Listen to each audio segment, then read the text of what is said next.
There we go. I hit the wrong button. I'm like a Giants hitter. Oh. I'm like a Giants hitter. Give me a bat with the bases loaded. I'll hit the wrong button. Oh, my God. Hey, Daly City. Daly City and the Giants are messing with my head so much, I hit the wrong freaking button. Oh, man. Give me a bat with the bases loaded, Marcus. Oh, my God. I was going to open with a ghastly cackle. See if I can do it again. That's my ghastly cackle. Those Giants are driving us crazy, buddy. We're pressing wrong buttons. We're cackling. Marcus, what are we going to do? Good morning. What's up, Murph? Glad you got your microphone on this morning. That was crazy. It's funny because, in the world of baseball, there's a phrase where you yell at a guy when there's, bases loaded and nobody out to do your job. Hit a sac fly. That's what I'm yelling at you in the first segment. Do your job. Turn your microphone on. You literally have to turn your mic on to do your job. Murph going 1 for 12 with runners in scoring position to start the show. Whose at bat was that like? Was that like the double play that Ramos hit into, or the Fitzfielder's choice, or the Jung-Hoo Lee strikeout, or Casey Schmidt? Me hitting the wrong button. So what I was hitting was the talk back button, not the on button, because I'm still getting used to these new buttons because I'm not that smart. Me hitting the wrong button is literally Casey Schmidt swinging at a ball that I think was in Daly City when he swung at it. Well, back it up.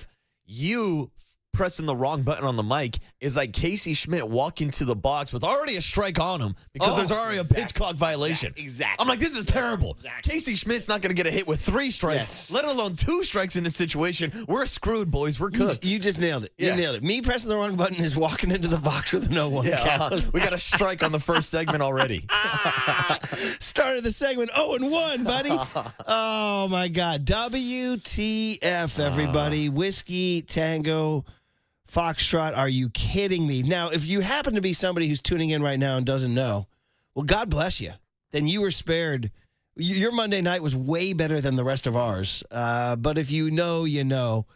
The Giants lost last night to the Padres in 10 innings, 1-0, in one of the most remarkable displays of offensive futility you're ever going to see, particularly because it's the 15th consecutive game in which they've scored 4 or fewer runs. But, Marcus, that stat doesn't even matter because 4 or fewer. How about 0 or fewer, bro? They scored 0. That's twice in the last 3 games now, which leads to one of the hot topics of the day, which is Curly in here throwing chairs, throwing garbage cans, knocking over things, saying, worst loss of the season.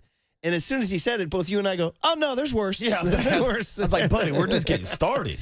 You threw out a Ryan Walker blown save. Were you particularly talking about in Anaheim when they were ahead 4-1 in the bottom of the ninth and coughed up 4? See, that's the one that I immediately thought of. Like, that's a game that you should have won, had locked up, and you had your closer out in the game, and you actually had some run support in that game. So immediately, that was my first thought for worst loss of the season. Not a game where I got Logan Webb spinning out there and dealing for 8 innings on the So phone. that's a candidate. I formed in my show prep Mount Lossmore, because I think there are 4 crowning losses, and last night is one of them.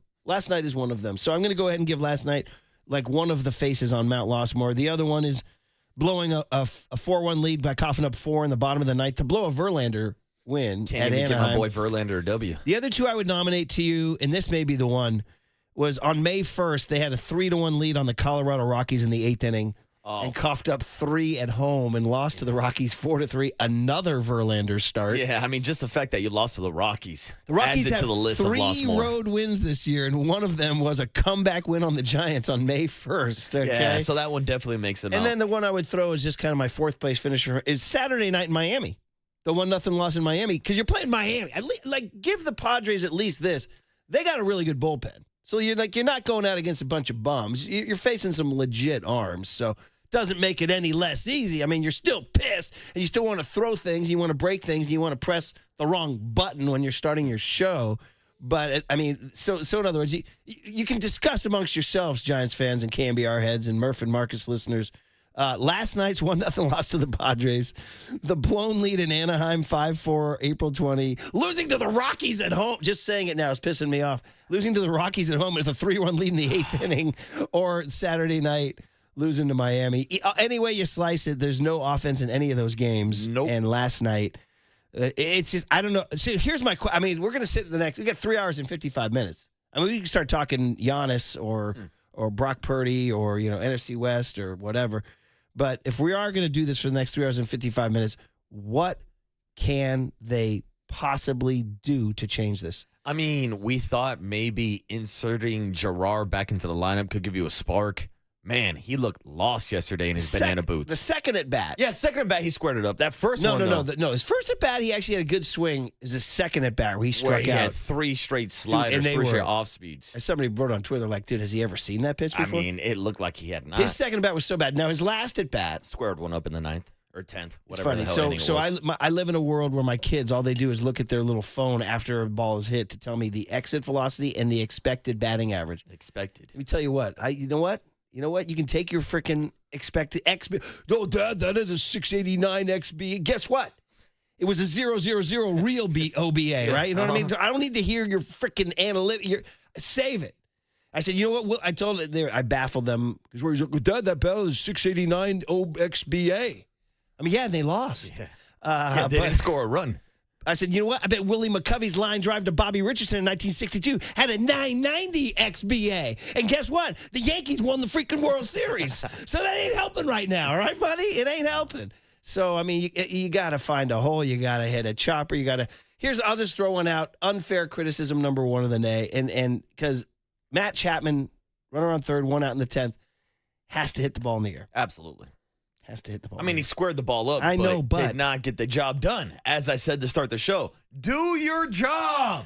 Do a job. And the guy, do somebody's job. And the guy who made the pick on his 109.7 mile an hour exit velocity was the guy who sang the song for all of us. Oh my God. Oh my God.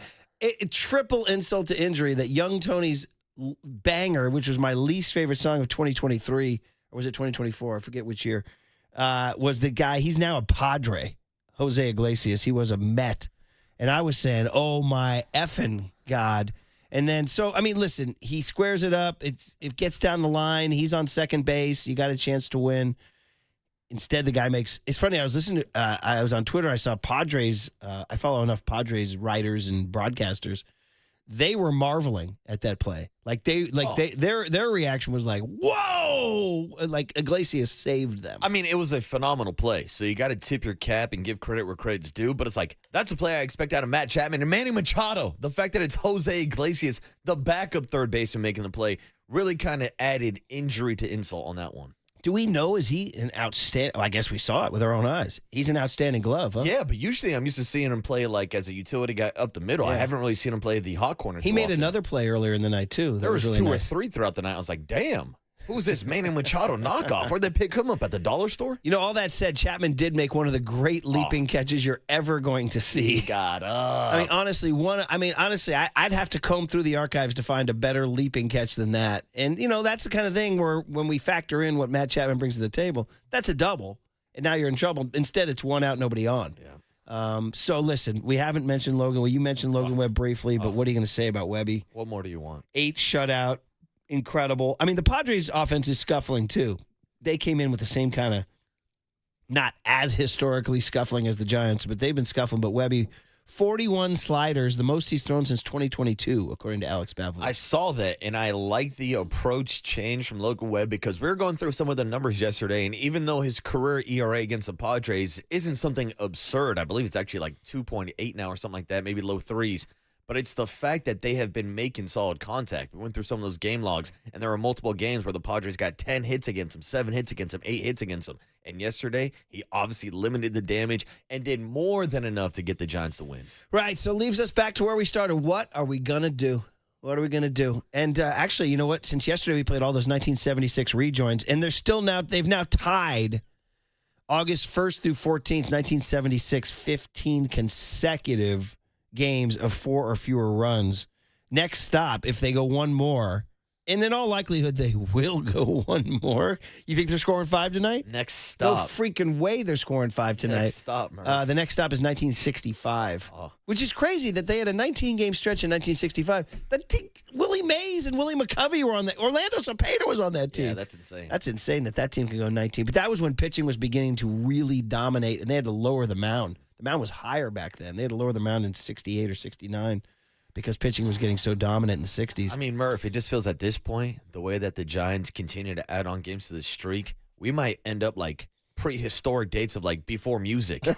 like the streak might go back to like the beginning of time. We're going to go land of the lost on this thing here. Yeah, 2000 BC, last time the Giants got a hit. What was the name of that beast in Land of the Lost? There's no way young Tony knows Land of the Lost. Guys, 808 KNBR, what are we going to do about it? As Rodney Dangerfield was, what are we going to do with the Giants? I mean, the Giants can't stay here. Somebody put the Giants in the garage. They got company coming. So what are we going to do about it? I don't know, man. That's what we're here for, to go through it together. It's ghastly. I'm pressing wrong buttons. And the Giants lost to the Padres 1-0 in 10 innings. You know what? You got 3 more with the Padres. That's what you got. Line them back up. And in fact, tonight, actually, if you're looking for a little action, you can head on out there. It's Landon Roop against a righty named Berger. Do you guys know anything about this guy, Ryan Berger? Ryan Berger, 25-year-old Padre draft pick in 2021, 6th rounder, Ryan Berger. Oh, it's his first big league start. Look at that. Well, you know what? Major league debut. Go hang a 1 spot on him. Go hang a 2 spot on him. Can I get a crooked number? Anywhere. No, you cannot. Anytime. The only way you get a crooked number is if Luis Matos is up, and he's been sent down to AAA, which we need to discuss on the other side, too. We'll say good morning to young Tony. We'll continue to go through this together. Maybe another day of 76 rejoins. Why not? I mean, it didn't work yesterday. We should probably try it again, see if it works today. Oh, my God. We're all in it together, everybody. Maybe the Giants should come out to March Bank for a little BP. How about that? How about Marcus gets a bucket and an L screen and throws a little BP to the Giants in March Bank? That's it. Get Murph a fungo. Let him start launching P-rods at people. I will be doing. Give me a bucket and a fungo. Who wants a P-rod? Who wants a P-rod? Frank Howard on the Sports Leader.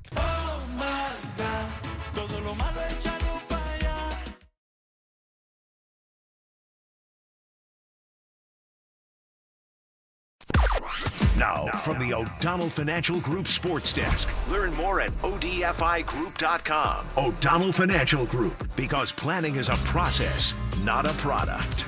Good morning. I think the mic is fixed. We have a new contest this week. We are giving away one $100 Amici's East Coast Pizzeria gift card. And we want you to stay tuned through the 9 a.m. hour for your chance to win. When you hear the cue to call, the number to dial is 415-896-KNBR. And if you're caller number 10, that means you win. It is all brought to you by our friends over at Amici's East Coast Pizzeria. You can find official rules on thesportsleader.com.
And now it's time for the Protect Your Assets Business and Technology Report with me, David Hollander.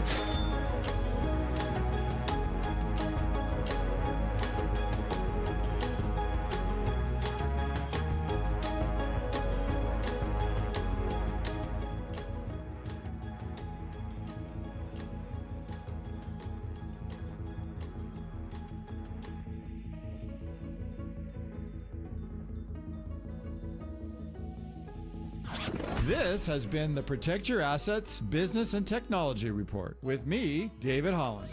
Wondering how your taxes might be impacted under the new Trump administration? Will you be paying more or will you be paying less? Let's talk about it. Join me this Saturday from 8 to 9 a.m. for my show, Protect Your Assets, or call 1-866-PROTECT.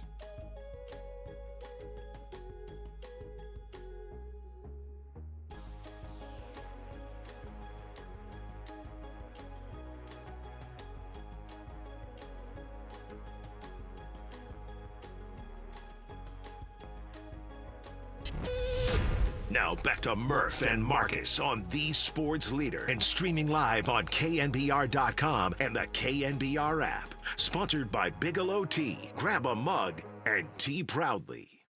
Now he swings and misses at a high fastball, strike three. For a strikeout for Logan Webb. Tatis waiting, the pitch. Called strike three. That sinker that came back to the outside corner. That's as good as you can throw it. So Webb self-correcting on the fly here. And he freezes Tatis, his third strikeout. And a swinging strike on a changeup down. He struck him out. He struck him out on 3 pitches. 3-2 pitch is grounded right back to Webb. He's got it. He's going to flip underhand style to first for the out. And the Padres are retired. 7 shutout innings for Logan Webb. Oh, this is working for me. The 1976 theme again. There's a desperation about Bohemian Rhapsody by Queen that really works. There's like an operatic, sprawling desperation that sums up these last 15 games. It doesn't really matter, says Freddie Mercury. You can take any number of lyrics from this song. It's working for me, Tony. Good job, kid. Young Tone, good morning. So we're going 76 again until further notice, huh? What's up, Tone? Why not? You know what I mean? Bangers in 76, just run it back again. Why not? What's your history with Bohemian Rhapsody, buddy? They're good. Queen's good. I mean, it's Queen. What are you going to say? I've seen the movie. My brother's a big fan of that movie. Freddie Mercury, the whole crew. I'm trying to think of the actor name. I believe the movie was called Bohemian Rhapsody, wasn't it? Yeah, absolutely. You're talking about Ravi Malek? That's Is that his what I'm name? thinking of, yes. How about when this song was featured in one of the great comedy scenes in Wayne's World, when they sing it in the car and they early on in Wayne's... and then, of course, the headbanging begins and all that, yeah. But this is working. This is working for me. Young Tony was like, what do we need from 76? And I was like, he threw out a few, and I said, you got to go Bohemian Rhapsody because some might wish I'd never been born at all. That's what Giants fans are saying right now. After 15 straight games of 4 runs or fewer, oh, my God. So 76 was the last time it happened, and if it happens again tonight, you got to go back to 65, which is nuts that Mays and McCovey and Cepeda did that. But, again, that was the era of the pitcher, the Koufax-Gibson Marichal years. So you just go through a few of the things here, Marcus. Second inning, bases loaded, nobody out. Tyler Fitzgerald. Yeah, keep it going. Tyler Fitzgerald. I see a runner stranded on third base. Perfect, buddy. Perfect. Double plays and lightning. Very, very frightening. Double play. Strike out with the bases loaded. Figaro. Jung-Hoo Lee just struck out on 3 pitches. Casey Schmidt with an automatic strike. Chapman hit the ball at 109. It didn't matter. Oh, my God. That was good improv. Gerard made an out. Let Matos go. Let Matos go. Let Matos go. Oh, boy. We are improvising here on the spot. I told you it would work. So second inning, bases loaded, nobody out. Here we go again. Tyler Fitzgerald, fielder's short, hit a soft tapper to third. Mamma mia. Ramos double play. Third inning, Chapman double play. Seventh inning, bases loaded, Jung-Hoo Lee. 3-pitch strikeout. As Marcus said to me during the break, he said, if he's not going to hit the ball, who is? Yeah, you don't know how discouraging it was being at the game last night and being like, all right, the Giants got an opportunity with runners on base with Jung-Hoo Lee, the guy that has the best bat-to-ball skills on the team. But if he's out there swinging and whiffing, if he's striking out, who the hell is going to put the ball in play? Unbelievable. Yeah, he looked baffled. Eighth inning, second and third. How about the intentional walk to Willie Adames? I was like, wait a minute. You guys been seeing Willie Adames? What are you doing? Does that tell you how bad the Giants lineup is? Is that they'll walk Willie Adames to get to somebody worse? They found somebody worse. Yeah. And unfortunately, I'm a Casey Schmidt fan, but man, bro, that was an unprofessional at bat. He couldn't even get to the box in time. That was what, listen, spoiler alert, I've coached a lot of youth baseball. That was a kid who's like, I'm swinging no matter what.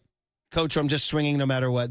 Sometimes you see a ball get spiked in the dirt, kid swings at it. You're like, what? I was just going to swing. Yeah, swing hard in case you hit it. Exactly. That's it, just going up there hacking. And then the Chappie, 10th inning. And I was, my kids were like giving me the XBA and exit velocity. And I was like, to be honest, I'm looking for a fly ball right there. Yeah. I'm just looking for a fly ball. We were also joking, how about Mike Shelton, the Padres, saying, we're just playing for one.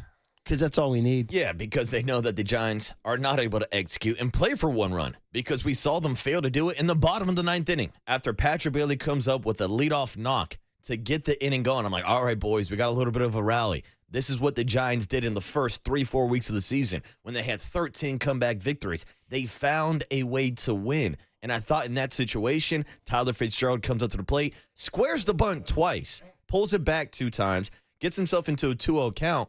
And all of a sudden, it seems like the bunt play is called off. Yeah. Tyler Fitzgerald actually squares one up, hits it into Triple's alley, hits it into no man's land. But I was surprised by the strategy of getting away from the bunt there because you're literally only playing for one run. I was with you 100%. Why was the bunt taken off? I don't know. Was that Fitz's decision? Was that Melvin's decision? Sometimes I never know truly about who's calling bunts and who's not. And remember when Mauricio Dubon famously bunted with a huge lead in a game and we were confused and then Kapler covered for him in the locker room or in the post game, but then there was a thought that he did it on his own. So sometimes I wonder. So was that Fitz ignoring a sign? Was that Fitz getting the green light 2-0 because they were like, hey, this guy can put a ball in the gap? And I don't know. I would have preferred a bunt. Yeah, and look, we can sit here and kind of play Monday morning quarterback, or I guess technically it is Tuesday morning, and Elliot Ramos did line out in the next at bat, so who knows if it would have changed the outcome. But I just thought overall, stick to your strategy. You're playing for one run, and then we get to the 10th, and the Padres are like, look, We haven't been able to scrape across the run all night long. Randy Rodriguez, by the way, was also great in the 9th inning.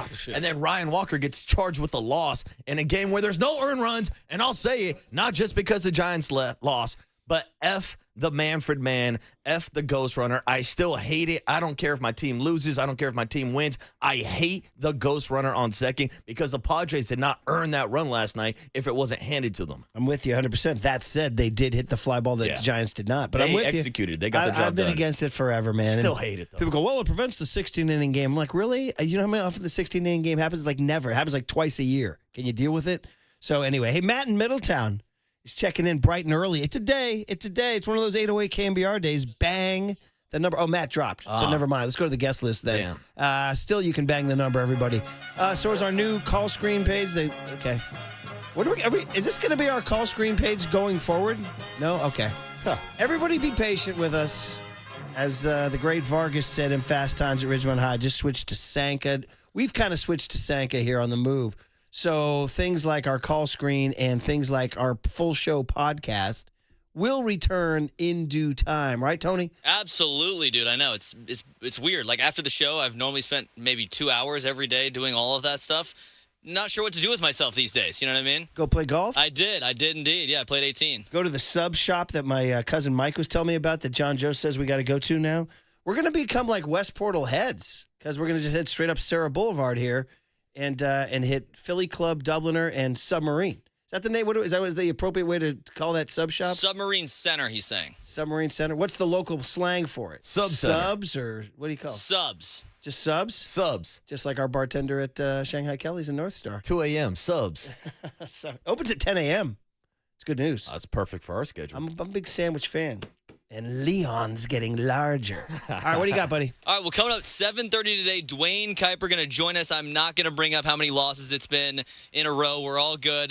He's going to join us 7:30. Big Head's going to be at 7:50. Cooler Content, 8:30. Matty Barrows, friend of the program, going to join us at 8:15. The Bryce Huff deal is official. It's for a 2026 conditional fifth-round pick. Your thoughts? Can he hit? That's my thoughts. Yeah. I don't think so. All right.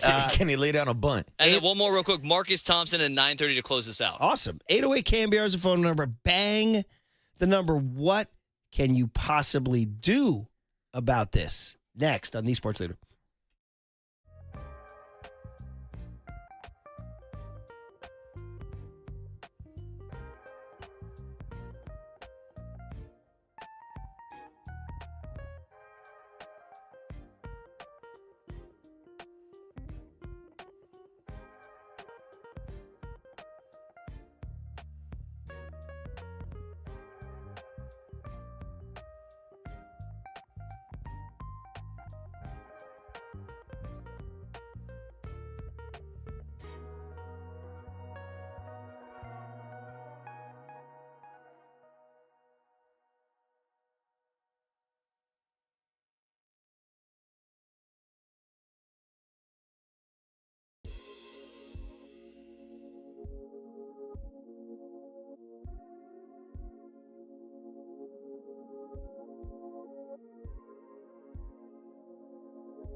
Now back to Murph and Marcus on the Sports Leader and streaming live on KNBR.com and the KNBR app. Sponsored by Bigelow Tea. Grab a mug and tea proudly. I can tell you right now, there's been a lot lower points that I've gone through in the past couple seasons. This is not a low point. I mean, like I said, it's June 2nd. We have a lot of baseball to play. That was Logan Webb saying not a low point, and then interestingly adding, no, I've had a lot worse over the last 2 years. Ooh, okay. All right. Shots fired. I kind of like it. And saying it's June 2nd, everything will be fine. Giants 3 back in the loss column in the NL West. But people, I think, are feeling is a lost opportunity, that it's not always going to be, this pitching can't be this great for this long. And what happens when that, pitching eventually gives up a run or two and you've blown your chance to make some hay is one of the things here. And so as we hear more hits from 1976, the last time the Giants went 15 games or more with 4 runs or fewer, Marcus, how about instead of Steve Miller Band, Keep On a Rock, how about Keep On a Strandin' Me, baby? Yeah, sung by a base runner. The Giants offense ain't rocking anybody right now. 15 straight games with 4 runs or less. Hell, Murph, I'm not even looking for 4. I'm looking for 1 or 2. Rock one of these San Diego Padres pitchers this series. Northern California, where we'll strand some runs. Today, we're giving away a $100 Amici's gift card. Stay tuned through the 9 a.m. hour for your chance to win. That's pretty awesome. What are we going to do? What are we going to do with Pops? What are we going to do with the Giants? What are we going to do with Kuminga? What are we going to do? Your first thought is, okay, well, who's in AAA? In 2010, the Giants called up Buster Posey halfway through the season, or not even halfway, but a couple months through the season, and he went nuts. It happened in July of 2010. So I looked down there. Is there a Buster Posey in AAA? The short answer is no. Grant McCray is hitting .240 with a .666 OPS. He struck out 71 times in 225 at-bats. He has stolen 13 bags. That's my guy. Marco Luciano, Marcus, 9 bombs. 9 bombs. Here's the problem. He's hitting .212, and he struck out, ready for this, 67 times in 198 at-bats. Yeah, and you really don't have anywhere to play him defensively. Okay, well, we have DH. Slevis Basabe, 24-year-old second baseman. He's hitting .250 with a .671 OPS. Basabe. 4 homers, 20 ribs. Hunter Bishop, the long-lost Hunter Bishop. Hey. He's hitting .230. He's got 4 bombs, 24 ribs. Brett Wisely, I mean, we've seen that movie, right? The wise man. 5 bombs, 23 ribs, hitting .225. Sergio Alcantara, shortstop.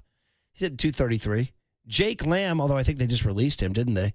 Jake Lamb. He's gone. And that's it, buddy. Then, honestly, as I scroll down, David VR. I mean, but he's not. Didn't he elect free agency, I believe? Yeah, so he's no longer so that's with it. Sacramento either. So there's a short answer for you is there's no answer in AAA. No, really. The only no answer in answer. AAA would maybe be Luis Matos, who just got there last night. Right. And we'll see how that plays out. Now, we did tease earlier that we would discuss that move because we were asking the same questions last week. Hell, we've been asking these questions for 15 straight games, if not longer. Who from Sacramento could help out this squad? And we saw last night Gerard make an appearance. Now, Gerard was not in the starting lineup, and it was interesting last night seeing Casey Schmidt get the first opportunity at first base when Lamont Wade Jr. got hit in the hand, not Gerard. And I think what the move we saw yesterday tells us that Bob Melvin and this staff views Gerard maybe as more of an outfielder than a first baseman. Because I think they want him in that Luis Matos platoon system now with Mikey Yes. Yeah, and the guy who did play first was Casey Schmidt. And I heard Papa talking about this yesterday. He's right. Casey Schmidt's a good defensive first baseman. He is. He is. And Buster went out of his way last Thursday to talk to us. By the way, we have Buster again this Thursday. I'm hoping for a couple wins before we talk to Buster on Thursday. That would be nice. But he mentioned Schmidt to us pretty plainly. I think he likes him. They want to give this guy a chance. I mean, he went 0 for 2 last night with a walk, and he struck out at a really, really bad 3-2 pitch out of the zone, which showed that he was too anxious and not calm in the moment of pressure. So Casey Schmidt's hitting $186. Lamont Wade last night got hit with a pitch. Now, I was not watching at that point in time. I was out walking the dogs or something. Where'd the pitch hit him? Hit him right in the hand. Okay. So immediately, Bo Mel and the trainers came out to check it out. Now, the update that I saw is that he was getting an X-ray, but it was negative and so it's only a contusion. Yes. Okay, so because there was contusions. Yeah, exactly. So that's where we're at on that situation. The only other option at this point then is to make the other option is Double-A, Bryce Eldridge. Bryce is nice. And I mean, they're just not going to waste that bullet yet, I don't think. Which is to the frustration of the fans. They don't want to hear that, but they really don't want to stunt this kid's development. Honestly, is it the best thing for Bryce Eldridge and the Giants for him to come up? Is it? You can play him at DH. Still get him out there at 2 in the afternoon and hit him ground balls. I mean, it's true, but that's got to tell you a lot about how far away defensively that they think that he is. Because he's doing everything with the bat right now that proves that he can hit at every level of the minor leagues. Now, obviously, minor league pitching and major league pitching is a lot different.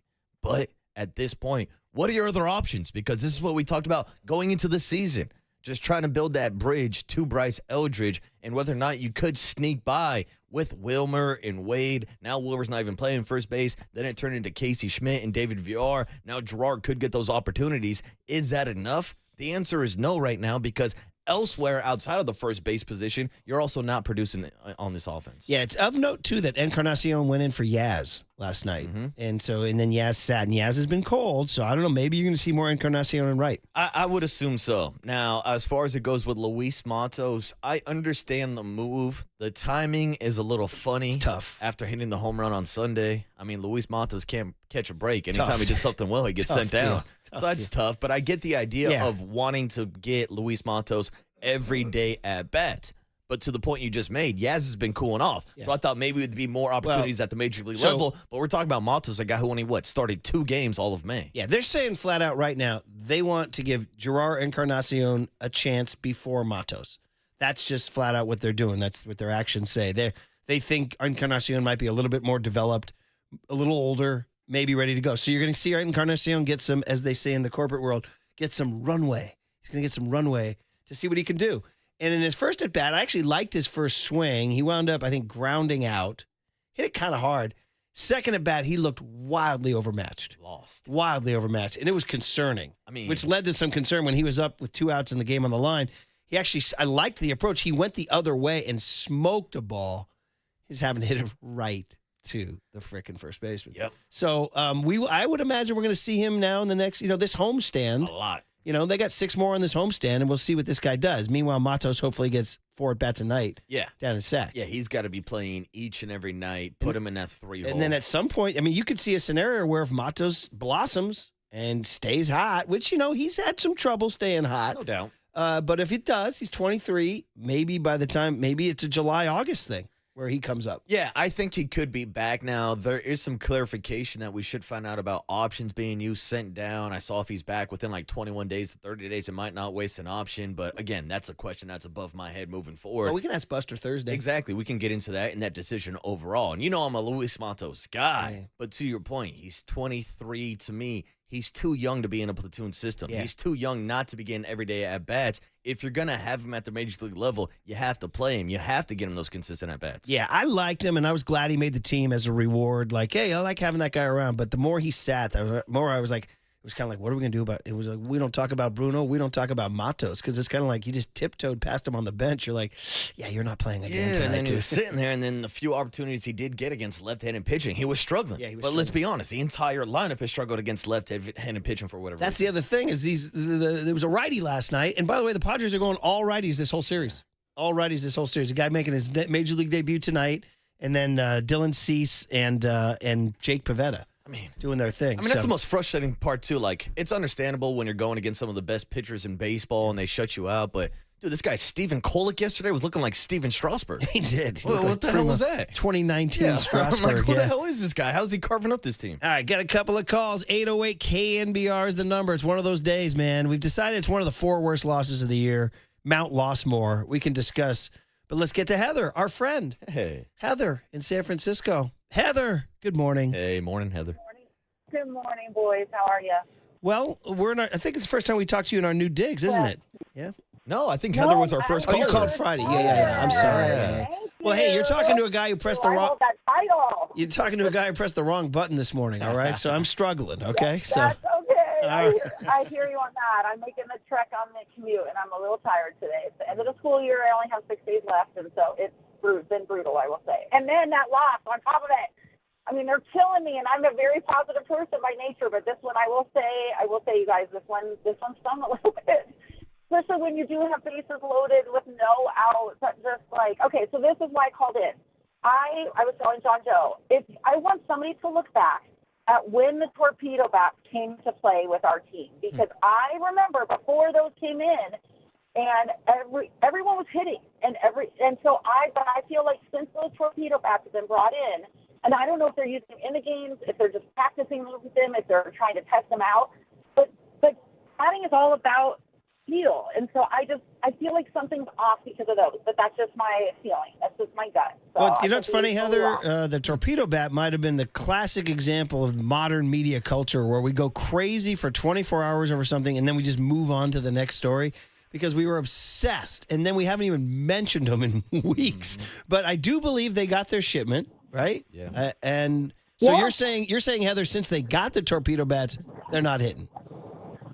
Well, I don't know, but it feels like that. And I'm a feelings person being a counselor, so I have no idea. I haven't looked at the stats because I'm really not a stats girl. I love to watch my guys win, and I just feel like since then it has not been the same. It hasn't been the same team. And so I would really love for somebody to look it up. Look at what they're, how they were hitting before and how they're hitting since. Because Heather, one of the guys saying, I'm not sure how many Giants are actually using it. I know Tyler Fitz and Patrick Bailey were trying him out earlier, and it hasn't worked out for those guys, obviously. But it is an interesting theory, Heather, because there could be a change of maybe a mindset or even an approach of a guy saying, I got a torpedo bat now, I'm going to try to hit a home run instead of hitting the ball hard on the ground. I don't know, Heather, but it is a good theory. I had no clue. And I remember one of the guys saying, like Super Kuiper or something, was saying, hey, about 8 players had ordered them. They had another 10 coming. And so I was like, okay, well, that's a lot. And so like I said, I have no theory, just a gut. But, I was trying to find something because you're just always looking for answers, you know what I mean? But yes, I'm going to always be behind my guys, and they're giving me one heck of a year, way different than I think a lot of people thought. I always predicted 90 wins and 30 home runs from Ramos. I know my probably prediction's gonna be a little off, but I'm still gonna go for yours, Murph. And what was it, 86? It was 80. Good memory. By the way, Heather, what age do you teach? So I was a high school counselor for 26 years until my kids graduated 2 years ago and left for college, and then I made a swap to middle school and elementary, actually. Okay. Because I have a friend. One of my friends is an elementary school teacher, and I saw him at Safeway the other day. It was last week. And I said, hey, Mr. Davis, man, you're almost out of school. And he stopped. He's a funny guy. He goes, are you kidding? He goes, you haven't heard about the Million Days of May? And he said, teachers say, because in May, everybody goes around saying, hey, we're almost out. But if you're a teacher, go, no. He goes, there's a million days in May. That's what he said. So. Thank you. And it's one of the very few months, sadly, we don't get any kind of. Well, you made it to June, so you're out of the million days of May. Good job. We did. We're in the June swoon, right? Well, 1-1. Thanks, Heather. Drive safe. Thanks, Heather. All right. Have a good time. There she is. Scarecrow in Orinda is next up. You never know where Scarecrow is. He's somewhere. Scarecrow, good morning. Yeah, what's up, Scarecrow? Morning, guys. That was about as frustrating an exhibition of baseball as I think I've ever seen. And I got 3-5 on. It seems like the Giants have a problem. They have a problem at first base. They're neither going to have to address. They're going to have to DFA somebody, or they're going to have to find some kind of production there. And I think Casey Schmidt is the guy. And whether it's Matos or Casey Schmidt, these guys can't buy at-bats. They can't buy at-bats, but then you keep putting them in there and you're wondering why the damn ball, they're not hitting. They're popping them up. They've completely forgotten what they started out doing, and they're basically playing Kepler ball. 3 swings and hope for a bigger future. No. It's really frustrating to watch. Scarecrow, we heard all about situational hitting all through the spring, right? Yeah, and they've forgotten how to do it. The swings have gotten longer. Yeah. And the fences haven't come in any. No, you're right. I mean, honestly, you just need to get that run. Listen, you can argue, and my buddy, my golf pro buddy, Doug, hated that the Giants played for the tie last night. We can talk about that. But in that situation, if you're going to play for the tie, then Chapman's job was to put the ball in the air in the 10th inning. Yeah, but they don't seem to be either A, interested in doing it, or be able to do it, or she's forgotten how to do it. Yeah, I think that's Either interesting. way, either way, they don't have enough horsepower where they can play home run ball. They have got to move the ball around, and that means somebody's got to give something. Somebody's got to give somebody up. Yeah. And you can't do that with Matos and Schmidt sitting on the bench. Yeah, Scarecrow, I'm with you. And I like the 3-score and 5, too. Thanks for the call. Appreciate you. So, we can continue to lament this, but maybe it is time to, I don't know. I mean, there is the other angle, too, that there are only 3 out in the West. I mean, that's the thing, too. It comes down to execution. As bad as this stretch feels with this offense playing the way he does, it's like, I do want to give some credit to the pitching and the fact that you're in every single one of these games. Like, even on your 4 and 5 road trip where you got swept by the Tigers, those were 3 competitive games. And I know nobody wants to hear that after you got swept. Nobody wants to hear that after you went 1 for 12 with runners in scoring position last night. But the pitching is going to keep you competitive in almost every game this year. It's all about executing like they did in the first 3-4 weeks of the season. They got off to a 12-4 start because they executed, because they had timely hitting. And who knows if something's changed with the approach, if the torpedo bat shook up anything with these guys' mindsets. It comes down to simply putting the ball in play, and we can sit here and talk about how hard Gerard hit that ball in extra innings, how hard Matt Chapman hit it. At the end of the day, they didn't get the job done, and that's why we're sitting here talking about a 1-0 loss. Back at it tonight, 6:45. You got to ball to Landon Roop against a kid making his Major League debut for the Padres. So we'll see. We'll continue lamenting and playing 1976 hits on The Sports Leader.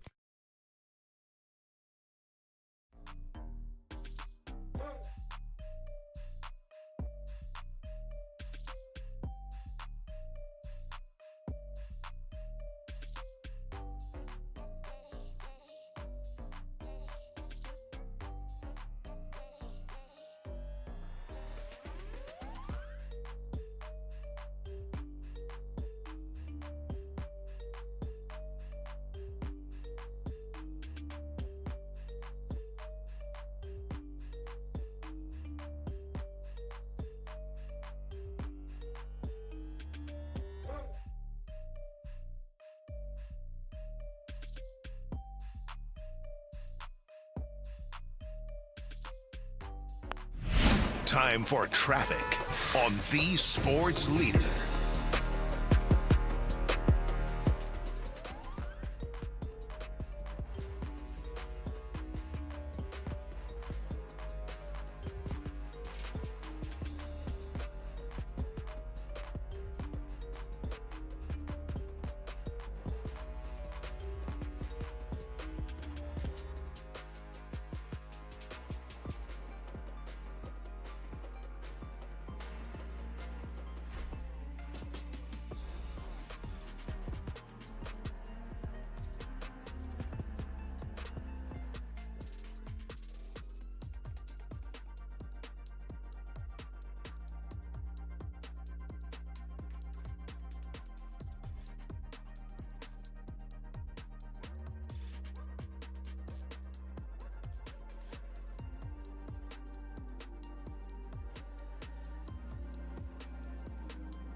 Now, it's time for KNBR's Opening Bell Report. Sponsored by Protect Your Assets with David Hollander. Concerned inflation will ruin your dream retirement? Learn more. Listen to David's show every Saturday morning or call 1-866-PROTECT.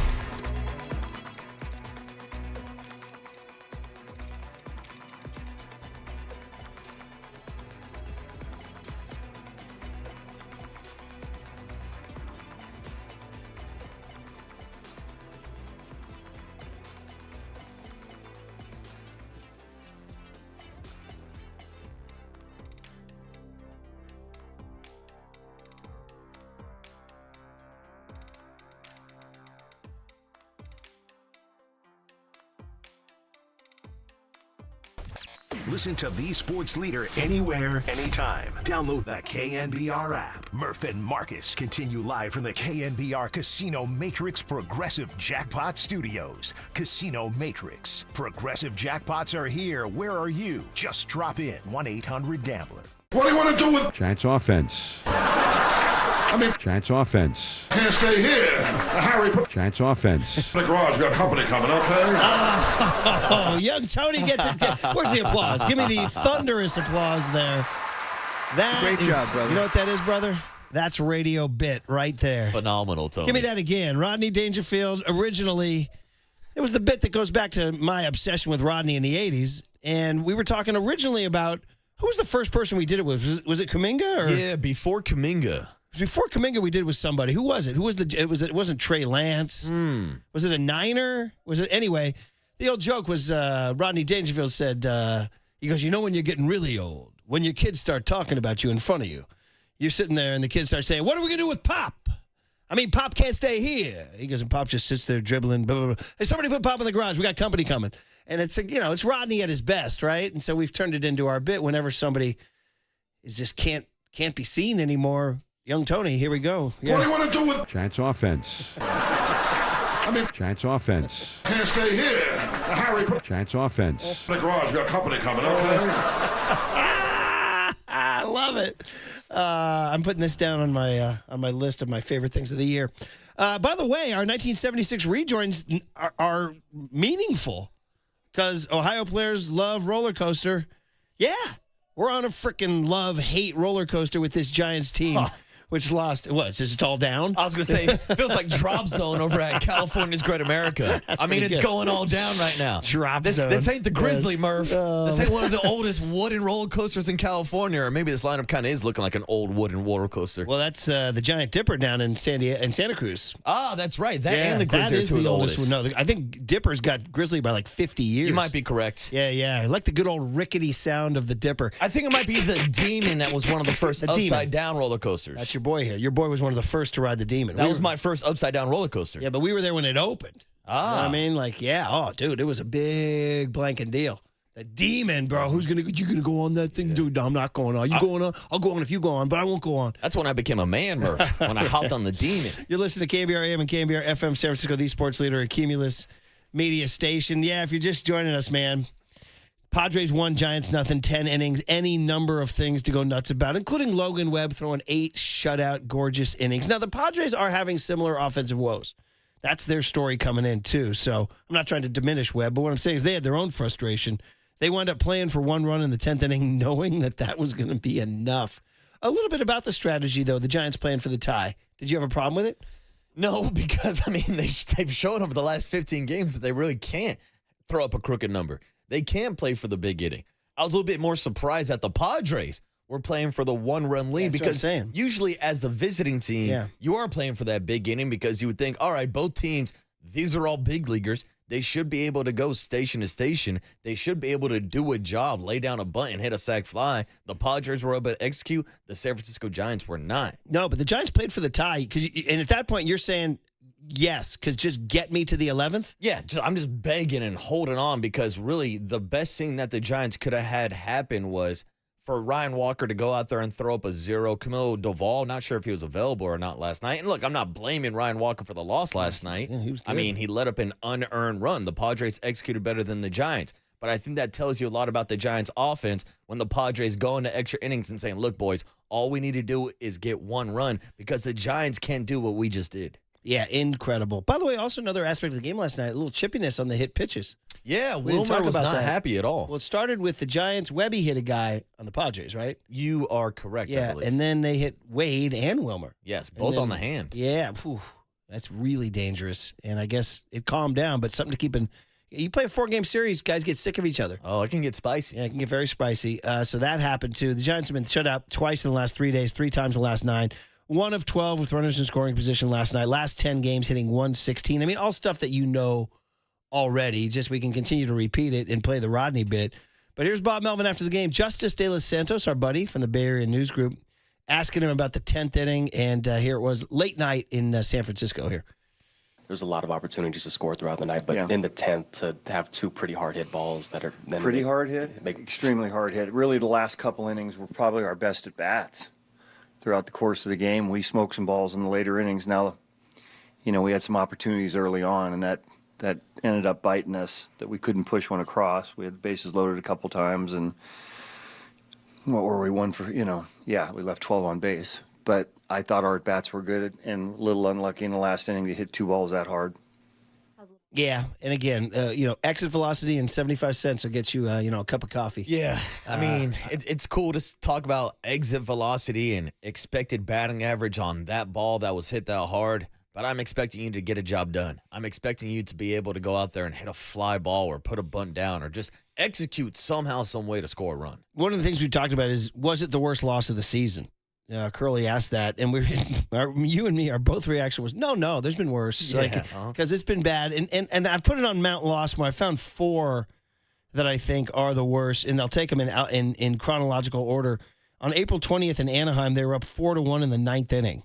And Ryan Walker gave up 4 in the 9th to cost Justin Verlander a win. That's brutal. That's one right there. Still winless to this day. 11 days later, they lost to the Colorado Rockies at home. The Rockies have 3 road wins this year, 33% against the Giants. In that game, the Giants were ahead 3-1 in the 8th inning. Tyler Rogers gave up 3 runs. Tyler Rogers and Ryan Walker combined. Verlander again denied a win. The curse of 35. The Saturday loss in Miami. Don't forget that one. You're playing the Marlins. You're not playing the Padres. You lose 1-0. Tyler Fitzgerald has a home run taken back. Jung-Hoo Lee has an RBI triple taken off the wall. So that one's there. And then last night. Last night because last night because we were so. If you take last night's game in a vacuum, it's just a tough loss. But if you stack it with what's gone on in the last, 10, 12, 14, last 15 games, that's where I think everybody's losing their mind. It's the context of the game last night. Like, you can't get shut out again. You can't fail every time with runners in scoring position again. You can't blow a bases loaded no out situation again. It's like, it's honestly, it's one of the more remarkable things you're ever going to see, this consistent failure with runners in scoring position. I'll add one more to the list, Murph. You can't continue to waste Logan Webb starts again. You can't continue to waste Robbie Ray starts again. You can't continue to waste some of the best pitching in baseball this year over and over and over again. Like, that's what makes it so much more frustrating when we are talking about last night's game and even a game against Miami, because Robbie Ray threw a gem. Logan Webb last night, 8 innings, was working deep, went over 100 pitches, was dominant, was looking like a Cy Young version of himself, maybe the best outing he's had against the San Diego Padres in his career. So to waste those outings, that's frustrating, but it almost leads me back to the Rockies game and the game against the Angels, because as good as the bullpen has been, including Tyler Rogers and Ryan Walker's at different parts of the season, anytime they have a 1-run lead, 2-run lead, hell, you give me 3, I'm thinking that the game's locked up and it's ready to go. So to me, those losses are worse because they blew it. These 2 losses that we're talking about, Miami and last night, they just never executed and simply never really gave themselves a chance to win the game offensively. They put up bagels in both games, too. So Logan Webb, though, not hitting the panic alarm, not breaking the glass in case of emergency last night after the game. Somebody asked him if it was a low point. Here was his answer. I can tell you right now, there's been a lot lower points that I've gone through in the past couple seasons. This is not a low point. I mean, like I said, it's June 2nd. We have a lot of baseball to play. Okay. Is that him saying he trusts the Buster Posey regime more than he trusts the Farhan Zaidi, Gabe Kapler regime?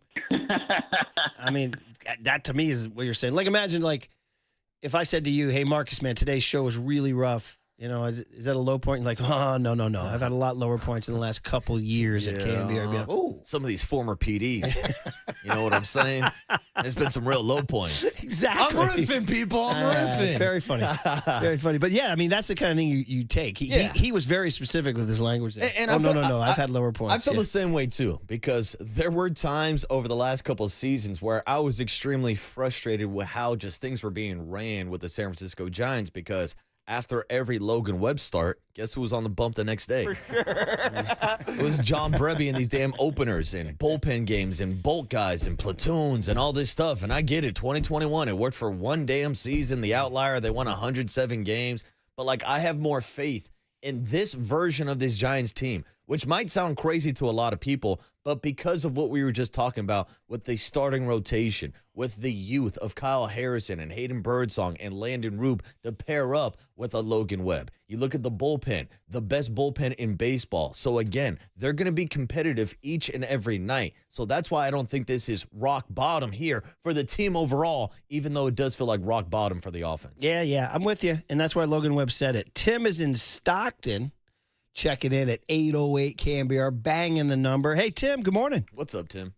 Good morning, guys. How are you? What's up, man? What you got? What's on your mind?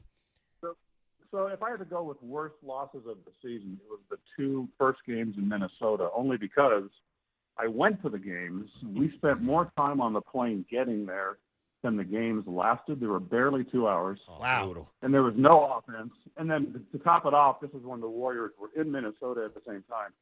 So at night, we'd go to sports bars and sit amongst Timberwolves fans watching the Warriors lose on TV after we watched the Giants lose pathetically against the Twins. Yeah, got swept, Those right? are my worst losses of the season. Yeah, I hear you, man. I hear you. Well, what do you think? What's the solution? I mean, every Giants fans out there, we're like, you going to make a trade? Do you just keep riding it out? Do you call somebody up? What's your solution? Well, I don't know if anybody in Sacramento is hitting that well. And when you looked at Encarnacion last night, didn't he look just as lost as everybody else? So yeah. I'm not sure there's any easy answers out there. Tell you what, this is a team in which they're considered best players. Chapman and Adames both barely hit 240. Yeah, that's correct. There's not a 280 hitter on this team, so they're not going to get better. I don't think anytime soon. You got to ride this out. It was nice while it lasted. Yeah, Tim, thanks for the call, man. I appreciate it. I wouldn't give up just quite yet. I understand the Twins sweep was very frustrating too. He's right about that. Encarnacion, we got to give him some runway. He did hit that last ball hard. I know we don't want to hear about XVA and exit velocity.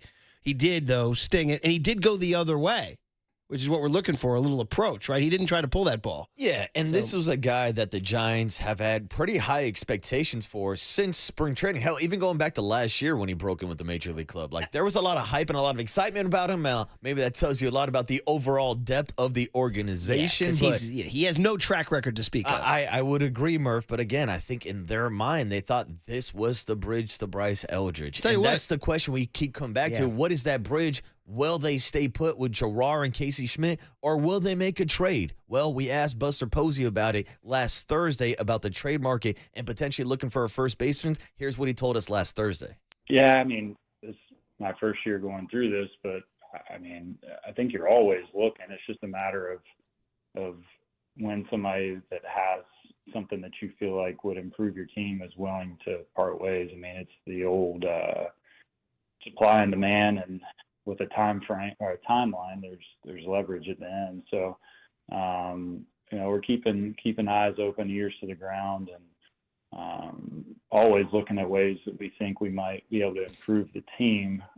But at the same time, it's important to us for our group to know that there's belief in them. They've done a lot of good work up to this point. Obviously, it has been a bit of a tough stretch lately, but again, I mean, you're playing the long game here and looking at, I think, like you said, we're a third of the way through the season now, so a lot of baseball left to play. Okay, typical Buster there. He said, keep our ear to the ground, Zach Manassian. He has made trades before, but letting this group know you have belief. Interesting, we had that conversation with him on Thursday. Since then, they've gone 2-2, so it hasn't been like the bottom hasn't fallen out. They're 33-27. That's 60 games. There's 102 left. If you played 500, which would be frustrating, they would win 84 games. That was right in line with what we all kind of predicted would be a quote-unquote good season for the Giants to get away from 80 to get to 84. Now, that's if they play 500 the rest of the way. If you play a little better than 500, you could win 85 or 86. And who knows, that might sneak in to the wild card. And this is what I said. I did my jock blog last week. This is it now. These are the times that try Buster Posey's soul. A little dramatic. I was being dramatic for effect to try to get people to click on a jock blog. But we're going to find out what kind of guy he is. Is he going to be Mr. Placid, Buster Posey, chill? Or is he going to learn even from his own situation where in 2010, the Giants went out and they called up Buster Posey. And end of June, early July, they made the call up there. I don't know if that means Bryce Eldridge. I don't know if there isn't a Buster Posey waiting, unless you consider Bryce Eldridge a Buster Posey. We're going to find out how aggressive he can be in trades. We don't know. This is the first time we've gone through this with him. Or is he going to be one of these guys like, these are my guys, stay calm. We can win 84, 85, try to sneak in last weekend of the season. That might be who he is. Yeah, I mean, especially when you take into account everything he went through at the winter meetings and free agency, experiencing that for the first time. And we heard him talk about how other teams were kind of poking and prodding to see what would Buster do.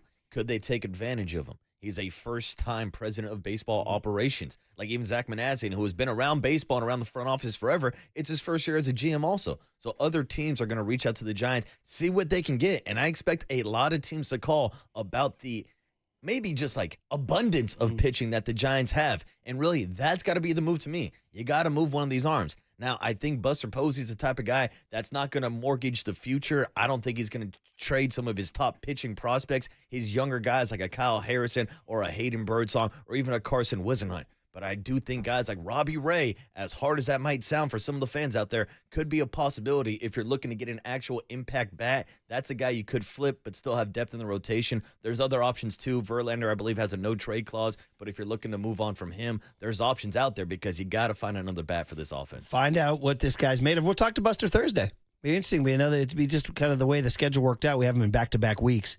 By the way, after watching the top of the ninth, my attitude was give Randy Rodriguez a bat.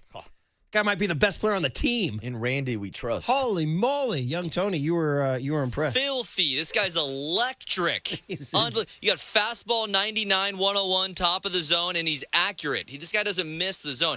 The knock on him as a minor leaguer was he was wild. He couldn't find the zone. He wasn't consistent. He wasn't throwing strikes. This guy's found the zone, and then a slide piece he's got as well? Dude, he's filthy. He's been keyed in, and you're absolutely right. When he was closing for the River Cats, he was just a little bit too wild, but he has honed his skills. He's found that strike zone, and he's been one of the best relievers in all of baseball. Is it me? I don't remember him hitting 101. He hit 101 last night. He can hit those triple digits. Is that the first time he's done that? He's got some gas. He's usually a high 90s guy. I've seen him hit 100. I'm not sure if he's done it this year, but yeah. I just was, for some reason, it's startling. He hit 101 multiple times in the ninth inning last night. Filthy. He is unbelievable. Give him a bat. Give him a bat. I like to see that guy leading off the bottom of the ninth. All right. 808 KNBR is a phone number. What are we going to do, everybody? On the Sports Leader.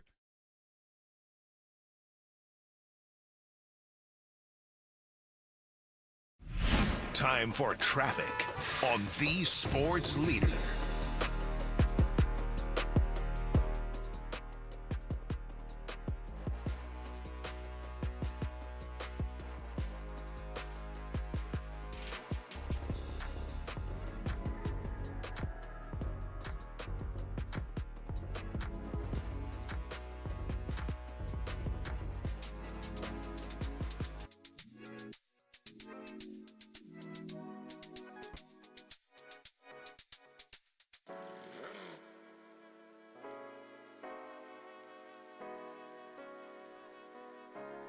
Hey, everybody. Murph here for my friends at Raven Law. Now, if you've been in a car accident, I'm going to save you a lot of time and money right now. Call Ted Raven, the Giant Lawyer.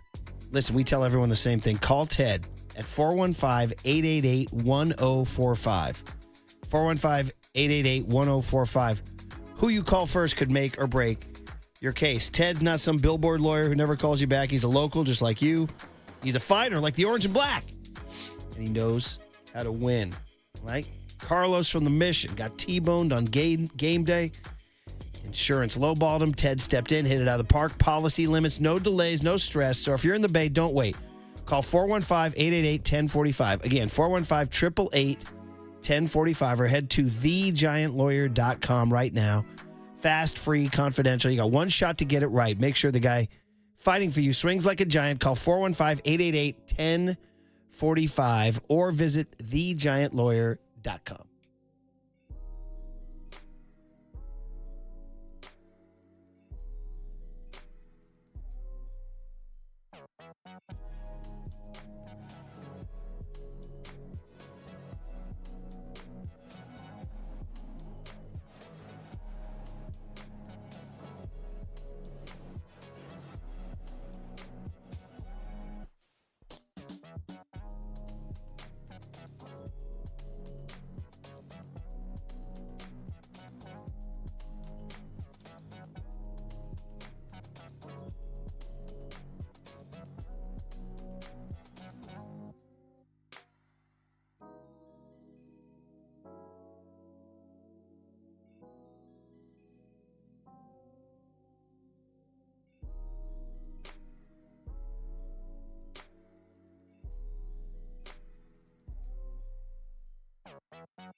And now it's time for the Protect Your Assets Business and Technology Report with me, David Hollander.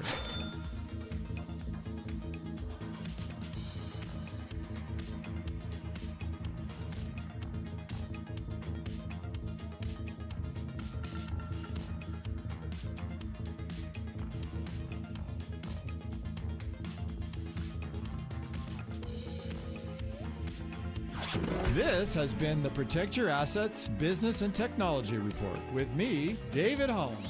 Will you have enough money in the bank when it's time to retire?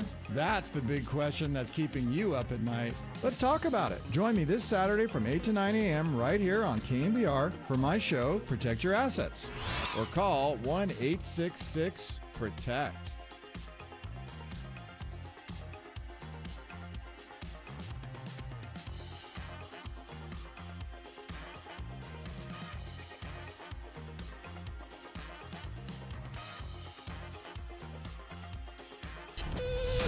Now back to Murph and Marcus on the sports leader and streaming live on KNBR.com and the KNBR app. Sponsored by Bigelow Tea. Grab a mug and tea proudly.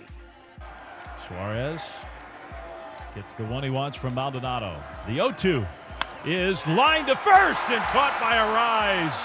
And the game is over. The Padres win it. You know, this is just, it's part of baseball. You know, you go through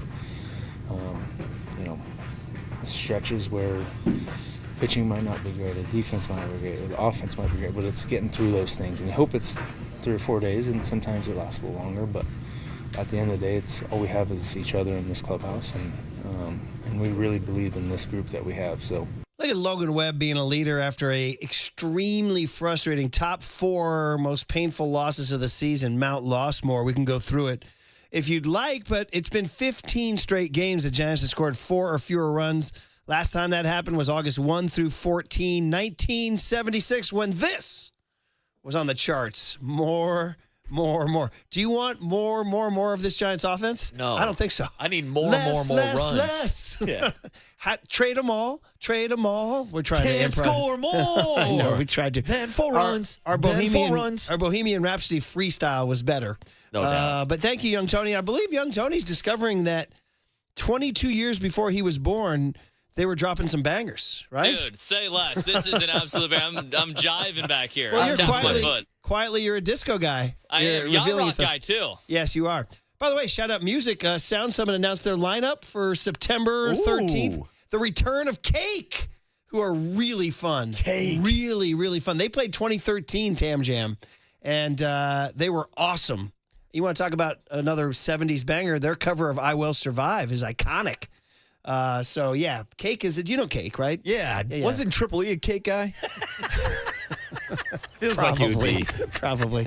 Triple AI, right? Yeah, it's it. Triple AI. The future of AI. Maybe he can solve the Giants' offense. When you use ChatGPT, you're using Triple E. So, he actually wasn't a bad writer. Remember his Joe Coy movie review was pretty good. It was pretty good. That's one thing I will give Triple E credit for. He does have some skill with the pen. Yeah. I see he wasn't making any grammar mistakes in our last diamond notes that we did for Giants pregame. Yes. Look at me taking shots at John Joe Curley. He's a sweet kid, Triple E. We wish him the best. All right, so there you go, guys. Okay, we asked you guys, what do we do? What do we do? And I go out to the Golden State Lumber and Showroom text line and see what you guys are saying. 808 KNBR is the phone number also. 415 says, you asked, do we need another bat? How about a single bat? 650 asks a very harsh question. Says, why is Casey Schmidt still in a Giants uniform? 650, we got to discuss Casey Schmidt for a second here. This is a Giants draft pick, second rounder. They invested some capital in him. He has flashed power. First of all, the glove. The glove's legit, right? We know that. But second of all, he has flash power. At the end of last year, remember, he went on a little power surge that was exciting. Then he made the club out of no, wait, did he make the opening day roster? Am I confusing? Yeah, this year he was opening day roster until he got hurt. The oblique. So he's come back from that, and Buster Posey specifically mentioned him as a guy they might want to work in at first base over there. Now, what happened was last night he had a very unfortunate at bat. He struck out on a ball on a slider that might have been heading towards Daly City. Might have been heading towards right outside our studios. And it was almost like he was just geared up. He was going to swing no matter what. Now, Hitting a big league slider is tough, but that's his job. His job is to spit on that pitch and draw a walk. So where are you with Casey Schmidt? Is he, you would think in theory, and I'm not putting this all on Casey Schmidt. I'm just responding to one text. I mean, he's probably on the priority list. He's probably like somewhere around 8, 9, or 10. He's not in the top 5. But since he did bring it up, is there any chance in your mind that he can hit and help this lineup? Oh, well, that's the question. Because, first of all, I don't know what the hell the plan is for Casey Schmidt is in the immediate future. Because, obviously, we thought maybe he'd be the guy to take over the hot corner. They gave the contract extension to Matt Chapman. And let's be honest, that was the best attribute about Casey Schmidt, was his glove. He was a Gold Glove winner down in the minor leagues. He has a cannon of an arm from across the diamond. And then we saw some of that versatility. We saw him play shortstop. We saw him play second. And now he's over at first base. So that, to me, is why he's on the roster. He's essentially your super utility player. He's also 26 years old and was a second-round draft pick, so you're not just going to give up on a kid like that just because he's struggling, especially when you don't have any other options. Now, you asked me whether or not Casey Schmidt can be a successful hitter. To me, he's got to be more disciplined because, as we saw last night, it feels like anytime he sees a slider, a sweeper, or a curveball, any type of off-speed moving away from him, he's just chasing the ball. Like he's some dog at the park chasing it every time his owner throws it to him. Like, he just needs to be more disciplined, and I know that's something that him and Pat have been trying to work on. This is a guy that's gone through some adversity in the minor leagues when he got beamed in the face. Took him a while to get over that as well. And then this year he struggles with the oblique when he was giving you some decent at-bats early on. I don't look him as a future pillar in this lineup. I don't know how big that bat can be, but he does have some power and he can run into it. And again, when you don't have any other options at first base, when you are moving him around, when you're moving Marco Luciano to first base in AAA, you're looking for any type of production from your younger prospects because, let's be honest, in the farm system, there's not a lot of bats outside of guys like Bryce Eldridge. Even a guy, who's catching my eye? James Tibbs. Is the guy they drafted last summer from Florida State, right? Correct. He was a Florida State guy. And he is hitting the ball down in Eugene, hitting bombs. Smashing, has 10 home runs on the year. And we've seen that players drafted from very recent high-level college programs are making debuts. Nick Kurtz from the A's. And this kid, Jack Caglione for the Royals. Now, he's elite, right? Yeah. He's a top 5 guy. We're not saying Tibbs is that guy, but Tibbs is a top 15 guy. There's no rule that says that those guys can't move quickly through the system. The only thing with Bryce is the glove. Yeah. He's trying to find a place for him to play. And it's the fact that he's so young still. He's only 20 years old. Now, we've seen plenty of Major League players make their debuts at 18, 19, 20 years old. So it's not asking anything unthinkable, but it's the fact that he was a pitcher/hitter and essentially just a pitcher/DH. Even going back to the days of high school. We talked to him about how he used to be a former shortstop growing up and then really just got on the bump because he could also throw 90-something miles per hour, which is pretty damn nice when you're in high school. I mean, this is a guy that has never really found his footing defensively. And so it's different when you are drafting a Nick Kurtz or a Jack Caglione, and they can make that leap, even a Paul Skeens, who we saw a couple years ago, because it's easier to go from the college game to the Major League game. We've seen that all over Major League Baseball the last 5-10 years. But it's harder to go from high school and playing Team USA travel ball tournaments to facing off against some of the best pitchers in the big leagues. And that's the last thing you want to do here is stunt the development of your top prospect who's still only 20 years old. Right. Yeah, good breakdown. 415 says, I think at this point in time we need the Draymond Green drop. Nah, it's fine. 33 and 27, only 3 games out. No, it's fine. Hey, Marcus, only 3 games out. No, it's fine. Another game tonight. No, it's fine. Hey, man, 2-2 in their last 4. No, it's fine. There you go, buddy. That's it. So you're telling me Logan Webb in this rotation is like Steph Curry and Klay Thompson scoring all the points, and the Giants' offense is like Draymond Green. No, it's fine. Winemaker. Defensive first team. No, it's fine. They won the championship when he said that. Yeah. Winemakers up in Napa, where a winemaker should be, up in Napa. Winemaker, good morning. You're on KNBR with Murph and Marcus. How you doing? What you got? Hey, what's up, Winemaker? Good morning, boys. Good morning. So when's the last time the Giants have drafted a first baseman that could hit with power? Brandon Belt? Brandon Belt was okay. I mean, I give him his due. But let's face it, he was never a prolific. And I know the park plays a role, but we have got to finally address first base and go out and find somebody. And as far as Adames goes, I'm not impressed right now. I get it's a long season, but he got lucky. He should have been given 2 errors last night. Yeah. And the scorekeeper gave him 1. Yeah. But, I mean, that throw to first base when the guy's already standing on Yeah. the bag Yeah. for the most part. Give me a break. Just eat that thing. No, you're right. And then, I mean, I don't know what his approach is at the plate, but I get it. But, I mean, we're wasting supreme starting pitching. I mean, I don't look at the records of the starters. Logan Webb was 3-1 going in last night. Birdsong's 3-1. Robbie Ray, has he lost yet? I think maybe 6-1 or 7-1. But I mean, we're getting incredible pitching out of the bullpen, except Ryan Walker. That pitch is not fooling people anymore. But I just, it's frustrating because we're getting elite starting pitching and elite bullpen play for the most part, and we can't hit our way out of a paper bag again. Winemaker, anyway, you guys have a good day. Good takes. Willie Adames continues to struggle defensively. I've said this before on the air, and I'll say it again. When balls are hit to short, I'm always a little sketched out. He will one-hop a throw to first, by the way. He has no problem. Casey Schmidt, thank God for Casey Schmidt's picks. Casey had a hell of a dig last night. Yeah, I mean, and Webby pointed at Adames. Adames did have it was a short It hop. was a nice play by him, but too. the Schmidt's dig was just as good, right? Yeah, I'll say, Willie has shown some flashes defensively that I have been impressed. There's also been a lot of plays that I have not been impressed. But also, 2 plays last night that Winemaker was just talking about, I can't help but have flashbacks to Brandon Crawford. Yeah. And that's an unfair standard. Look, there's not too many shortstops who play the game like Brandon Crawford, but it's it was so nice, just oh, that's a ground ball up the middle. That's an out. Yeah, it was so true. And I noticed it kind of early on. It was the first week or two. I was like, ooh, he's not Brandon Crawford. But he's supposed to make up for it with the bat, which has not happened. Yeah, that's the issue. All right, Dwayne Kuiper, our Tuesday hit. You got to hear from Kuiper. He'll have some thoughts. Dwayne Kuiper, next on The Sports Leader.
There's no question we've got the best in the booth. That's why we all mimic his call.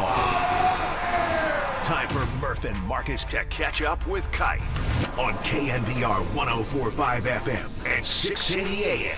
All right, the Murph and Marcus Show is sponsored by Bigelow Tea. Grab a mug and tea proudly. On the UMA guest line is Dwayne Kuiper. Kuiper, good morning. How are you? Hey, morning, Kuiper. You know, listen, I heard you guys coming in while I was on my way to get a cup of coffee. And I'm thinking, you know what? This might be the morning where I don't feel well. This might be the morning where I'm going to throw up and say, look, I can't make it today. But you're here. You made it. Well, I'm here because I'm responsible. Yeah, you're a good man. You're a good man, Kuiper. Yeah, you're good. How's the coffee? But the point is I don't have an answer to any of this. And I wish I did. If I had an answer to the problems of this team scoring runs, I would be the first to go into the manager's office. I'd be the first to go into the locker room and find Burrow and find Miner and find Guerrero. I'd find all those guys, and I would tell them what I thought. I don't have any answers. And I think they're trying to figure it out, too. Let's just start with the end of the game last night. Matt Chapman and Gerard Encarnacion. Giants were playing for the tie. It was interesting. What'd you think of that? Just trying to get the one run. By doing what? Bunting? Yeah, by bunting. Yeah, I mean, look, it's the perfect guy to bunt. Yeah. I mean, Christian Koss is the guy that, what do you expect out of Koss? You expect him to put the ball in play and make some contact. So, yeah, I mean, you got to play for it to see if you can keep going. But, Murph, I want to go back to the inning before. What about the ball Fitzgerald hit? The fly ball to the right center? I mean, that I think was a home run in 15 ballparks, 16. Not here. And not at this time with how the Giants are playing. You go back to the game in Miami where Fitzgerald had a home run taken away from him. I heard you guys talking about, the ball that Lee hit that Dane Myers, former pitcher, by the way, tracked it down in center field. It's massively frustrating. And that, look, I see it in the faces of the hitters.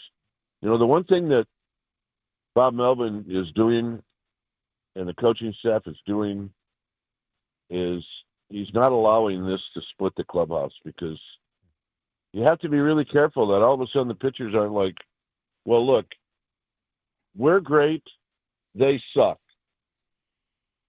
And that's not happening. This whole group is hanging in there together. And unfortunately, they have to deal with this. But they're grown men and they're paid to do this. So, my feeling is I just can't wait to get to the park tonight to see if this is going to change. Kuiper, I'm glad you actually brought up that Fitz at bat in the ninth inning, because I wanted to ask you about the strategy after Patrick Bailey gets the leadoff single. Tyler Fitzgerald lays down, or should I say squares up the bunt on the first two pitches, gets himself into a 2-0 count, but then does swing away. So just your thoughts on giving him the green light in that 2-0 count instead of sticking to the strategy of lay down a bunt and maybe playing for that one run. Well, right now the pitch that Patrick Bailey is doing a nice job of swinging at and making contact is a fastball. And I'm quite sure that the thought was Bailey's going to get a fastball here, and let's see what he can do with it. Sometimes a count will dictate what's coming, but nowadays you're seeing a lot more pitchers that are not afraid to throw a changeup. They're not afraid to throw a slider or curveball. So I'm thinking that's probably what the strategy was. Yeah, and obviously every button they're pressing is the one that's not working. So many things to talk about. Well, let's talk about Logan Webb there for a second last night. I mean, it's interesting. He had a history against the Padres in his last few games where they were hitting him. They weren't scoring a ton of runs, but they were hitting him. He certainly flipped the script last night. I think I saw the stat from Pavlovich. He threw 41 sliders, most since 2022. But that was a real stand-up because, the Padres had been a little bit of a burr in his saddle, Kuiper. Yeah, and they also have been struggling scoring runs. It's hard to imagine when you see that lineup that they would have trouble scoring runs. So, it was a good time to get after them last night, and Webb certainly did. I thought I read today that Patrick Bailey said he thought that that's the best that Webb has thrown all year. The thing about Webb that it was kind of surprising, I don't know if I heard it or I read it, he's like in the top 5 or 6 in strikeouts this year. And he's not a strikeout guy. He's a ground ball, play to contact, get some double plays, pitch through traffic. But this year he's racking up a lot more strikeouts, which is pretty interesting. Unfortunately, he's got a 500 record. He, like a lot of guys, including Verlander, probably should be 2 or 3 games over 500. Yeah, definitely looking to get Logan Webb some more run support, as all the Giants pitchers in the starting rotation. But the Giants did try to make a roster move yesterday to spark some energy into the lineup. They called up Gerard from Sacramento after he got done rehabbing his hand, and they decided to send down Luis Matos. What were your thoughts on sending down Luis Matos to bring back Gerard? Well, a couple of things. One, where's Encarnacion going to play? Well, he's going to play the position that Matos plays. And 2, Matos needs at-bats. I mean, he's a young guy that you just can't waste him sitting on the bench not collecting at-bats, because if you put him in there, and if he's going to play against lefties, he has to have a few at-bats to help your lineup. And, the fortunate thing is for the Giants is he hit the home run on Sunday. The unfortunate thing is afterward they had to tell him that he wasn't going to be around. But I was told that he took this very well, and he was the one that even said, look, I need at-bats. And if I'm not going to get him here, then I need him somewhere. And, it wasn't that he was happy to go to Sacramento, but he knows the reason why. He needs to play. Yeah, it does make sense. So they're going to give, I guess the second part of that question is given Gerard Encarnacion, they're going to give him some chances, I guess. He came in for Yaz halfway through. We might see more of that. I don't know. Like, you think they're looking maybe to him to spark the offense? Well, I mean, look, at some point, you got to change things around a little bit. And the fact that Yaz is a left-handed hitter and there's a right-handed pitcher, that means he's going to play, right? Well, maybe you got to switch things up a little bit, and maybe Encarnacion plays a little bit more against right-handed pitching. Left-handed at-bats are hard to find right now. I'm not talking about in this Giants roster, but they're hard to acquire, to get. Other teams just don't spit those guys out and say, yeah, here, grab one of my left-handed hitters. Let's do something there. Just, it's hard to do. And I'm sure Buster and Zach are trying as hard as they can to improve this roster. But you have to have 2 teams to tangle. You got to have a dance partner. And I just don't think they're finding any dance partners right now. Last night we saw Lamont Wade Jr. leave the game after getting hit on the hand by a ball. What do you think the plan would be at first base if he does move or miss any time? I know that X-rays came back negative, but do you think it's Casey Schmidt? Do you think we see Wilmer in the field more, or do you think Gerard maybe gets some opportunity at first base also? I think Will Clark can still swing the bat. Yeah. I do. Call him up. I would put him in a uniform, his little boiler and all, and just let him swing away. I don't know what. You know what? I don't know. I don't know if you try to go out and acquire somebody. But Encarnacion would be the guy that you would think would, get some time at first base. Wilmer can play a little bit of first base if you want to do that. But I think they're pretty happy with Wilmer Flores being the DH. So, yep, Encarnacion's available, and, when he stands in at home plate, you kind of like the way he looks in the uniform. By the way, speaking of Will, I think you could get 2 guys. You could get Barry and Will and give them unis tonight. Right. I think those guys might be able to. They might go 2 for 4 each guy. You know what? I'll bring in Jeff Kent and Ellis Burks, just like that 2000 team, and let them rip. Oh man! A few more minutes here with Dwayne Kuiper as the Giants lose a tough one, 1-0 in 10. That's an understatement. It was one of the toughest losses of the year, considering how tough the offense has been and how many chances they had last night, Kuip. So, I mean, you've joked about this before, the Frank Robinson pull it out of a hat, because, listen, there's no minor league call-up. There's no trade. There's no answer other than Encarnacion or the Frank Robinson grab bag. well, I told you this before. You could do it back then because there wasn't any social media. Right. And there wasn't a whole lot of backlash, and nobody was going to challenge Frank anyway. You couldn't do it now. Something would happen. You'd put a guy that's not used to leading off, and he'd be hit by a pitch, and all of a sudden he's on and then it would be, the reason would be, is because you pull the lineup out of a hat. You can't do it.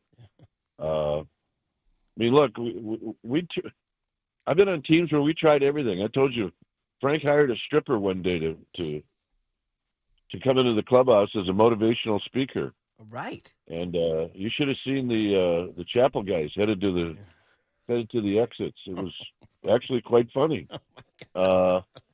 And you know what? We didn't. Nothing happened. No. We didn't get any runs. We didn't do anything. Murph bought a big alarm clock and he put it by the bat rack, and every 20 minutes it would go off. That didn't work. There's a ton of different things that people have tried, and guys who have set their bats on fire. The bottom line is it's just terribly frustrating. And when you don't score runs, you can love 1-0 games, but after a while, people want to see runs. Yeah, they do.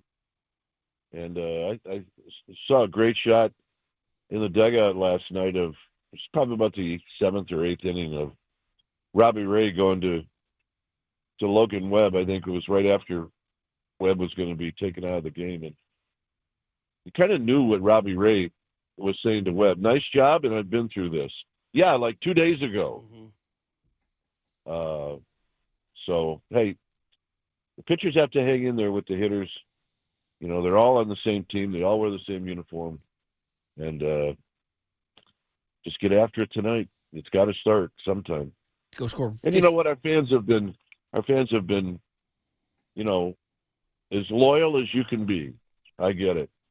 But at some point, they're going to express their frustration as well. And we don't hear a lot of booing at our park. We never have, unless it's the opposition.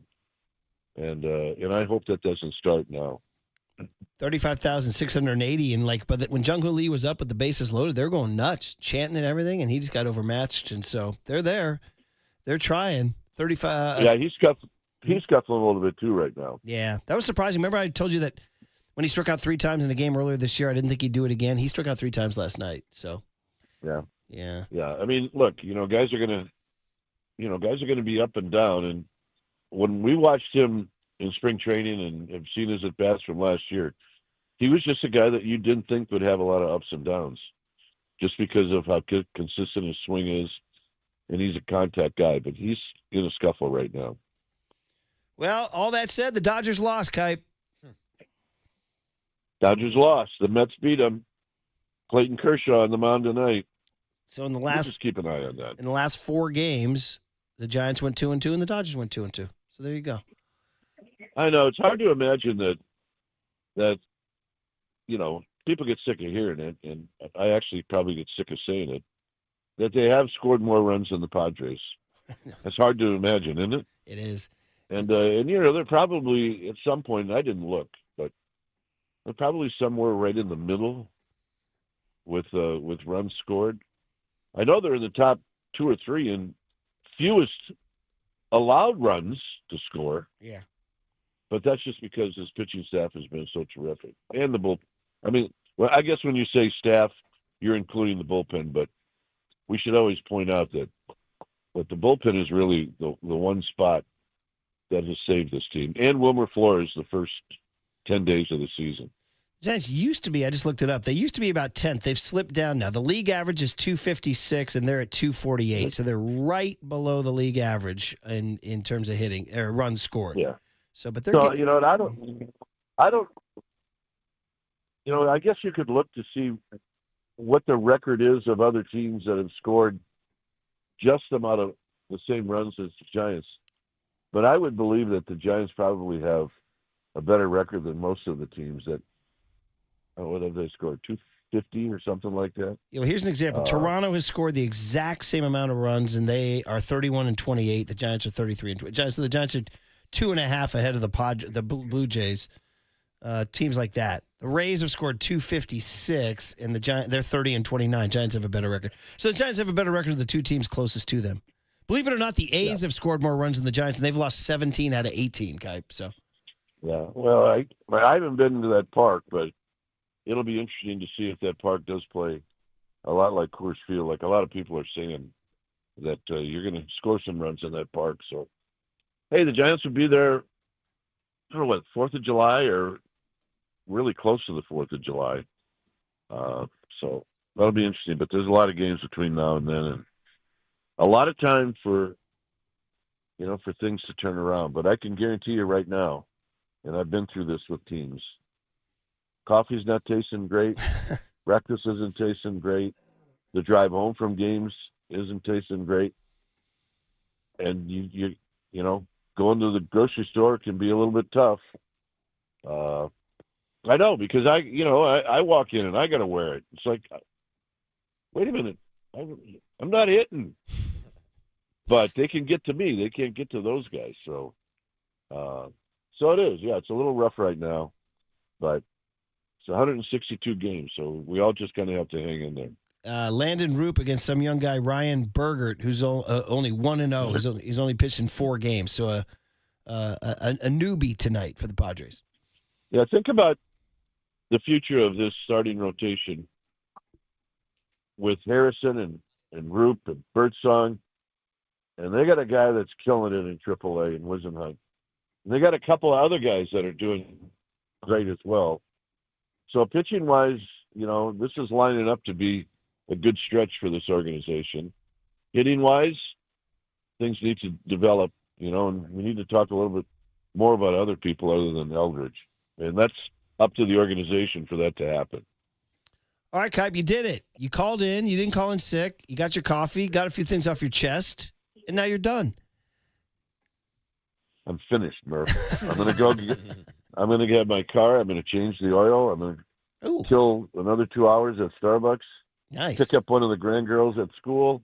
By the way, I just, for whatever reason, I thought this was pretty cool. I'm sitting in Starbucks, it's about 7:15, and a woman walks in, nicely dressed, probably middle-aged, and she walks in and she stops and she raises both her arms in the air and she said, "It's the last day of school."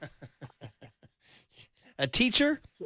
It was a teacher. Yeah. I thought, God bless our teachers, man. They've been getting after it, for 9 months, and now they got 3 months off. So good for them, all you teachers out there. Have some fun. Yeah, they say the 3 best reasons to be a teacher: June, July, and August, right? Yeah, you know what? But they also love their kids too. Yeah, so. they raise them up, man. That's what they do. I wanted her attitude. Well, I wanted to say, you know what? I almost gave her the phone and say, look, in about 15 minutes, you're going to be talking to Murph and Mac, and they're going to be bitching at you about the Giants not scoring runs. Can you handle that?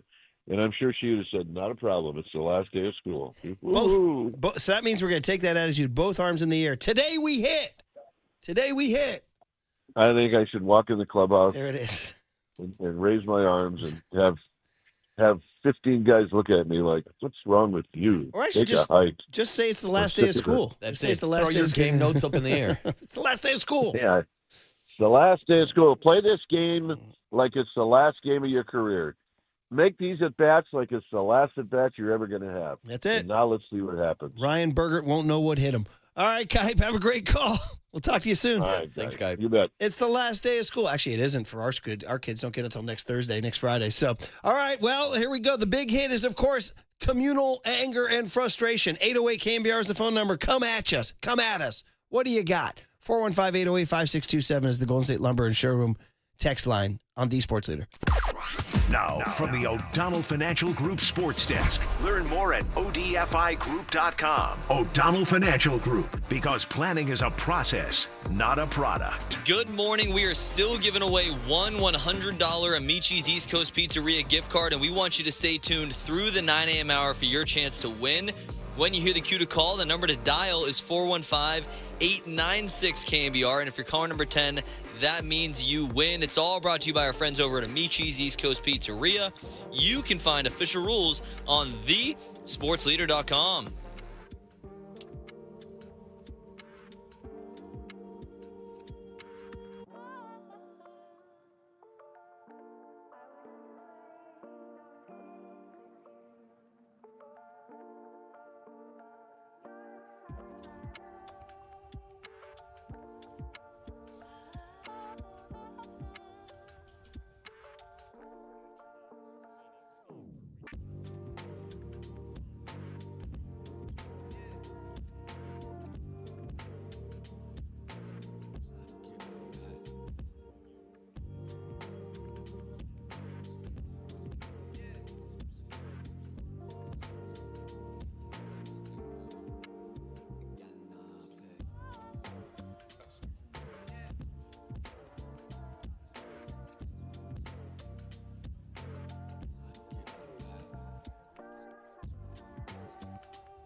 All right, let's talk about Provident Credit Union. Good people, local financial institution making smart, safe, and secure moves with your money.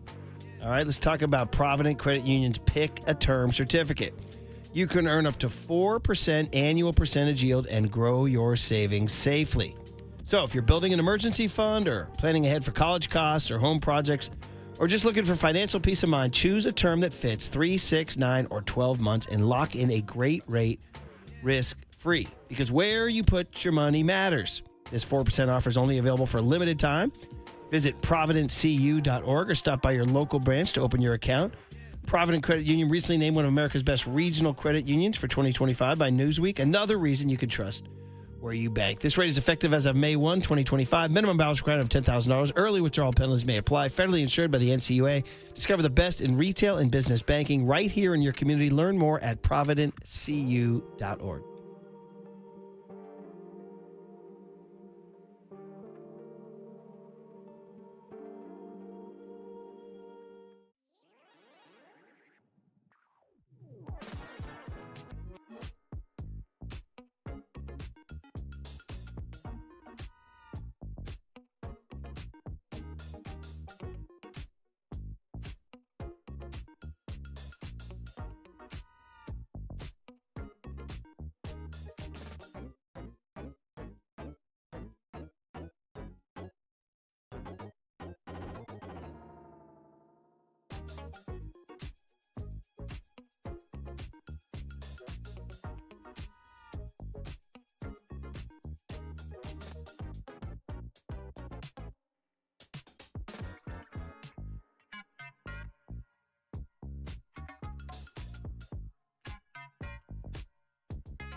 Hold it now. This is The Big Hit. Sponsored by Benjamin Moore Paints. Experience the Benjamin Moore retail difference at their independently owned, authorized retailers today or at benjaminmoore.com. On KNBR 104.5 FM and 680 AM, the sports leader. Murph and Marcus is sponsored by Bigelow Tea. Grab a mug and tea proudly. So the Giants bring the infield in, and it's in all the way. Cronenworth taking his lead away from third. Iglesias waits for the 0-1 pitch, and he hits a fly ball left center field. Ramos angling back, still going back. He'll make the catch. Tagging from third is Cronenworth, and he's going to come in to score. That's the first run of the game. Jose Iglesias gets it done with a sacrifice fly, and the Padres lead 1-0. Suarez gets the one he wants from Maldonado. The 0-2 is lined to first and caught by a rise. And the game is over. The Padres win it. And so it goes for this Giants team where the offense has just disappeared for a couple of weeks. The Giants tonight go 10 and don't score. And they had a lot of chances tonight. Oh, Dave Fleming telling it like it is. In 1976 was the last time the Giants went 15 games, scoring 4 or fewer runs. They tied that last night. So the hits from 76 continue. And the jokes are just right there for the dad jokes. A Giants runner on third base. I want you to show me the way to home plate. Oh, come on, Matty Williams. Wave him home. Wave him home. Come on, Matty. You know which way to go. Show him the way, Matty. Show him the way. Show him the way. And you know what?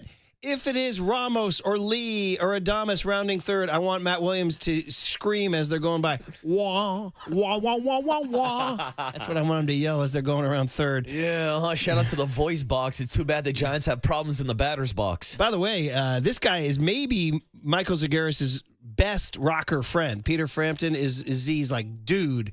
They're really close. And in my first year on the beat in 1994, when I was just learning the legend of Z, I was like, who is this guy? He's incredible. He's got stories for days. He's hilarious. He knows every rocker. He knows every athlete. He knows every ball player. He knows every football player.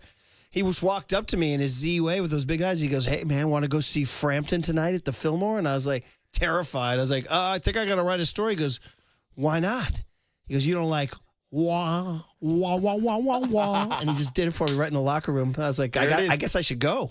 Here it is. Wah, wah, wah, wah, wah. This was groundbreaking, Young Tone. You know what these rejoins are doing, though? Real talk. Making me real nostalgic for the simplicity of 1976. None of these freaking cell phones. None of this freaking social media. You want me, call me on the landline. And if I'm on the phone, you're going to get a busy signal. Yeah, how about that, young Tony? Back in my day, we grew up before cell phones. And because the iPhone didn't come out until I was in high school. If I'm not home, it's just going to ring about 100 times. There's no machine. Leave a message after the beep, Tony. There is no message. Oh, not just even a rings. voicemail. It just rings. That's it. Damn, I really wanted a Just custom. rings. I wanted a custom voicemail with the voice box. Dude, you've reached the tone. Wah, wah, wah, wah, I remember wah. specifically answering machines being like controversial. Like, do you really want one? Like, there's a piece to not having to come home and get a message and all that stuff. And then the sadness of coming home and not seeing the light blinking, which Mikey from Swingers experienced when he kept expecting his girlfriend to call and he'd look at that red light and it wasn't blinking, and the sadness of nobody calling you. The sadness. Tragic. Oh, man. You are listening to KNBR AM and KNBR FM San Francisco, the sports leader. A Cumulus media exception. Point of fact, are we still KNBR AM and KNBR FM San Francisco? Oh, that's a great question. Are we? That's a great question. Oh, it's funny. Last night we had really good burritos from a taco truck. Shout out my man Abel is his name, I think. He has Mill Valley on lockdown. Anytime there's a gathering, they call this guy Abel. He comes over from the East Bay and sets up his taco truck. Oh, hell yeah. And we had a TAM Boosters, the Boosters Club. We had the coaches dinner last night. And shout out Ashley for hosting the dinner. And she called Abel, and he set up his taco truck in her home and in the backyard. Got just a tremendous homemade carnitas burrito. Oh. And somebody said, is there guac on that? And all I heard in my head was guac. That's all I heard. Dude. And I was going around the whole night just saying guac. Guac. And it somehow made my night better. Guac. I'm not even BSing. Last night, I was at the Giants game, and somebody walked down with a helmet full of nachos and there was like an ice cream scoop of and the same voice popped into my head because I'm like, damn, look at that. That's some nice. That's some. I want to dive into that. It's really working, man. It's working for me. So you and I both had Gabe guac nights last night. I can't What are the escape the odds? Gabe Kapler ASMR. Oh, it was man. a perfect scoop. It looked like a scoop of ice cream. Guac. Yeah, guy asked me. Somebody goes, "Hey, is there guac on that?" I'm like, "Dude, don't go Gabe on me, man." Yeah. Hey, Tom Brady, what's your favorite flavor of ice cream? Absolutely incredible. What is Gabe? I wonder what Gabe's thinking when he watches this team. Somebody actually texted in on the Golden State Lumber and Showroom text line and said a Gabe Kapler team would be better prepared to hit right now. So, all right. Listen, times like this, you turn to hitting coaches. We all know Pat Burrell's a friend of ours. We like him. We're rooting for him. I've always thought, to be honest, that a hitting coach, and no disrespect to all hitting coaches everywhere, they're great. But honestly, it's what's the line? It's not the arrow, it's the Native American. You know what I mean, dude? I get what you're saying. Yeah, you listen. I don't think like a guy different. Unless I'm wrong, I frequently feel like when teams fire hitting coaches, it's a sacrificial lamb. What you're trying to say is it's not the arrow, it's your old high school's mascot. I think that works, right? Stay hot, buddy. We're allowed Stay to say hot. that. Yeah, with our Hall of Fame coming up. Yeah. Yes, So I'm with you on that one because it is funny. It does seem like it's a bit of a scapegoat just to say, oh, it's the hitting coach. It's the approach. Well, when the Giants got off to their 12-4 start and they were executing late in games, we were also giving credit to the change of approach, the change in approach that we saw in spring training, and they were executing it earlier this year. The key word is execution. Pat the Bat's not the one going 1 for 12 with runners in scoring position last night. We don't do this in football. When a wide receiver drops a ball, we don't blame the wide receiver coach. When an offensive lineman gives up a sack, we're not calling out the offensive line coach. We do call out coordinators, D coordinators and O coordinators for sure. And coaching might matter more in football than it does in baseball. Yeah, play call wise. That's why I went with the skill position. Everything that Pat Burrell said to us during spring was what we wanted to hear, which was, guys, you can take some out of your swing, put it in play, go the other way, situate. We heard about his whole batting cage mantra of runner on third, one out. What are you doing with this pitch? Can you get this pitch in the air? Like, we heard everything he said was what we wanted to hear. And early on in the year, they were. Didn't you think they were executing situationally? Absolutely. Yeah. And that's why I said, hell, this is how you're going to win games, with your pitching keeping it within a 1 or 2 run ball game, and then you're going to have to get late game execution. It feels like I've been repeating that for the last 3 weeks now. You got to execute with runners in scoring position. It's why they struggled so much last year, and that's why there was such a focus on changing that approach, but it's baseball. People are going to miss opportunities. It just seems like all those opportunities are stacking up on these Giants offense right now. Here we go. 916 comes in and says... Real quick. go ahead. Sorry, I wanted to get something into the last texter about Gabe Kapler's offense being more prepared. Yeah. Well, again, that ties into the hitting coach, who was Donnie Ecker, who we thought was changing the game of baseball. Well, are you paying attention to what's going on with Bruce Bochy's Rangers? Because they fired Donnie Ecker earlier this season. So it's easy to give all the praise in the world to the hitting coach when your team's doing well, but then you're also going to get some of the blame. And we've had people ask questions. Do you think Buster Posey and the Giants would go out and hire Donnie Ecker? I would say, based off his track record this last season with the Texas Rangers, the answer would be no. And also, he's tied to the past regime. So I don't know if that's a possibility. It seems like Pat's their guy, but if they continue to struggle like this, there will be questions about his future with the organization. But overall, just the depth of hitting and bats in this organization that go beyond anything that Pat can control. Yeah, I mean, this is obviously, we're going to find out what Buster Posey's all about now. It's June 3rd. They're 33-27. Their bats have cooled off dramatically. Since they were 16-9, that famous quote he gave us, they're now 17-18.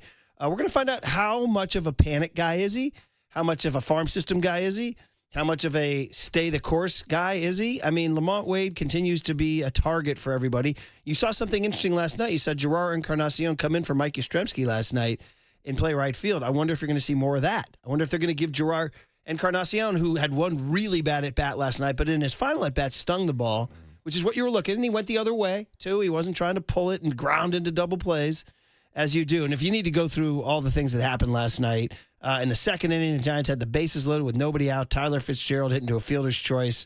Ramos hit into a double play. In the third inning, Matt Chapman hit into a double play. In the seventh inning, after 3 walks, Jung-Hoo Lee struck out on 3 pitches. Now, we just watched that at bat on the replay here. Pretty good pitching. You still would like to see him put one in play there, but he didn't. 8th inning, 2nd and 3rd, they intentionally walk Willie Adames and Casey Schmidt with a really bad full count strikeout on a pitch way outside the zone. Bro. Yeah. And he started the at-bat down 0-1. He did start the at-bat down 0-1. If that doesn't represent how bad this offense is right now, they're getting strikes before they even step in the box. Dude, now, in fairness, it did happen to a Padre, too, in the 10th. Their catcher, Maldonado, I believe, right? Yeah. He was very upset about it, too. So but yes, dude, that's a great call. Yeah. That's terrible. It's like, we're going to intentionally walk this guy to bring you up, and oh, by the way, you're going to start in an 0-1 hole. It's unbelievable. And then in the 10th inning, the Christian Koss bunt, which I was okay with at the time. At that point in time, just give me one and get me to the 11th, and let's see what happens. But you have Chapman up, and I'm looking for a fly ball. He absolutely smokes the ball, and Jose Iglesias goes OMG. Oh, my God. And spears it. Now, we have the Padre call maybe for the cooler content. They were blown away that he made that play. It was a fantastic play. Right. So if that goes past him, Chapman's on second with one out, and the Giants have tied the game.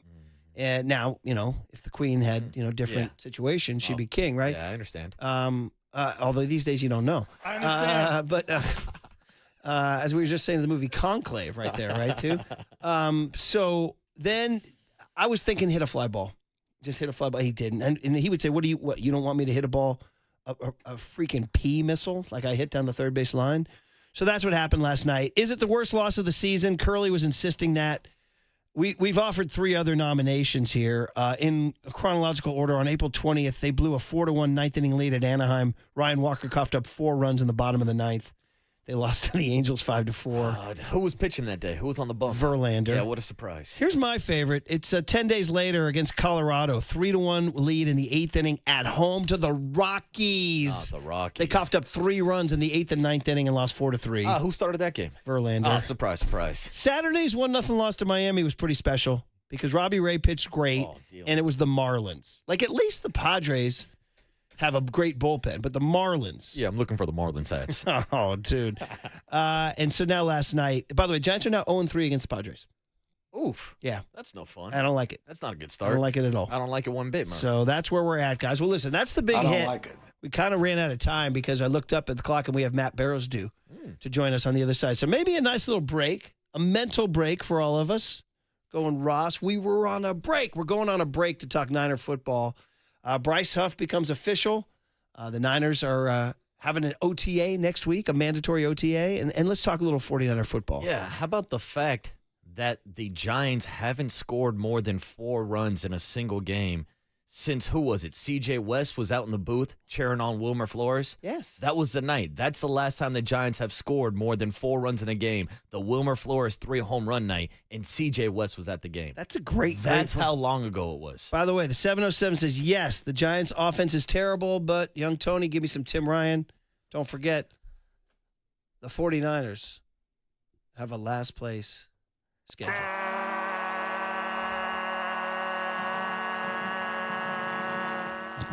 Longer than I thought. Matt Barrows next on the Sports Leader.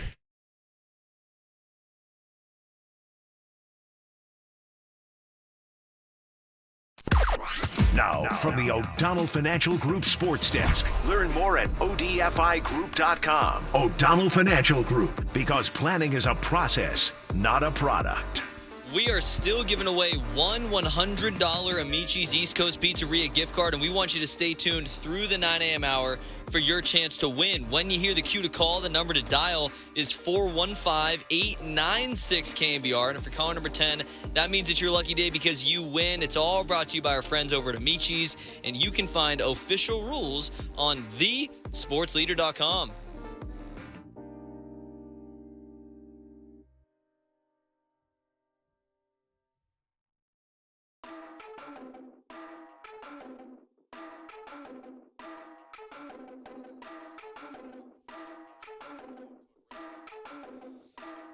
Maybe Steve Moskowitz is going to help the Giants bats, or at least he can help you with your tax situation. So, Steve, you want to talk to the people out there about what to do if they can't pay their taxes?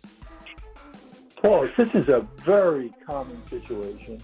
It cuts across all walks of life, all income levels, all professions, all jobs, and it's scary. It's frustrating. You feel like there's a 1,000-pound weight pushing you underground. Don't give up. Don't say, that's it, I can't do anything. Don't wait for that IRS agent to come knocking on your door, ruining your life, your business, your marriage. There's so many good solutions. Like, can we make a deal that you just pay part and they write off the rest? Or they forgive the penalty. Sometimes penalties and interest are more than the taxes. Or shift the burden where it belongs to the former spouse, former business partner, or get you a monthly payment that you can really afford. Not what some IRS agent says he thinks you can afford, what you can really afford. I could go on and take up the whole show with solutions, but you probably don't want me to do that. So instead, I'm going to ask your listeners to give us a call. We have a free consultation. We'll explain everything to you. And then if you want us to, we'll do everything for you so you don't have to do anything with the IRS. Just give us a call and say, hey, Steve, take care of me. Yeah, give him a call. That's tax attorney Steve Moskowitz. He's my tax attorney. He should be your tax attorney. Give him a call at 888-TAX-DEAL, 888-TAX-DEAL, or go online to moskowitzllp.com.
And now it's time for the Protect Your Assets Business and Technology Report with me, David Hollander.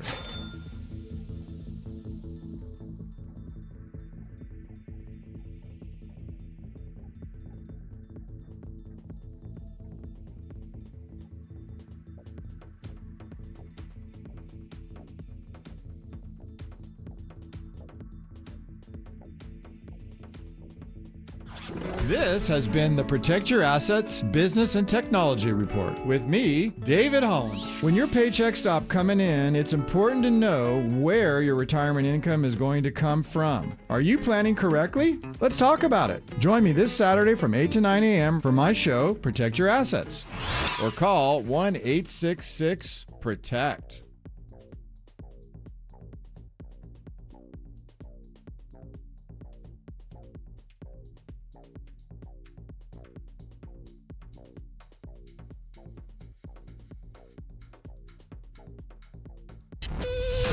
Now back to Murph and Marcus on the Sports Leader and streaming live on KNBR.com and the KNBR app. Sponsored by Bigelow Tea. Grab a mug and tea proudly. Oh, yeah, this is working. We're doing 1976 rejoins because it's been 15 games since the Giants last scored more than 4 runs. It hasn't happened since August 1 to 14, 1976.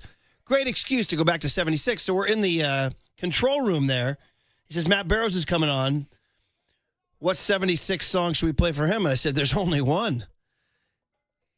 You sexy thing. Matt Barrows is one sexy thing here. We are sponsored by Marin Health with top physicians, surgeons, and clinicians right here in the North Bay. Marin Health puts you closer to your best health, world-class care, closer than you think. Sexy Matty Barrows, good morning. Yeah, what's up, you sexy thing? I love it. This is a great way to wake up. Murph will remember this. Marcus will not. But 1976 was the bicentennial. And people went berserk around July 4, I remember that year. It was a big deal. I was trying to tell them, and I used it to launch into a sermon. I was like, you know what? We were all in. Like, I remember excited to buy a Coke can or a Pepsi can with like an American flag on it, right? Oh, yeah. Getting an American flag in your hand as a child as the parade went by. And I know it sounds like, we're talking about the 1950s. This is the 1970s. But everybody, yeah, you're right. I mean, it was a real celebration of this country. It was a great time to be alive, I guess, is what I'm saying. And that, which leads to our 2-word question, Maddie. What happened? I know.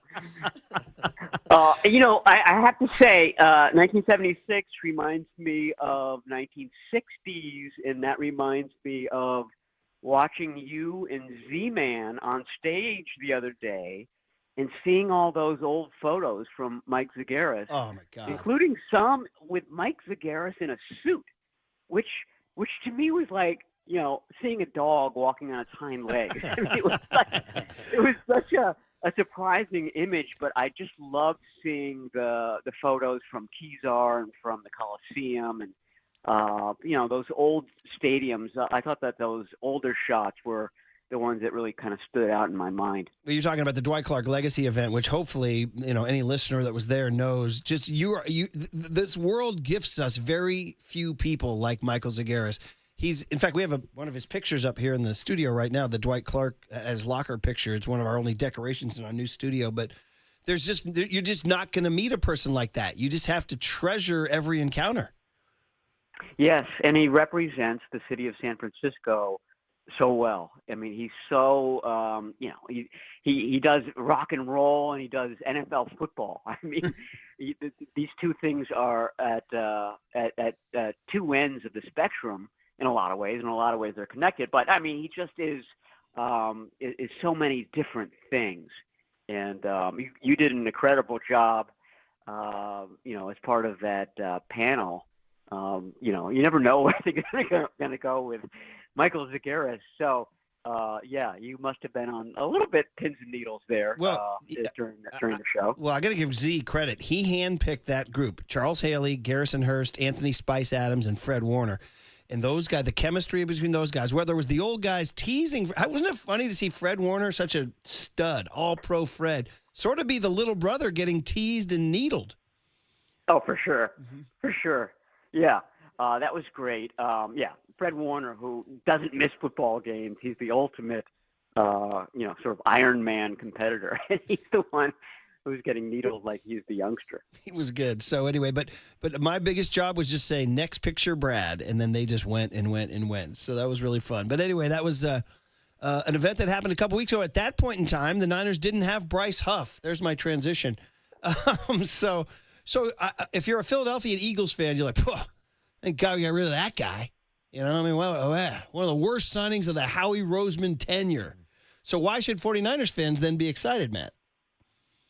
Well, because he kind of fills out the rest of that defensive end group. During the draft, even after they took Michael Williams, I kept asking myself, okay, when are they going to take that second defensive end? I mean, that's how bereft they were at that period heading into it. And they didn't. And so, when the draft ended, it was Nick Bosa, Michael Williams, Itur Gross-Matos, and Sam Okwanu, who played a big chunk of last season.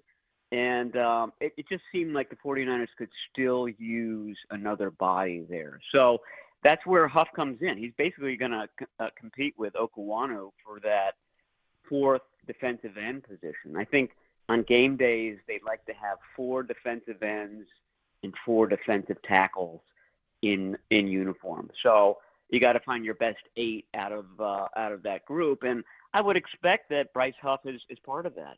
He delivered for Robert Saleh when he was with the Jets. And I think, a big part of, the Philly reaction to him is that they had such high expectations. He was a, sought after free agent, highly paid free agent, and he just didn't deliver to the level that he did with the New York Jets. So I think part of that is expectations. But he's something that the 49ers really don't have right now, which is the smaller, quick pass rush specialist. And they've had that guy in the past. Obviously, everybody remembers D. Ford and Samson Ebukam. They haven't had that in recent years. So it's just another piece to that pass rush puzzle. You mentioned his history with Robert Saleh when he had his career high 10 sacks with the New York Jets, and it seems like Robert Saleh is already having a lot of influence in the building. We saw the first 5 draft picks of this last draft go all on the defense side of the ball. Now they're sending a conditional 5th-round draft pick to Philly for Bryce Huff. How much influence would you say that Robert Saleh already has being back in the building? Yeah, I think that was part of the deal when he re-signed with the team. Is that they said, okay, you're coming back, but it's not going to be the Super Bowl team that you left in 2019. We've got some work to do, and I think he was comfortable with that. He did that with Shanahan back in 2017 when they first arrived here, and he did that with the Jets as well. So I think that was all part of the plan. I think that's one of the reasons why Shanahan wanted Saleh so badly, is because he's been through that in the past. So it's all going to hinge on this rookie class. I mean, can the Alfred Collinses and the C.J. West, win starting spots by September? And if not, can they win them during the year? I think a big chunk of it is going to hinge on how well they drafted this year and how quickly that class can contribute. Talking to Matt Barrows of The Athletic, as the 49ers have all their ducks in a row, man. They get an extra pass rusher for Bryce Huff, for Robert Saleh, for that D-line, for that 4-3 scheme, doing their thing. The linebacker, Nick Martin, so much is on him. You just talked about so much being on the rookie class. Like, to me, the linebacker core was just, you talk about that word bereft, my gosh. And you wrote a big piece on him. He seems like, he checks all the boxes personally. Like, he's got big personality, big hitter. Everybody loved him. What can you tell us about him? I mean, they just said to him, hey, kid, no pressure, just go be Dre Greenlaw, right? Yeah, exactly. I mean, and not just that, but we want you to lead this rookie class. I just talked about how important the rookie class is, especially the defensive rookie class. And they thought that Martin had the leadership skills to sort of be the head of that group, to lead them in workouts, film study, all of that stuff. So, I really think that, when he was picked early in the 3rd round, a lot of people said, who? Nick Martin that early? And I think part of it was that he fit the physical profile, which is that he covers a lot of ground and he tackles very well or very quickly. He closes space. And the other part was that they really liked his makeup, his personality, his leadership skills. Somebody to do that in tandem with Fred Warner. And then somebody, should Warner ever kind of have to miss a snap or, heaven forbid, miss a game, which he's only done once in his career, which doesn't get talked about enough. Somebody who could play that middle linebacker spot, wear the green dot and do all the communicating. I'm not sure that Dre Greenlaw was ever really in line for that. He was sort of always in that weak side spot. I guess he never really had to because, Warner was so healthy over the years. But my point is that this is a sort of a renaissance man in terms of the things that he can do and the value that he brings. The flip side to all that is that he's not very big. And he was injured last year at Oklahoma State. So, that's an issue, or that's something that he has to prove moving forward, is can a 220-pound linebacker survive a 17 and probably soon to be 18-game season in the NFL. Last couple minutes here with Matt Barrows on the Uma guest line this morning. Matt, got a salary cap question for you. After paying Brock Purdy, Fred Warner, George Kittle, and bringing in Bryce Huff, how much salary cap space do the 49ers currently have, and do you expect them to spend any more of that cash before the season starts? Oh, I don't have that number in front of me. What I do know is that, we just passed June 1, and so some of these releases that they made, I think it was Malik Collins and Javon Hargrave, were June 1 cuts. So they went into action, so to speak. And right now, the 49ers are paying, they've got a, $279 million salary cap this year. 1/3 of that is dead money. So 1/3 of $279 million is going to players who are no longer 49ers. So it just really underscores their, all right, we're going to rip the Band-Aid off approach this year to the salary cap. And it goes hand in hand with all the rookies that I was talking about. Rookie salaries are cheap salaries, and they're depending on the rookies both on the field and financially, certainly this year and moving forward. Well, Matty, is the next on the list this mandatory OTA next week? Is that the deal? They've got one more OTA tomorrow, and then the mandatory mini camp is next week. So that's the one where we'll really look to see whether Trent Williams shows up. You understand why he might not be at a voluntary OTA, but the minicamp would denote that there's something amiss there. There's a chance something's amiss? Well, they sort of painted themselves into a corner by not drafting or bringing in any high-profile offensive tackles. So Trent Williams has all sorts of sway in terms of getting more guaranteed money, things like that. So we don't know, but that could be a possibility. Are you telling me we have a chance for another bummer summer? Oh, no. No, let's just call it a spring. I'm trying to think of something that rhymes with spring. A spring ding right spring now. Ding. So, all right, I like it. Well, Matt, last question. Yeah, not bummer summer. It's still going to be the summer of togetherness, peace and love. It's the summer, Murph, of 1976. That's what we're Let's get those Coke cans with the flags. Yeah. All right. There you go.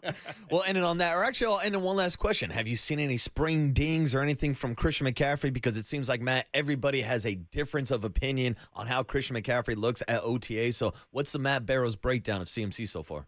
I mean, I thought he looked good. I mean, I saw a play where he caught a pass and just kind of exploded up the field, and it reminded me of watching him in 2023, which is, obviously the precursor to his big year.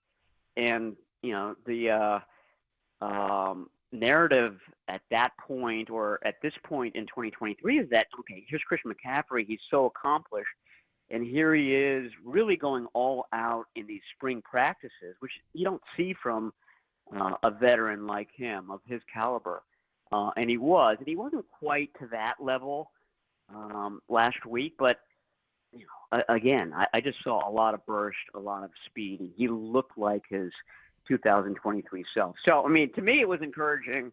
It's interesting that people have had the opposite reaction, but, better than last year when he wasn't here at all. So that was essentially my takeaway, that was a stark difference between 2025 and 2024. Matty, let's go. Let's recapture. Next year will be 250. Any chance we're going to, as a nation, come together in a big group hug? I mean, that would be the time to do it. Let's start preparing right now for that. I love to see that. Oh, man. All right, buddy. Well, listen, always enjoy the chat, you sexy thing, and go have a great rest of the week. Yeah, thanks, Matt. Okay. Yes, I believe in miracles. There he is. Hot chocolate. All right. The cooler of content is loaded, stacked. Next on The Sports Leader.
All right, everyone, chill. This is the cooler He's bitten a cooler of content.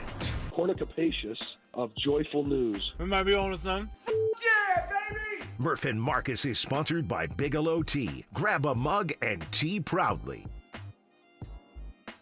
Our 1976 rejoin has been 15 straight games. The Giants haven't scored more than 4 runs. That hasn't happened since August 1 through August 14, 1976. Casey and the Sunshine Band. You couldn't get away from this song in 1976. I got to say, it's been, people who've listened to the show for a long time know we've seen Casey and the Sunshine Band up in Tahoe open for Kool and the Gang, and just couldn't get it done. Couldn't get it done. Wow. Kool and the Gang significantly better than Casey and the Sunshine Band. Sorry if Casey and the people are in town listening right now. Just giving you an honest review. You were not screaming, I like it. No. You were actually going full Ed Asner. But it is, That's the way. Iconic. I don't like it. That's what you play if the Giants ever score a run, right? I don't like it. Hey, we are sponsored by Marin Health with top physicians, surgeons, and clinicians right here in the North Bay. Marin Health puts you closer to your best health, world-class care, closer than you think. Padre radio broadcaster Tony Gwyn Jr. joins Papa and Silver at 10:50. Oh, they got a Padre voice. Interesting. Nice. Interesting. Tony Gwyn Jr. What's my guy doing over here? What's Yeah, Mac? we talked about this earlier. What's I know. Mac tonight doing tonight? I was looking for Jung Hoo Lee to pull a Tony Gwyn Sr. last night and spray one through the 5.5 hole, but that never happened. Right? Go the other way, boys. Go the other way. All right, so here's the deal. In our new studio, we're still working some things out, and young Tony is in the studio right there. He has, in the control room, has the cooler of content that I do not. You got the Quan. So you get to guide us through this, young Tone. What do you got all lined up in that control room there, What buddy? do we got? What's in the box? So let's start with Jose Iglesias. Oh, my God. I got that queued up as well. This is the play from the Padres broadcast, I believe, that you sent over, Murph. Yeah, because I wanted to show, like, as frustrated as we were as Giants fans when Jose Iglesias speared the Matt Chapman 109.7 mile an hour line shot that was, what was he, probably inside the bag when he picked that? Was he probably less than 90 feet away when he picked that? I was going to say, I was sitting on the first base line, so I couldn't tell, but it looked like it was sharp down the line, Murph. Anyway, he made the pick. Just to show you, though, like, as frustrated as we are, Padres broadcasters were suitably impressed. Like, they did not think Iglesias could make that play here. Hard hit, and Iglesias somehow stabs it. Catch the runner, and 2 down here in the 10th.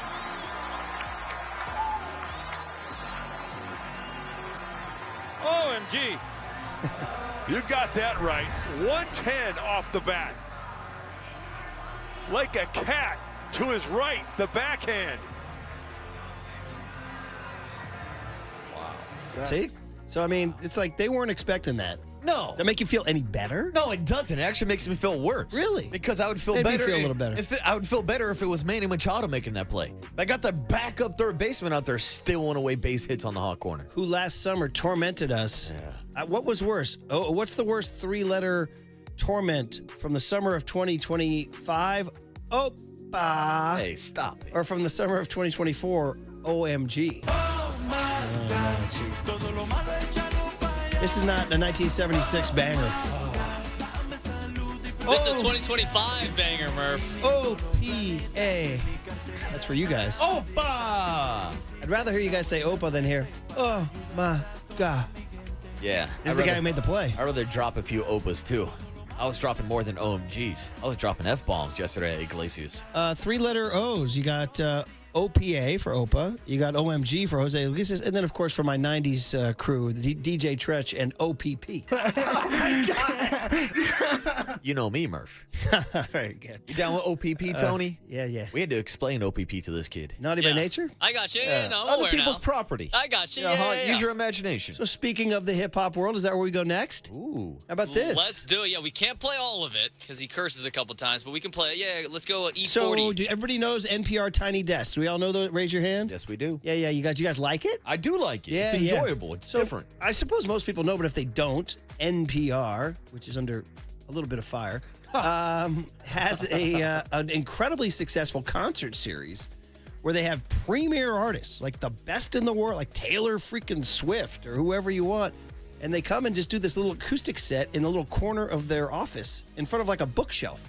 And it winds up being wildly popular because you see these artists completely stripped down and in this little tiny corner of a, like if they did it right out here by Curly's desk, you know? Yeah. Well, it's called Tiny Desk, Tiny right? Desk. And Curly's it's always tiny very, very closet. fun, but I guess they had never gotten E40. So the E40, and he's ours, right? He's our guy. He's kind of symbolic of so many Bay Area sports teams. Whether it's the Warriors, I mean, you can't miss him at a Warrior game. Front row 40. The man who sang Bang Bang Niner Gang, right? Yeah, you're not wrong about that one, Murph. It's not Tomas Hurdle. Bang Bang Niner Gang. But if you want Tomas, Bang Bang Niner Gang. got that one for you, Absolutely incredible. He came on our show once to talk about the Giants and said the line, Jack Clark was raw, which I always liked. Raw. Anyway, here he is doing the Tiny Desk concert. I think a lot of Bay Area people were psyched here. Tell me when to go. Tell me when to go. Tell me when to go. Tell me when to go.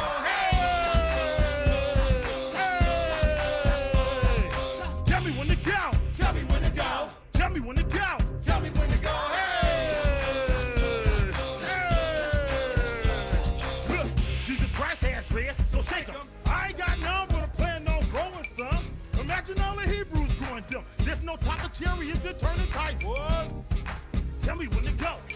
Sitting on my catcher on my way to the stove. My second and third tip, some Henny, some Listerine strips. Dr. Green dumbling, just to ease my thoughts. Not just the cops, but the homies you gotta watch. The moon, the full, look at the dark cloud. Sitting in my scraper watching Oakland go wild. Tat out. I don't bump mainstream, I knock underground. All that other shit, sugar. Ayo, sugar-coated and watered down. First of all, I'm from the Bay where we hyphy and go dumb. He sounded great, number one. Number two, they created a really big sound considering there's only like 6 of them in the corner of an office. You know what I mean? So I want to shout them out. There's any number of tracks, too. Yeah, and I was going to ask you, too, like, what are your thoughts about rappers when they do acoustic concerts? Well, it sounded good to me. It did. It sounded great. I actually like it a lot because I've gone to a lot of rap concerts throughout my years, and usually it's just one guy on stage. But I always like it when rappers incorporate a live band. It gives it a different sound versus the recorded studio version. Well, without question, you emphasize the lyrics much more. Like, you could completely immerse yourself in the lyrics, whereas sometimes they're so overproduced, you can't always follow. I hate to sound like that old guy. I can't understand what they're saying. Like John Joe Curley with Kendrick at the Super Bowl halftime but show. I mean, you can clearly get into his rap. There, absolutely. Which I enjoyed very much. Bar for bar. What do you got?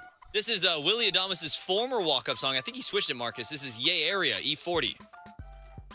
Tiny Desk. You beat to rap what? You beat to rap what? You beat to rap what? Uh-oh. Rick Rock. I got my third win, pimp. I said I got my fourth win. Hey, look, heavyweight, a vet, not an amateur. Loot it up, I push pies like Marie Callender's. Shoot it up if I must. Take over a shot, get out the car, walk, sneak up on partner, do a dome shot. Kapow, kapow, kapow, kapow. Ooh. Then I blend into the crowd. Ooh, ow, ooh, ow, ooh, ow, ooh, ow. Hang with a bunch of hot hair, super hypey and loud. Tell your batch to stop asking about a play. They crying about a play. Can't fuck them right now. Ayo. Yeah, area. Like that. Tell the people that 40 water is back. I got you, Tony. Don't worry. It's all good. I'll fill in the blanks. It sounded good. And the beeps. So E40's Tiny Desk concert, I would check it out if I were you. I was actually surprised that 40 had not done it before. Yeah. Because shout out La Russell, who's been our favorite rapper in front of the program this year. We were talking about his Tiny Desk concert a few months ago. He had a great vibe also, and like brought in his backup dancers, and they're out here gigging in the studio and stuff, turned it into a little block party. Was he wearing his Winnie the Pooh hat? He did not have it on the Tiny Desk concert, I think. Oh, man. All right, well, that was cool. What else we got in the cooler content, that buddy? was fun. Sounded good, Tony. What else do we got? We got, what was this last? Christian McCaffrey giving a nice shout out to Saquon Barkley, who's now on the cover of Madden. So I'm not, this is not, you guys get into this.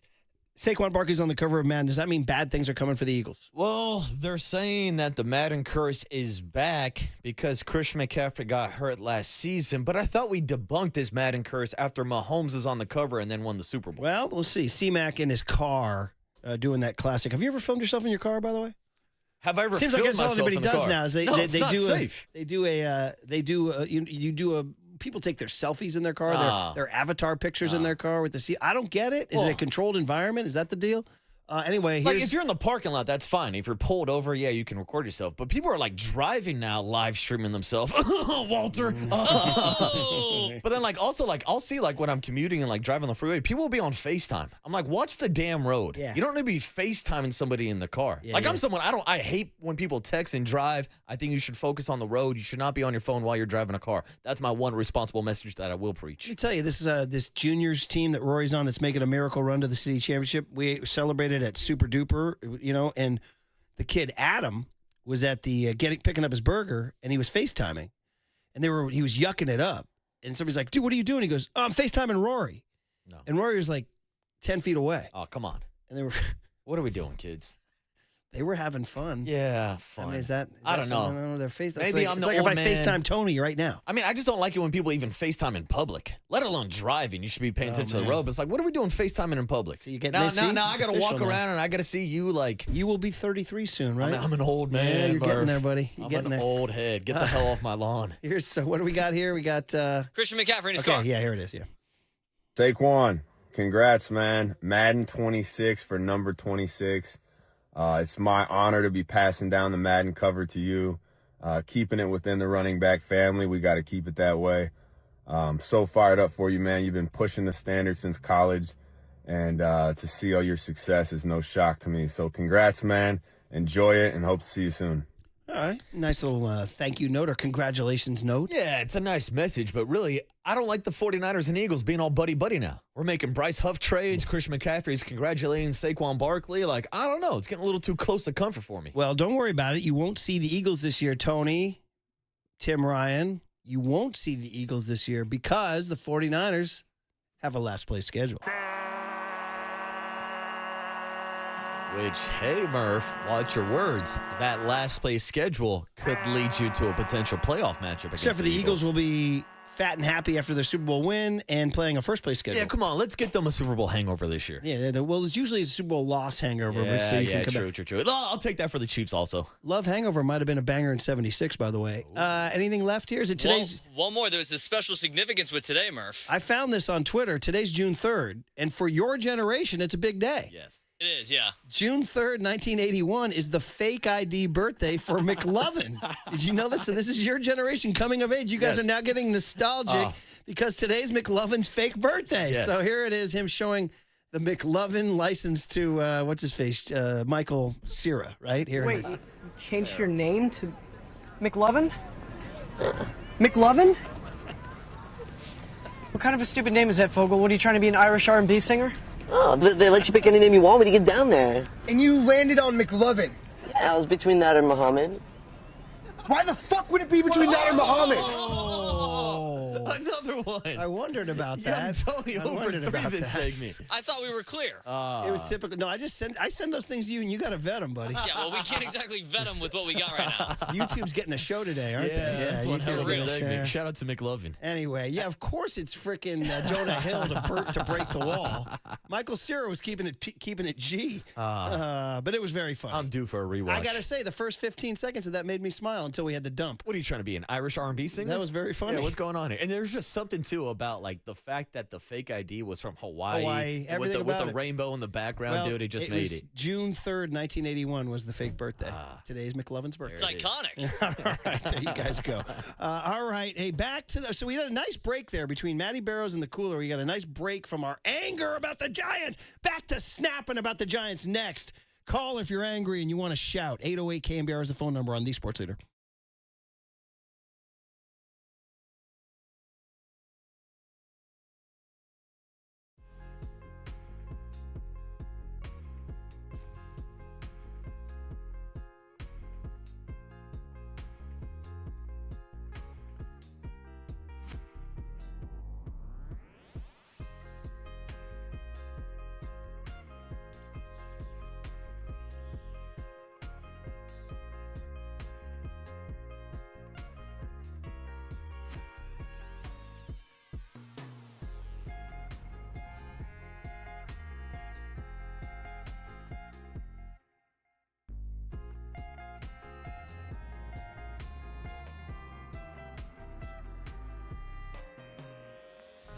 Time for traffic on the Sports Leader.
Listen to the sports leader anywhere, anytime. Download the KNBR app. Murph and Marcus continue live from the KNBR Casino Matrix Progressive Jackpot Studios. Casino Matrix. Progressive jackpots are here. Where are you? Just drop in 1-800-GAMBLER. Ooh, our 1976 rejoins, because it's been since 1976 the Giants had 15 straight games without scoring 4 runs or more.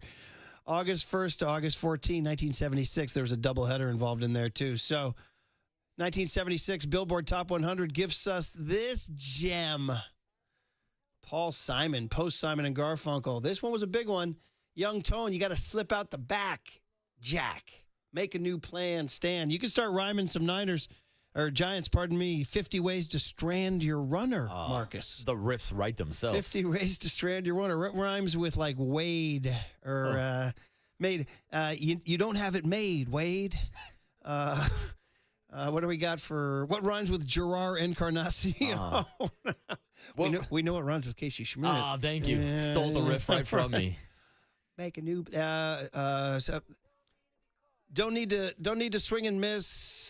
I can't do it. The improv isn't working. My rap battle's not working. What rhymes with Jung Hoo Lee? Drop off the key, Lee? Oh. You weren't the key, Lee? How about that? You swung at strike 3, Jung Hoo Lee. There it is. There it is. You swung at strike 3, Lee. Very good. All right. Can you get me anything for Fitz? Tyler Fitz? Oh.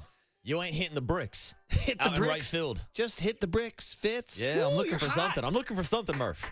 Bar from bar. Maybe you're inspired because your guy Kid Cudi. Well, that's the thing. I did covered not this, know that this was Paul Simon on the original from Simon and Garfunkel, because, Murph, I know this track because Kid Cudi, on one of my favorite albums of all time, A Kid Named Cudi, the album, which might be actually a mixtape, I'm not sure, but really put Kid Cudi on the map. And he did a cover of the song 50 Ways to Make a Record. So, yeah, we can't find a clean version for you, but, yeah, I got inspiration. I'm glad to know there's a Simon Cudi crossover. I just Googled, unfortunately, I Googled Kid Cudi, and unfortunately some stuff came up involving a trial. Oh, yeah, we don't want to get into that. No, sorry. So he's out of Cleveland. I should have used him in some pop culture showdowns. Cleveland is the reason, baby, yeah. Yeah, Kid Cudi. All right, I got to bone up on my Cudi. I'm not going into that. Don't bone up too much. To KNBR AM and Don't bone up too much. KNBR FM San Francisco, Kid named the Cudi. sports leader, a Cumulus media station. All right, well, listen, we've been here all morning long. We had a nice break talking Niners and cooler content. But, man, oh, man, it's been super frustrating. If you were under a rock last night, the Giants lost to the Padres 1-0 in 10 innings. That's right, shutout for the second time in 3 games. It was an are you kidding me type of night. It was an OMG, WTF kind of night. OMG. Whether it was Logan Webb doing everything he could to win the game, throwing 8 shutout innings to be rewarded with nothing. There it is. Whether it was the second inning when the Giants had the bases loaded with nobody out. KNBR put out a meme that made me laugh, and I don't even know the meme. It involved Natalie Portman. And she's looking at a dude, and the dude's looking at her, and he says, the Giants have bases loaded with nobody out. And she says, with a big smile, how many runs did they score?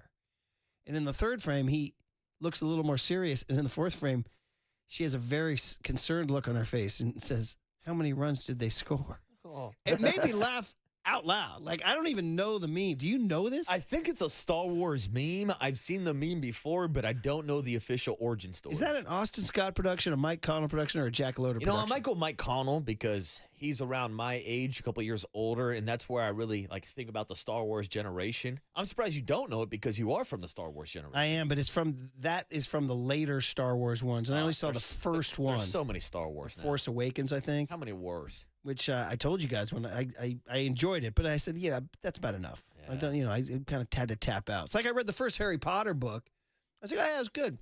People go, oh, you got to read the next 8. I'm like, yeah, no, I don't. Oh. I don't.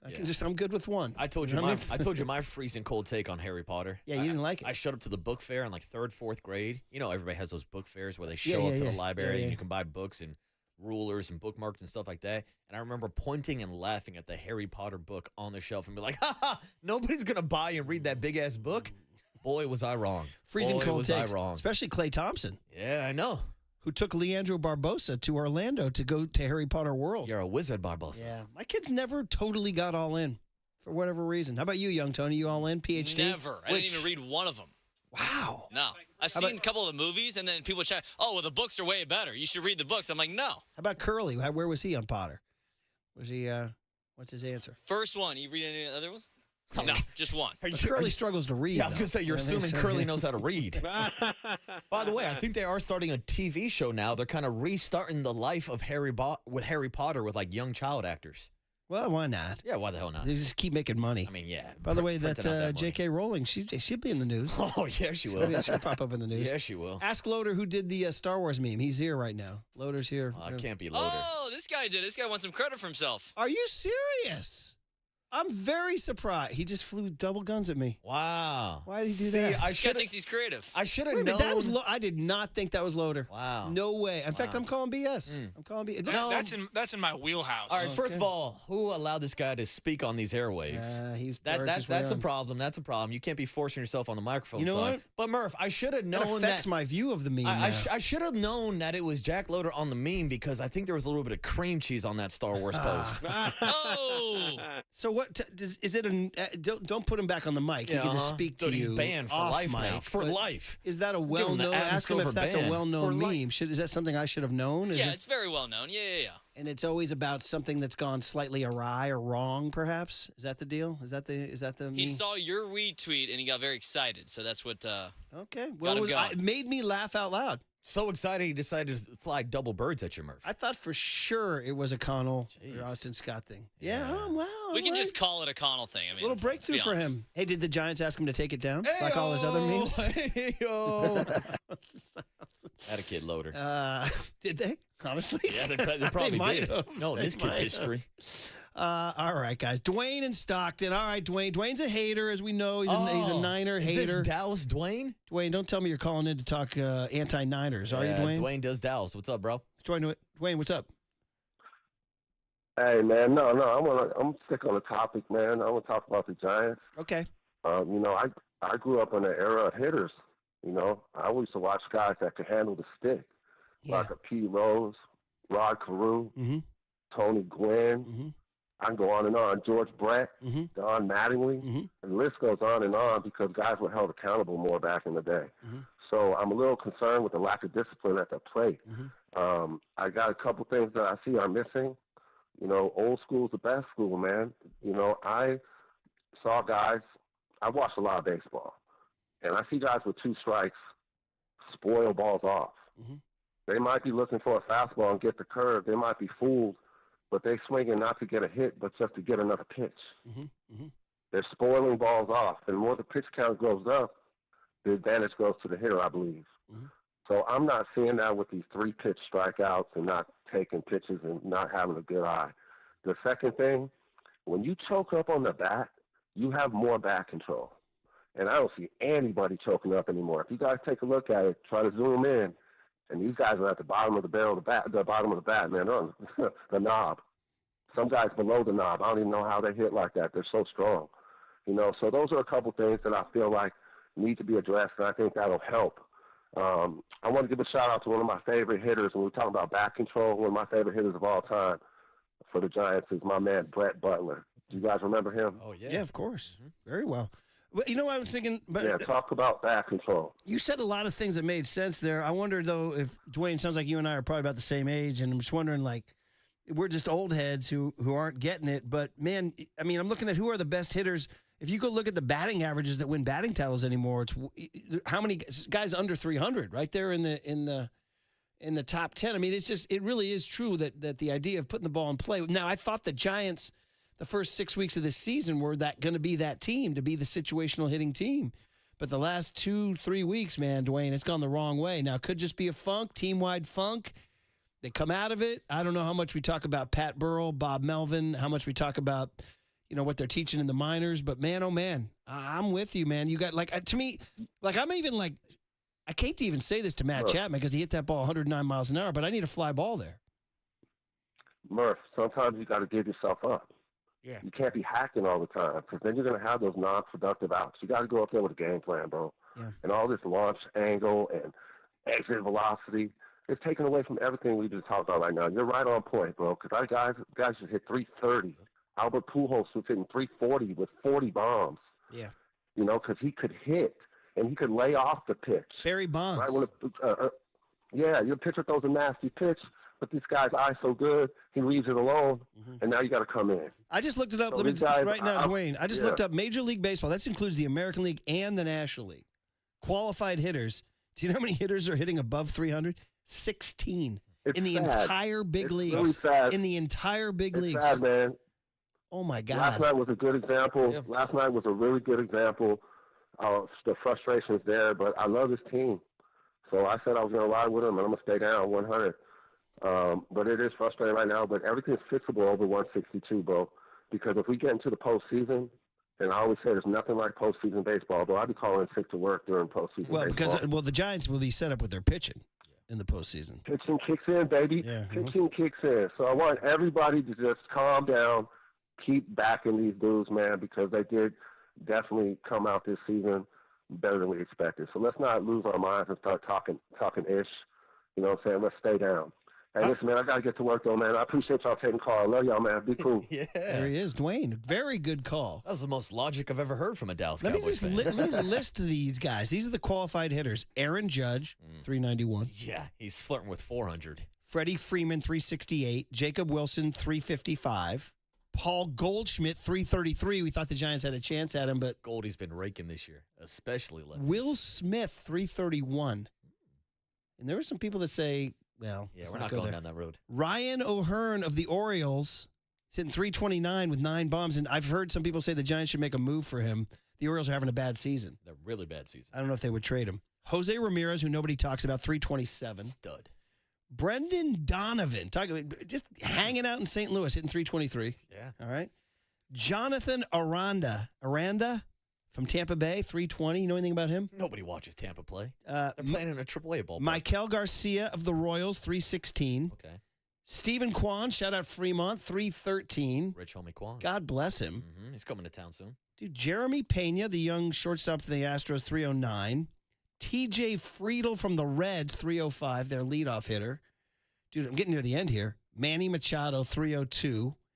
Dude, from the Jays, Blue Jays, named Alejandro Kirk. Isn't he a catcher? He is. Yeah. Mm-hmm. 301. And then Nico Horner, shout out Oakland, 301. So 2 of the top 16. 3 of the top 16 are NorCal kids. We make some contact in the Bay Area. Judge, Kwan, and Horner. We hit for average in NorCal. So, anyway, dude, that's pathetic that there's Yeah. only 16 hitters in both leagues qualified over 300. Well, I think that's the bigger problem in baseball, just beyond the San Francisco Giants. It's what Dwayne brought up. It's a conversation that we've had for years now, really, in the war that is the analytic crowd versus old school baseball. You'll get the analytic crowd that tells you should not have a sacrifice bunt. You should not give away outs. Don't steal bags. You're risking outs. You only got 27 to play with. Try to hit a home run on every pitch. I even saw Giants fans on social media last night. See, this is why you need more launch angle, because they look at the exit velocity. But now people have tried to turn baseball into a math equation where you get the exit velocity versus the launch angle. It's like watching a home run derby now. I don't even need Chris Berman telling me back, because I can do the quick math. If you hit it harder than 108 miles per hour on a 30-degree angle, then it's going to be a home run. But you're not going to get those angles each and every time. So that goes with the overall approach of guys not changing that approach with 2 strikes, because the analytics will tell you it only takes 1 pitch to hit a home run. So you should swing for the fences 0-0. You should swing for the fences 0-1. You should still swing for the fences 0-2, because all it takes is 1 pitch. And that's the difference in the style of baseball that we've seen over the past decade or so now, with the involvement of analytics versus the old school baseball guys that will change their approach and hit for average. There are a couple of texts, though, that bring up this. 925 say it's pitchers. Pitchers today are not the same breed as old school. Velocity and control has elevated the pitching game. And another one, 925 says, or pardon me, a 707. Let me find this guy here. I lost him. I just lost the text. Here it is, 510. My bad. That says, 510 says, these texts keep coming in and bumping them off. Today, guys are throwing 98 cutters and sinkers. They're throwing splits, fastballs that drop off the table, the nastiest changeups you've ever seen. Arm speed, as the same arm speed as a fastball, and a 12-mile-an-hour difference with tons of movement. Hitters have none chance against today's pitching, which is just too dominant. Well, it's an interesting take, and I think there's some validity to it. I agree and I disagree, because also you have the outliers, guys like Aaron Judge, who's hitting damn near 400 against these pitchers. Now, not everybody is Aaron Judge. I mean, this is a guy that damn near my break the record for most 50 home run seasons ever by a big league player. So not everybody's in that category. But also, it's getting back to basics because when I was growing up, when you got a belt-high fastball, you were licking your lips. You were getting ready for that pitch. You're like, oh, that's the pitch I'm looking for. Now you get a belt-high fastball. That's top of the zone. But because so many guys have embraced the launch angle, they're swinging right underneath it. Like, to me, like, those are pitchers that you should be hunting to go hit a fly ball to get the job done. Yeah. But now you're seeing pitchers throwing 100 miles per hour at the top of the zone. I know it's hard to catch up to. You have less than half a second to react to that pitch and make contact. So I get the arguments on both sides, but I do think it's a bit of both. It's the level of pitching, but it's also the overall approach of just trying to hit home runs and hit the long ball every time. Yeah, but that's what the Giants are supposed to get away from when they change from Farhan to Buster. Ding, right? ding. But we shall see. Yeah, which is funny because I think when you're looking at two of the best hitters this season for the Giants, I'd throw out Wilmer Flores and Elliot Ramos. And those are two guys that constantly get into double-digit pitch at-bats. Yeah. They will spoil pitches. They will kind of shorten their swing a little bit with 2 strikes and look to put the ball in play. 707 says, do you guys see Rich Aurelia and Sean Estes in-depth analysis of the Giants' approach after the game last night? 707, no, I had to go to bed. Yeah, I had to. He says they said that pitchers are outsmarting our batters in the approach going into the at-bat. With the position players versus the position of pitches, it was really good. So, well, obviously, you can see the results. The Giants are getting outsmarted somehow. 925 says it's a combination. Pitchers are better and hitters are worse. 510, the same 510 follows up, says, when we were growing up, 95 was like throwing 104. Now baseball has definitely changed. It's harder to hit now.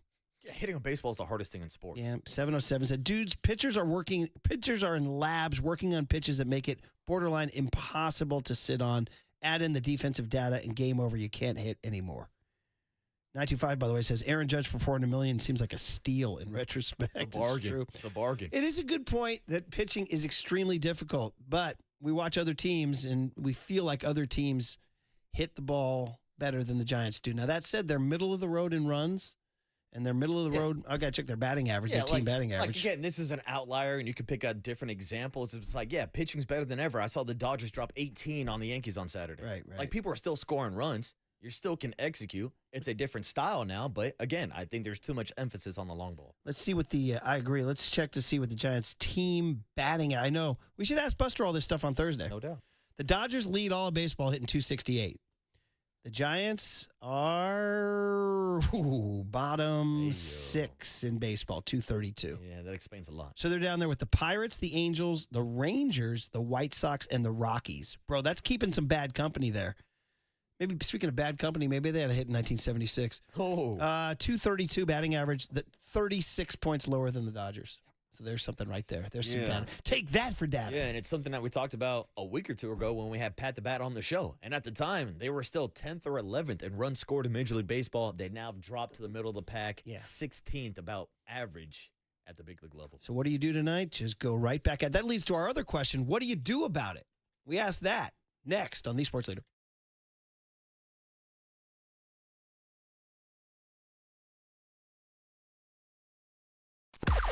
Now, from the O'Donnell Financial Group Sports Desk, learn more at ODFIGroup.com. O'Donnell Financial Group, because planning is a process, not a product. We are still giving away one $100 Amici's East Coast Pizzeria gift card, and we want you to stay tuned through the 9 a.m. hour for your chance to win.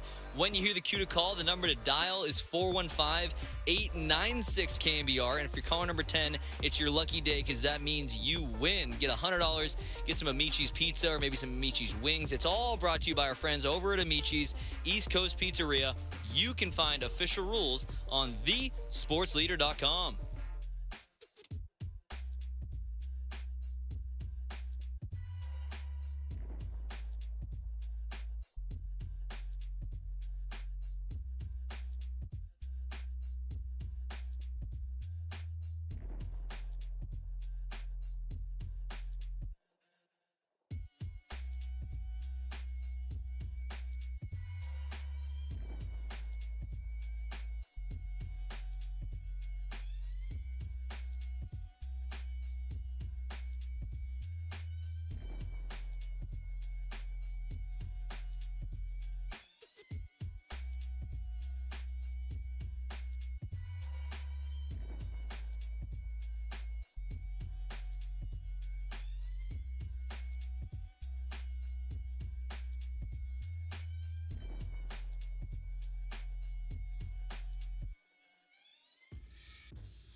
Time for the Protect Your Assets Business and Technology Report with me, David Hollander.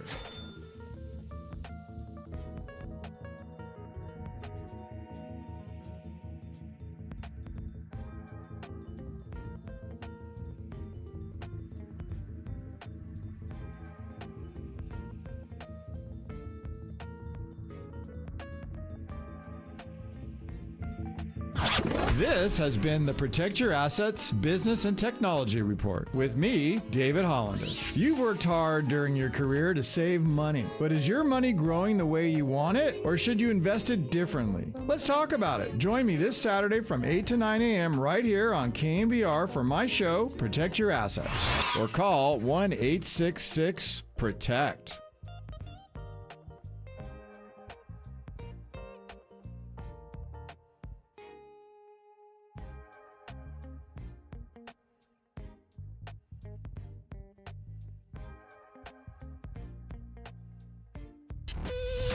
Now back to Murph and Marcus on the sports leader and streaming live on KNBR.com and the KNBR app. Sponsored by Bigelow Tea. Grab a mug and tea proudly. Well, let me tell you, during the season you're going to go through some times, right? And this is one of those times. We're grinding, we're struggling, we're doing everything we can to scratch across a couple of runs a night, and unfortunately, we just haven't been doing a good enough job of that. The guys are giving everything they have. We just have some guys that just aren't really feeling it right now, and we got some other guys that are feeling pretty good. And we just need a couple more guys to get hot at the right time, and that's all this is. There it is, Pat Burrell saying, yeah, some guys just not feeling it right now. And that was last week. Yeah, a week ago Problem today. is, 5 days later, it feels the same way. It's been since 1976. The Giants have gone 15 straight games without scoring 4 or more runs, which leads us to our 1976 rejoins. And we went with this one just because we needed like a sort of a bluesy groove to kind of mellow everybody out a little bit and also maybe get into our feelings a little bit. Hall & Oates, Sarah Smile. Young Tony, you down with a Hall & Oates, Sarah Smile? Absolutely. Set the mood right. Let's talk some ball. You know your Hall & Oates? Vaguely. Ooh. Yeah. Hey now. Good knowledge. Dude, he said vaguely. Yeah. It wasn't good knowledge. My question is, why is Sarah smiling? Dude, you got to know your Hall & Oates, bro. I think I do. Yeah. I got you. All right. He's like, yeah, I make them for breakfast every morning. One of the more iconic duos in American pop history. From Philadelphia, proudly. I went to a Niners-Eagles game, covered a Niners-Eagles game in 1997 before you were born, and they played the halftime. It was awesome. Yeah, before you were born, Tony. Like we're literally getting Hall & Oates at an Eagles game at halftime. Like, this is pretty darn good, man. All right, Pat Burrell, he was saying that last week, and here we are a week later. That was in Detroit right before the Wednesday game, right? Since then, they lost the finale in Detroit, then took 2 out of 3 in Miami, and then last night was just one of those nights. We've talked about, is it the worst loss of the year? It's right up there. We put it on Mount Lossmore. There's 4 candidates. Each of these can put you in a different mood. There was a getaway day game in Anaheim, April 20th, that the Giants blew a 4-1 lead in the 9th inning. Ryan Walker gave up 4 runs in a walk-off loss, and Justin Verlander got a win taken away. Yeah, that one hurt. 10 days later, this is my personal favorite. They lost at home to the frickin' Rockies, dude. And they were up 3-1 in the 8th, and the Rockies rallied for 3 off of Tyler Rogers and Ryan Walker. Oh, man. And that cost Verlander again. Another one. I'll throw in the Saturday loss to Miami, 1-0. Another shutout. Tyler Fitzgerald's home run gets taken back. Jung-Hoo Lee's would-be extra base hit that would have driven in a run gets snagged at the wall, and it's Miami. And then last night, in which they went 10 innings and didn't score. So for you, what was the worst part of last night? Was it the second inning, bases loaded, nobody out? Was it the 7th inning, Jung-Hoo Lee 3-pitch strikeout? Was it the 8th inning, Casey Schmidt swung at a pitch in Daly City to strike out on a full count? Or the 10th inning where they couldn't get a sac fly up? Chapman did hit a ball 109.7 that caused the Padres broadcasters to lose their mind. But was there any one of those that got you worse? I mean, Murph, it feels like you're almost asking me, like, who's my favorite kid? And here's the thing. I don't have any kids, so I don't have any favorites. And I didn't have any favorite moments last night. My favorite moment was going out there and watching Logan Webb. But I will say early on in the second innings, bases loaded, nobody out. you got to get at least one. I mean, that's the type of inning where you truly are playing for a crooked number early, get after the pitcher, throw some run support up for Logan Webb, because that's what frustrates me the most. Of course, I'm a former pitcher. I always love seeing my guys get run support. Logan Webb has been getting Matt Cain throughout his entire career. But how about this? I saw a stat yesterday from Codify, one of the best Twitter accounts I would say on baseball, always throwing out great stats. And they threw this stat out there going into last night's game, that the San Francisco Giants had scored a total of 30 runs in their last 14 games, but they won half of them.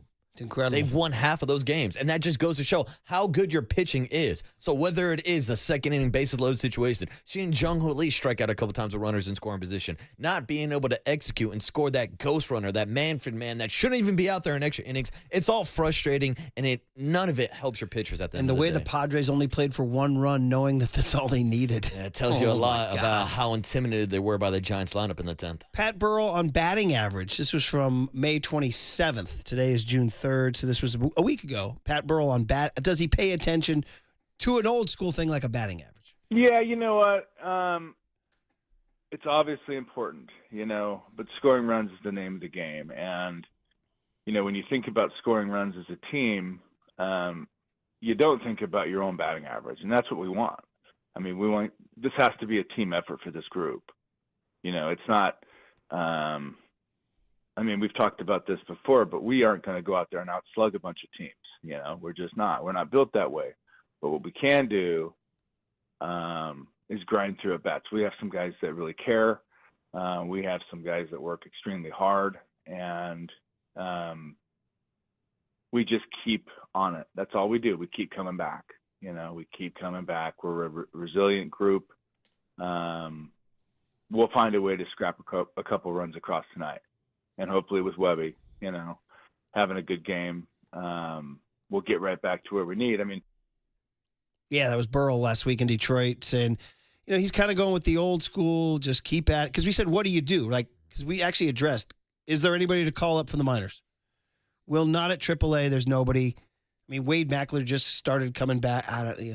Bryce Eldridge is the guy. He's AA. Yeah, he's right down there. Everybody wants Bryce, but we've talked to Buster, we've talked to Zach, we've talked to essentially everybody in the organization, and it doesn't seem like they're going to rush him just because this Giants offense is slumping. James Tibbs, their draft pick from last year, is hitting the ball, but he's in Eugene. He's down there. So what's the next step? Can you make a trade right now? That's what we'll see if Posey and Manassian have that kind of creativity or urgency. Because you're only 3 back in the loss column on June 3rd. Well, think about that. Think about this stretch of not scoring more than 4 runs over the last 15 games and the fact that you still are 3 games back. And then you listen to Pat describe this offense. And how did we describe this Giants team in the first month of the season? Buster's, Posey's, gritty Giants. How they would show resilience. How they would battle back. And look, they had 13 comeback victories in the first, 40 games of the season. They were executing late in these game situations. It's just not happening now. And whether or not they'll get back to that is a question that only they can answer. Pat can't answer it. He can give them all the advice in the world. They can go out there and grind out at bats. But last night, we saw a lot of good mornings, good afternoons, good nights.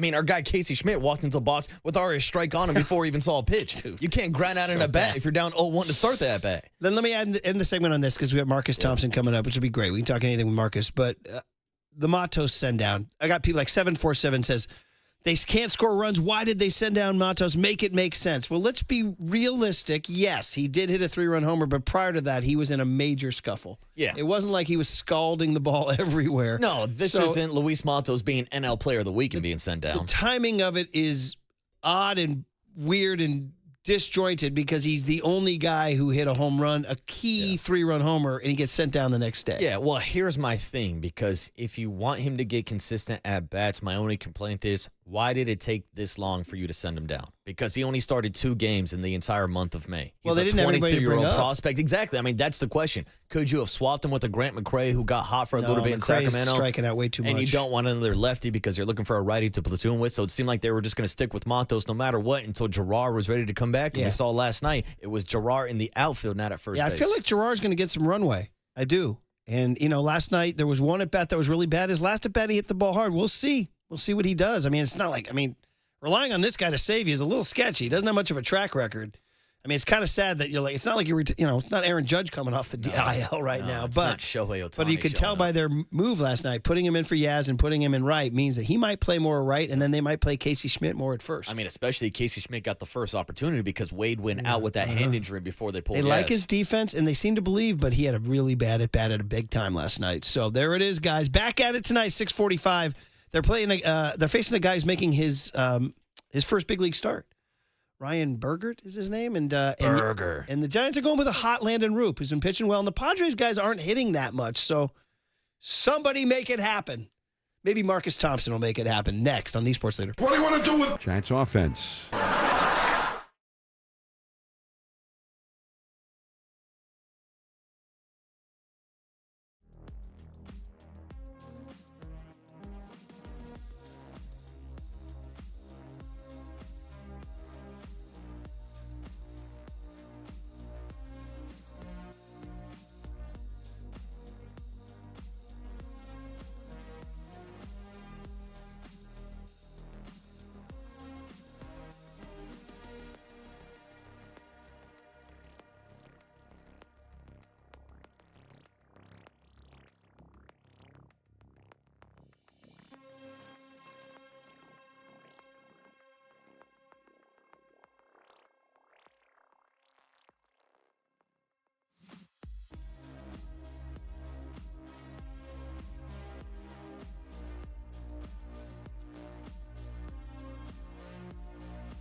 Now back to Murph and Marcus on the Sports Leader and streaming live on KNBR.com and the KNBR app. Sponsored by Bigelow Tea. Grab a mug and tea proudly. Oh, yeah, the 76 rejoins. There it is. Giants right back where we started from. Frustration. Warriors trying to get right back to their title years. We can talk about that with Marcus Thompson. Either way, the 1976 rejoins in honor of the Giants' historic drought dating back to 1976. But Marcus Thompson's got other ideas. He's on a plane to Oklahoma City. I've never been to Oklahoma City. I've been to Tulsa.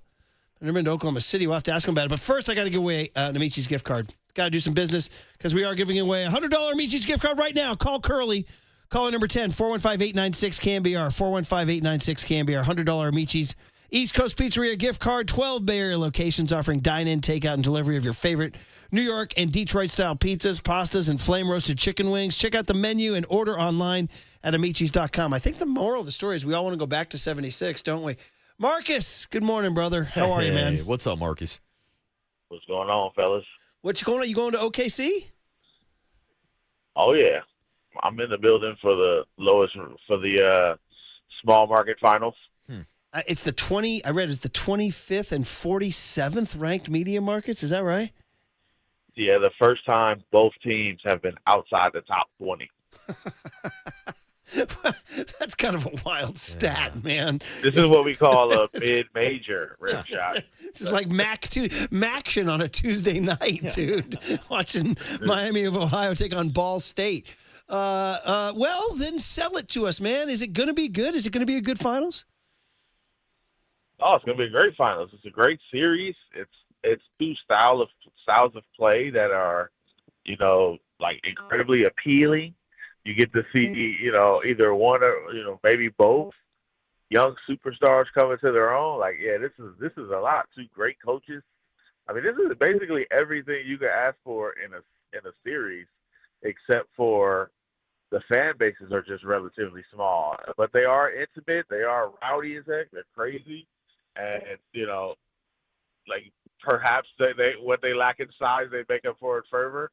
It's going to be a pretty lit series, I think. It just won't register for most of America. Marcus, I believe now this will be the 8th straight year where the NBA will have a different champion, and there's been a lot of discussion about whether or not this is a good thing or a bad thing for the NBA to not have dynasties but to have some parity. No, it's bad. I've always thought it was bad. And more important than like the fact that everybody has a chance, the reason they're doing it is what makes it bad. They're just doing it to protect owners. That's what it's about. Like, a bunch of small market teams are complaining that they can't spend with Steve Ballmer and the Warriors and the Lakers, so they mess with the rules so you can't do it, so you can't overpay, so they can't lose out to the people who are willing to spend the most. That's why they got this whole second apron, because even though they had the luxury tax, some owners were like, I don't care about your tax, I'll pay it. No leg up, Steve Ballmer. And they were like, well, even if you want to pay it, we're going to make it so you can't pay it. Like, that's what it's about. It's not about deciding this is the best thing for the sport. It's about deciding, hey, let's take care of these owners, who probably make up most of the ownership board, who just can't compete with Steve Ballmer's endless pockets. Like, that's what it's about. And that, to me, is why it's bad. If they decided parity was just better, then I'd get it. But that's not the decision they made. They just decided to protect some owners who don't want to spend money.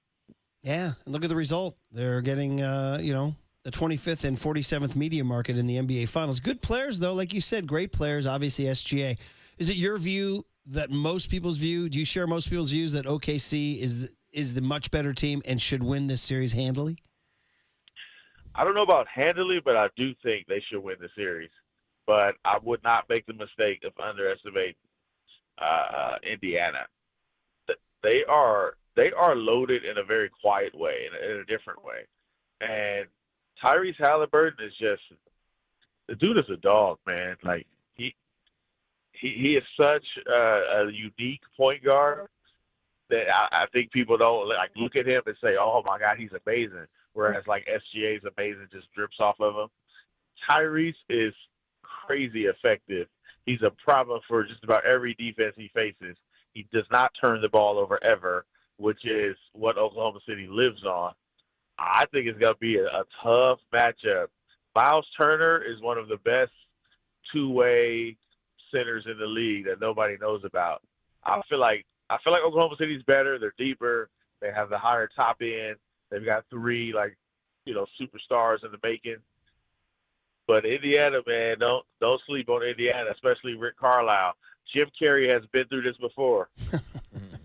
Marcus, with the youth of Oklahoma City's roster, there's a lot of talk about them being a future dynasty. Now, you're my dynasty expert because everybody should own a copy of Dynasties, the 10 GOAT teams that changed the NBA forever by Marcus Thompson. So you tell me, do you think you're going to make any adjustments, maybe add an extra chapter for OKC being that 11th team? That's the irony of the whole, parity push, is that in the end, as they always do, the owners just spite themselves. So now you know what Oklahoma City won't be able to do? They will not be able to pay everybody, period. SGA is going to get a super max. Chet Holmgren is going to want a max. Jalen Williams is going to want a max. You can't pay all of them because now you're in the second apron, right? And now you can't do anything to better your team. So, no, it won't be a dynasty.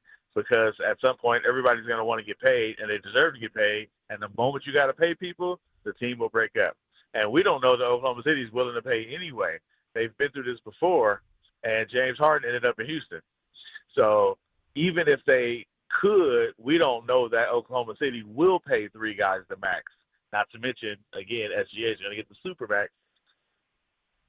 The league doesn't allow for this team to stay together. Yeah. If it does, it will be highly punitive for Oklahoma City, and they'd have to live in the margins. And they are okay, but the more likelihood is that they'll choose to and use their draft picks to hopefully replenish, like getting a rookie quarterback, right? Like let's get another one on a rookie deal, see if you can retool.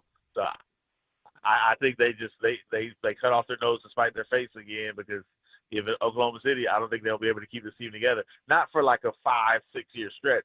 They probably got a couple. Until SGA is ready for Supermax, that's about when it is. That's wild. We really have entered this. It's the Lacob proofing the NBA. They didn't want the Warriors to keep doing it. Speaking of the Warriors, your colleague Anthony Slater in The Athletic wrote the latest intel on Jonathan Kuminga and his uncertain Warriors future. I'm sure you read it. It was a while ago. Just kind of we do this with our Niners writers during contract holdouts. What's the latest on Brandon Ayuk? What's the latest on Brock Purdy? But he laid out 3 agendas, so I'm just going to ask you what the latest is on Kuminga. Agenda number 1 being Kuminga's view of the whole thing. Agenda number 2 being the core, the Draymond, Steph, Jimmy. And then number 3 being, of course, management. So what's your view? Well, it's 2 of them are probably on the same page. I think there's a 4th agenda actually here, and it's Steve Kerr, because he's the one controlling the minutes, right? Jonathan Kuminga sees himself as somebody who deserves the right to go prove he's a star, to show he can play. And that's probably what he wants at this point. Like, just a chance to go he's going to get paid either way, but especially if he can get more money somewhere to go be free, get all the shots he needs and the minutes and the opportunity to show that he's an all-star in this league. Now, I do think there's some management that believes Kuminga can do that, including the one who signs the checks. The question is, does that fit with the timeline of Steph, Jimmy, and Draymond? And can he do it with them? The question, and does Steve Kerr believe he could do it at all? And that's going to be determined, by his minutes. So it's just a lot on the table. The easiest answer is for them to find somebody who's willing to pay Jonathan Kuminga a bunch of money. They could do a sign and trade and get a player with some value back. They can only get about half back because of CBA rules, but if the higher that salary is, the better the player they can get in return. It's going to be tough to pull, but to me, the best move is for just for them to find a way to start over.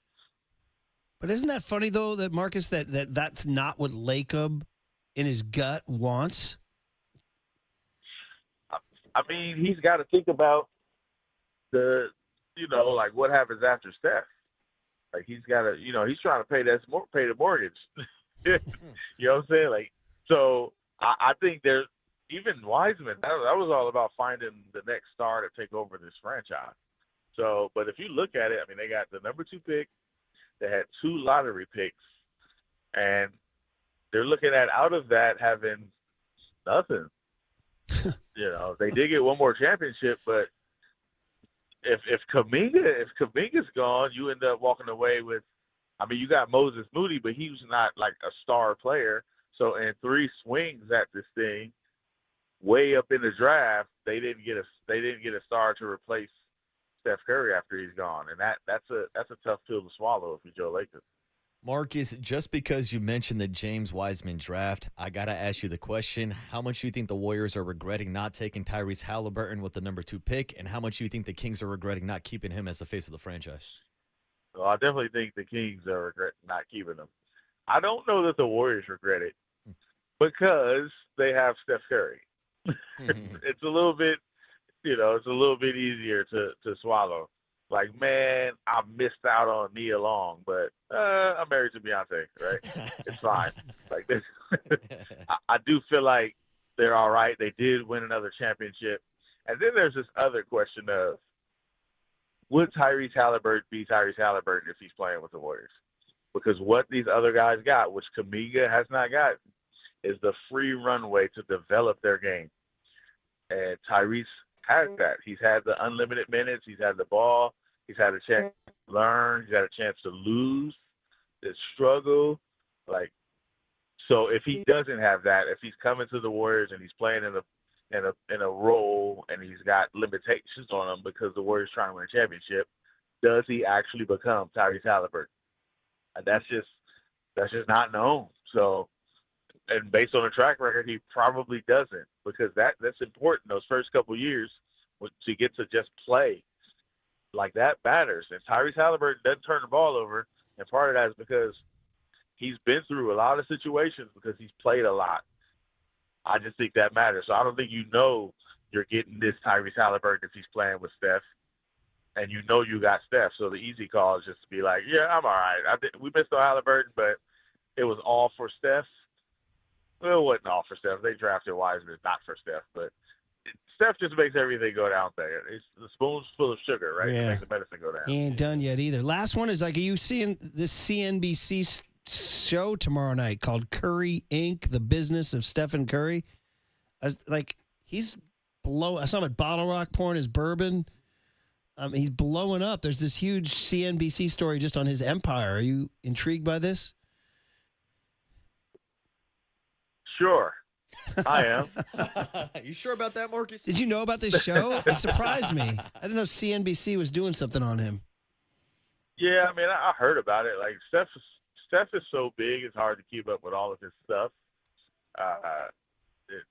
That's tough. Like, he's just doing so much. It reminds me that he's a global superstar of massive proportion. But I mean, yeah, it will be interesting to see, like, the stories from behind the scenes if they tell them. With these things, I'm always curious about, do they actually tell the story? Well, what's interesting to me, Marcus, is that he agreed to do this. Like, he wants this. He wants people to know he's open for business, I guess, huh? Oh yeah, he's big, and he's big into storytelling. Like, he's big into, like, the whole, origin stories and how this stuff works. Like, it's all part of narrative shaping. Steph's a narrative shaper.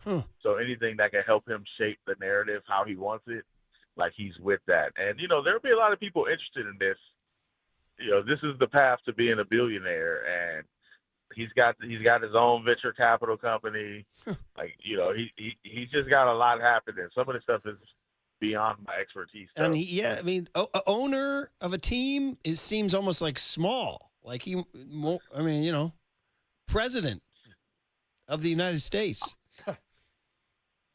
I wouldn't put it past him, to be honest. I'm serious. Especially in about 10 years when this country is a little bit different. Yeah. Like, he might look like a good choice. Man, oh, man. I don't know if he'd want to deal with that, though. He'd probably rather go make $10 billion. Do you think he wants to own a team? Yeah. I do. I do think he wants to own a team. No question. I don't know about an NBA team, but I do think he wants to own a team. I bet you he'd probably want to own the Carolina Panthers. I bet you that. Oh, man, unbelievable. Curry Inc. He's blowing up, man. And pouring bourbon up at Bottle Rock, man. So gentleman's cut. Exactly. I wonder if it's any good. Has anybody tried it? I've had it. They have it on tap at Splash. It's like the only bourbon you can buy there. Have you sipped it, Marcus? It's good. Some good bourbon. Being the notorious teetotaler I am, Okay. I am not. All right. But if he makes a ginger beer, I'm on it. All right. Well, I'm sure it's going to be part of Curry Inc. tomorrow night. All right, buddy. Enjoy the heck out of it. It's going to be good basketball. Hey, if you love basketball, which you do, you will love the matchup. And SGA is I'm in the building. Yeah, SGA is such a superstar. I mean, you can't not enjoy it. So I miss Oklahoma City as a fan base. Like, that's a great place to take in hoop. They are nuts. It's very collegiate, their atmosphere. So let's go. I look forward to that. They're going to be turned. We will be reading your dispatches. Thanks for the visit. All right, have a good one. Yeah, Marcus Thompson. Marcus Inc. That's it. When's Boucher Inc. coming? I don't even have ink in my pen, Murph. Oh, man. Let alone my own company. Yeah, I saw this thing. And these things don't usually intrigue me, but it's like I was like, man, Steph's doing a thing on CNBC about his empire. I'm like, it's kind of intriguing. Wow, the empire, Murph. Yeah. You know, Steph Curry might be the only guy that can bring us back to the golden vibes of the bicentennial. Yeah, well, there it is. That's it. He can take us back. I'm Murph. telling you. You've been big on the bicentennial the last couple of days. 1976, Yeah. and maybe if the Giants break the streak, we can go. Although if they do it again tonight, I think 1965 is our next stop. Shout out to Rubber Soul and the Beatles. The or whatever. time-traveling Giants. I just told Curly, I hope they lose so we can just keep this going. Am I right? No, I'm kidding. Some guy had a joke saying you're going to go all the way back to like the 1800 operas of Gilbert and Sullivan. That's a deep pull there. All right, well, let's see what Tony learned today. Next on the Sports Leader.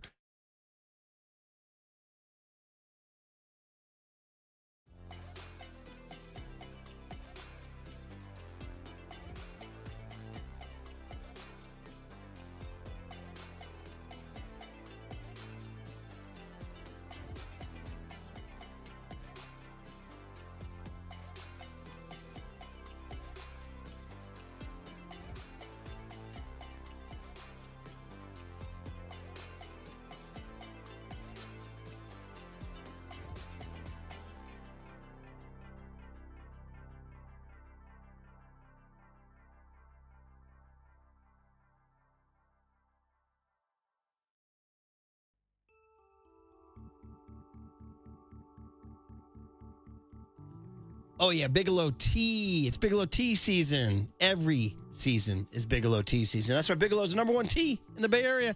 We made our move, but we brought our Bigelow with us. We got our English breakfast. We got our Earl Grey.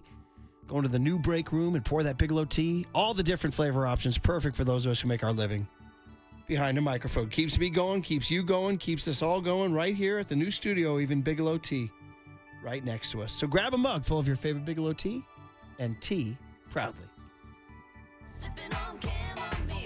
Time for traffic on the Sports Leader.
Listen to the sports leader anywhere, anytime. Download the KNBR app. Murph and Marcus continue live from the KNBR Casino Matrix Progressive Jackpot Studios. Casino Matrix. Progressive jackpots are here. Where are you? Just drop in 1-800-GAMBLER. I didn't see Stevie on the 1976 Billboard Top 1. Did I read right over? Because if I had done that, we would have played nothing but Stevie's songs in the key of life. Well, here's the thing, we would have Murph. played the entire album. Stevie didn't see it either. Although there are those who would say he did. I've seen a couple How videos. did we read right over that? I read right over that? He's on the Billboard Top. Gee, well, we just play the entire freaking album. Songs in the Key of Life, the greatest album of the last however many years. Way to go, kid. Way to go. You ever look at the MLB app and you go through, like, they have the thing on the summary, they have key moments. It does a good, the AI does a good job of finding these key moments, man. Patrick, there you go. Patrick Bailey struck out with one out and a runner on first. It was a tough situation. They identify that, and they show you all the pitches are too and everything. It's frustrating. If you want to just wallow in the misery, you can. If you're looking to bitch and complain, It's really the good. MLB Ballpark app is a good place to go. It's really good. By the way, I just looked down the text line. Somebody wrote, "God bless Murph and Marcus." That's Hey, really nice. Thank you. That's opposed to somebody say, "Why does Murphy keep leaving out the Chapman horrific backwards K right before the Schmidt at bat?" Yeah, Murphy. Wasn't it the one where it wasn't a strike, right? Yeah? Yeah, Wasn't the one that Murphy. wasn't a strike? Yeah, you were telling me on the TV view that it was not a strike. That's what I didn't think. All right, Young Tone, what do we got despite your brief little Beach Boys misfire there? What do we got here, man? Murph and Marcus want to know, what did young Tony learn today? Well, so the joke is he's very, very young and innocent. Hey, I know that now, okay? Here we go. It's sponsored by Bigelow Tea. Grab a mug and tea proudly. The 1976 rejoins have been really working, I think.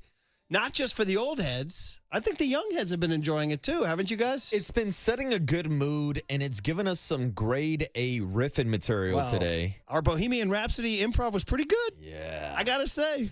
Yeah, pat ourselves on the back. Yeah, Right that there. was some high-quality improv. We're like the modern-day Impractical Jokers, Murph. Stranding runners every inning, very, very frightening. But this was the one you learned the incredible power of Daryl Hall's vocal and the Hall & Oates, the blue-eyed soul, they call it, because they're white boys who are singing soul music, and they call it blue-eyed soul. Ooh, blue-eyed soul. Yeah. So you hadn't really done a deep dive on Hall & Oates is what we learned, So you right? asked if I had known my Hall & Oates, and I was like, yeah, I think so. And then I went to their Spotify, and then I hit this thing. Yeah. And I just jived the memory immediately. Absolutely. It'd be hard to find bigger hit makers than Hall & Oates from the last X number of years. I mean, they did banger after banger after banger after banger.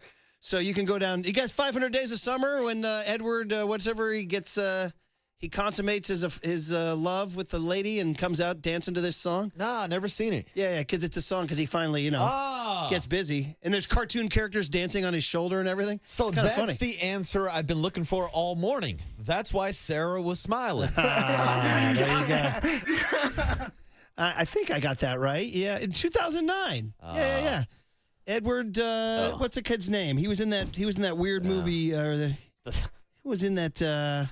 Come on, man. 500 is Joseph Gordon-Levitt. What show was he in? Joseph Gordon-Levitt. He was like one of those 30 Miles from Mars or something like that. 30 Rock? I don't know. 30 Rock. Bang! No, not 30 Rock. Oh, no. We got to get out of I here, got but I'm pump not faked. I'm not gonna leave without getting you guys a Joseph Gordon-Levitt. You guys know him from he's your generation, guys. Yeah, I'm bad with actors' names. He was in Third Rock from the Sun. Yeah, that's what I said. You said 30 Rock. Yeah, close enough. By the way, today's Happy Birthday McLovin. Hey, Right? happy birthday, McLovin. Go All right, win guys. one for McLovin. Curly, Tony, we'll keep working through the kinks. No, I hope they lose so we can just keep this going, Marcus. Come on. Tony, stop it. When it's You time for a really are change. the modern-day creative Tony. It's reverse psychology, am I Big right? Speedy Oil Change and Auto Service. Engine light on, we can fix that. You're listening to KNBR AM and KNBR FM San Francisco, the sports leader, a Cumulus media station. 4 hours, 3 faces, 2 Gregs, and 1 place to be. Excellent. Greg Papa. San Francisco. And Greg Silver. Let me tell you something. There is no such thing as being calm. I am fired up to be here. This is Papa and Silver. Now he swings and misses at a high fastball, strike 3. strikeout for Logan Webb. Tatis waiting the pitch. Called strike 3. That sinker that came back to the outside corner. That's as good as you can throw it. So Webb self-correcting on the fly here with 1 out and nobody on. Scoreless game, the pitch. Swing and a miss, strike 3. Fastball. He went with the four-seamer. 3-2 pitch is grounded right back to Webb. He's got it. He's going to flip underhand style to first for the out. And the Padres are retired. 7 shutout innings for Logan Webb. Iglesias waits for the 0-1 pitch, and he hits a fly ball left center field. Ramos angling back. Still going back. He'll make the catch. Tagging from third is Cronenworth, and he's going to come in to score. That's the first run of the game. Suarez gets the one he wants from Maldonado. The 0-2 is lined to first and caught by a rise. And the game is over. The Padres win it. Yeah, I just got to start the show with a nice little release. That was tough if you are a San Francisco Giants fan. Logan Webb, the ultimate Webb gem. 8 complete innings, the shutout. You know the whole deal if you watched the game last night. And the Padres are a good team, but you got to take advantage of a game like that at home. I'm not even going to get mad about the ghost runner this morning. The Giants had a chance to do the same exact thing. They did not. The Padres executed it better, and here we are yet again. If you thought what the Giants offense did to Robbie Ray on Saturday was bad, just wait till you find out about last night. They literally cracked it open and said, hold my beer, hold my yerba mate. Papa and Silver hanging out with you 10-2. We're going to break it all down. We're going to let it all out. We're going to give you the chance to react to it. 415-808-5627. Greg Papa, good morning. Do you think we can get some better hits on the show today than the Giants with their bats? Giants baseball, all or nothing, and nothing like it is the motto. The first day they broke out the nothing like it was the Logan Webb start against Garrett Cole at Yankee Stadium. And he pitched great. Gleyber Torres took him out, and Aaron Judge, I think you've heard of him, took him out. The Giants got Garrett Cole that day and didn't score. And you're thinking, all or nothing, nothing like it, whatever it was, nothing like it. But it's become, Giants baseball, we score nothing and we like it. They're shut out again. So we have reverted back to a time where we're going back to the New York Giants in the dead ball era. We're going back to the sons of Johnny LeMaster. We love our guy Henry. And Boo LeMaster was a great fielding shortstop, but I think he'd hit in the middle of the order in this lineup right now. So it is what it is. Let's start with what we talked about all day yesterday, and Gerard Encarnacion was activated. And the interesting thing, we talked about it, Lamont Wade Jr., Jordan Hicks back to AAA to try to refine his mechanics. Luis Matos was a consideration until Sunday came. And Bruce Bochy used to have a rule. If you hit a 3-run homer in one game, the very next day you're back in the lineup. But not only did they break that rule, he's not in the lineup, he's not on the baseball team anymore, and they send him back down to AAA. So I'm trying to find the whereabouts of Luis Matos. Where is Matos? Is he in Houston, suburban Sugarland with the AAA River Cats? The baseball gods have a way of working this all out. And Encarnacion was not even in the lineup last night. Did we categorize and just dramatize the fact that he was playing first base at AAA Sacramento for the first time? And the first base woes, they have the worst first base numbers in all of baseball. He didn't start. Lamont Wade Jr. did, and then he came in the game later and he played right field for Mike Yastrzemski. I understand the pitch hit. Do they see him as an outfielder at spacious right field at Oracle Park, the most demanding outfield spot in all of baseball? He's okay in the outfield. He's not great, and that's how he got hurt in spring training to start. But the baseball gods do have a way of evening things out. Are we bracing for Lamont Wade Jr. going on the IL today as he took that fastball, right off the right hand, the top hand? It's a right-hand contusion. Pitch was 95.1 miles per hour. Didn't look good. I thought he was going to come out of the game right away, and Dave Greshner would take him out of the game. But he stayed in, and then later he did come out, and Casey Schmidt came back in. So interesting call with the lineup. I'm trying to figure out where Encarnacion fits. And now, maybe the gods bring Matos back, and late night Lamont goes to the IL. But another game And we're going to play, I think, a Marty Lurie drinking game today, Silver. We're gonna whine about the Giants' lack of offense all day. Sign me up. And Let's every go. time we hear John or Dave or Dwayne or Mike or Joe Rizzo or anybody say, swing and a miss on a high fastball, the Giants had them loaded in the inning, but strand 3 and do not score. We take a shot. You can go Gold Bar Whiskey. It is early in the morning. Nice cab here. The Gold Reserve Giants first edition from this year, available at a store near you. But where do you start? They had so many opportunities to score. It's the bottom of the second. You've got the bases loaded and nobody out. We're not drunk yet at 10 o'clock in the morning, but the bases were drunk last night. Adames walks. Late night Lamont gets drilled on the pitch we talked about. Patrick Bailey starting to come around a little bit. Hit a fastball later in the game for a base hit. Draws a walk. So Tyler Fitzgerald, this is your situation to make a proper out. You don't need to come up with a runner in scoring position base hit. Just make a proper out. You want a fly ball? You want a fly ball like you hit later in the game? Deep to right center field. Scores Willie. Moves the runners to second and third. It's called the merry-go-round. That's how you score in baseball. He got jammed. Kolek came inside. Bat splatters all over the infield. Splinters everywhere. Iglesias played third base like Manny Machado last night. Makes the play. And then Elliot Ramos, same thing. Got in the kitchen. Took everything out of his kitchen. Left the arm and hammer. But everything else they took. And he hit into an inning-ending double play. And it just went on and on and on all night long. They made hard contact at certain situations late in the game. But you got to know where the outs need to be made late in the game. And, hitting a hard ground ball to third base, Matt Chapman in that situation, a fly ball is what needed to be done. And then situational baseball that the San Diego Padres pulled off. What they did in the 10th inning, and that's because of Bobby fastballs, mm-hmm. Robert Suarez. They know he's going to pitch the bottom of the 10th. He's going to blow everybody away, which he actually did not do. They got good contact. He was not great in that inning. But that's why Mike Schilt, plays small ball, drops down a sacrifice from Tyler Wade. Iglesias, what a game he had. Sacrifice fly. Normally, when you're the visiting team and you go to extra innings, and a note to all broadcasters, it's not a ghost runner at second base. It's not like we're playing in the backyard and there's not enough kids to play. There is a runner at second base. It is a placed runner at second base. He actually does exist, and he did come in to score. Shout out to our guy, Manfred Mann. Jake Cronenworth. And then in the bottom of the inning, the Giants tried to do the same thing, to play. It's almost like you're going up against Mason Miller all over again. Bobby fastballs is not that good, but damn, he's good. But the Giants were able to set it up, with the placed runner at second base, even going back to the bottom of the ninth. Patrick Bailey hit that fastball for a clean base hit. They gave Tyler Fitzgerald a couple of shots to drop the bunt down. He couldn't get it down.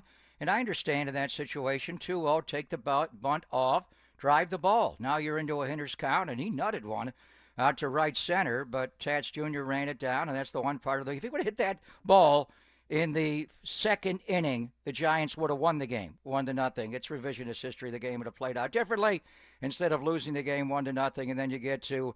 the 10th inning, and they did get the bunt down with Christian Koss. But again, Matt Chapman hit the ball hard. You need a fly ball. And I know it's hard. You can't steer the ball. But bat control, bat manipulation. We'll be talking to Tony Gwyn Jr. coming up at 10:50. And, man, he sounds so much like his dad. And I work with his dad on Wednesday Night Baseball on ESPN. And what a fabulous hitter he was. He was a better human being. But Tony could manipulate. You don't want him to be Tony Gwynn. Rice could do it. Rod Carew could do it. It's hard. But you got to, bat manipulation. You just move the ball, try to hit a fly ball in that situation. They hit the ball hard. And Encarnacion lined out. He's having, one thing about Encarnacion, the moment he got in the box, it came right back to me. The elephant ears in the back pocket drives me crazy, like Jorge Soler. Can you not tuck that in the back pocket? He does chase a slider away a little bit here and there. And that's why he hits the ball so well the other way. But he will chase that pitch off the plate a little bit, a lot like Willie Adames does. Did they actually intentionally walk Willie Adames last night? Has Mike Schilt been watching? Does he get a stat sheet? That was very odd. But Giants baseball, nothing like it. red, red wine. We'll have a whole lot of songs today. Our Silver Linings playlist will be at 1:15, but we could be talking music all day long. Actually, quick aside, as I was driving in here to the new studios, we share a building with 98.5 K-Fox, and for some reason, I was right in that patch where the signal was in between two stations, so I was getting this unintentional mashup of Sweet Child of Mine, Guns N' Roses, with Pat Benatar, Love is a Battlefield, and it was awesome. Like, that got me energized to go and do the show today after what we watched last night.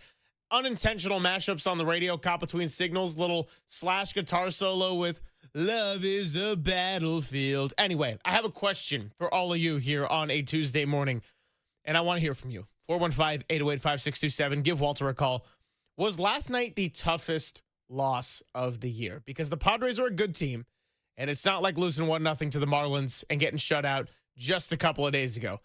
That being said, has it hit the point of boiling over with the offensive frustrations? Is it the fact that you're at home, the fact that Logan Webb, your workhorse, getting taken for granted and going the full Matt Cain stat line, 8 innings, shutout, 6 hits, no walks, and then that happens? Is this the toughest one to swallow, even more so than the Colorado Rockies? So, by the way, congratulations. They just got to 10 wins. We'll pick this up on the other side. It is Papa and Silver. Lots to react to, and I'll tell you about our guest list as well. It's all coming up on the Sports Leader.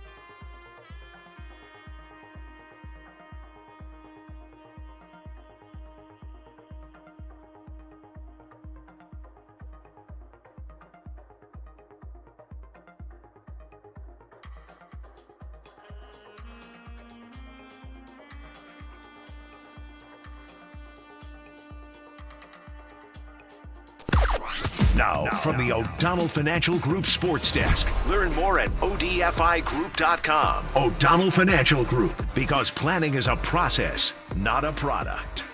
Well, line them up, 415-808-5627, the number to call in, to text in. We've also got the chat on YouTube and Twitch.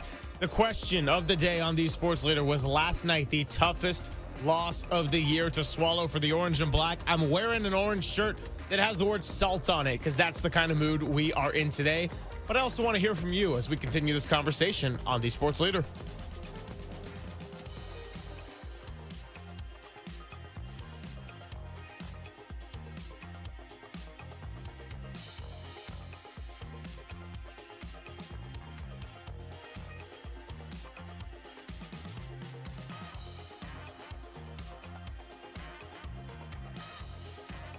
Good morning here. Maybe the Giants need CLR to improve their vision. Greg Papa here. I had custom lens replacement. It's known as CLR from Laser Eye Center of Silicon Valley a couple of years ago, like 3 summers ago. It has been a game changer for me, and maybe it would be for the Giants as well. I was in the chair 20 minutes, went from 20/80 vision to 20/20 like that, threw away all my glasses, and I had the Hubble telescope to be able to see. Don't need any of it anymore. So if you struggle with distance vision, as did I, previously to CLR, and now you need reading glasses or do wear bifocals. I never wore the bifocals. That's old man stuff. But I had reading glasses. That was pre-CLR. CLR, custom lens replacement, is your permanent solution to readers, bifocals, glasses, contacts, and you'll never develop a cataract the rest of your life. So don't wait until you're old and gray to see great. Do all the things you love to do with perfect vision now. After tens of thousands of vision correction procedures, my friend Dr. Craig Bindi and his staff at the Laser Eye Center of Silicon Valley can tell you if it's your right time for CLR. They make it easy. They start with a free virtual consultation at lasereyeclr.com. See if you're a candidate for CLR. Maybe it's LASIK or one of their other procedures. They'll discuss your vision goals and all the different lens technologies. Again, no readers, no contacts, no glasses, no cataracts the rest of your life. What are you waiting for? Sounds simple. LaserEyeCLR.com or call and get what I have. 877-GET-2020. Hello.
Now, back to Greg Papa and Greg Silver on KNBR, the sports leader.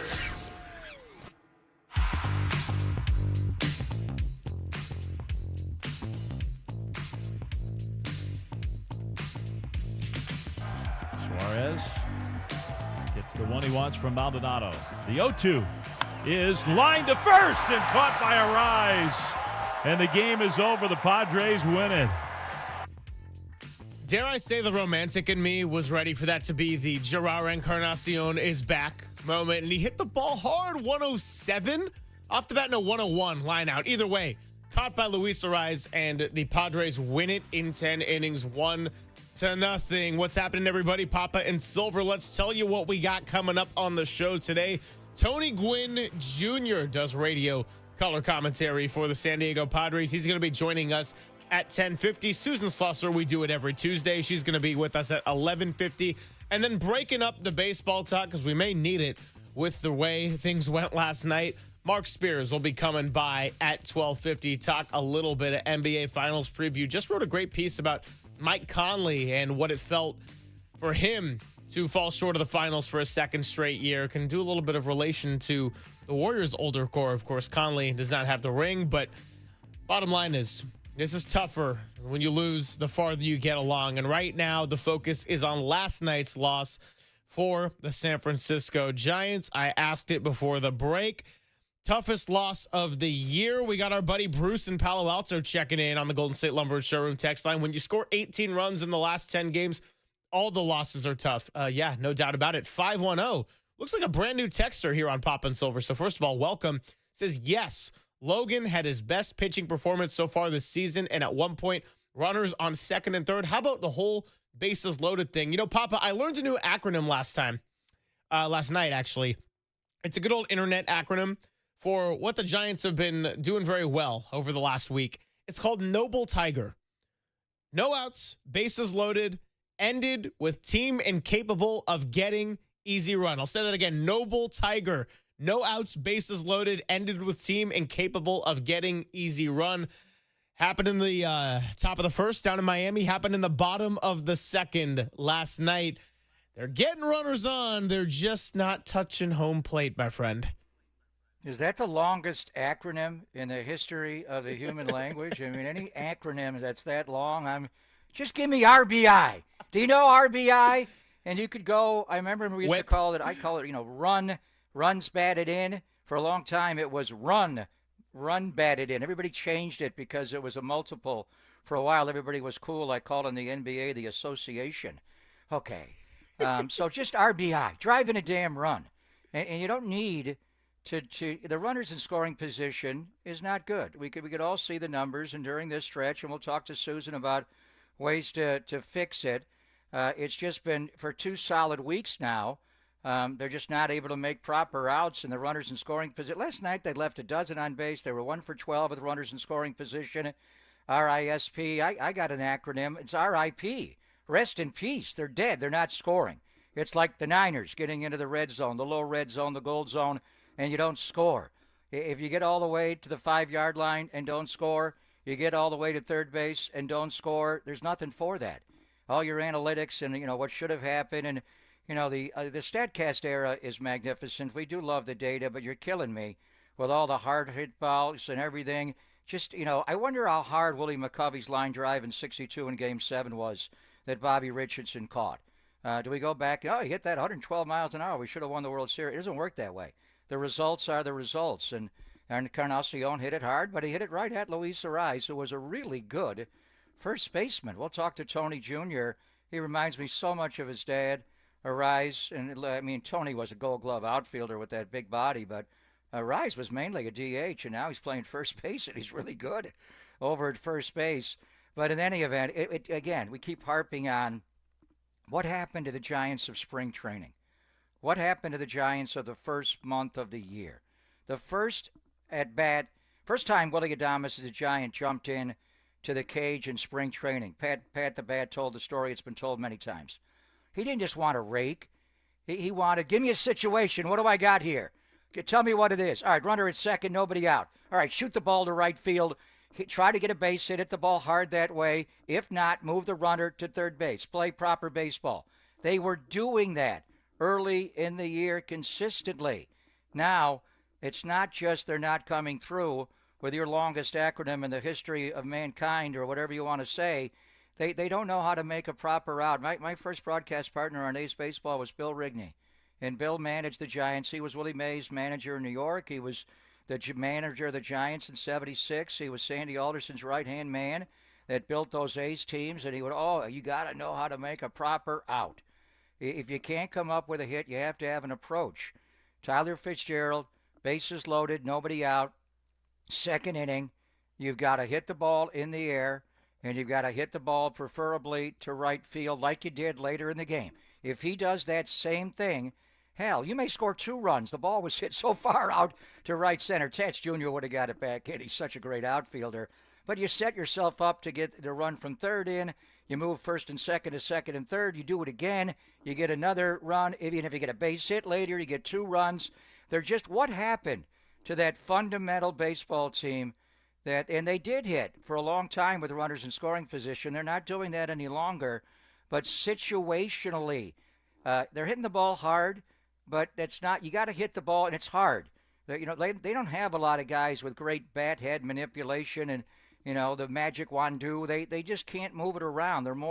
They grip it and rip it. They're susceptible to fastballs, so they are who they are. Some of the guys can move it around a little more than others, like Jung-Hoo. But it comes down to situational at-bats, and it does not have to be a base hit. If they get a fly ball in that situation from Tyler Fitzgerald and they score, now who knows? Things could play differently and Schilt manages it differently, but you may set yourself up to win that game 1-0. Instead, you want to rank the worst losses of the year, and they wound up losing the game 1-0 in 10. So situational hitting, that's all we heard. And we saw it. They did it all spring training. They did it the first month of the year. Where's that baseball team gone? That's the question of the day, really. And 408 on the Golden State Lumber Showroom text line saying exactly that. Can you speak to the fact that all of this, the lack of good, hell, even average situational at-bats, is exactly like last year and the opposite of what we saw to begin this year, the opposite of what we saw spring training. And that right there is very discouraging because the Giants pitching has been stellar. And we've seen the bullpen burn out in some past summers when they get a lot of use early on and they're not doing the openers. They have the consistent rotation. Outside of the injury of Justin Verlander and the ultimate move to put Hayden Birdsong in a starter for Jordan Hicks, there hasn't really been any shuffling to this whole deal, and the pitching has been great. And last night, you got your best pitcher, your workhorse, your ace, go 8 complete innings, not walk a single batter, full-on shutout, and you can't even muster up a single run. So, yeah, I think when you consider the fact that it is an NL West opponent, the fact that Logan Webb had the night he did, the fact that there were 12 runners left on base, whether you want to call it Noble Tiger or not, they've gotten the bases all loaded up. They could not touch home plate a single time. And then to cap it all off, in the bottom of the 10th, this is the whole deal with the Manfred man, the ghost runner, whatever you want to call it. You think, okay, well, if you want to get a run home. The placed runner. There's actually a runner at second. He's not a ghost. He's not Casper. He isn't actually a person there. But they did the perfect recipe to get a runner home and make use of the 2 outs that you're allowed, the sacrifice bunt and the sac fly. The Giants were able to get the bunt down, and actually Iglesias probably did the Giants a favor by picking that one up. And I get it. It was, if you look at the camera, it was going to roll foul, but in the moment, you got to make a split decision, and you're not the everyday third baseman. That's Manny Machado's job. And then he made up for it by fielding the hardest hit ball of the night, Matt Chapman's grounder to third, and Jung-Hoo Lee wasn't able to run home on that play. So then it was up to Encarnacion. Got good contact with the ball. Arise made the catch, and you know the deal. That was the story. Orange Man is out in Calistoga, wants to join the conversation. Orange Man, good to be with you, and I appreciate, despite the orange and black not exactly giving us a lot of reasons to smile, you bringing some orange to the sports leader. How's it going? How's it going, man? How you guys doing, guys? I mean, we're energetic, we're fired up, we want to talk about everything, and we're eager to take some calls. So what's on your mind? Hey, you know what? This is what I've been thinking. Last 3 years, we got good hitters. We just don't have the clutch hitters, man. We don't have those. You know, in 2010 and 12 and 14, we didn't have a great lineup. Hey, man, when it counted, we came up with some big hits all season. I mean, we won, 4-2, 3-1, you know. Yeah. We had great pitching. But we just don't – our lineup, we don't have superstars. That's what makes it we don't have a superstar. We don't have a clutch hitter when we needed it. We always – I mean, the last 3 years, we come up short. We're there, and then, boom, we fall apart. I mean, Bailey's not giving us anything. I mean, nobody is. I mean, Chapman, oh, God, he can't even hit. Anybody gets on base for Chapman, he strikes out or pops up, you know. Ramos, you know, yesterday came up and double play. We just don't have that clutch hitters, man. We need a couple in order for us to make the playoffs. We got great pitching. Yeah, really well said, Orange Man, and appreciate the call. Appreciate you getting the conversation going here on the Sports Leader. If you want to join the calls and conversation, it's 415-808-5627. Papa, well said there by Orange Man. They're devoting a lot of money to the left side in particular. That infield, not getting the offense. Yeah, I mean, they gave them long-term deals. You got a 7-year deal and a 6-year deal. These guys are making really good money, but they're not making like $50, $60 million. You know, they're not, superstars of the game. You know, one other point about, Tyler Fitzgerald and the situational hitting, the other side knows what you're doing too. So Kolek comes inside and he jams you. And so in that situation, can you fight that pitch off? Can you bring your hands in? You know, you're not Luis Arise. Arise would pull his hands in as a left-handed hitter from the right side and spank it the other way. That's why it's hard. And we're going to talk to Tony Gwyn Jr. and I love everything about him and his dad. Man, his dad was so kind to Derek when Derek would come to the booth for Wednesday Night Baseball on ESPN. What a man. Every time I think of him, I smile, but I wish he was still here and hearing his son's voice. He sounds just like him, and he's a great broadcaster. But, I mean, just look at their lineup. Fernando Tatis Jr. leads off. He's not having a great year, did not have a month of May, but he's still, what has he got, 10 bombs? He leads the team in home runs. Luis Arraez. How did they get that guy? You imagine putting Luis Arraez on the Giants, how that would rub off? It's like, bringing these guys in to shoot with Steph Curry. All of a sudden, you're a better shooter. This guy's going the other way, wherever it's pitched. He's got the most incredible ball skill and hand-eye. He looks like Tony Sr.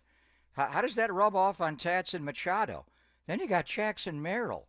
What a player he is. Then you got Xander Bogaerts, who I'm not hugely impressed with, but he's back to short. The guy does run. And Cronenworth, Tyler Wade. I mean, look at their line. Matty played, DH last night. Iglesias played third. Now, there's a rumor out there that A.J. Preller is trying to get Jarren Duran of the Boston Red Sox. What? Where are they going to put him?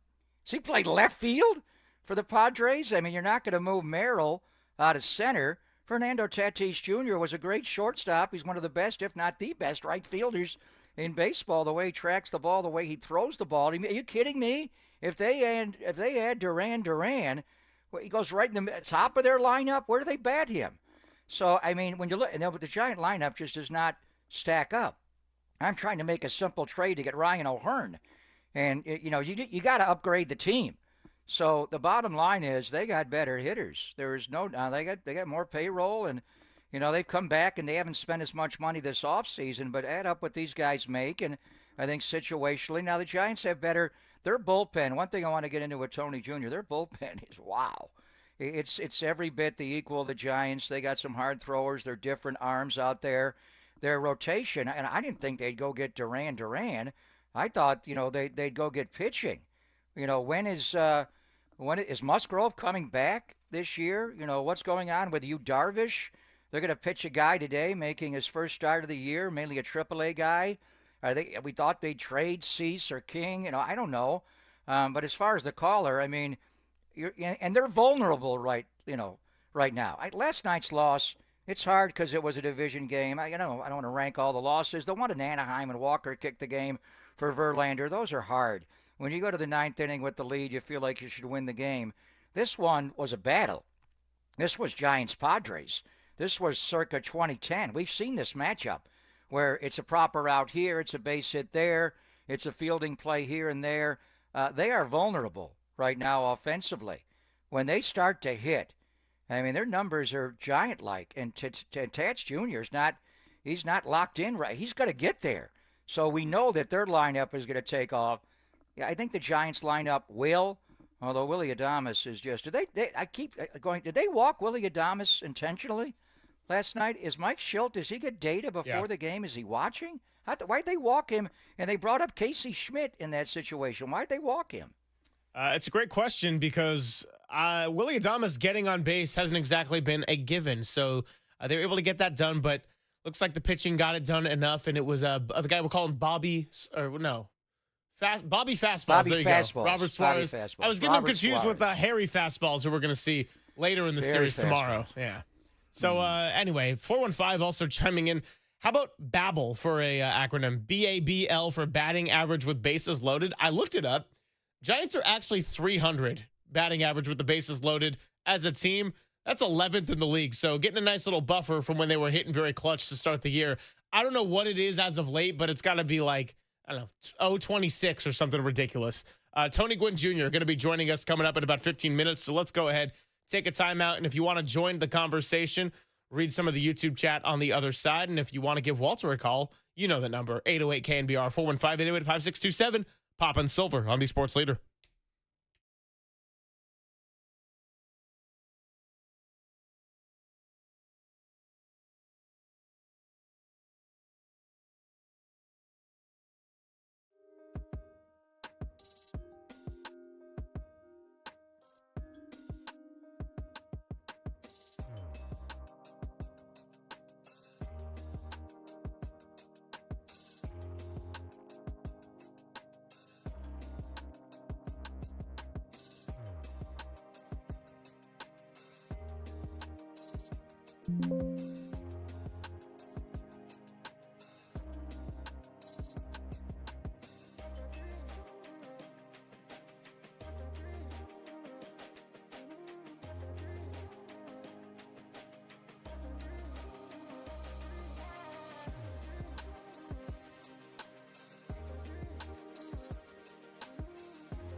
And I'm Greg Papa, always on KNBR, as Bay Area sports fans know all too well. Sometimes the season doesn't go the way we want it to. Injuries, setbacks, tough breaks.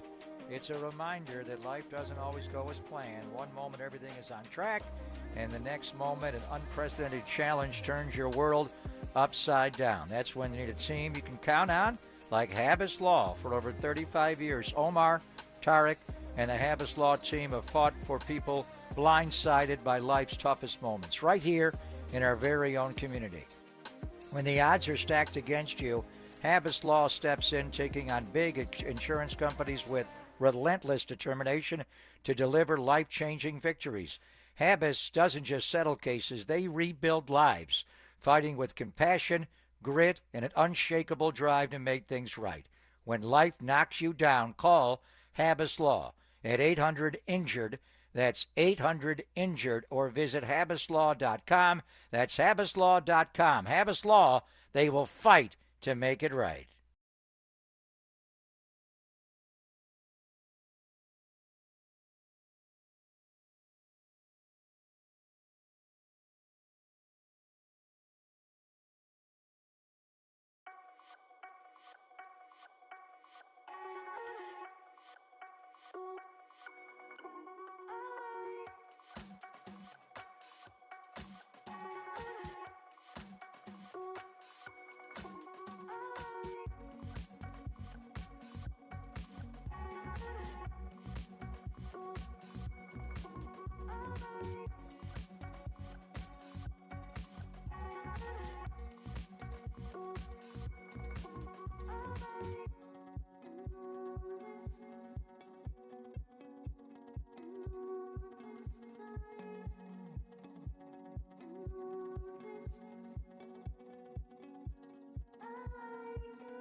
Papa and Silver now continues live from the KNBR Casino Matrix Progressive Jackpot Studios. Casino Matrix. Progressive jackpots are here. Where are you? Just drop in. Please play responsibly. 1-800-GAMBLER.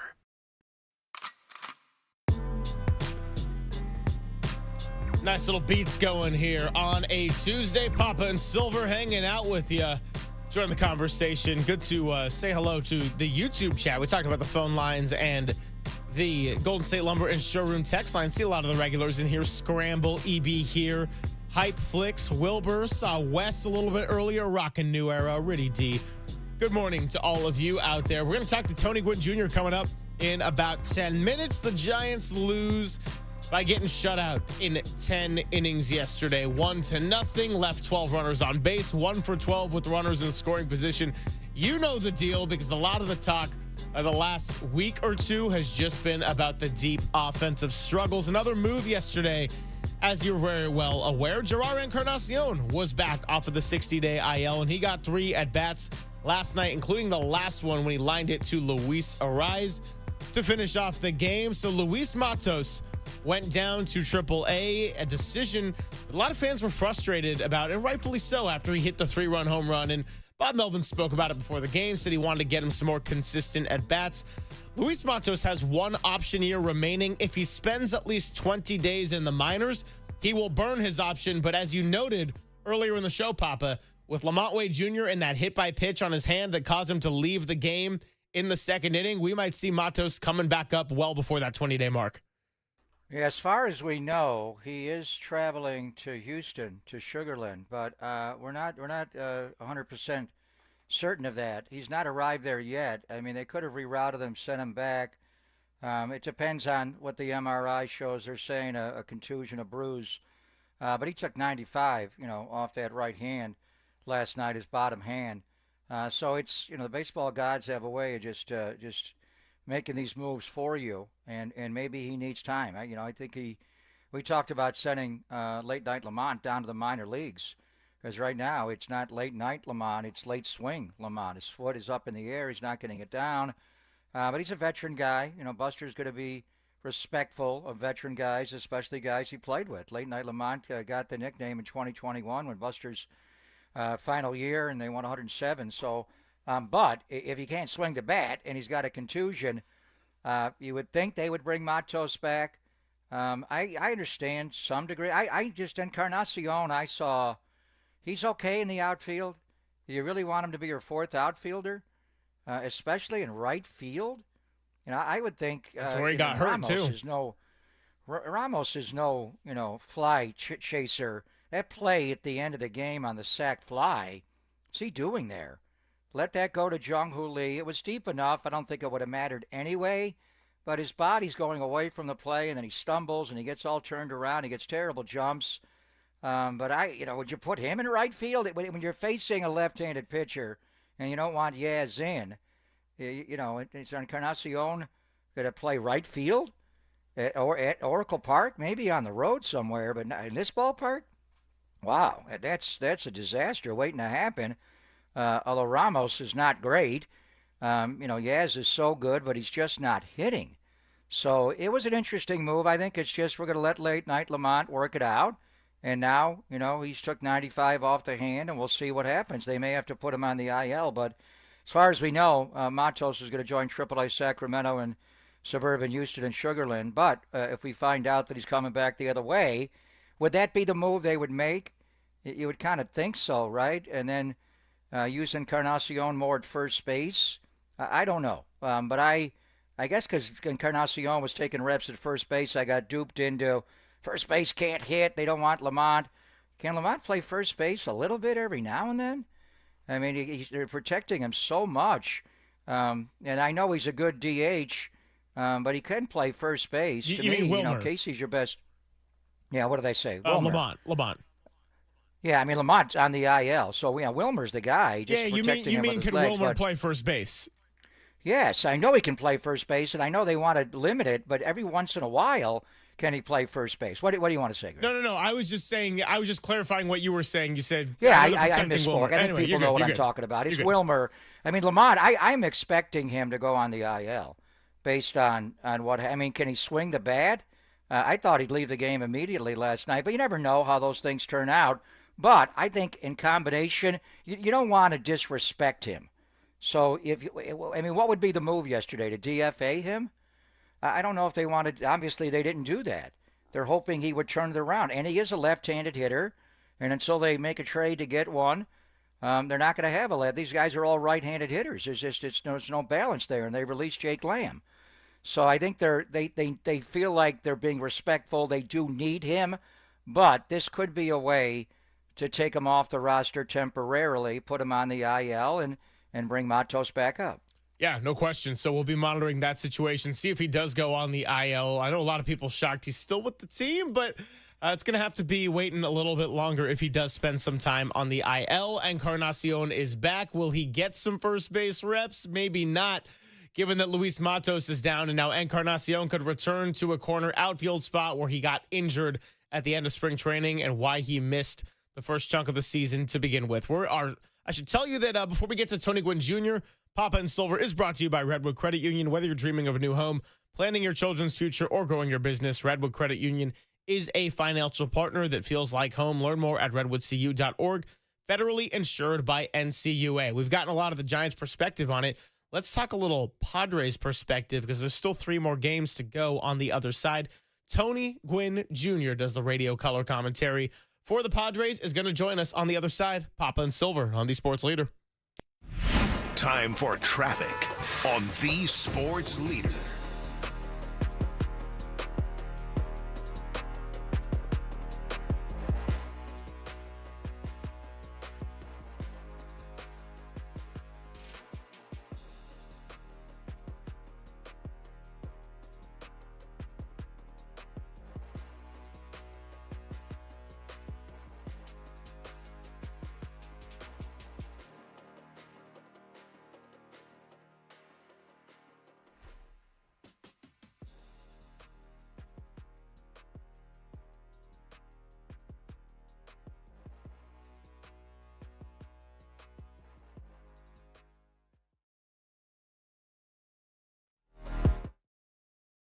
Papa here. Golden State Lumber and Showroom has supported Northern California construction for over 70 years, building strong partnerships with top brands like Trex.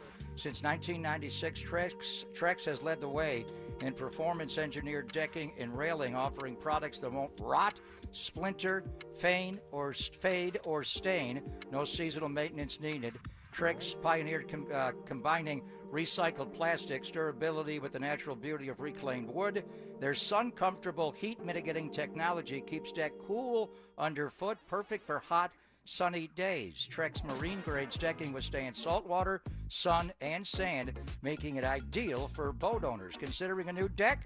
Explore Trek's latest Transcend colors, Hatteras and Salt Flat, featuring sun-comfortable technology and a 50-year limited residential warranty.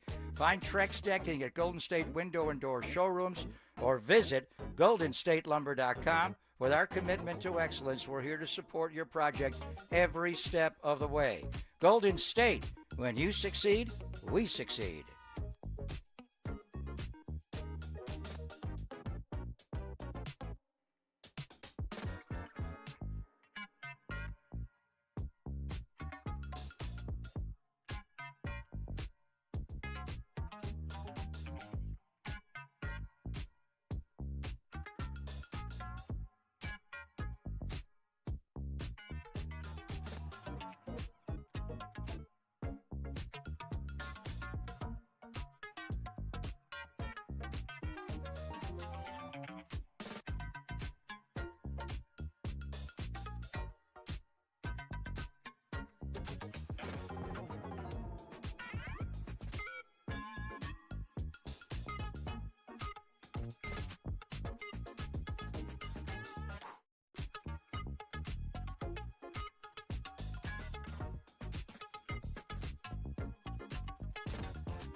Papa and Silver now continues live from the KNBR Casino Matrix Progressive Jackpot Studios. Casino Matrix. Progressive jackpots are here. Where are you? Just drop in. Please play responsibly. 1-800-GAMBLER.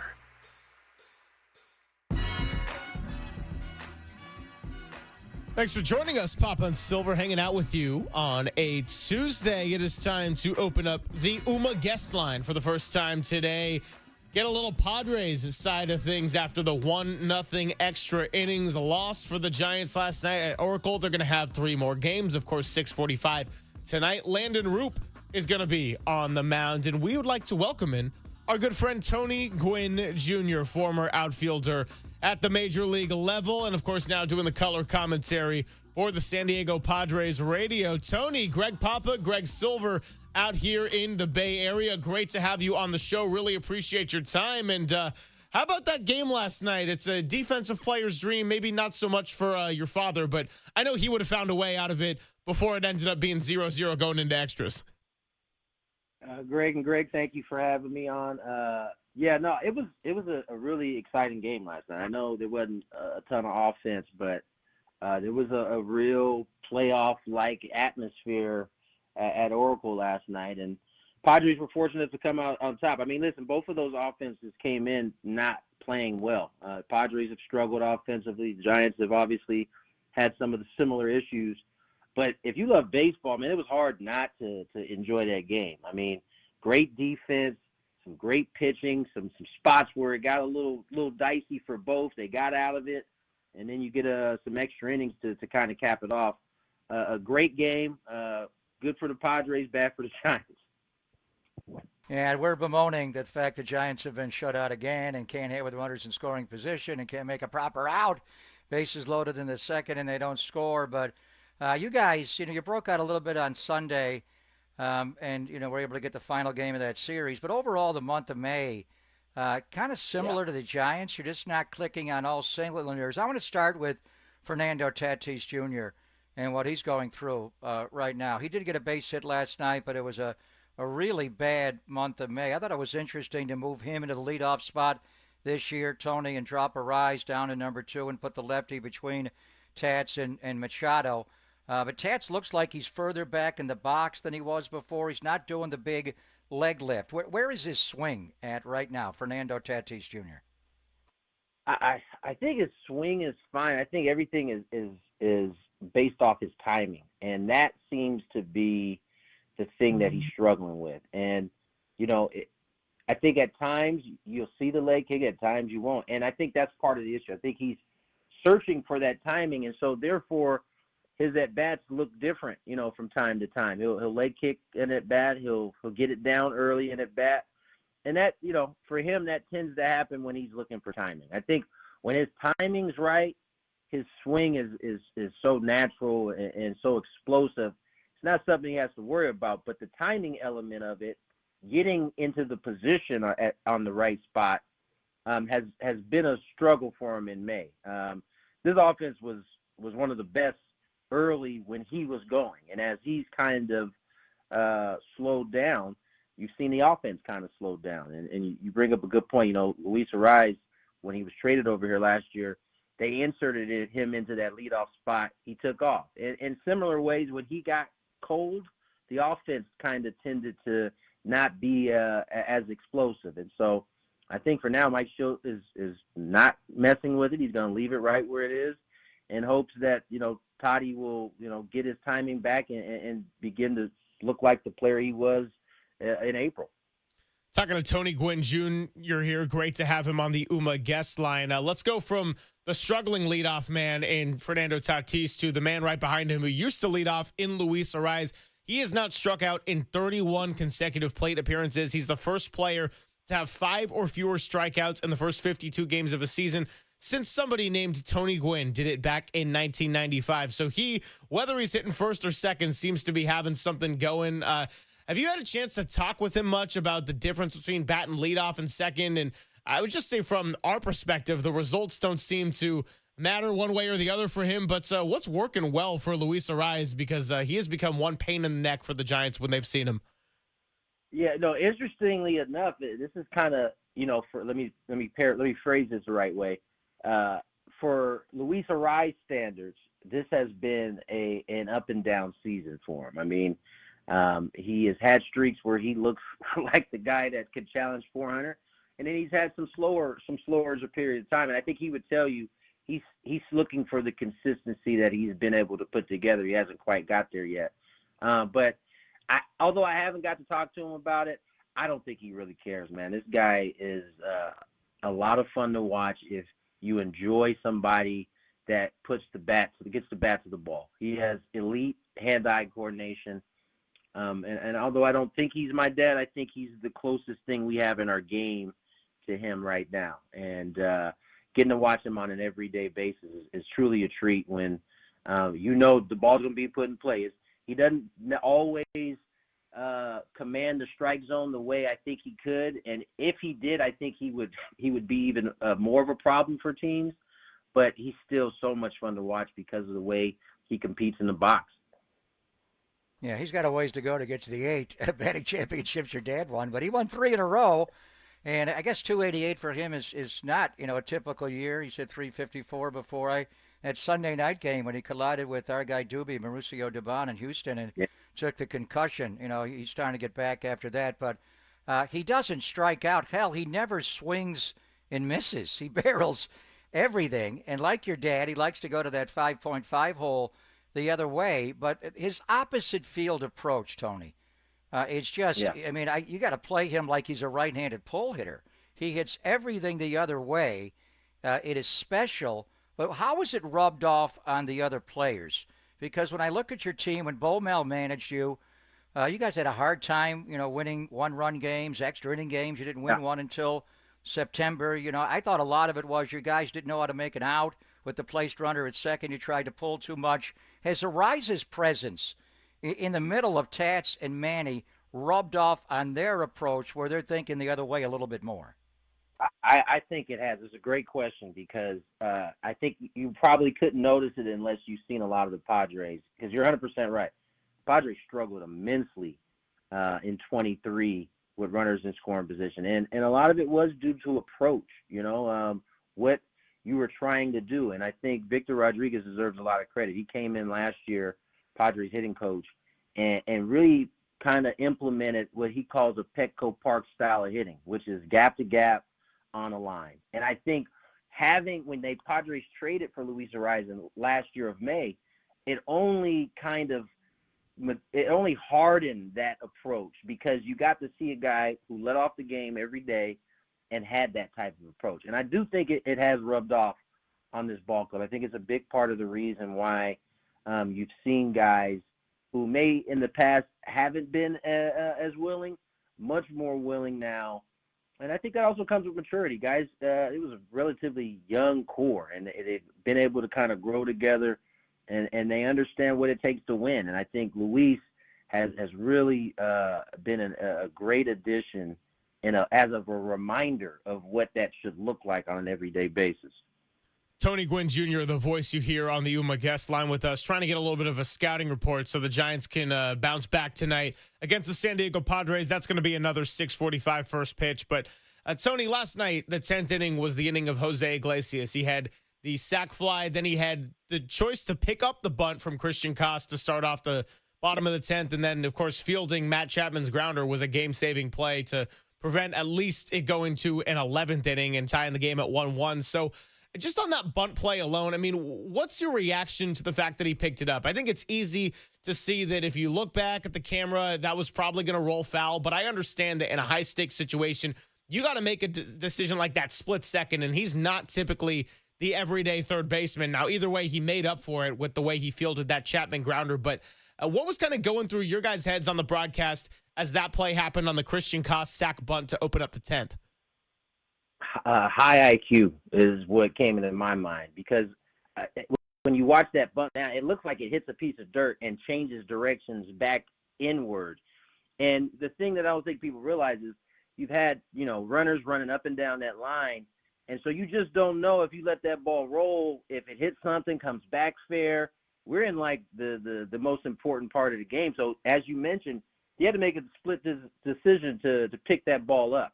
I think it was the right decision because you just don't know what that ball is going to do. I know it looked like it was headed foul, but it could hit a piece of dirt and go back the other way, and all of a sudden you got first and third, no out. So the IQ to be able to pick it up, get an out anywhere. So he gets the out at first, and then on the play from Chapman, that's just Jose Iglesias being Jose Iglesias. Even at his 36, 37 years of age, he still had some of the best hands in baseball, and that was on full display, not only in that inning, but in an earlier inning when he was able to turn that double play.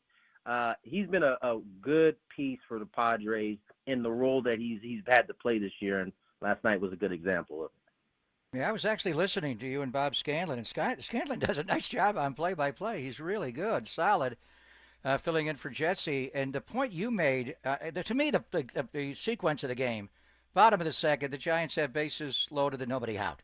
Fitzgerald gets jammed, he grinds out, and Iglesias makes the play. But then Ramos, and he's tough to double, Tony, hits the ball to Iglesias. And you were wondering, would he go home?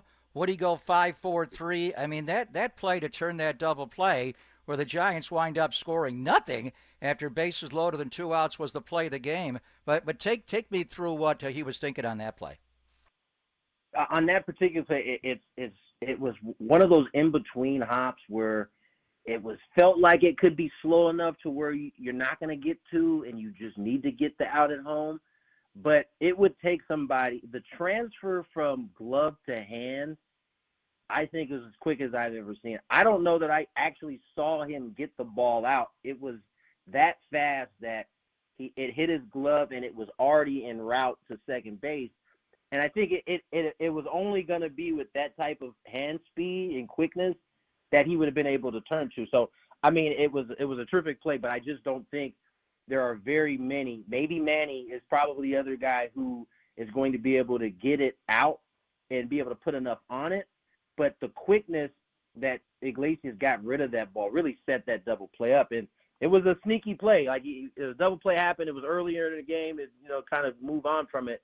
But as it turned out, that turned out to be a really big play. And as I said, Jose Iglesias had his imprint on it all day. Tony, going into the series, the Padres had TBD slotted for starting tonight. It has since been announced that they're going to be calling up Ryan Bergert, who got a taste of some big league action here in April, but did 4 relief appearances, it looks like, and now he's going to get called up from AAA El Paso. What's your reaction to this decision to bring him up? He is a righty. The Giants have struggled against lefties, and how deep do you think he's going to go into the game tonight? Just your classic opener of maybe 1-2 innings? No, I think Ryan's been starting down there. He's been starting down in El Paso. So, and he was starting before he came up and he pitched in the role that he has. So got it. I expect him to pitch like a regular starter. Now, how far he gets against a big league lineup, I think that remains to be seen. But I think the Padres fully intend for him to go out, and they're going to treat this like a regular starter. And Landon Roop will be on the mound for the Giants, one of the best curveballs in all of baseball. We expect Manny Machado to go back to third base tonight. Iglesias played so well, but Manny's the guy, DHing last night. It's interesting. We remember Manny so well coming up with the Orioles and all his feisty encounters with the Oakland A's. On this side of the bay or throughout the bay, it was kind of, who's Manny Machado? And then he goes to the Dodgers, and there are a couple of situations in playoff games where he's not running hard down the line, and you wonder, who is this guy? He has actually now played more games, Tony, as a San Diego Padre than he played as a Baltimore Oriole, which surprises me, 867 to 860. And he's a young man at age 32. He keeps up the way he's playing with 349 home runs. He's going to Cooperstown on top of his defense, obviously. But you watch him every day, and you get kind of a vibe about him when he was younger. Man, is he skilled, but does he truly respect the game always? And now later in his career, I got a different perspective. As they say, posts. He posts every day. He never takes a day off. Even when they give him a half a day, he's over at DH. So you watch him every day. Give me your thoughts on Manny. I love Manny. I really do, and I think he is a good example of growth in that leadership role. I think he came in as a young man, 26, I believe he was when he signed with the Padres out of free agency. And there was a learning curve for him, I think, initially on what that meant to be the guy of a franchise. And I think he's grown so well into the role of leadership. It's not going to look like, what I think we envision leadership looking like all the time. I think he wears many different hats with the leadership role on it. And I've just been impressed with really his maturity as he's gotten older. And I just think he's the perfect guy for this group of guys that we have here. And I think he's changed in a lot of ways. I think the thing I love about Manny is he's real as it comes. He'll tell you, I post every day. And if I'm busting 100% down the line all the time, the body isn't gonna hold up the way that I think I would be expecting myself to hold up. And he's never gonna tell you when he's hurt. He plays through every injury that he's out there. And I think that's part of the leadership package you get with Manny. And, he's closing in on, as you said, 350. He's closing in on 2,000 here, going to be in the next couple of months, I believe. And so, yeah, man, I've grown to really appreciate Manny. I've always appreciated him, but to see his growth as a leader, I think has been really impressive. Tony, before we let you go, just to kind of spin this back to the Giants' perspective for our Bay Area audience, the Padres have since bounced back from a 6-game losing streak, taken 3 straight series, looking to do it again against the Giants, and we'll see what happens tonight through Thursday. But during that 6-game losing streak, they kind of lost in all sorts of different ways. Did you sense just kind of frustrations mounting, or was it relatively level-headed kind of mindset knowing that it's still fairly early in the season? And the reason I ask this is because we look at the standings every single day, and all the NL West, we're tracking it closely, and this is a division where we're thinking maybe 3 teams could even make the playoffs if they keep it up at this pace for the rest of the year.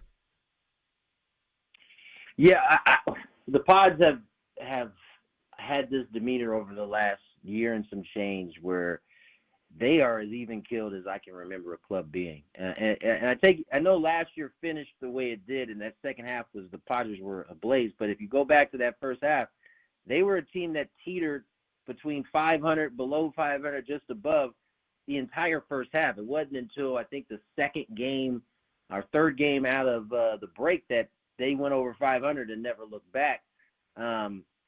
That's kind of the same temperament they've had. I think this team recognizes the season's long. They're going to have some stretches where they don't play well. They're going to have some stretches where they've been injured, and they're going to have to figure out a way to kind of patch it together. But I've never sensed, at least in the last year and some change, I have yet to sense any panic from this team.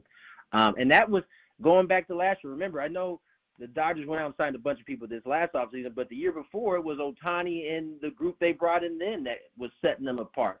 The Padres pretty much went in through the season and walked that team down, only to lose to them in the playoffs. So I don't think that this team gets rattled very easily. And again, that goes back to Manny Machado. His demeanor really never changes. Whether they won 10 straight, lost 10 straight, he's the same guy. And when you have leaders in your clubhouse like that, the team will basically be a chameleon to that. They transform into what their leader looks like, their leaders look like, and this is a group that's pretty even keeled.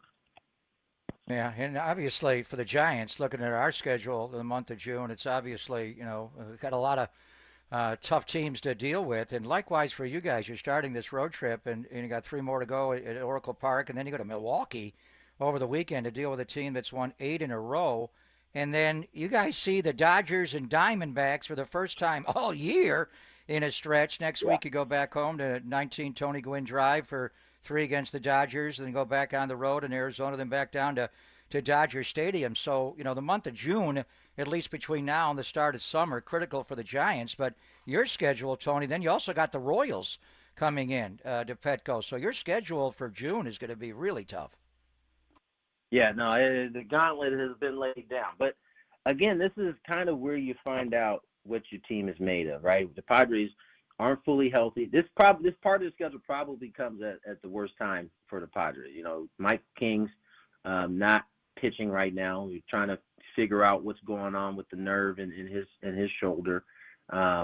You don't have Yu Darvish yet, and so your offense has hit a cold spell, and you're about to go through the toughest stretch I think that you'll have all season. 26 and 27 days is tough, and so they'll have to figure it out. Unfortunately, the schedule doesn't stop for anybody. They don't really give you any games because you're hurt or your offense isn't going well. But this is a lot of times where you find out where your team is, what they need. But yesterday was a good step. I mean, you get the first one in the 4-game set against a team that you expect to be dealing with at the end of the season. So they'll have to just kind of strap in and see how it goes. Tony, any Bay Area spots in particular you like hitting when you're up here? I mean, in terms of what, food? Food, coffee, place to go chill, the park, you name it.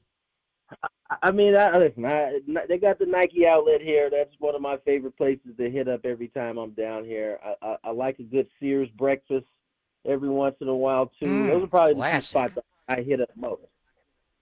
Hey, Sears good selection. Classic. We really appreciate you coming on with us, man. Enjoy the rest of the series, and we'll be watching tonight and be tuning into you because I'm curious to hear the other side of the broadcast as well. So have a great one, and thanks so much for coming by, Papa and Silver. Appreciate you guys having me on. Thank you, man. He is Tony Gwyn Jr., of course, former big leaguer and Padres color commentary. On the other side, we'll do some reaction to some of Tony's comments, look ahead to the series. It is going to be a new pitcher coming in, called up from AAA El Paso, and we'll get into all of that. It is Papa and Silver on the Sports Leader.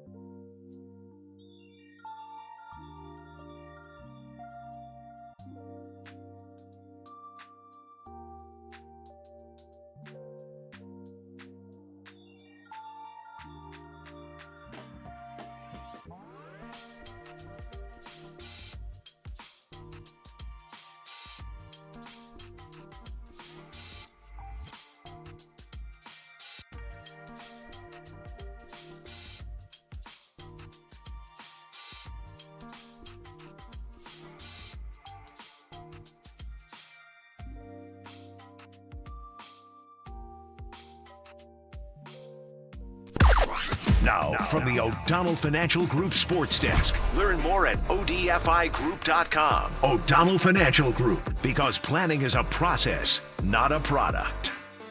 Well, if you're missing some 49ers in your life, we'll be getting into some of that in about an hour. But Matt Barrows joined Murph and Marcus at 8:15 this morning to talk about all the greatest and latest offseason headlines. So you can go back and check out that interview. Just scroll backwards on the Sports Leader or KNBR YouTube, wherever you access our video.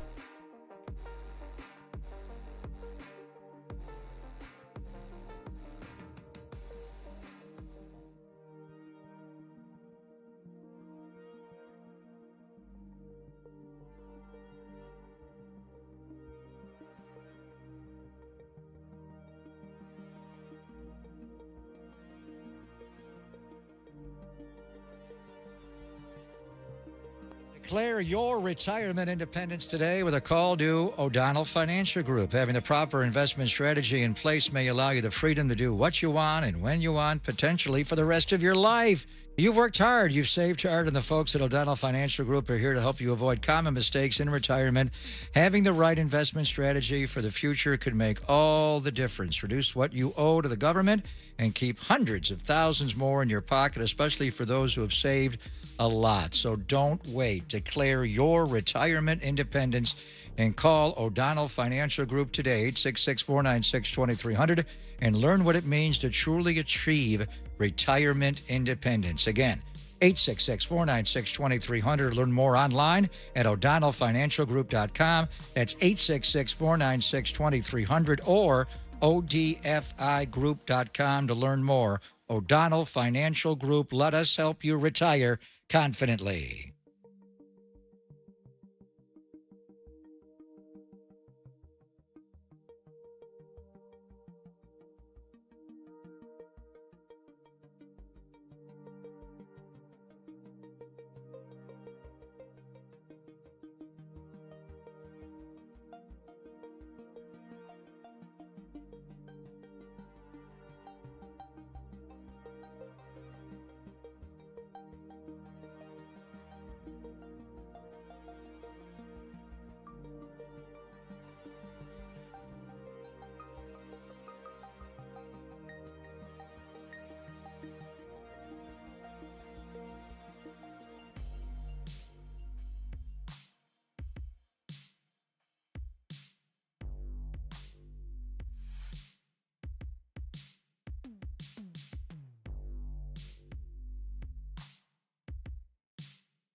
This is Papa and Silver on KNBR, the sports leader.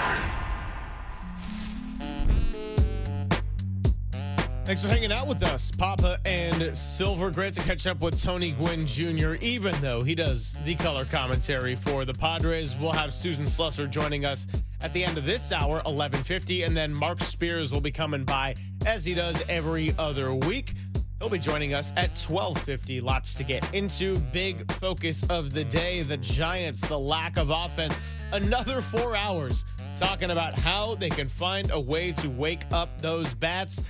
Logan Webb, want to play a bite of sound from him last night, despite the 8 innings pitched, 6 hits given up, 7 strikeouts, no walks, and 8 shutout innings.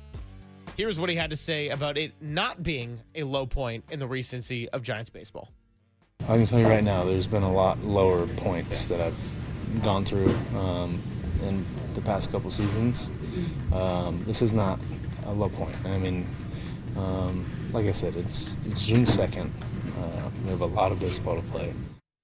So Logan Webb keeping it pretty level-headed, positive, and I did find there to be some meaning to that quote because aside from, wanting to be a good leader and the ace of the staff, Logan Webb hasn't also been shy at times about releasing some of that frustration. It was around this time last year where he talked about a Giants rough stretch, and he said it's been dog-esque. So we've heard both sides of Logan, and last night, not pushing the panic button, Papa. I mean, you bring in Justin Verlander, Robbie Ray, and some veteran people, Matt Chapman, Willie Adames, but even though he's not the oldest guy on the team, he's the longest tenured member of the team, I think with Yaz and Late Night Lamont. He's the leader of the team. I mean, he's the one who got the big contract, and he has been really outspoken in his own gruff way. He has called this team out for not playing hard.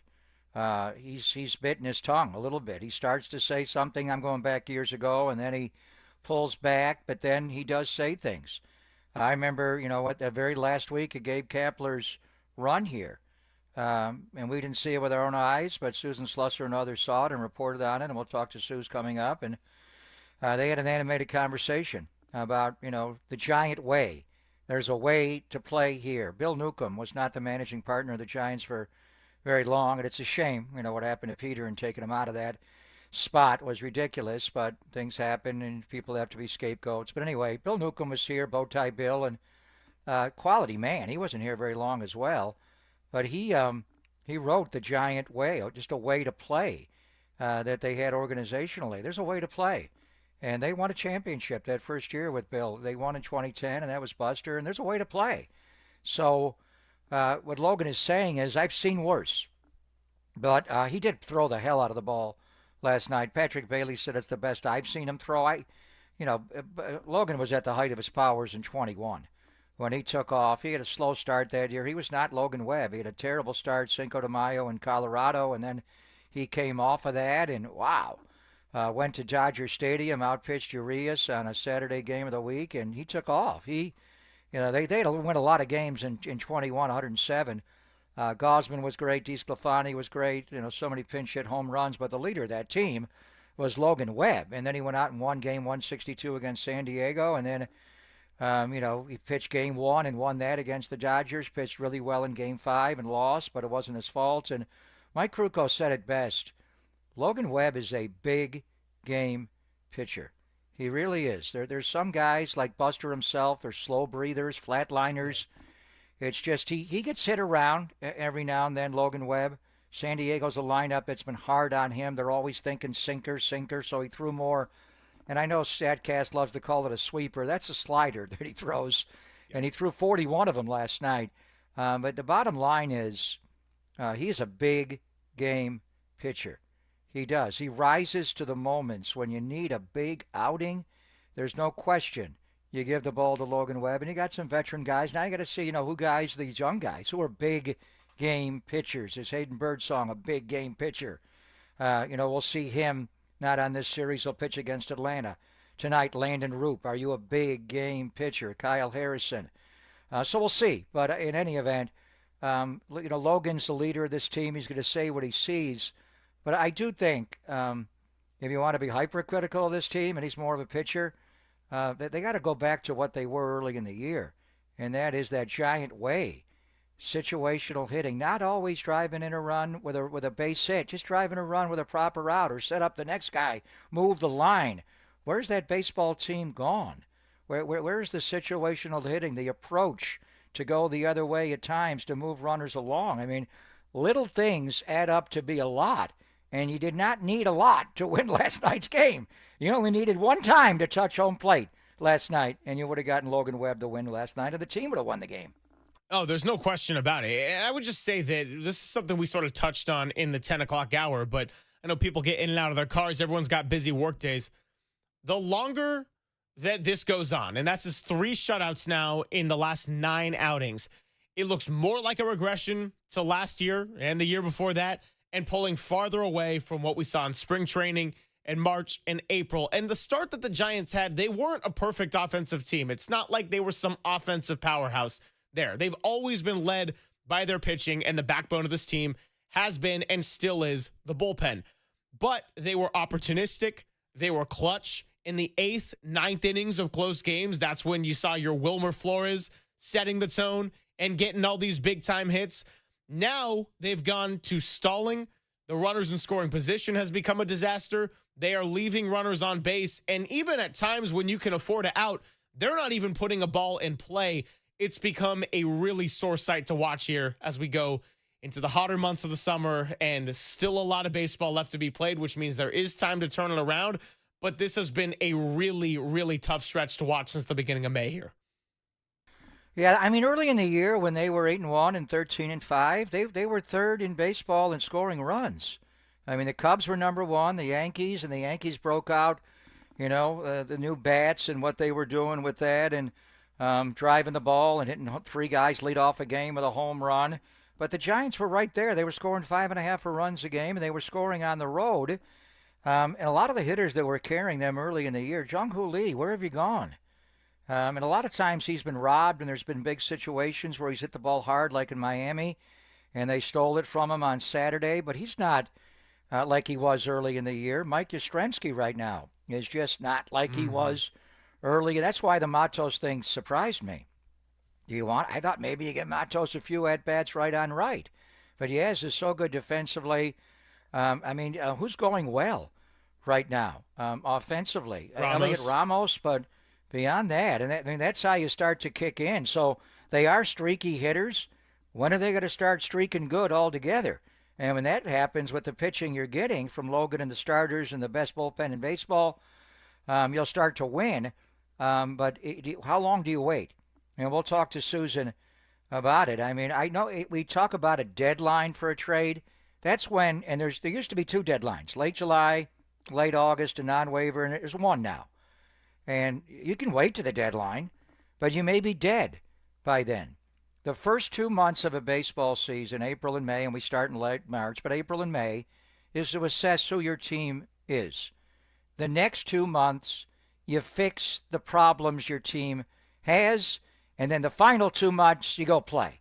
You can't make any other. You guys call up guys from the minors, but you guys get waived. You can pick them up, but really it's your team. And the last 2 months are playoff push. Here we go. So the first 2 months plus, we know what this team is. We know what their strengths are.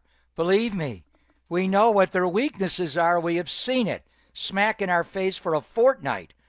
Now, what do you do about it for the next 2 months? Do you wait until the end of the 2 months and get into late July? That's a deadline. A deadline spur activity. Go ahead, wait. You wait too long, your team slides out of it in those 2 months. So the needs are obvious, and I don't want to overreact to one game. Though I got all excited about Gerard Encarnacion. Nacho Libre's going to come back, and that maybe the elephant ears threw me last night. Tuck in the back pocket. Would you like Jorge Soler? And he does chase the slider away. Defensively, I mean, he's a DH, brother. You can play him at first. You can play him in the outfield. He's okay. But really, he's a DH, but they don't want to, play Wilmer at first a lot. It's just not a perfect roster. Bailey's starting to swing it a little better. What are you going to do with catchers? Tom Murphy ever going to come back? We'll talk to Susan about that. Yeah. But backup catcher's not the problem. Huff's doing a nice job catching Robbie Ray. But do they wait 2 months, 7 weeks, 8 to make a trade? Or do you make a trade now? The hell with the deadline. Our baseball team is sinking. They're not scoring enough runs. And we need to score to beat these teams. San Diego's in a lull right now. If they add Duran and get Jaron Duran, the hell? They're going to start raking and scoring 5 and 6 a game with their pitching and their bullpen. I think they need arms. You heard Tony Gwynn. What's going on with Darvish? What's going on with Michael King? Musgrove, where is Joe Musgrove? Where's Java Joe? Where's he at? Yeah. See, I don't even see him on any of their injured list. I assume he's on an IL, but I don't see him on the 15 or the 60. They need to add pitching along the way. But in any event, we'll ask Susan, what they can do. But do you wait until July? I think it'd be better served to make a move right now to help this offense immediately. No question about it. The Dodgers, their schedule might get a little tougher in patches, but they're only going to get healthier. The Padres are winning more games than the Giants, and they're even in a bit of an offensive lull, as you just noted. So the margin for error is slim. The Giants are still holding on to third because Arizona has just kind of gone on a little bit of a spiral as of late, and their pitching has not held up. Zach Gallen has had a rough year. Corbin Burns just took himself out of the game with an injury, and their bullpen has not been the strength of the team, unlike San Diego, unlike San Francisco, and unlike the potential of an LA. So if you want to join the conversation, it is 415-808-5627. Coming up, I also want to address one player who I don't know if we've mentioned at all, or if so, has not been very much touched on. In fact, we did mention him because, dare I say, the intentional walk. Let's talk a little Willy Adames on the other side. It is Papa and Silver on the Sports Leader.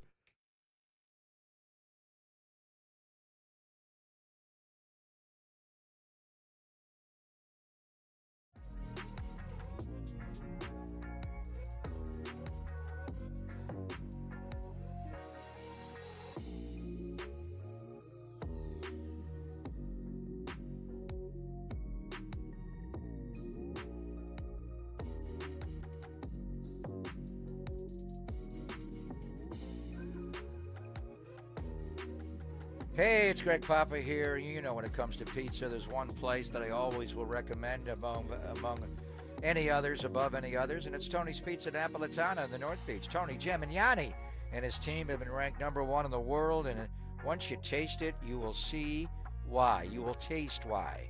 From Neapolitan to New York, Detroit, Sicilian, and Grandma-style pizzas, every slice is crafted with the finest ingredients and baked to perfection. But Tony's is more than just pizza. Their fresh pastas are out of this world, and I encourage you to try their spicy bucatini, one of my all-time favorites. And while you're in the North Beach, don't miss Capo's for deep dish pizza lovers and Toscano Brothers Bakery for their luscious breads. Plus, Tony has Slice House locations throughout the Bay Area, including at Chase Center and at Levi Stadium.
and Greg, Papa and Silver. This is KNBR, the sports leader. Thanks for hanging out with us. Susan Slusser going to be joining us coming up in about 15 minutes. Nicely done there by Walter. I told you about my little Pat Benatar Guns N' Roses caught between the radio signals on the way to work.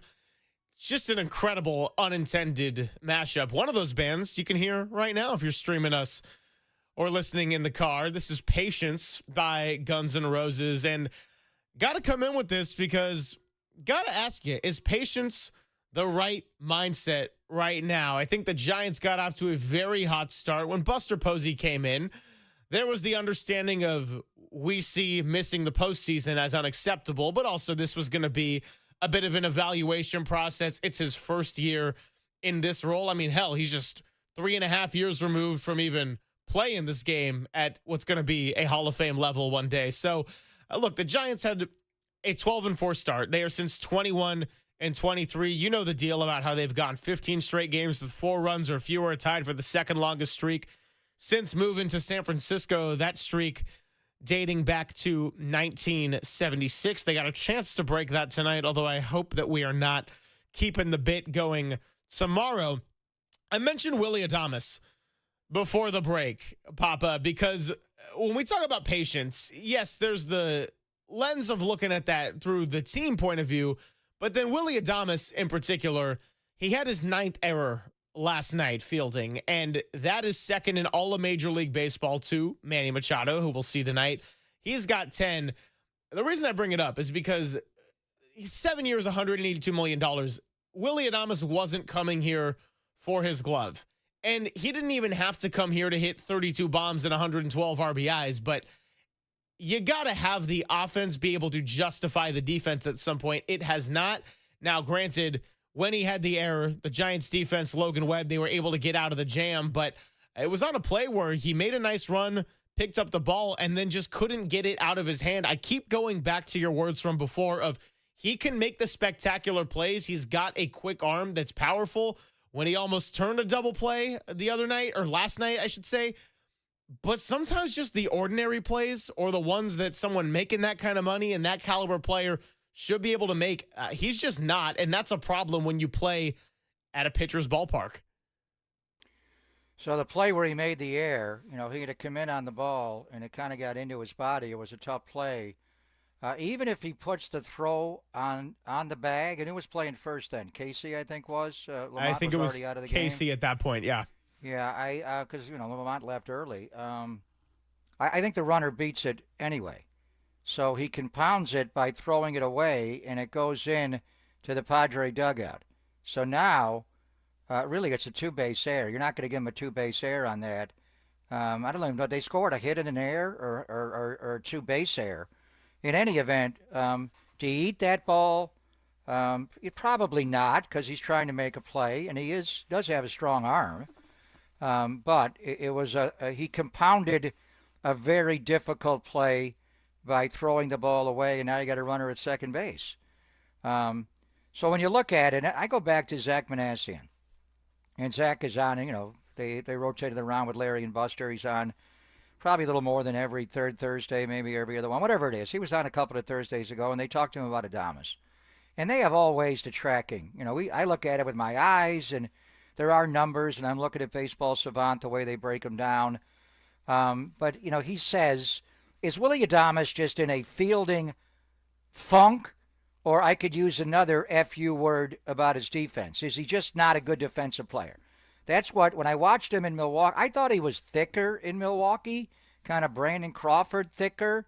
And with Brandon, you always thought, how does this thick-legged shortstop get to all these balls? He just had a way.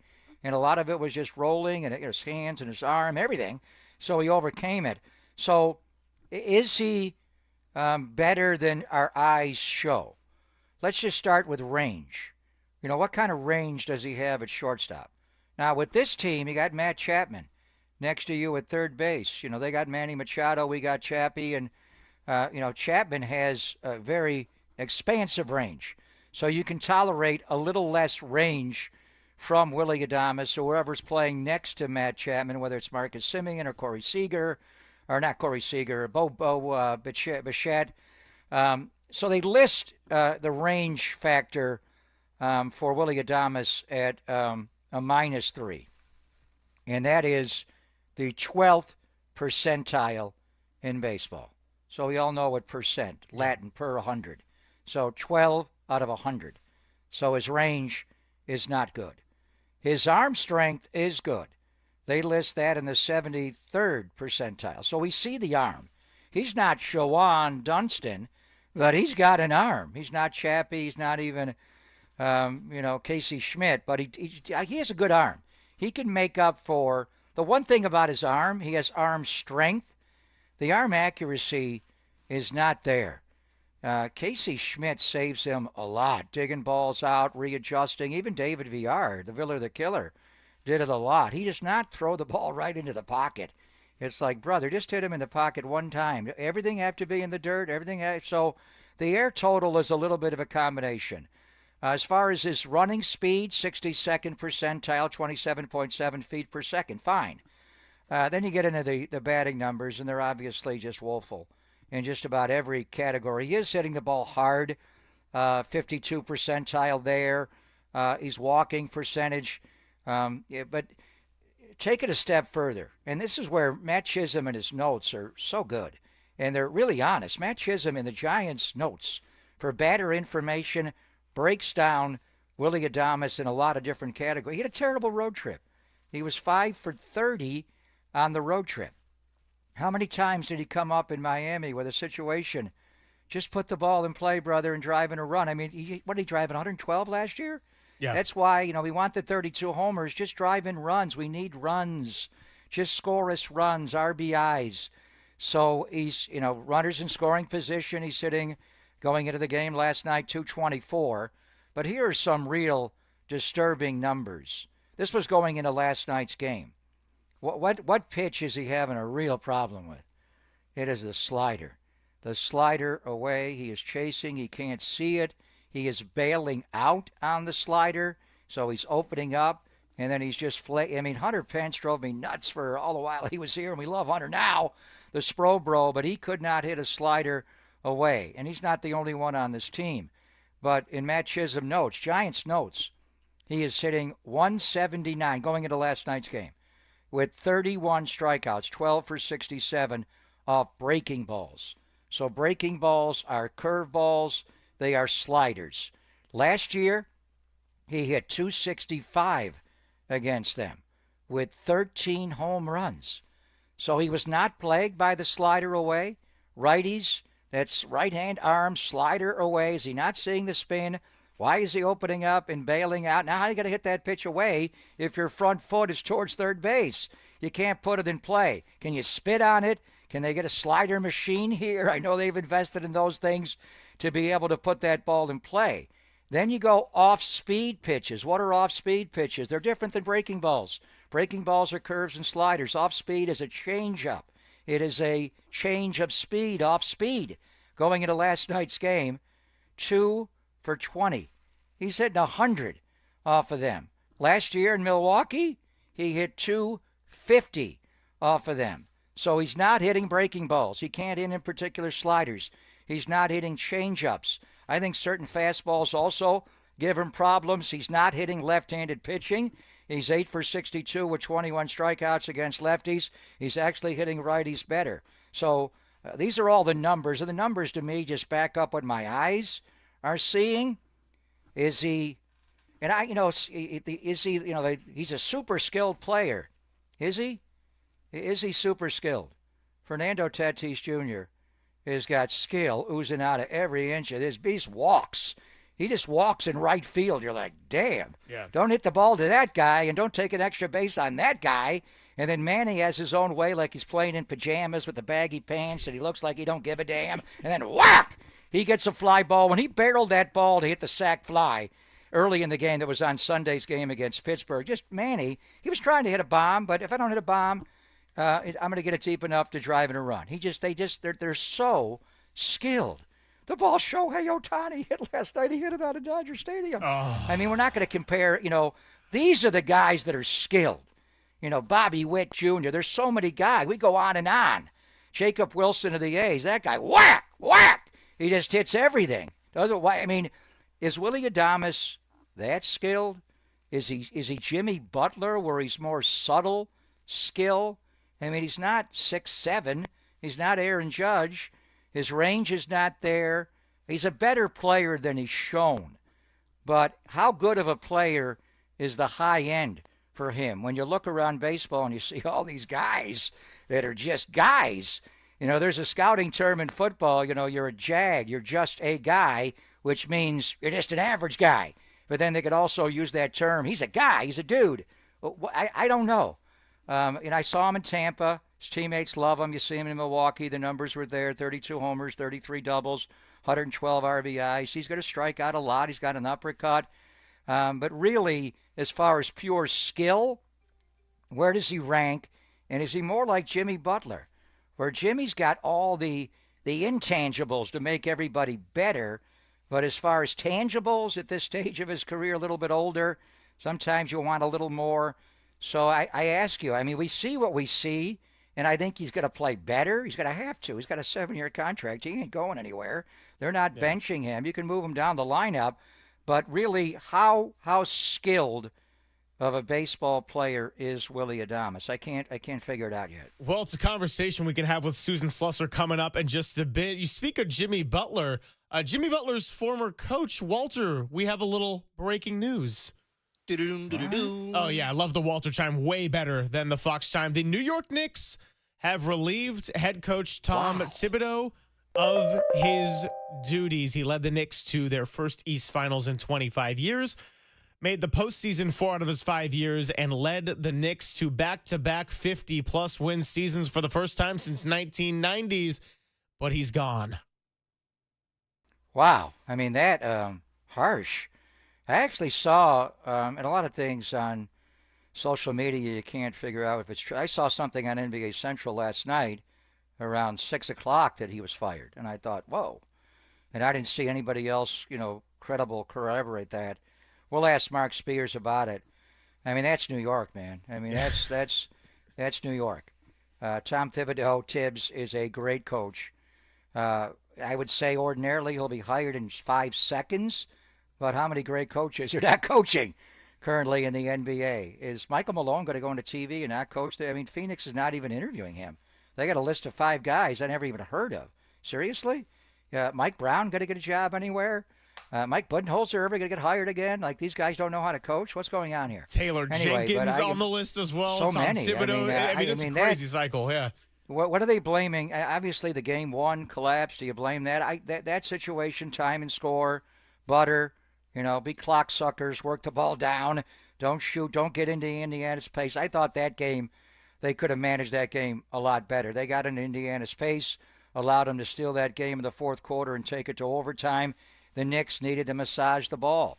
The one thing Steve Kerr even told Jimmy Butler, and Jimmy's got a lot of things that drive me nuts, but Jimmy, well, he's like Brock Purdy. He's a clock sucker. He'll take that right. Take a shot clock violation.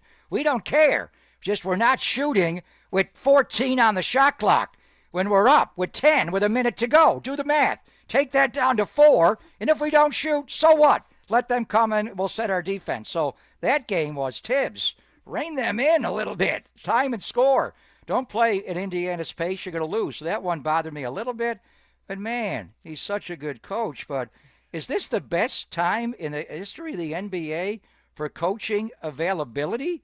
We got 5 or 6 guys that are high credible NBA championship coaches that are currently unemployed. No, it's unbelievable. I was pretty surprised to hear that news, and it's something we will get back into in the 12 o'clock hour, and we'll have Mark Spears join us coming up in about an hour. But I do want to continue this conversation on Willie Adames, Logan Webb, with Susan Slusser on the other side. She does it every Tuesday, and we will have Madam President join Papa and Silver. It is Susan Slusser next on The Sports Leader. Time for traffic on The Sports Leader.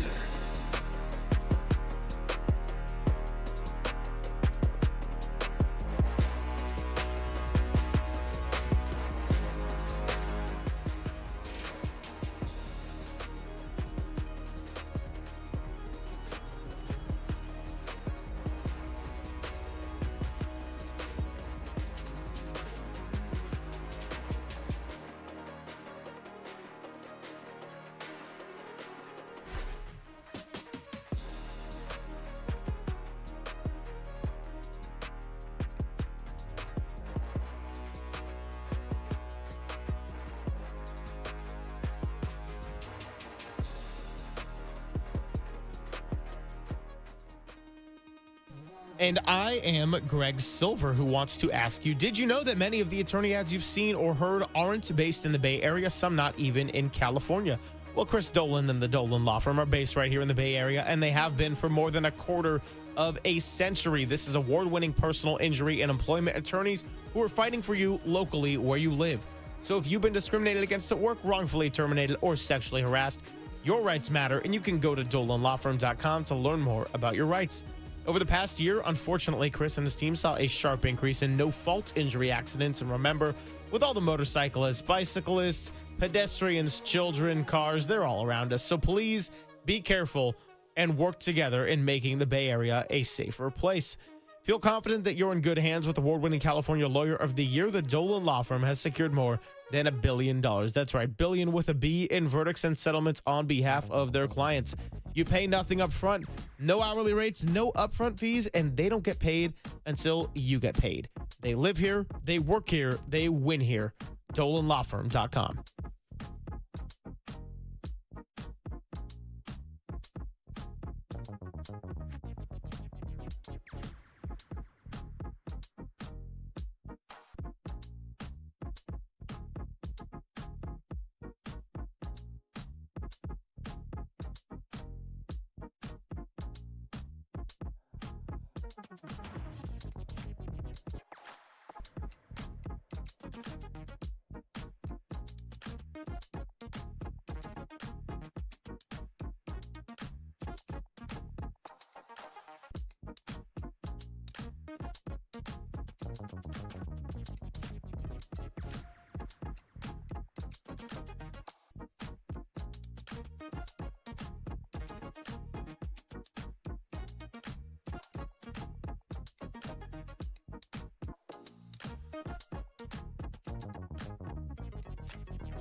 Papa and Silver now continues live from the KNBR Casino Matrix Progressive Jackpot Studios. Casino Matrix. Progressive jackpots are here. Where are you? Just drop in. Please play responsibly. 1-800-GAMBLER.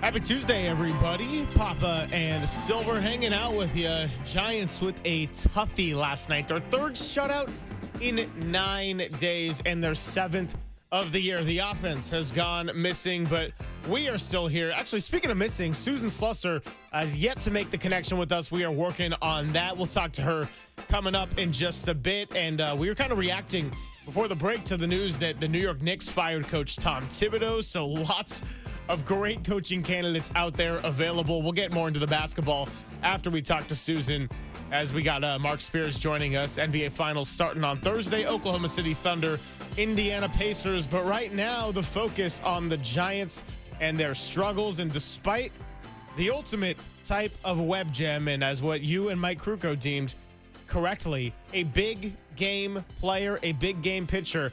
Man, it was getting to the point last night where I'm thinking, can we give Logan Webb a bat? Can we give Randy Rodriguez a bat? Because they were getting hits, they were getting on base, but that was where it stopped. They could not find a way to touch home plate, including in that brutal bottom of the 10th inning when they went no strikeouts, and still Bobby Fastballs got the job done. I think, Madam President, the connection has been made, so we'll bring in Susan Slusser, who joins us every week. And we just start, Suze, with the roster change. We've been talking to you for weeks about Gerard Encarnacion, and in fact, he was activated and didn't start, interestingly, but got in off the bench for 3 at-bats and played in right field, which is also interesting. But they sent Matos down after his 3-run homer on Sunday to wrap up the road trip in Miami. And then baseball gods have a way of working things out. He takes 95.1 four-seam fastball and takes it off the right hand. So MRI results showed a contusion. Are we thinking that possibly Lamont Wade Jr. with this fresh injury may wind up on the IL in the next day or two? It sounded a little bit more day-to-day. So there were no indications last night. You know, once it's a contusion, usually it tends to be more day-to-day. But, you know, that could change. I don't think anybody was weighing in super strongly one way or the other. You know, I don't think this is a team that would stash a player who is underperforming on the IL with something that's maybe not quite IL worthy. At the same time, if there is anything wrong, having a break might not be the worst thing for Lamont Wade. He is, you know, like most of the Giants players that have been in deep funks, that starts to weigh on you. And you can tell, like, some of the body language with some of the guys who've really been struggling. It's, you know, that's no fun. This is not for lack of effort. It's the opposite. It's too much effort. Good to talk to you, Susan. On the note of the roster move yesterday with Luis Matos going back down to AAA. So if he spends 20 or more days in the minors, then he burns his last option year. So with the possibility of a Lamont Wade injury, could we see Encarnacion end up taking first base reps and maybe Matos back up sooner rather than later? I don't think so. I don't think the options are something that would come into play too much for the Giants thinking. You know, they know what they have in Matos at this point. And more than anything, they wanted him to go get an extended amount of playing time. Really, to me, that indicates they want him to do that so they can get him back swinging the bat well when they need him. I've got no problem with that. Melvin even said that Matos said, yeah, I need to go get a lot of at-bats, which, you know, it's kind of like Ryan Walker last week. Like, yeah, I get it. Like, I would have made this move putting Camilo back in the closer role too. The guys are kind of buying into what Buster and Zach Manassian and Bob Melvin are doing, and they all make sense from a baseball standpoint. But this one, you go like, guy hit a 3-run home run. Yes, but overall the numbers have not been good, and he's a young player who does need to play every day. All right, so let's work under the assumption that Lamont's going to be fine. Maybe he's out of the lineup for a day or so, but they don't put him on the IL. Matos goes down to AAA and plays every day. The role for Gerard Encarnacion, and maybe I got taken down a path I shouldn't have gone down, where he's playing at first base a little bit, and first base is such a black hole right now. But then last night he comes up and he's not in the lineup. Lamont is. And then when they sub out Lamont, they bring Casey Schmidt in, and they play Encarnacion as a pinch hitter in right field for Yaz. So the role for Gerard Encarnacion, I thought maybe he'd play every day, right on right, at first base, DH, some outfield. Is it more where they want him in the lineup against left-handed pitching? What do you see as the role for Gerard, Suze? I think that was more of a strictly, you know, based on the matchups there against a guy with some extreme splits, not having him come straight off the IL in a minor league stint against a guy who is that tough on righties. Because the splits were pretty extreme. I think the plan was to get him in the game as soon as possible, which they did. I don't think that he's going to be a platoon guy. I think they want him in there more often than not, either at DH, first base, or right. But he will be hopping around. There's no doubt about it, getting it. And it's interesting because the first two at bats, he looked a little lost, and then that third one, he had, scorched a line drive. If he keeps doing that, he'll be in there. He'll be in there frequently because nobody else is doing that very much. Talking to Susan Slusser here on the UMA guest line. Obviously, last night, a brutal result for Logan Webb with the game that he had. But after the game, and we played the sound, he said, I don't consider this a low point. And Logan Webb hasn't been shy at times about speaking out when he's frustrated. So what did you make of the fact that he's maintaining relatively level-headed and not calling this a low point by any means? I think what I really took out of what Logan Webb said yesterday was he really likes this team, and he thinks the other guys in there really like it. Like, they really are kind of bonded at this point, and they believe in themselves. Getting off to a pretty good start, maybe a little bit above expectations, I think helped. We knew this was a team that was not going to have the best offense in the division by any means. They were kind of winning despite that, and the record might be a little bit better than I think we would have anticipated at this. But the offense has now just been so bad. It's almost evening out kind of how things started out. Where they go from here is going to be interesting, really. But I think Logan was really saying, like, hey, I hope we're not making any super major changes because this is a group that we all believe in. I'm kind of starting to think that maybe some sort of move would make sense. We've talked about this kind of the last few weeks. They're a little bit limited in what they can do unless some teams start falling out of things and think they might make a decent trade partner. Because I don't think they're bringing Bryce Huff up anytime soon. He's still at Richmond. I keep asking every week, and they're like, nothing imminent. But you know what? It could happen quickly. He could go to Sacramento, have a good week, and be up, soon whenever they decide that time comes. But I don't think you want him coming up thinking he's got to save the entire offense. He's never played a minute in the big leagues. You were talking about the offense. I mean, the first they got off to a 8-1 start. They were 13-5. At one point, they were scoring 5.5 runs a game, third in baseball behind the Cubs and Yankees. And small sample size, but they were delivering with runners in scoring position, which they are not now. Last night, 1 for 12 and left 12 on base, as you detailed today in the Chronicle. But it's more so just making a proper out, Suze, that is so imperative. And Bill Rigney from our A's days, and he would also always harp on, how to make a proper out. I mean, the situational hitting that we saw this team in spring training and get off to the good start. Like last night, to me, the game was the bottom of the second. There were openings later in the game, but bottom of the second, bases loaded, nobody out. How many times have they had this situation and not scored a single run? Tyler Fitzgerald gets jammed, grounds out to third. Situation there, hit a fly ball. And preferably hit it to right center, score the run, move the other runners along. Next batter, Ramos gets jammed again into a tough double play, but they turned it.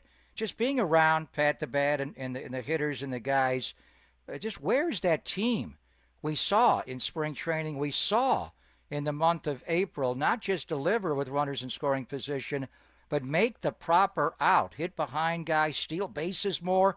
Where's that team gone? Yeah, that's a good question. That was really the area of emphasis during the spring was situational hitting.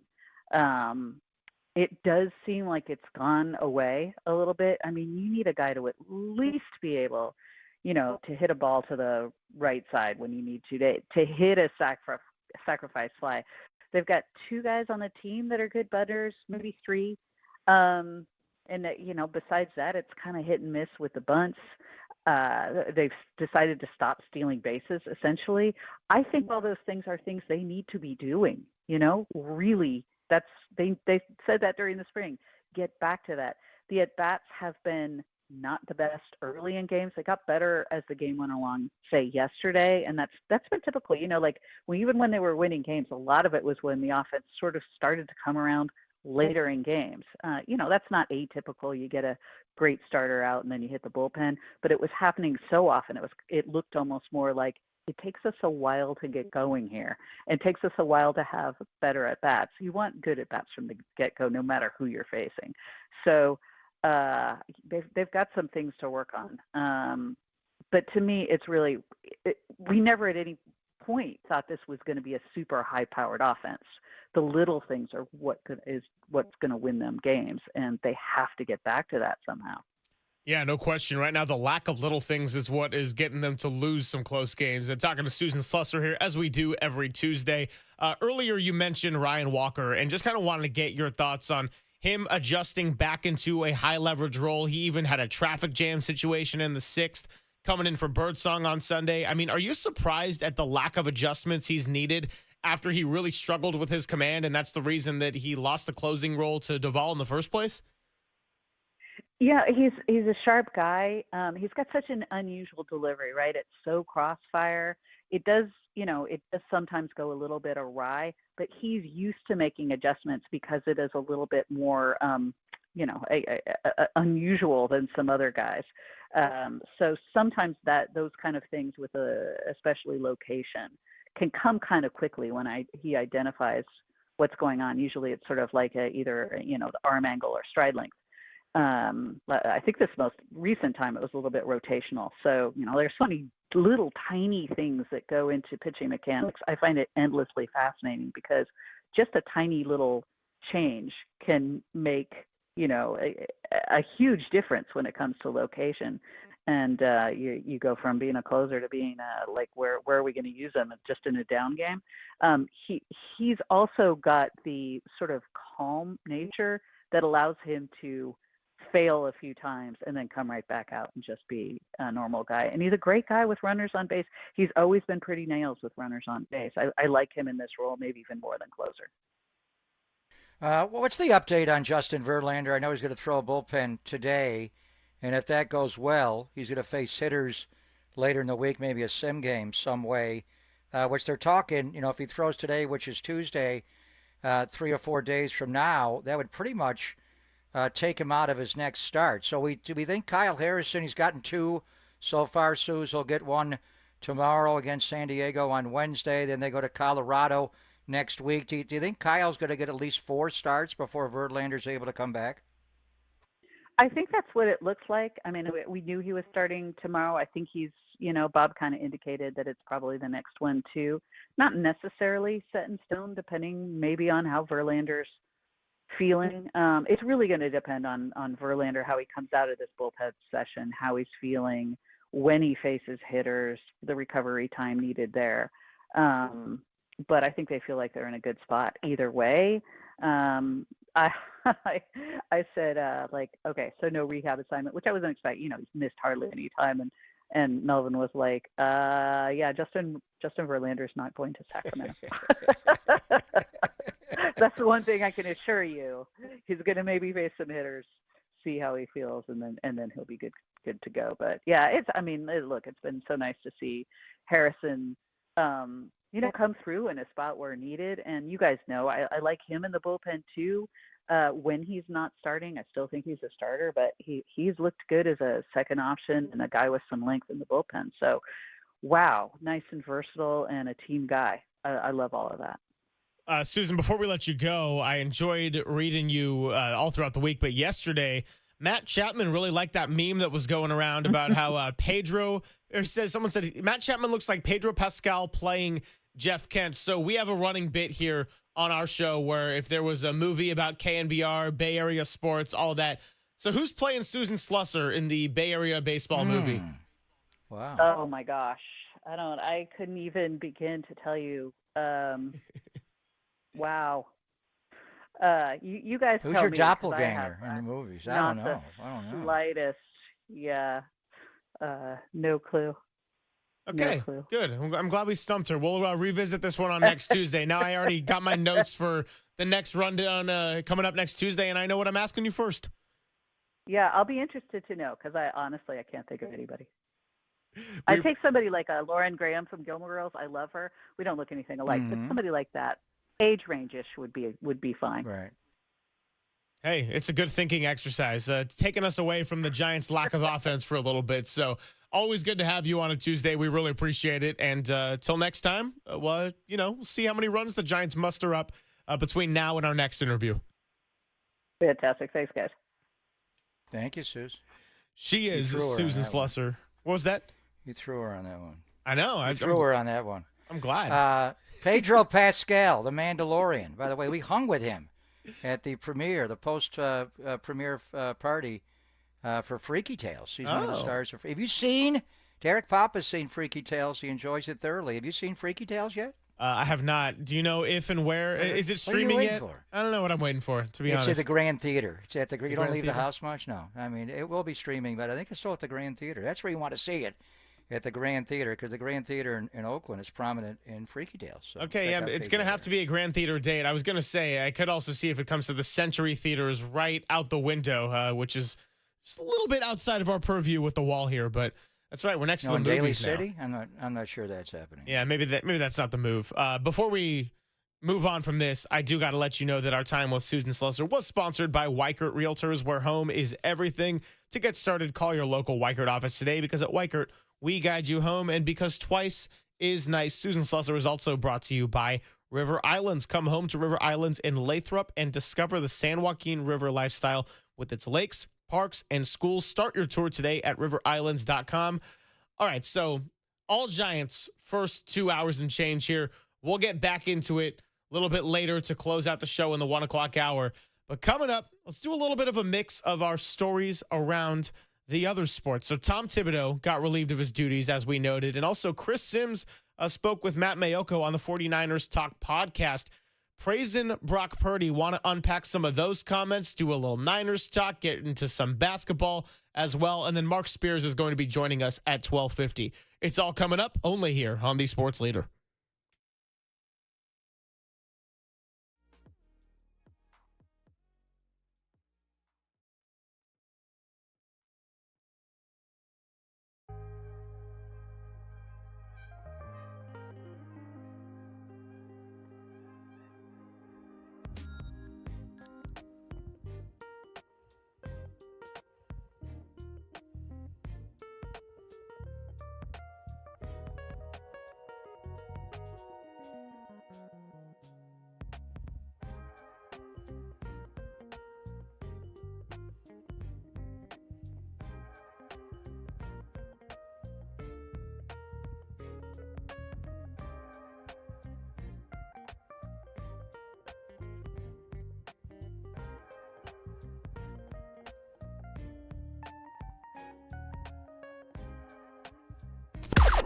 Now, from the O'Donnell Financial Group Sports Desk. Learn more at ODFIGroup.com. O'Donnell Financial Group, because planning is a process, not a product.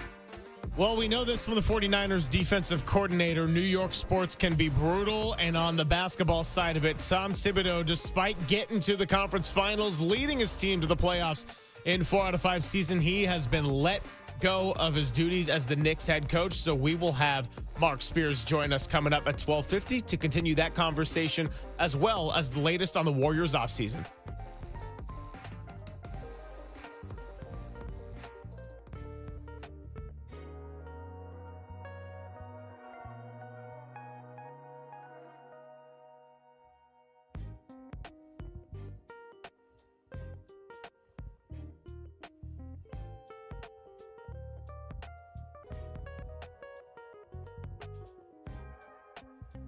What's happening? Good to talk to our friend Steve Moskowitz here on a Tuesday, always helping out the people. Steve, what can we do if we can't pay our taxes? You can call us for a good solution. Look, this hits people from all walks of life, all income levels, and it's the same for everybody. It's crushing. It's depressing. You feel like, how am I ever going to get out from under this? I can't handle it. But that's our job, handling it for you. There's a lot of good solutions. Don't stick your head in the sand and wait for some IRS agent to come ruin your life, your business, your marriage. Do you qualify to have them forgive part of it and you only pay them part? Or get the penalties forgiven? Sometimes penalties and interest are more than the taxes. Or getting a monthly payment plan you can really afford. Not what some IRS agent says you can afford, but what you can afford. Or shifting the blame where it belongs, to your former spouse or former business partner. Or a lot of other things. I could take up your whole show giving you solutions, but I know you have some other stuff to talk about. So instead, I'm asking your listeners to give us a call for their free consultation. We'll go over everything with them. And then if you want us to, we'll do everything for you. You won't have to deal with the IRS. The only thing you have to do is pick up the phone and say, hey, Steve, take care of me. There he is, Steve Moskowitz. You can give him a call now, and he can take care of you if you can't pay your taxes. 1-888-TAX-DEAL, the number. That's 1-888-TAX-DEAL, or go to MoskowitzLLP.com.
And now it's time for the Protect Your Assets Business and Technology Report with me, David Hollander.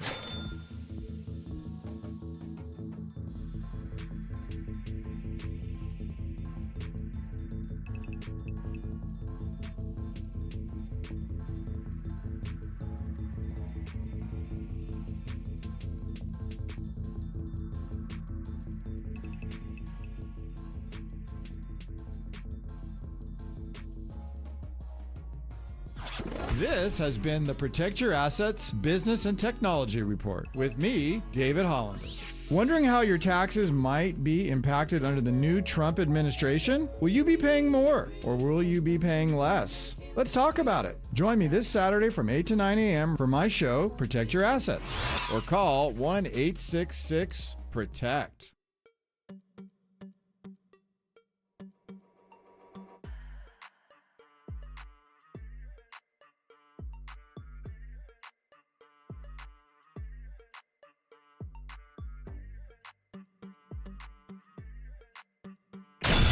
Now back to Greg Papa and Greg Silver on KNBR, the sports leader.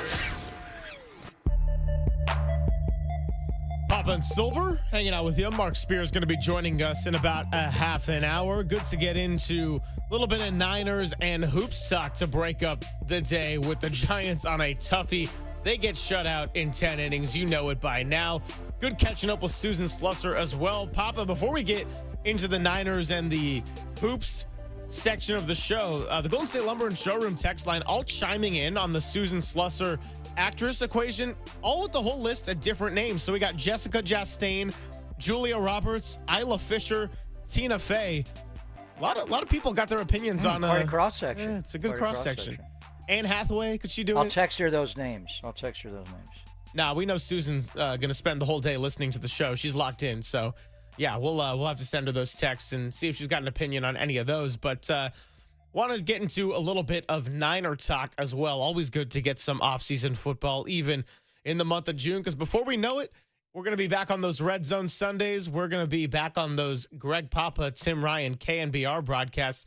T-Rock's still in a little bit of hibernation right now, but it's not going to be lasting that much longer. He'll be coming out for preseason and training camp coming up soon. Chris Sims was on the 49ers Talk podcast, with Matt Mayoko. And we have Matt join us on every Friday, so we'll catch up with him in a few days. But talking a lot about Brock Purdy, some of the good and the bad of last year. Acknowledged that maybe there was a little bit of holding of the ball, but as much as his passer rating fell and the team struggled, he actually was encouraged by Brock Purdy and what he did more off schedule, more wow plays, more wow throws, as he labels it, making some more happen when it felt like he just wouldn't have to do that. So he saw a little bit of growth in the game in that regard. There's a healthy balance, obviously, with this one, Papa, because you'd like to not have Brock Purdy have to do a whole lot off schedule, have to be using his legs quite as much as he did. I know the staff wanted him to do that a little bit more last year, but between the injuries and all the inconsistencies and the frustrations of the season, Brock Purdy was forced to do more, but as a result, also made a lot more mistakes. Well, obviously, Mayoko's got in to get Chris Sims on from NBC Sports Bay Area, and Chris Sims will always work with NBC Sports and Sunday Night Football, and he's a good source because he and Kyle Shanahan are tight. They were quarterback, wide receiver together at the University of Texas. They have matching tattoos. So Kyle doesn't give him all the inside intel, but he does share things with Chris Sims he won't share as much with other people because of their relationship. So as far as Brock, his running was by design last year. The Niners got a lot of man coverage. After what happened in the Super Bowl and manning up on certain receivers, teams that even play a lot of zone, just all of a sudden were playing man against the 49ers, and it was even heightened when Brandon Ayuk got down to injury and Ricky Pearsall was unavailable. Juwan is good beating man, but Debo's not. So they got a lot of man coverage, and they ran some deeper routes as well. And Brock, just the ball, because there was man coverage and not settling down in zone, guys didn't uncover as readily. So Brock knows the passing tree and where it all goes. And the protection bust, and Brock gets out, and he made some great runs. He had 66 rushing attempts last year. Now, a lot of those were the Purdy plunge, the Purdy sneak, the Purdy pylon where he dove for the end zone and scored a touchdown. But a lot of those were just drop back, hit your back foot, go through it, covered, can't beat man, covered, can't beat man.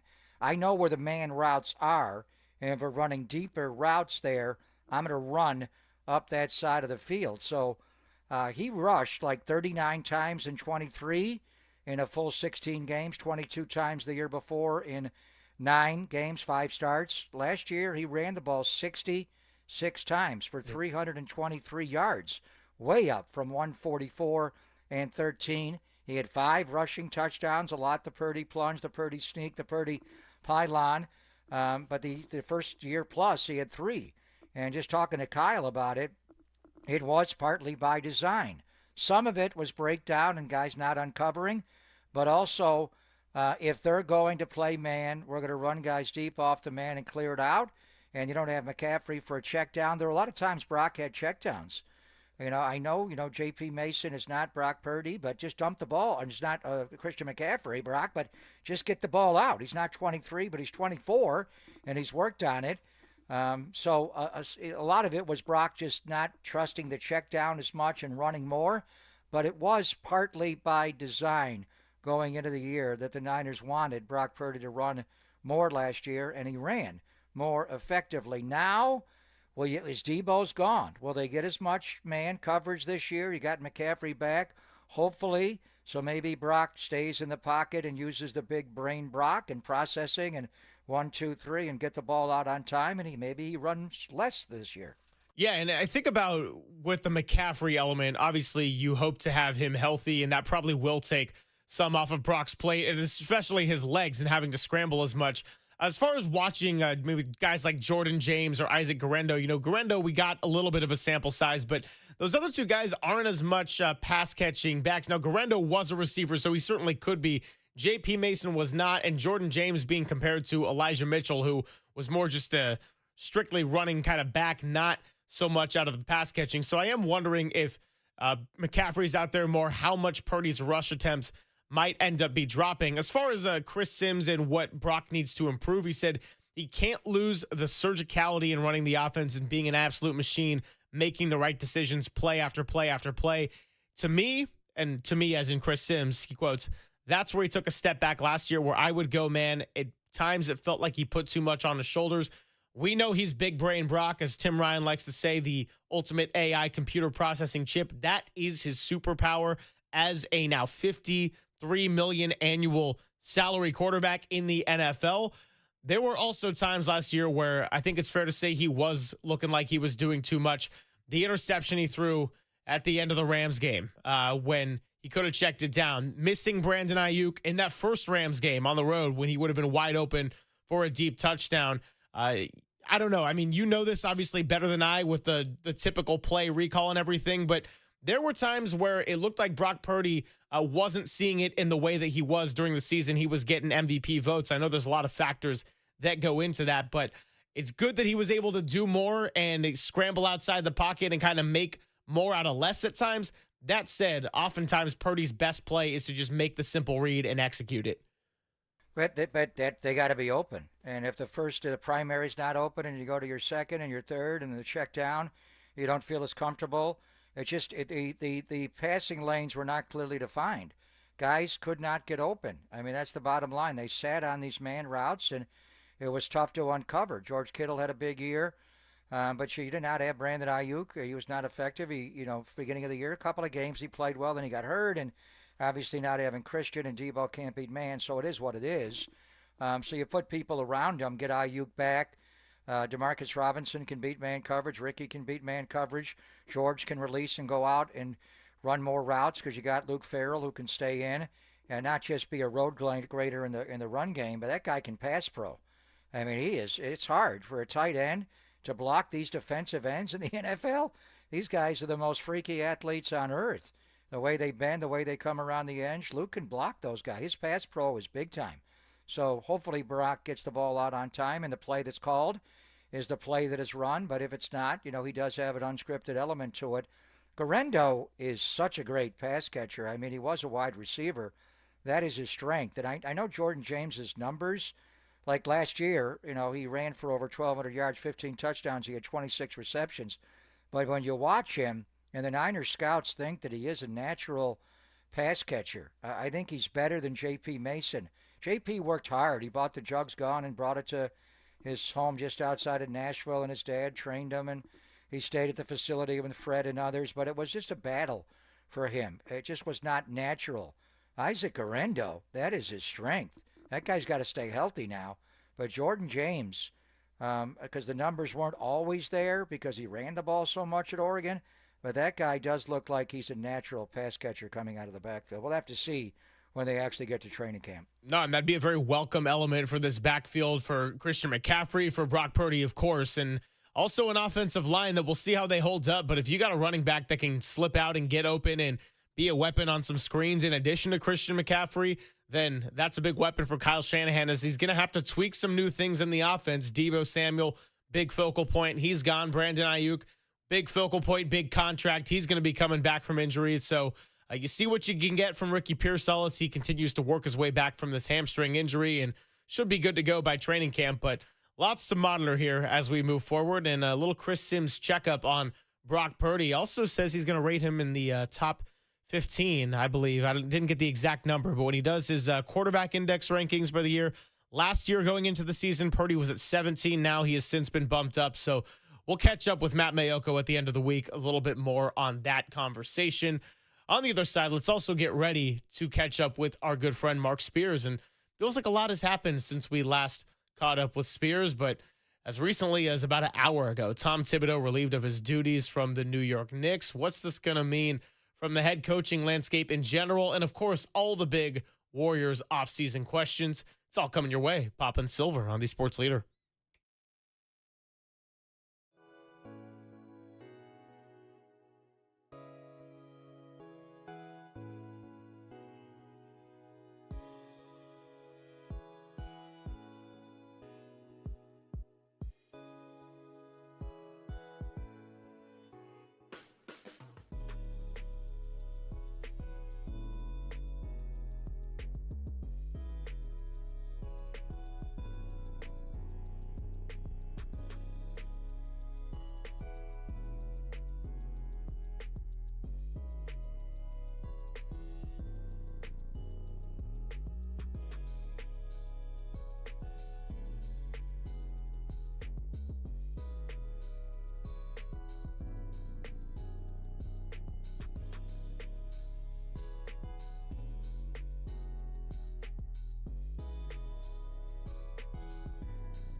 Papa and Silver now continues live from the KNBR Casino Matrix Progressive Jackpot Studios. Casino Matrix. Progressive jackpots are here. Where are you? Just drop in. Please play responsibly. 1-800-GAMBLER.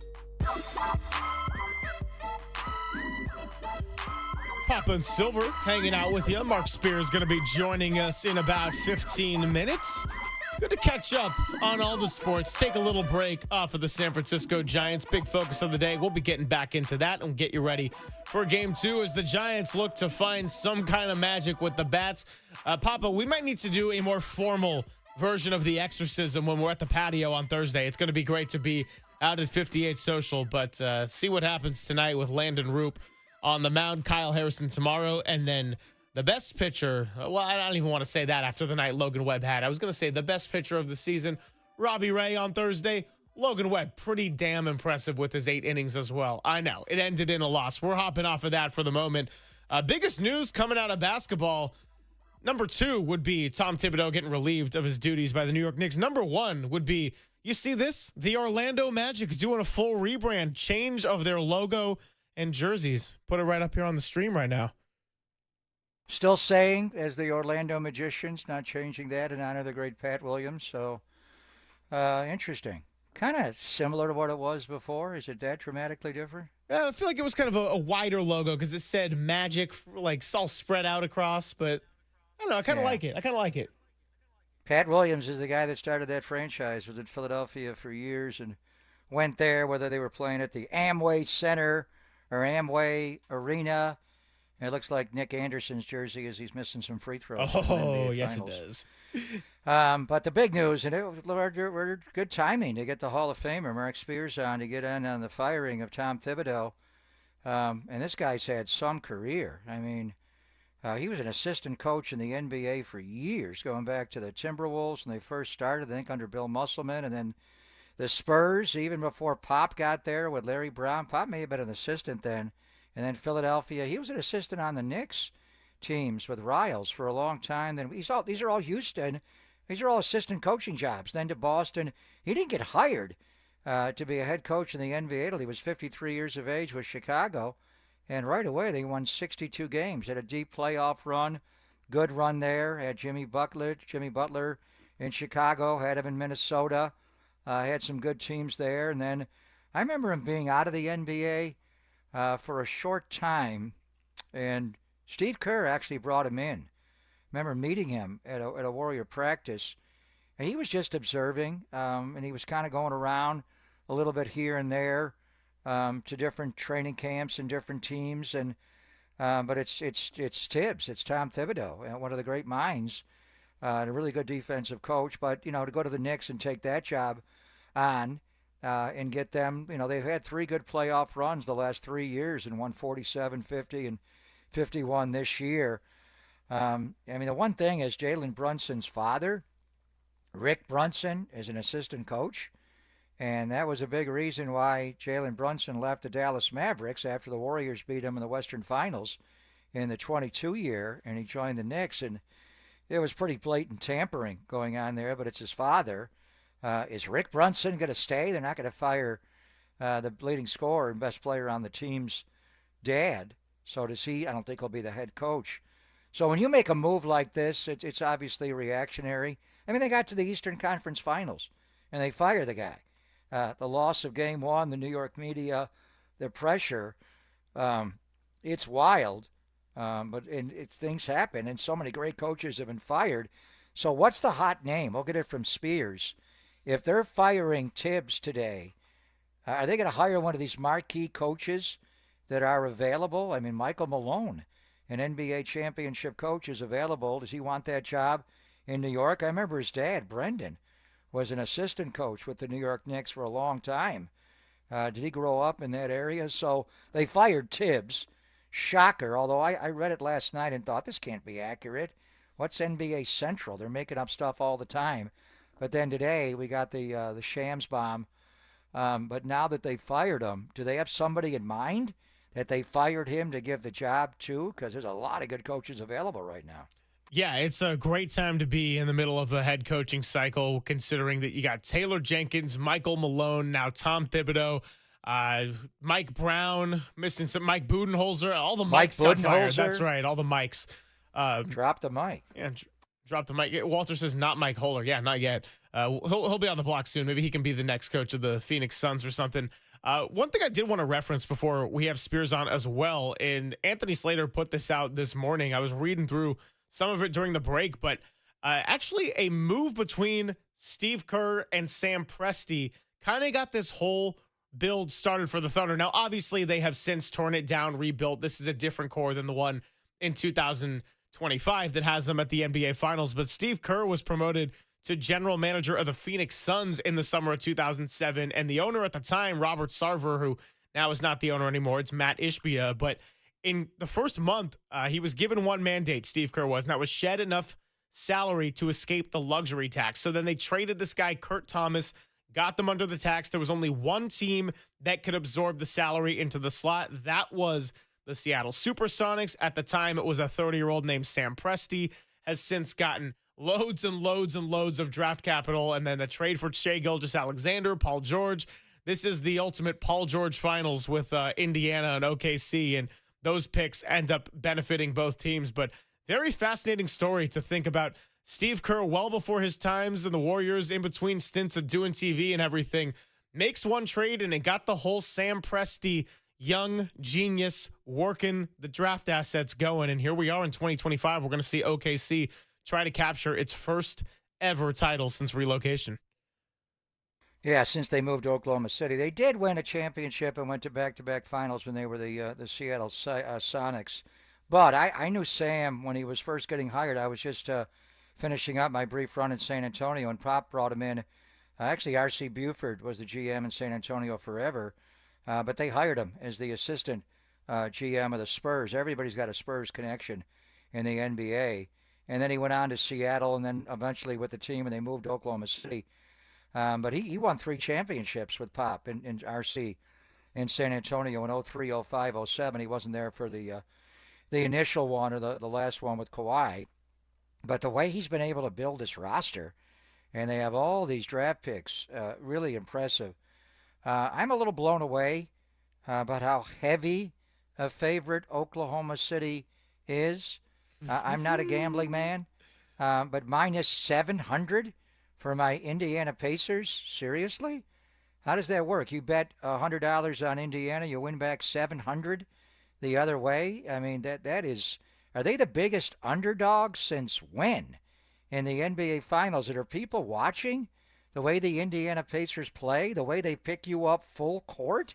I mean, they just don't play 94 feet of hell with one guy.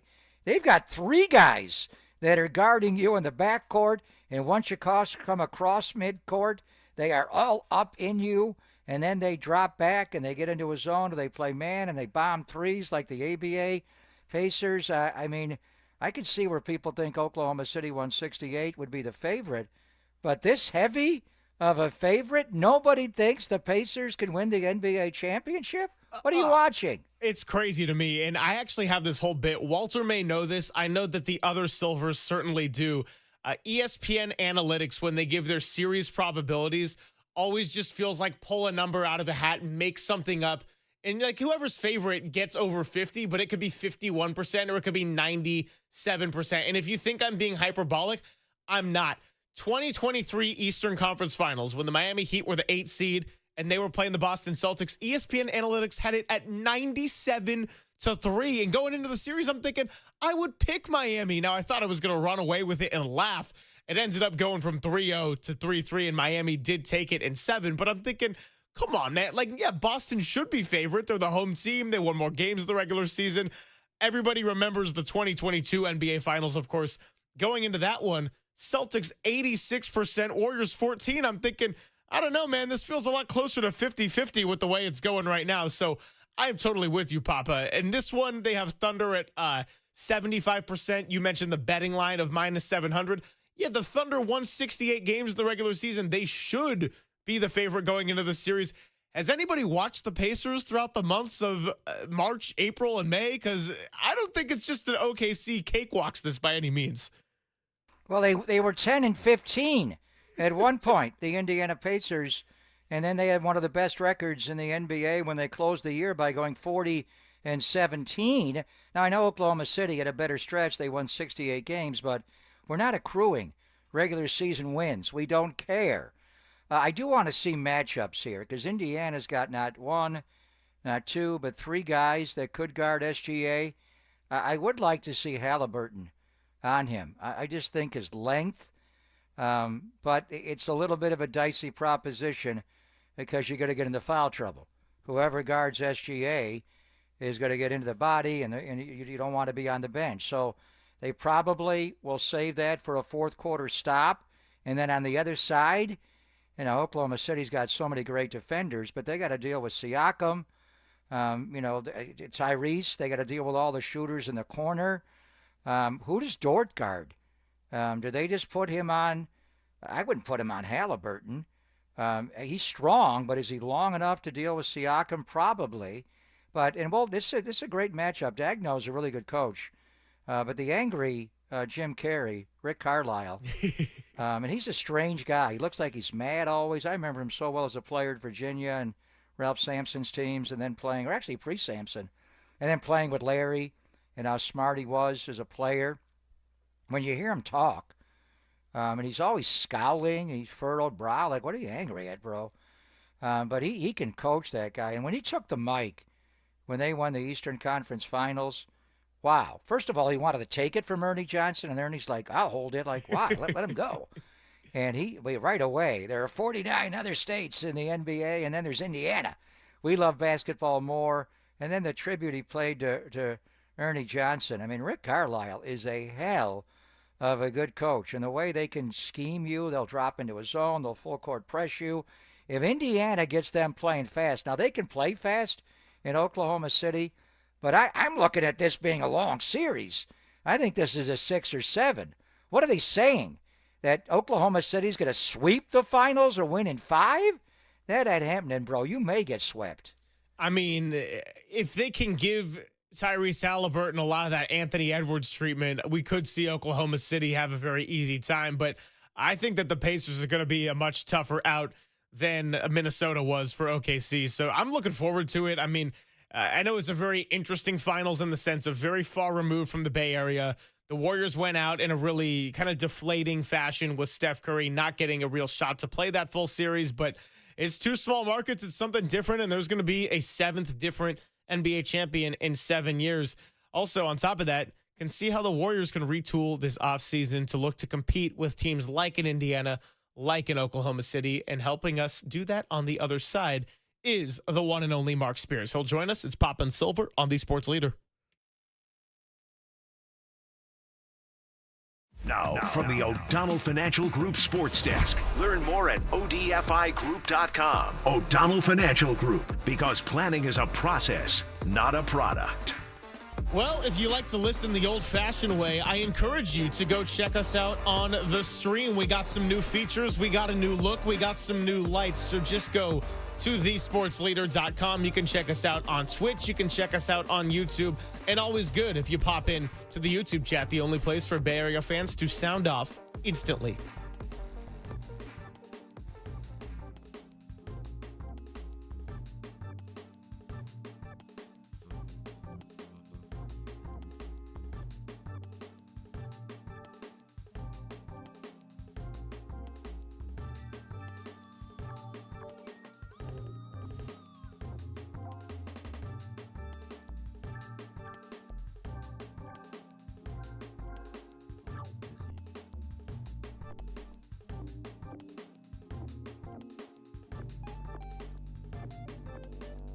Good morning here. Maybe the Giants need CLR to improve their vision. Greg Papa here. I had custom lens replacement. It's known as CLR from Laser Eye Center of Silicon Valley a couple of years ago, like 3 summers ago. It has been a game changer for me, and maybe it would be for the Giants as well. I was in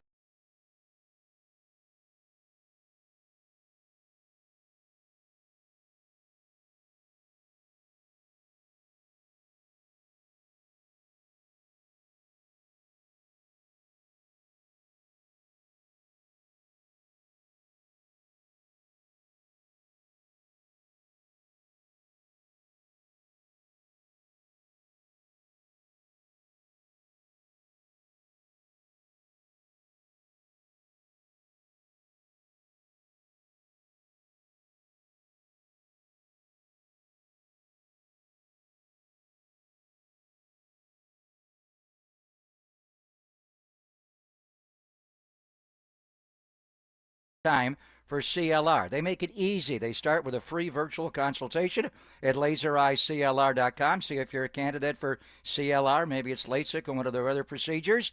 They'll discuss your vision goals and all the different lens technologies. Again, no readers, no contacts, no glasses, no cataracts the rest of your life. What are you waiting for? Sounds simple. LaserEyecLR.com or call and get what I have. 877-GET-2020.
Papa and Silver now continues live from the Casino Matrix Progressive Jackpot Studios. Casino Matrix. Progressive jackpots are here. Where are you? Just drop in. Please play responsibly. 1-800-GAMBLER.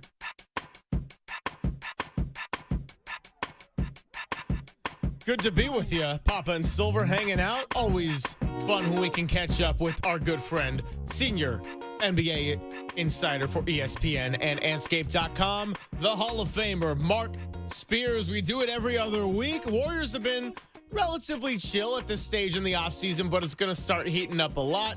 The draft is coming up faster than we think. Then you got the whole free agency, the Jonathan Kuminga situation, and of course the news of the day, a head coaching change in New York. So Mark, as I welcome you in, just your reaction to the news of the day and why New York's front office decided to head in this direction. You know, it's very, very strange, very odd, but I mean, they got odd ownership, so why should I be surprised, right? Like, I think Tibbs did an amazing job. He took them to a place they hadn't been in 25 years. You think he'd be good. And the interesting thing, too, is the star of the team, Jalen Brunson, basically said he thinks Tibbs should be the coach and, you know, was offended by the question of whether he should still be the coach. So typically, if a star wants him to be there, you know, I thought that was probably a great sign for Tibbs. But, I mean, I'm not sure what they were expecting. They were a third seed. I thought they had a great season. They pushed it to 6 games. So, to me, I mean, has that ever happened? Like, a coach that takes you to the conference finals get fired, or Pop, I don't know if you know anything like in football, and anybody took them to the NFC or AFC Championship, or I've never heard anything like this. But they have one of the oddest owners in you know, in sports, in life, right? So I guess we shouldn't be totally surprised. Yeah, James Dolan is the owner, and Leon Rose, director of basketball operations, Worldwide West, whatever the hell he does there. It's all odd. It is, the whole thing. So, I mean, which one of those men, all three of them, said Tibbs can't get it done? And what they're talking about, the Knicks issued a statement that they are focused on winning the NBA championship. Well, he just got them to the Eastern Finals. And I know Tibbs has never been to the NBA Finals. So there are a lot of good coaches out there, and two in particular have won NBA championships recently. Michael Malone, you know Denver's situation well. And then Mike Budenholzer won one in Milwaukee. He just got fired from Phoenix. So when Dolan and Rose and Worldwide West made this move, do you think they have another guy in mind? And would it be one of those big names, guys, Mark?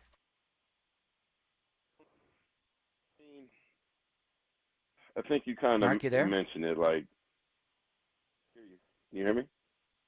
Yeah, we got you now. Go ahead. Yeah, those guys are such wild card. Don't know who they like, right?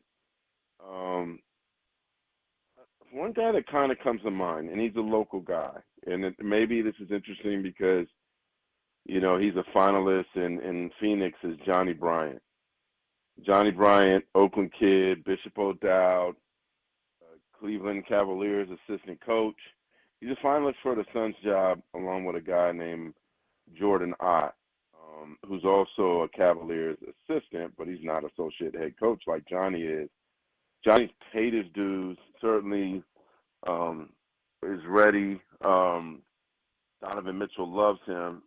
But the interesting thing about Johnny Bryant was he was with the Knicks before he came to Cleveland this past season. So I wonder if Johnny would be on their list. I know the players there love him. And maybe there's some interest in him. Obviously, Michael Malone, great in Denver. I think Budenholzer's days are probably past. You're a retread who got, respectfully fired after one season in Phoenix. I don't think anybody's rushing towards you. I wonder if somebody like Mike Brown could get an interview there. But I think they need somebody younger, somebody that the players already know already. So I'm hoping that they give Johnny Bryant a serious look. Yeah, good poll there with a local kid and local man now on the Cleveland coaching staff who spent some time in New York. That's someone that I'm going to be doing a little bit of reading up on for sure. And speaking of reading up, I want to get to your column about Mike Conley and how it just hurts again to fall short of the NBA Finals at age 37. And to just tie this in to the Warriors, I mean, I know it's different for Conley than it is for Steph and Draymond, who have won championships, whereas Conley has not. But does it kind of give you a sense of what Jimmy Butler, Draymond Green, Steph Curry might be feeling at their older ages when you have an opportunity, the season's going well, and then for things to just get shut down in a series and fall short? Yeah, I mean, and I'll kind of beat this like a dead horse, but I always say that, playoffs are about talent, matchup and health. And the Warriors didn't have health. We'll never know what they could have been. I know so much has been made and should have been made about Steph's injury, but I really think that Jimmy Butler wasn't right either. Neither one of those guys were in a good place. What could they have been? They might be mad at me, but the OKC is better, bro. I watched a lot of Warriors basketball this year. You think OKC is really good. I think they're going to be the NBA champs. Could the Warriors have played them in the West Finals? Yes. I don't think they would beat Oklahoma City. I just think they're that good. You've spent a lot of time, I know, in Bricktown, in Oklahoma City, and we got this finals, two of the smallest markets in the NBA. Oklahoma. Are you there yet, Mark, or are you going to wait until tip-off on Thursday to fly in? Oh, I'm taking my time getting there tonight. Gotcha. You going tonight? I'm gonna be gone for like a while, so I might as well milk as much bay time as possible, get all my gotcha. errands done, stuff like that. That's and, get things taken care of at home. But I get there. Media day is tomorrow. I get there tonight. I think this is gonna be a great series. I know it's Yeah, not I do the too, and casual- I'm surprised by how heavily the Thunder are favored. Do you think this is going to be a long series, 6 or 7? Yeah, I do. I'm with you. I think it's gonna. I picked Thunder in 7. I do think they're the better team. But man, when you watch the Pacers play, I mean, expect a track meet. I think it's going to be important for them to get moving because Oklahoma City is just phenomenal in the half-court defense. They have great one-on-one defenders and all-NBA defensive first-team member Lou Dort. Caruso's great defensively. Chet starting to block shots. Hartenstein is making his presence known physically and blocking shots. And SGA is a solid defender as well. But I just Jalen Williams. I mean, of course, J-Dub's a great defender too. How would I forget my Santa Clara guy? They're just loaded. That's not to say that. So, like, I assume Dort will be guarding Halliburton. Dort doesn't give you any space. He doesn't give you breathing room. That's not to say that Halliburton won't score. He's just going to make it a lot tougher. I'm curious about Chet Holmgren. Is he ready for the big lights? Is he ready to guard a guy like Pascal Siakam? Or does J-Dub guard him? We'll see. But to me, like, Chet Holmgren for the Thunder to lock it in has to have a great series. And I think J-Dub's been solid. Obviously, SGA's MVP and played like that. But Chet's been up and down. And I think he is the key for whether or not they could be dominant in this series to me. And there's no question that Chet Holmgren and a lot of these OKC players are young. They've got the talent, and they're going to be doing this in the bright lights for the very first time. Last year was sort of their are they ready year. Luka Doncic disposed of them in the second round, and now here they are a year later winning 68 games in the regular season. But more importantly for them, 12 in the playoffs, looking to make it 16. So we're getting situated in our new studio over here, Mark, and we had First Take on one of the TVs. Is it got good digs? Yeah, I actually really like the space as far as the studio. They're nice. Yeah, we got some good lights in here. You can see Walter in the back, but also like the computers are kind of high, so if I want to avoid him, I can only just kind of peep half his face. We're still getting used to the common area, though, and all the software and getting sound together and everything. But we do like the new spots, so it's a good home. But when one of the TVs was some on. good Filipino food around there. Yeah, right? Very much so, without a doubt. Yeah. Yeah, I know we're still learning all the spots too. We got a movie theater, we got an In-N-Out, a Krispy Kreme, everything. So now I'll hit the Filipino food. Don't do the Krispy Kreme. Don't do the okay. Yeah, I wouldn't either. Yeah, maybe I won't do Original that. Joe's is nearby. We got an Original Joe's down here in Westlake. Okay. Anyway. Okay. All right. You were getting somewhere, Silver? I was with the first take question of the classic first take kind of debate of whose stock rises more with a title, Shai Gilgeous-Alexander or Tyrese Halliburton. And look, I'm not going to go there with that kind of question, but I do want to ask, what would it mean for the rest of the league if Oklahoma City Thunder win the NBA championship here versus Indiana? Do you think that if there's something about the upset team in Indiana getting this done, that kind of alters the offseason in other ways with maybe more teams thinking that they have a better shot at winning a title coming into next year? I think a lot of teams still have a shot next year already. The parity in the league is outstanding. What you'll hear probably ad nauseum, but it'll also be cool. There's a lot of nostalgic Hoosier basketball stuff coming once they get to the Indiana portion of the series. This is a franchise who has not won a championship since '73, and that was the ABA championship.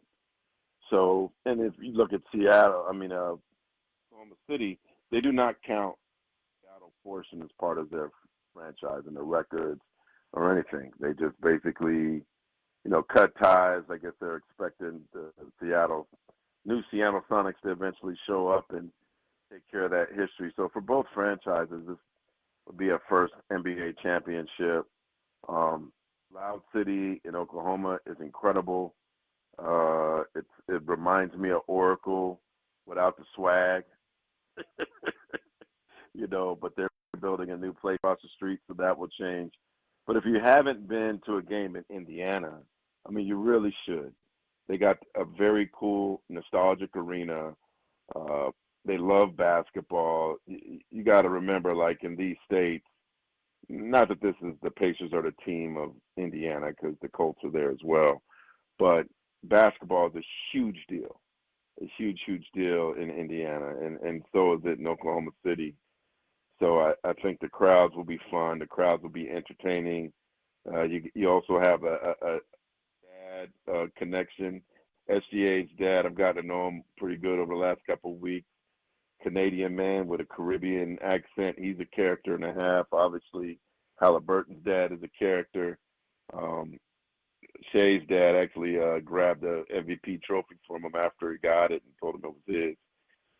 So I think there'll be some cool dad component to it. So there's actually a lot more side stories than you think. Yes, it doesn't have the sexy names, but I do think as this series goes along and people see that it's good and it's entertaining and they're reading the hype about it, that while the ratings may start off slow, I expect them to pick up as the series goes along.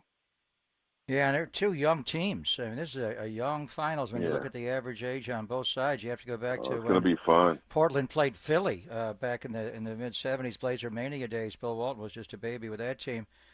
Just from a TV standpoint, and obviously you work for ABC and ESPN, these are two of the smallest markets. I mean, Memphis is the smallest TV market size and metro population, and then New Orleans, where you've been a lot, is second smallest. Oklahoma City, that's why the move from Seattle was so interesting years ago. I mean, they had an ownership change, but that's 26. And there's 30 markets because you got New York's got 2 in L.A. But yet so they're the somehow third everybody smallest. loves small market Las Vegas, right? Which I don't get it, but whatever. Right. But go ahead. Well, they're not an I'm NBA sorry. franchise yet. They may get one. But Indiana's number 22. So just on, Indiana's my original team. I was the voice of the Pacers, in the early mid-'80s when I first got out of school. wow. So I love it. That's it. Boom, baby. I know all about it. That's my team. You got to get out there, but just man. Come on, man. You ain't coming? We were just there for the combine. I don't know if I'm going to get there for the NBA. If they get to a chance where they can win an NBA championship at the Fieldhouse, my building was Market Square Call me, Arena. man. I'm going to make sure you get that I'll come visit with you. I'll take you to Broad Ripple. We know where to hang in Naptown. Anyway, and people stream things differently. I mean, we're not consuming everything in front of our 60-inch TV at home, and it's more than just the, Indiana's small and Oklahoma City's small, so no one's going to watch. But how many eyeballs do you think? I mean, we're looking at a possibly historically low television ratings for these NBA finals, or do you think America's going to get into this? Well, I mean, it kind of reminds me of Spurs Cavs before LeBron was LeBron, really. Yeah. In 07, right? There wasn't a lot of buzz on that. 2 small markets, not a lot of excitement surrounding that. But look, I'll be lying if I sat here and say I didn't want Yankees Dodgers. That might be sacrilegious to Giants fans. I thought that would be exciting, and it was obviously an awful World Series. But these are the casuals, man, but casuals also are in love with social media. The series ends up being great. I expect it to be. There's going to be this bandwagon with hay in the back, and they're all going to jump in. They're all going to jump in and start watching and pay attention. I do think the younger generation consumes basketball different. They're more likened to watching highlights and stuff like that, which I hope that changes for all our sakes in this industry. Me too. But I do really think that SGA is fun to watch. Halliburton, fun to watch. Both these young teams are exciting. Maybe the Pacers aren't as young, but there's just a lot of coolness to both teams, which I think the NBA does a fantastic job social media-wise. Tomorrow at Media Day, there'll be a lot of impressions that I think the younger generations will start paying attention to it. So I am curious about Game 1, but I'm more curious about the ratings come Game 5 because I do think that the bandwagon will get filled with a lot of young, casual NBA fans sitting top of the A in the back of the truck jumping on the bandwagon to watch this. Well, I'll definitely be watching it, especially if the Giants continue to struggle hitting. But either way, it's going to be fun, and we'll see if it ends up going into 6 or 7 games and if OKC is able to back it up as the favorite or if the Pacers have one more punch to throw on their way to their first ever Larry O'Brien. Mark, always good catching up with you, and we appreciate it. And we'll get you in these Daily City studios one day. Hey, man, I'm really serious, Pop. You got to get to Indiana, man. Come out for Game 6. We got some Niners commitments, but if they get to a point, David Benner and I were so close, and he died a couple of years ago from cancer. He was on the beat for the Indianapolis Stars, and later he's a Raymond. I got so many connections there, but I would love to be, if there's a chance for the Indiana Pacers to win the NBA championship at some point in the series, I may just roll into town, and I'll shoot you a text. Do that. I'll see you soon. All right, man. Hall of Famer. Appreciate it, Mark. Thank you, Burley. He is Mark Spears, senior NBA insider for ESPN and Anscape.com. Actually, you know what? This is how we'll do a little bit of a tease. Susan Slusser joined us and then put something out there on social media that's making some waves. So before we even get into Silver Linings playlist on the other side, I'll tell you exactly what that is.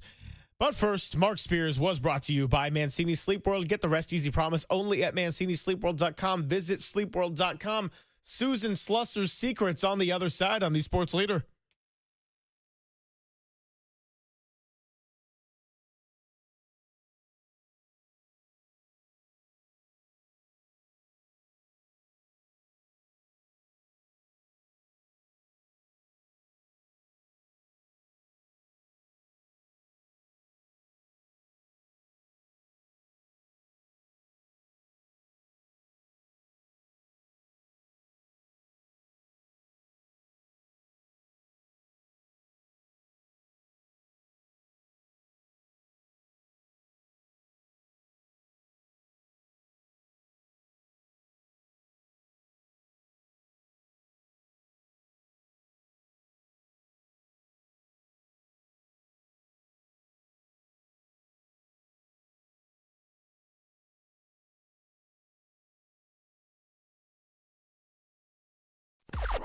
Now, from the O'Donnell Financial Group Sports Desk, learn more at ODFIGroup.com. O'Donnell Financial Group, because planning is a process, not a product. Giants take on the San Diego Padres. Look to get some runs this time. First pitch going to be 6:45. Looking to even up the series at 1-1. It's the second of 4. Landon Roop will be on the hill, and Dirty Work's going to take you all the way up to Giants pregame, which starts at 5:45.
And now it's time for the Protect Your Assets Business and Technology Report with me, David Hollander.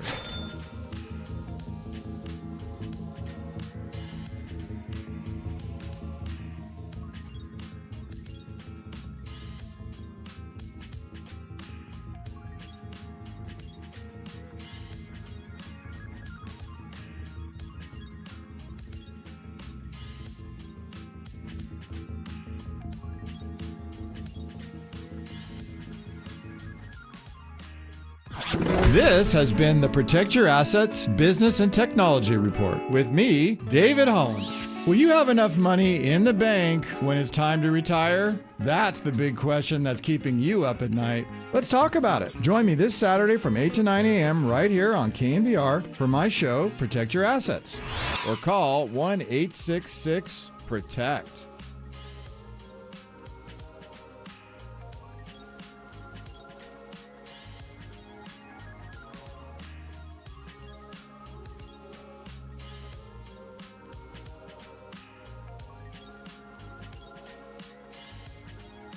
This is Papa and Silver on KNBR, the sports leader.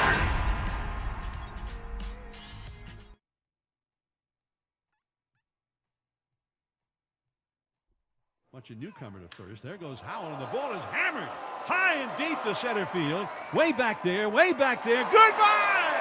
High up onto the grass-covered hillside, almost up into a grove of cacti out there. Spectacular home run for Bryce Eldridge. 5-1 Giants.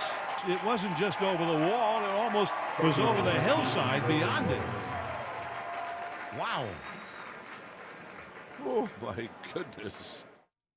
You know, for a second, I thought Walter was coming back with spring training highlights just to manifest a little bit of offense. But no, Bryce Eldridge went deep back in February, and Susan Slusser, who joined us earlier at 11:50, putting out there about 20 minutes ago, she is hearing that Bryce Eldridge will be joining AAA Sacramento today. Justice De Los Santos was with us last week. Got to watch him and chat with him out in Richmond, Virginia. Said he was enjoying being home, but he knows California would be calling soon. Soon turned out to be just a matter of a few days, Papa. He is going to Sacramento. Well, Susan is hearing correctly because Zach Beirut just sent me Dave Brundage's lineup card for the game tonight in Sugar Land, and Bryce Eldridge is on the card. He is not in the lineup towards the bottom. They have also eligible, and they haven't given him a numeral yet, but Eldridge is on the AAA Sacramento River Cats lineup card. He's not in the lineup. Logan Porter is actually playing at first base, who could also catch. Another name that is not in the lineup and is not on the card at all, as far as also available, is Luis Matos. So I never got confirmation that he got to Houston, suburban Sugar Land, where they're playing for a week, the River Cats. So maybe he's just been rerouted or never took off, and we'll find out about late night Lamont and whether or not he has to go on the IL with the contusion when he took 95 off the hand. But we just had Justice De Los Santos on last week. Good thing Justice went to Richmond, 100 miles or so from Eldridge's home, to visit with him because and he was talking about being at Mother's Day for the first time home and being with Mom and Dad. Would he be there for Father's Day? Hell, he's not going to be there any longer. He's now into AAA baseball, which is a nice progression for him. I remember last Mother's Day, I actually went down to San Jose Muni to watch Blake Snell throw a rehab assignment, and he had that immaculate inning in the first inning where he punched out 9 on 9 pitches. It was pretty impressive, but he had a hard time landing his curveball. But as I'm watching, who is that humongous first baseman?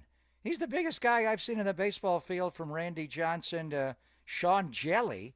And obviously it was Bryce Eldridge, the high pick. And, boy, he does strike a pose in the batter's box. He's got the Barry Bonds arm treatment on. He stands up on the plate. And so now, and they're going to be gone for 3 weeks, and the Athletics will take over that ballpark for a while. But when they come back, you may want to go up Highway 80 and check them out for your own self and So this is the next step to bring him up in early June. And Justice thought he would stay there a little bit longer, maybe get 40, 50 games in, but began the year with the wrist injury in late April. But and I should have thought this out when I saw Jake Lamb got released from the River Cats. I'm thinking, they're going to DFA Lamont and send him down at playing at first base, and that was not the move.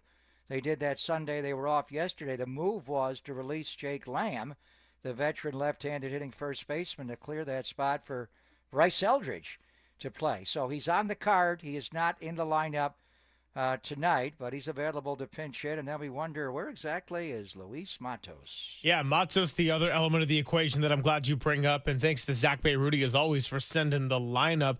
Bryce Eldridge, it was written in Justice's column that the promotion to AAA Sacramento, and we knew this, that it was going to be inevitable.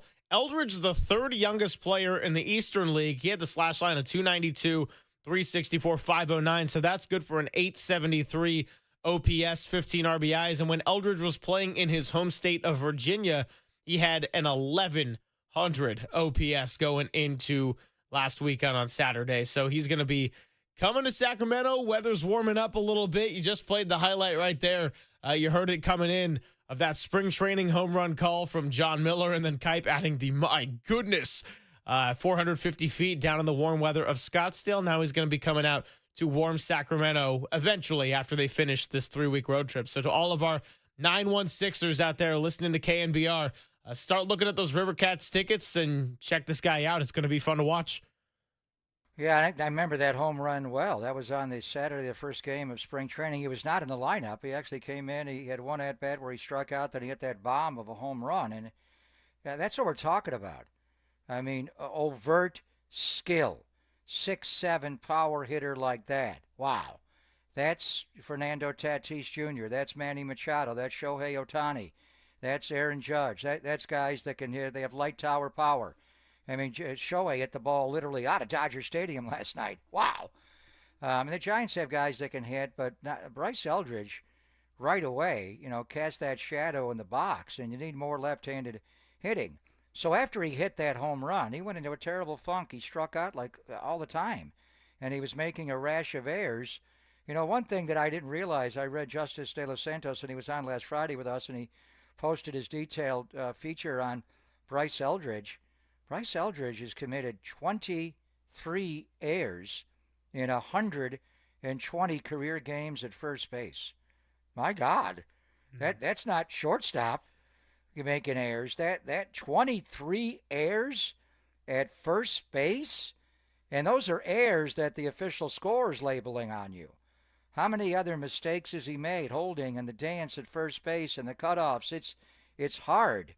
So I'm sure, and Randy Wynn's gone to Richmond and Kyle Haynes, and they've all, but now he's a tank of gas away to go up and back, or a charge on an electric car. Do you just go up there? If you're Buster, we'll get, watch on, and they're not there. They're going to be gone for 3 weeks, but, when they do come off this road trip and we can do it for ourselves, go watch this guy. This is one of the hot prospects that the organization has had, one of the hottest in a long, long time. Joe Panik's been working with him. We'll get Joe on the air. Obviously, JT, we talk to all the time, and the man himself, Will the Thrill. But just judge for yourself. Can he go up there and hit AAA pitching? PCL is much more friendly. The conditions, the ballparks, than certainly the Eastern League. But 23 errors in 120 games at first base is not going to fly. He's got to tighten that up. And ultimately, is he a first baseman? Should he be moved to the outfield? The guy's long. Is he Dave Kingman? Should he be playing in the outfield? Should he be playing at first? I don't know. I don't know if they really know yet. But, we'll check in with Ron Wotus. And, now that he's in Sacramento and not there yet, they're starting a 3-week road trip. But when they come back, you go there and watch with your own eyes. And they can travel and go to these PCL cities. Houston's not like it's a world away. But it is closer to evaluate him. And maybe they'll let him settle in. It's interesting. When did he get to Sugar Land? He's not in the lineup tonight, but will be available to pinch hit. So exciting. Bryce Eldridge got off to a slow start because of the wrist injury, but then heated up, and now he's made the step. So he is literally one stop away. The next call-up is to the major leagues. And when they do that, They've all said they want it to be forever. They want him to be a finished product. So how long will that take? Yeah, I mean, you can imagine that the step from AAA to the majors is going to be requiring some patience, see if he's ready enough to play first base defensively. And I wouldn't imagine that Randy Wynn, Buster Posey, Zach Manazzi, and the people that make these key decisions are going to want to bring him up with the thought that they might have to do a little bit of here and there. And we'll see where the Giants are later in the season. I know when we originally talked to Justice, he's like, he said the only way he believed we would see Eldridge at the big league level this year would be a little 5-10 cups of coffee kind of trip at the end of the year. But this happened sooner than he thought. This happened sooner than a lot of us thought as well. So, Walter, I know there's a lot going on in the studio there. Are we good to go ahead and take a timeout? As far as I know, yeah. Okay, we're going to go ahead and do that and then continue this conversation on the other side. Silver Linings playlist will get pushed to the very, very end of the show as we get you ready for Game 2 Giants-Padres. But big news of the last 30 minutes or so, Bryce Eldridge making his way to AAA Sacramento, California, has called on the Sports Leader.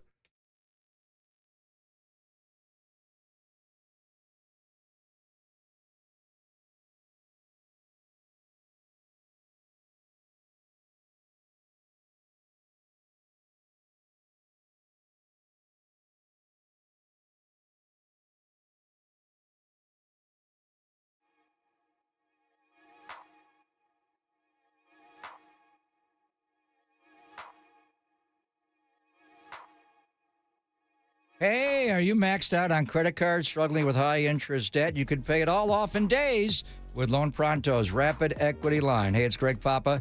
Get cash out now without touching your low-rate first mortgage. No appraisals, no waiting, no BS. The Rapid Equity Loan Program at Loan Pronto is amazing. One Loan Pronto client just got $300,000 approved in under 24 hours. They paid off debt, renovated their kitchen, and cut their monthly expenses by $1,800. Wow. That is a huge turnaround. Loan Pronto, they give you instant approvals, low rates, no hard credit pull up front. Listen, your home equity is yours, so use it.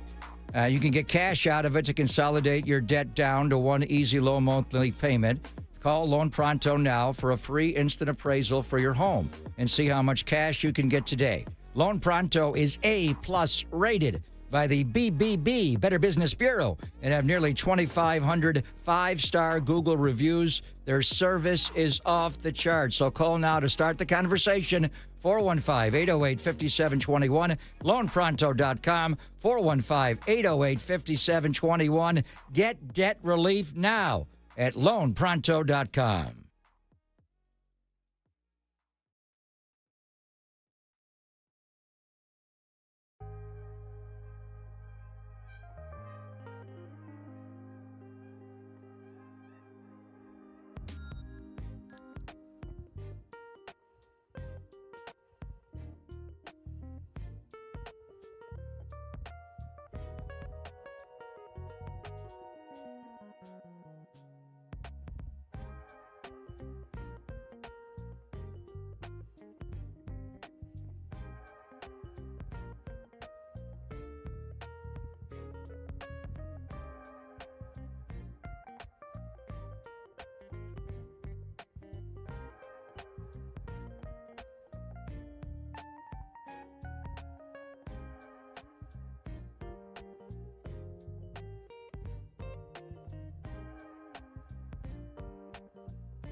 Papa and Silver now continues live from the KNBR Casino Matrix Progressive Jackpot Studios. Casino Matrix. Progressive jackpots are here. Where are you? Just drop in. Please play responsibly. 1-800-GAMBLER. Man, the Giants are really trying to distract us with some news after they got shut out for 10 innings and lost 1-0 to the Padres. We'll be getting you ready for that game and hand it off to Dirty Work in about 25 minutes. Robbie Ray has been named National League Pitcher of the Month for the month of May. Had a 1.38 ERA, career low for a single month, 45 strikeouts, 11 walks. So that is a 0.87 whip. Shout out to my favorite baseball statistic to say. And 169 opponents batting average. So congratulations there to Robbie Ray. A little bit of a consolation prize after not getting the win on Saturday. I think we're looking at, and Logan Webb is a candidate. Certainly, he made the All-Star team last year, didn't pitch as well. Don't get hung over for the appearance if you do make it this year. But Robbie Ray, and he's won Cy Youngs before, obviously. He's led his league in wins, and he's been a dominant pitcher. But I think, and now that you're into June, the All-Star game in Atlanta is going to be in mid-July. I think Webb's got a shot, but right now I would pick Robbie Ray to be the guy. And I think he's got a chance to start the All-Star game. Again, the managers for the All-Star team are guys that won the pennant last year. So Aaron Boone in the American League and Doc. And I think, maybe Yamamoto would be the choice. He got touched up a little bit on Sunday. A lot of it will depend on, how they pitch right before the All-Star game. And then, Booney would probably take Max Fried in the American League, but it could be a Skubal versus Robbie Ray change-up showdown from all the offseason, but Robbie Ray has been that good. So, yeah, a lot of Giants news coming in, and obviously the big news is, and it has been confirmed by Dave Brundridge, the AAA manager of Sacramento's lineup card, and Bryce Eldridge not in the lineup tonight. Susan Slusser saying, I'm hearing he's coming. Well, he's there.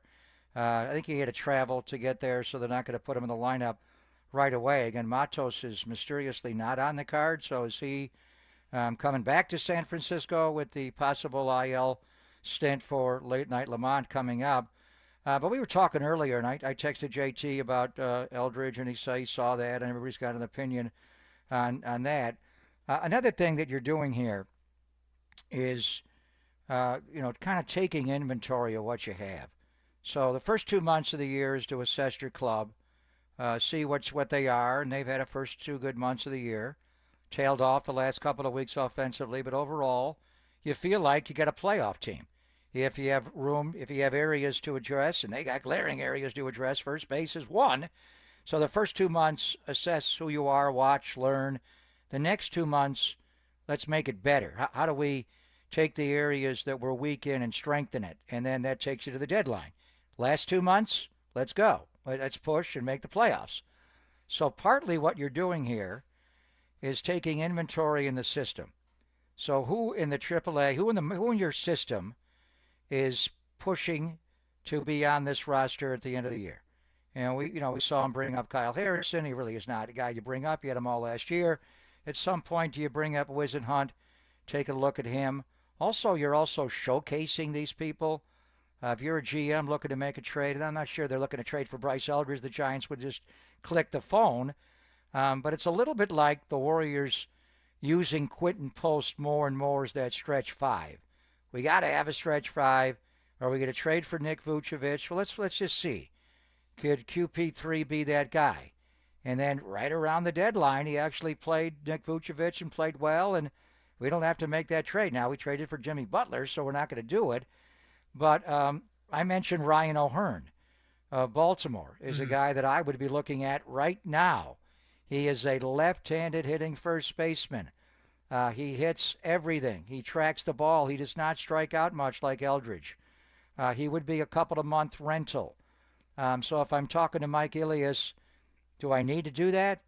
If we send Bryce Eldridge up a level from AA to AAA, and we send Wody there and we work on his defense and he gets better, could he be our deadline acquisition? Could we bring up Bryce Eldridge as July turns to August and we don't have to make a trade?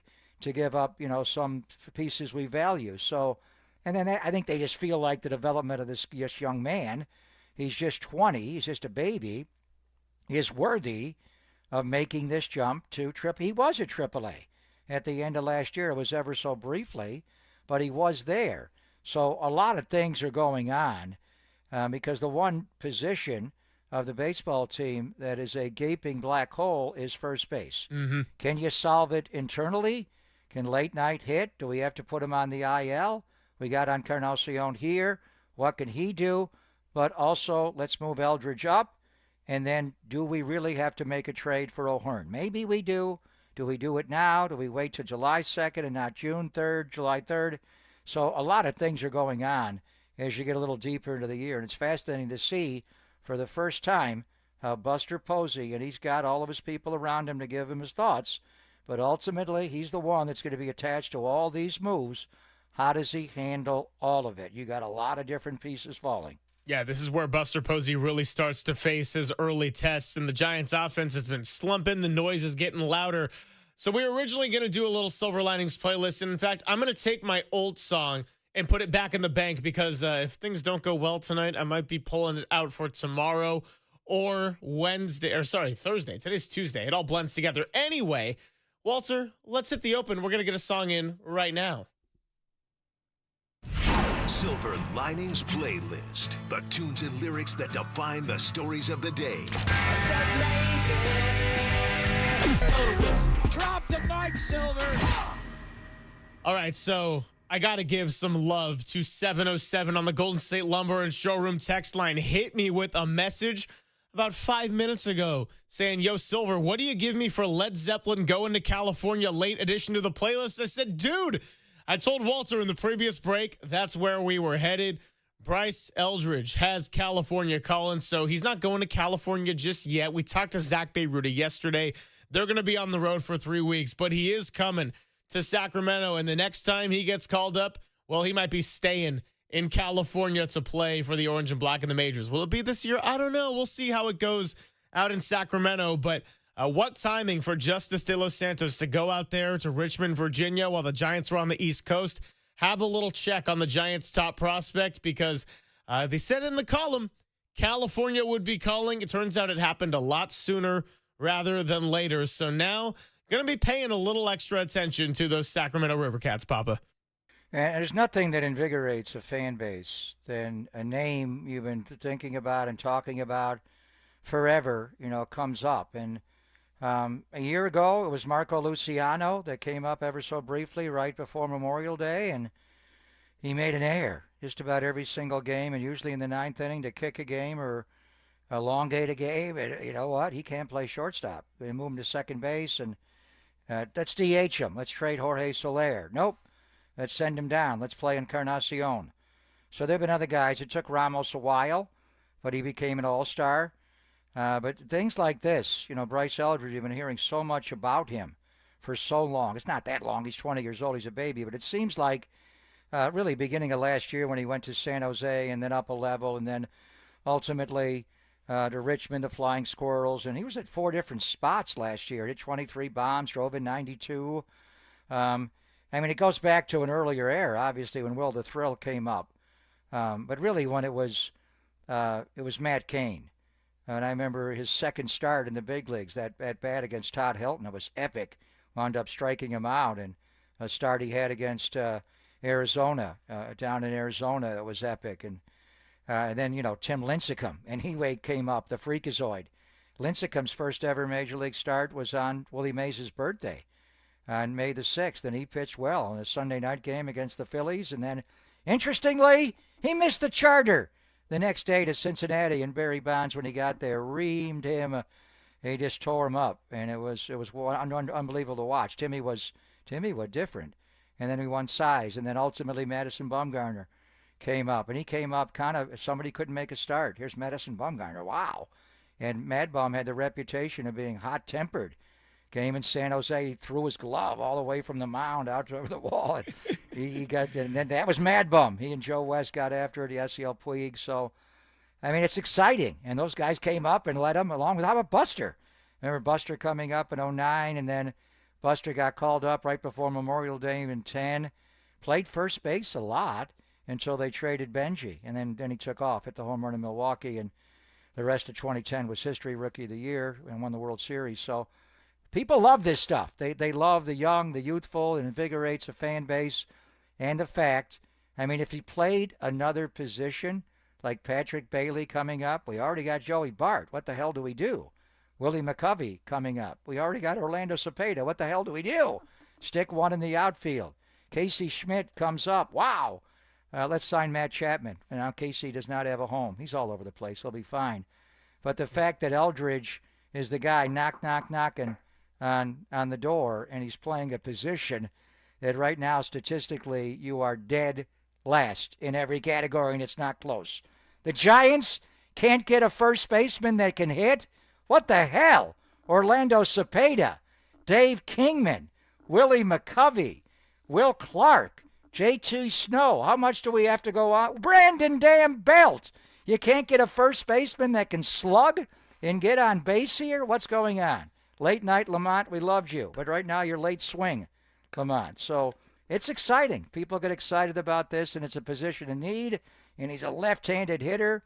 I mean, when he gets here, how many balls is he going to put into Willie McCovey's Cove with that kind of swing that he has? Yeah, I mean, you talk about the left-hitting first baseman and getting a guy like a Ryan O'Hearn. Well, this is why it's so exciting, because you see the raw talent he has with the hitting. I think the question then becomes the defense. And you said it, the 23 errors over 120 games down at the AA level in first base. Not ideal, especially when you consider that this team doesn't really have a lot of margin for error right now with the way that they are not producing on offense. So we'll wrap up the show on the other side. Get you ready for Giants-Padres Game 2. Landon Roop will be on the hill, and he already saw the Padres one time this year. Down for that 2-game series in San Diego. The Giants lost both. They are 0-3 against the Padres this year. San Diego 8-1 in their division because they've gotten the Giants, and then they've gotten a whole lot of Rockies and not much else. So we'll do this discussion. Get ready to hand it off to Dirty Work. It is Papa and Silver on the Sports Leader.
Now, from the O'Donnell Financial Group Sports Desk. Learn more at ODFIGroup.com. O'Donnell Financial Group, because planning is a process, not a product. Bryce Eldridge is headed to AAA Sacramento to join them in Texas on the road. And Robbie Ray is your National League Pitcher of the month of May. Keep it right here on the Sports Leader for all your latest Giants updates. And, of course, we'll be starting the broadcast at 5:45 for Giants pregame as they take on the Padres.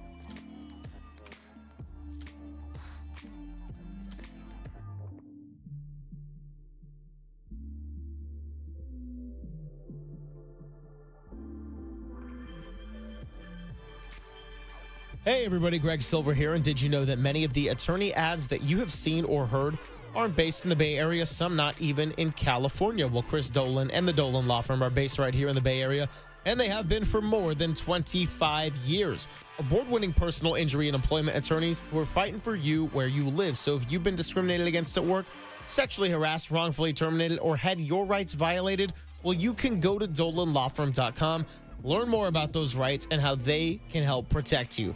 Unfortunately, over the past year, Chris and his team also saw a sharp increase in no-fault injury accidents. And remember, with all the people, vehicles, and devices all around us, please be careful and let's work together in making a populated area like the Bay a safer place.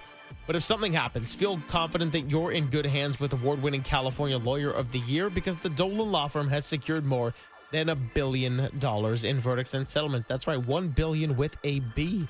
And the best part, you pay nothing up front, no hourly rates. Most of all, they don't get paid until you get paid. They live here, they work here, they win here. DolanLawFirm.com.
Greg and Greg, Papa and Silver. This is KNBR, the sports leader. And final few minutes here on a Tuesday. Greg Papa, Greg Silver, good to have been with you all this time. Great conversations, some news breaking in the middle of the show. And as always, we like to have a good time, even if it's coming off the heels of the Giants putting up no runs in 10 innings. They lost last night, 1-0 to the Padres. They're going to look to get one back tonight.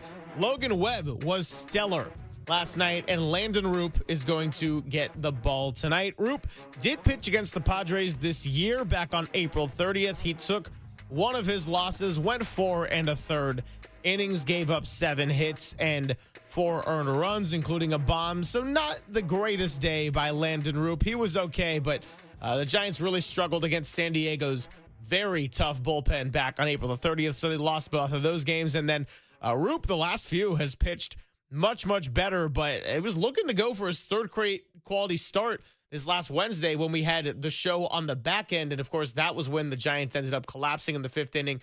They ended up getting swept, and Randy Rodriguez almost got out of the traffic jam, but Tigers won it 4-3. They couldn't score in the 8th, and that was the last time that we saw Landon Roop take the ball. So we talked about big game pitchers, Papa. Logan Webb certainly is that. And now with a lot of youth like a Landon Roop, like a Hayden Birdsong, like a Kyle Harrison, we are starting to learn more and more about these young guys, and division games are a great time to do that.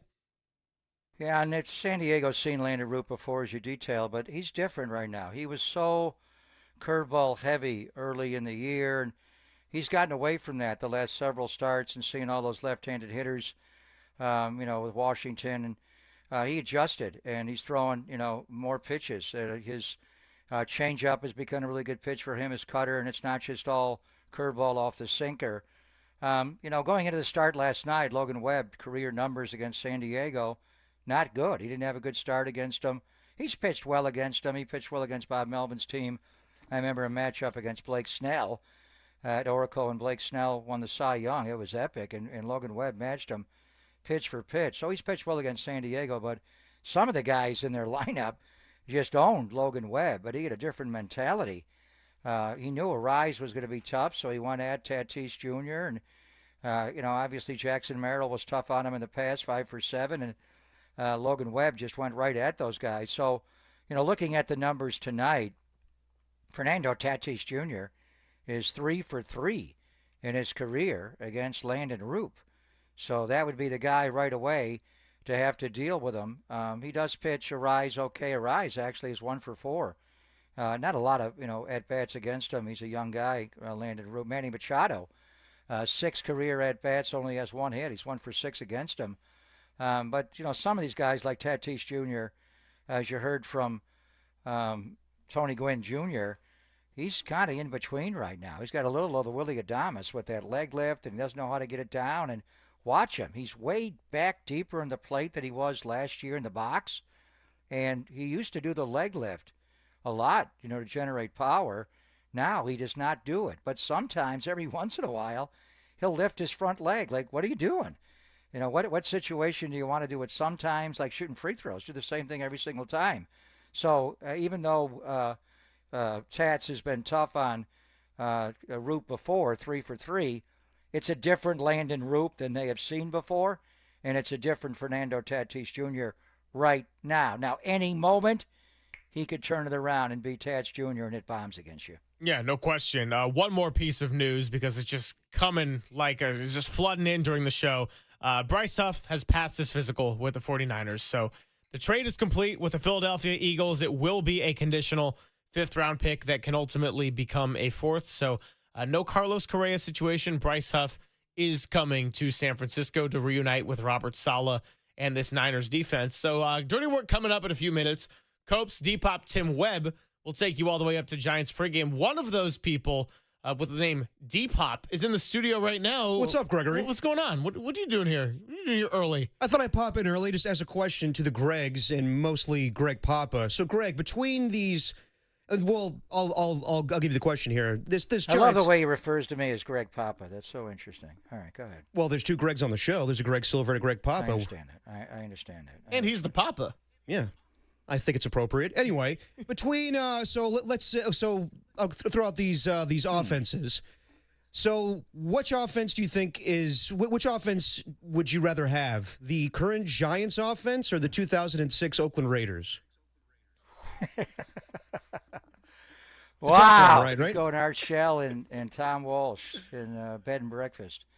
It's not that bad. That was the worst offense I would say in the it history is. of football. I would say it is. No, it's not. It's been that bad for a couple of weeks, Derek. It is not that bad. That offense was so horrible that it had Mike Shanahan be conservative. It was it was amazing. Mike Shanahan actually thought, honestly, that he would just punt the ball. He was more worried about the Raider defense scoring on his offense. You could just tell the way he managed the game that he didn't care about punting. He thought if I give it to their offense, they're not going to be able to score. So that's a clever question, but not remotely close. That's one of the worst offenses in the history of pro football. Art Shell and Tom Walsh. Remember Tom Walsh? Oh, yeah, Bed and Breakfast. You know what, though? I saw you tweeting about this last night, and Cam Inman coming in with the great nugget to reply said the Raiders got shut out 3 times in 16 games. The Giants now 3 times in 8 days. Yeah, I know. Cam, how about that? I think Cam's with me, and both offenses very hard to watch right now. Yeah, you know what this Giant team reminds me more of? And I know they've gone, 15 straight games going back to the Connemano Fusco 76 team as far as not being able to score more than 4. 4 is the magic number. If they score 4, they're going to win.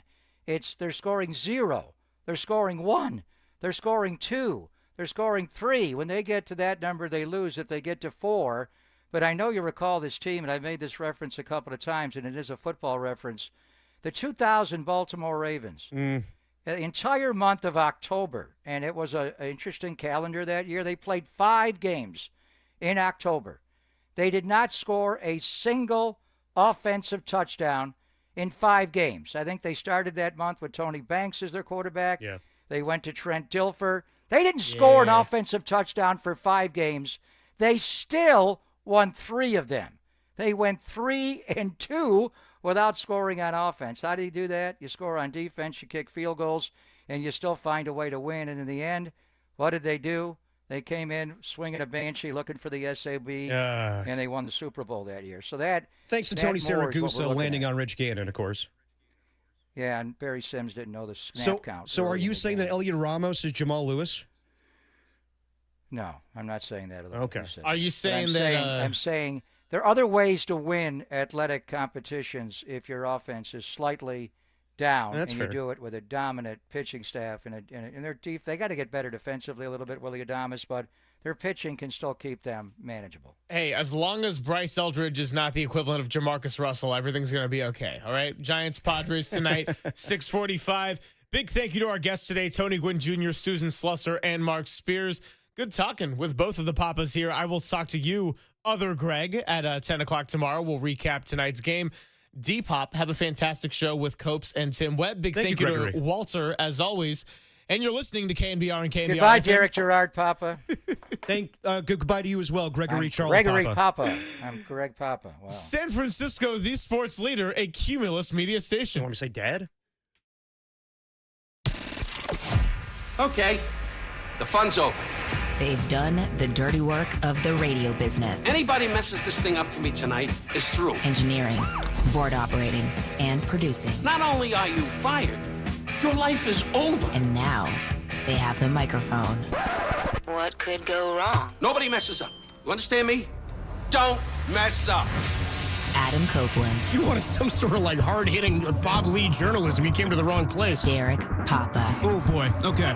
It's getting hot. Is it getting hot, sir? That's even worse. How are we feeling? It's getting hot? Oh, boy. And Tim Webb. Mankini, yes or no? 59. We go with this, Tim. It's a dirty job, but someone's got to do it. Ridiculous. Completely ridiculous. Welcome to Dirty Work. KNBR 104.5 and 680. The sports leader. It's Dirty Work on a Tuesday afternoon. Adam Copeland, D-Pop, Tim Webb with you as soon as Walt gets his ass out of the studio. Yeah, walk your ass out of there, Walt. Leave. We got another full show for you today. Yeah, we do. Yeah. Well, kinda. Well, we go to 5:45 with you when Giants pregame gets going for Game 2 against the Padres. Will they score a run this week is the topic of discussion on the Giants. I was out there last night. That was brutal, bro. Well, dude. Brutal. I mean, how cliche could this be? Like, Logan Webb has a gem last night, and this offense, you were talking about it all day yesterday. Same thing last night. This thing is just awful. I know that Bryce Eldridge is getting called up at AAA. I don't know. I have no idea what you do. You wait on him, but I have no answers for how the Giants turn things around offensively, and maybe this just is the way it is. You just win with pitching. But good God, are they horrible offensively? Well, I was just having this debate with Jack Loader in the bullpen where he's like, Bob Melvin needs to be accountable. We need to grill him more. And I'm like, it's not football. It's not like you can get on, and there are times where it's warranted in the NFL where you can get on Kyle Shanahan for decision making or play calling, and you want reasoning as to why something happened in the way that it did. I understand when people say they thought Kyle wasn't as creative last year. Also, he didn't have the talent last year on the field that he had in previous seasons, right? He didn't have the players at his disposal to be as creative offensively as he had in the past. That's kind of my thought. And I think, over times you've got to recalibrate and retool. With baseball, what's a manager to do? Exactly. All he can do is put on hit and runs, put on steal plays, and they did. Defense was electric last night. Fantastic. Patrick Bailey, great behind the plate. Matt Chapman, pretty damn good at third base with that leaping grab. Of course. Could have one play later where he'd love to get that guy at first, but Logan Webb gets out of the inning. No, the defense was fine last night. No harm, no foul. The defense was fantastic yesterday. The issue is 1 for 12 with runners in scoring position. Yes. The Padres had 5 at-bats with guys in scoring position, and I think a couple of those came in the 10th inning when you get a guy on second. And really, it was that second inning where the bases were loaded. And that was the frustrating I one. mean, man. Elliot Ramos, I know he's been pretty good this season. Okay, but like to ground out, have the double play there, like, come on. How many situations are going to have like... He's been pretty... I mean, that's what happens. Sometimes you hit ball, you hit into double plays. It happens. No, I know what happens, but like just the luck of the Giants last night. There were so many times where the ball just went in the perfect spot, and there's nothing you could do about it. So, I don't know, like to grill Bob Melvin, I think that's ridiculous, just because... I know we're seeing it in sports right now. Tom Thibodeau's fired today from the New York Knicks because the front office doesn't like the way that he's been, letting the team go in the Eastern Conference Finals. What do you mean? Like letting the team go? Sorry, not letting the team go, just way that he's running the team, the way the offense was run, not the way that they want to construct the team based on what the general manager did and what the owner are looking at. So I don't know how you can blame. What he did got them further than they've been in 25 years. Of course.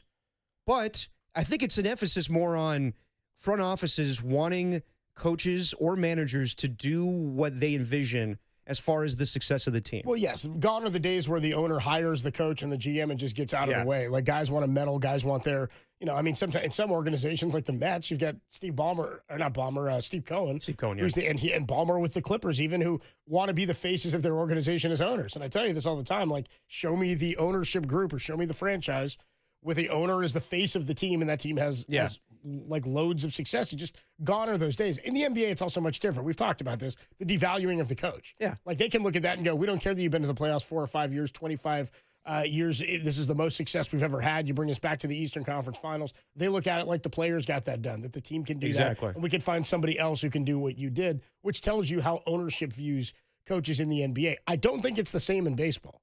But I do think in baseball, there does have to be some chemistry and cohesion. And that might have been the most connected for the longest period of time in terms of GM and manager. I mean, Brian Sabian used to sit with Bruce Bochy and Dusty Baker. They would sit and make decisions about how you'd set up a pitching rotation for the season. They've always been in concert.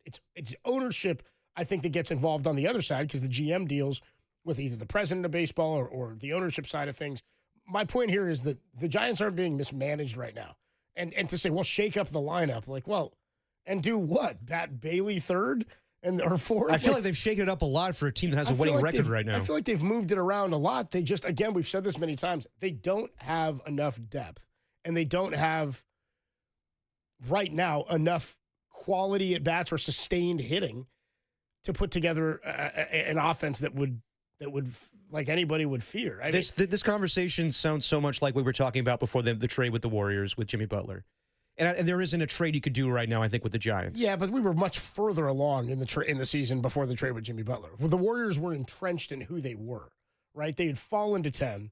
We'd watched their demise from the start of the season. Yeah. They'd made the trade already for, who's the guy, Dennis Schroeder. Dennis Schroeder. Right? Like, there was all sorts of stuff that had happened. Like, if we get to the end of July and this is still happening, the Giants won't have a winning record. It's kind of the way I see it. Like, if they don't score 4, I mean, they can't keep getting shut out. Maybe they get one run. Well, and here's the thing, too. It's been 15 games. Yeah. In the first 15, everybody thought the Giants were doing great. Everything was fantastic. So, again, it's the ebbs and flows of a season for sure. I don't think this is necessarily indicative of who everybody in the lineup is and is going to be. They can't be this offensively inept for the rest of the year, right? I don't know. I mean, that's well, they weren't that fantastic. That's what's so funny is the doom and gloom makes you think this is going to happen forever. But when things are going well, nobody thinks, wow, this is going to happen forever. Yeah. Right? Like the doom and gloom makes you think, well, they'll never come back from this. To me, again, the pitching, you get more performances like that from Logan Webb yesterday. I mean, we had the caller yesterday who said, I'm not sure if Logan Webb's still an ace. It concerns me. And I was like, I don't know, man. So. We went 8 shutty last night. He was pretty damn good. He was amazing. And he got caned. And I mean, they weren't making hard contact. Again, 5 at-bats with runners in scoring position. I believe 2 of those came in the 10th inning. So 3 of them in the game before that. And the Giants, look, 2 hard hit balls at the end of the game, too. The ball to third base and then the ball to first base. Like, what can you do? That's not even the part that frustrates me. The part is, and I heard Murph saying this morning, and he's right, in that you lose last night's game. In a nutshell, you go, that's a tough loss. You got to feel like you can get that game when you get that kind of start from an ace like that. But over the last 15 games, that compounds, right? Where not only are they not putting up runs against a division opponent where Logan Webb is throwing a gem, and they did it on Saturday when Robbie Ray tossed a gem, same thing. National League Pitcher of the Year, the month. The month, for the month of May. I mean, you do it again. 2 games out of 3, right? Monday and Saturday that happens. Yeah. 1-0 shutouts, and you just keep thinking, how can this continue to happen? How do they still get to this point? You saw the frustration on Elliot Ramos's face at the end of the game. You saw the frustration on Pat Bailey's face. Like, they were both kind of in shock. So the final couple of at-bats in the 10th aren't what frustrate me as much as the second inning that you pointed out and the rest of the game where they just could not get guys in. Gerard Encarnacion came in as a pinch hitter. He didn't look ready. On second, dude, I don't know about ready. He just didn't put together 2 quality at-bats. No.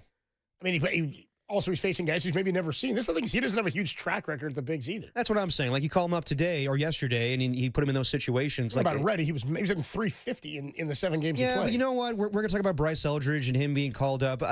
Show me when you get to the pros. Sorry. Like, I know. He's first of all, it's the pros. You mean show me when you get to the bigs. Whatever. If you want a baseball splain, but yeah, go ahead. A baseball splaining. He had a 700 OPS last year. It's not like the guy hasn't been in the bigs before. It's not like the guy didn't hit all spring. It's not like he was doing nothing in AAA and they just called him up. He had 2 bad at bats. You can't. It's not football. He's going to have 500 of these things. All right. You're going to have some bad ones. Is my point. All right, we'll see. Okay. Well, I don't know. What do you want me to say to that? We'll see. Yeah, I got you. We'll see. I mean, but like it's just like everybody's counting on Gerard Encarnacion and Bryce Eldridge. I don't think everybody's counting on Gerard Encarnacion. Everybody keeps saying this. Everybody's counting on him. He's just the only other thing they have until Eldridge gets here, seemingly. Yeah, we'll see if it's good enough. If it's good enough for what? For the team to be better offensively. Again, it's not about Gerard Encarnacion. It's about Willie Adames and Matt Chapman is what it's about. And Jung-Hoo Lee, who had 3 strikeouts last night. Everybody who keeps saying, oh, everybody thinks it's about it. Nobody thinks it's about Encarnacion. It's just that what they have at first base now is not put. They intentionally walked. Who they intentionally walked yesterday to get to Casey Schmidt. I forget. At one point late in the game. I can't remember who it was. It was Adames. That's right. Adames came up. It's so funny. People are so mad at Adames. Padres were like, we ain't facing this guy with an opportunity to win this game. We'd rather face Casey Schmidt. When you're running out guys, we're hitting $180. This is the boat they're going to be in, right? You're gonna paint yourself into a corner where guys who are not quality big league hitters at this point, you're putting that pressure and those at bats on. So it's not about Gerard Encarnacion. It's about Adames. It's about Jung-Hoo Lee. It's about Chapman and Ramos continuing to do what they've done. Or Ramos continuing to do what he's done. Lee's been in a bit of a slumper, kind of a funk. I think he's down to like 275 now. And again, the 3 Ks yesterday, and that last one was rough. The swinging at the ball in the dirt. It was just like, he seems like he's out of whack because he's swinging at pitches that we didn't see him swing and miss at early in the year. He's not being as selective. So I don't think anybody's looking at Encarnacion like he's the savior. And if you are, you're in the wrong. It's just an opportunity to see something different because we've seen 2 months of Lamont Wade now, and that ain't working. And now he may be going on the injured list. Probably. We'll see. So my point is more to the fact that they've got to get better at-bats from guys like Adames. But when you don't have guys behind him and you're batting him that low in the lineup, you can have the bat taken out of his hand at times, like you did last night. I hear you. And yes, I know Encarnacion. I was talking about Bryce Eldridge. I know that he's called up to AAA, and we'll see what happens with him. But my thing is, let's just see when he actually starts playing games for the San Francisco Giants. And I know, like, people are going to be like, well, not that he's going to be the savior, but like, I want to see something new. Okay, but I'm not going to be here today and say like that's going to change the Giants' fortunes when it comes to them struggling offensively. So did in 2010 when they called him Buster Posey. But that's a different situation, Copes. In what way? That's 15 years ago. No, I'm saying why can't a player come up and make the impact on a roster as a young player in their rookie season? That's the question I'm asking. It can happen, but I'm not going to say it is going to happen. I'm not expecting it to happen. I'm not counting on that happening. And Buster Posey in 2009 made his debut in September. Like, he'd gotten a couple of at-bats. Like, I don't even know if he did anything or if he had under 200 or something like that. It wasn't like he had a big chunk of time at the end of 2009. But that's what September call-ups used to allow you to do, is you could give a guy a sniff of the big leagues where it didn't even matter what he did success-wise, but then maybe the lights don't feel so bright. Buster came up in May also of 2010. It was earlier in the season that they needed him when Benji Molina, I think, went down. I think it was May that he came up. Anyway, came up, went on a tear. Giants, the rest is history. I'm not counting on that. But there are tons of stories like that throughout baseball history where teams call up a young. Miguel Cabrera is a great example in 2003. He was like 20 years old. Came up, rolled with the Marlins to the end of the season. They win a World Series. And I'm not talking World Series. I'm talking filling voids and getting talent to the big leagues. If he beats the door down Bryce Eldridge and he makes them put him on the roster, then he'll be here. And if he hits here, he'll stay here. If not, then he'll have to go back and get more seasoning. He's only 20. I'm not counting on that. I'm not counting on it this year, but it's now becoming a possibility that he could be a contributor, being that he's already going to AAA. Okay. I think that's where we're at. I'll believe it when I see it. Yeah, that's how it is with every minor leaguer. Every minor leaguers believe it when you see it. Yeah. But I don't know why you're down. What are you down on Eldridge for now? I just think I don't understand what the take is on Eldridge with the, I'll just believe it when I see it. Well, yeah, but he's not here, so I'm not really concerned about it. I'm not concerned, but I think people are kind of banking on it to save the offense right now, and I don't think You that's think people are banking on Eldridge this year to save the team? Yes. 808 KNBR, are you banking on Eldridge to save the roster this year, the lineup? Because I'm not. I'm a little bit surprised. I mean, he was hitting really well, and he had a great May in AAA. We'll go through his numbers a little bit later. But he had a really good May in AA Richmond. He had like 307 with a 9-something OPS and 6 homers. He'd done really well. So he'd earned the promotion. But because they have a void at first, and I mean, Buster was a little bit different because they didn't even totally have the void at catcher. It was like Benji went down, and he was the best available option. Then they had to trade Benji when he came on back, trade him to the Rangers. Still got that, still played against the Giants in the World Series, which was funny. I just don't think, unless he gets to a point where they're like, I don't think they're bringing him up out of need. I don't think they're going to bring him up because, oh, man, we need somebody to play first. I think if he comes up, it's because, like, he's earned this promotion to AAA, he'd have to earn it to the big leagues. I don't think he'll be somebody brought up just to fill a void. Like Joey Bart is my point, right? Like they brought up Bart because they just needed him up. Right. 808 KNBR 415-808-5627. In a nutshell, last night's game stinks. It's pretty excruciating, but I think overall it's about the 15-game body of work that's been piss poor offensively, to say the least. Now 7-8 in those 15, and they have scored exactly 30 runs. They've given up 34 runs in that span. 808 KNBR 415-808-5627 is the number to call and to text. We'll get to more of your calls and your thoughts on the inept Giants offense. It's Dirty Work, greatest show in America. It's only here on the Sports Leader.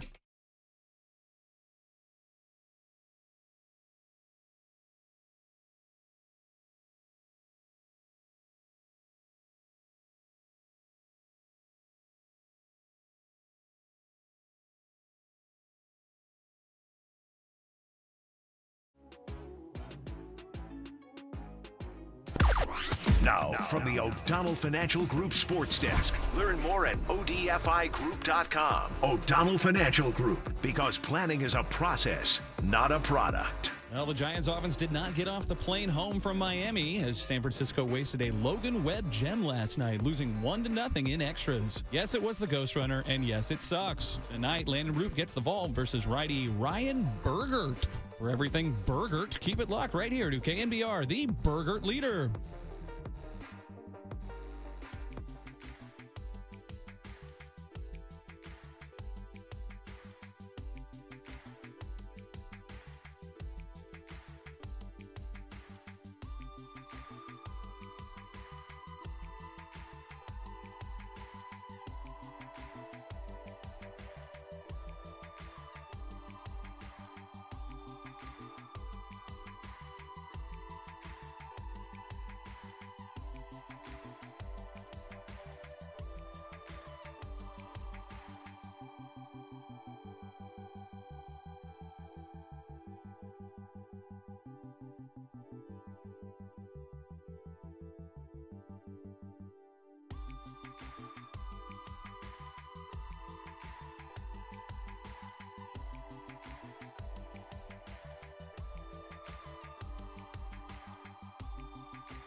now it's time for the Protect Your Assets Business and Technology Report with me, David Hollander.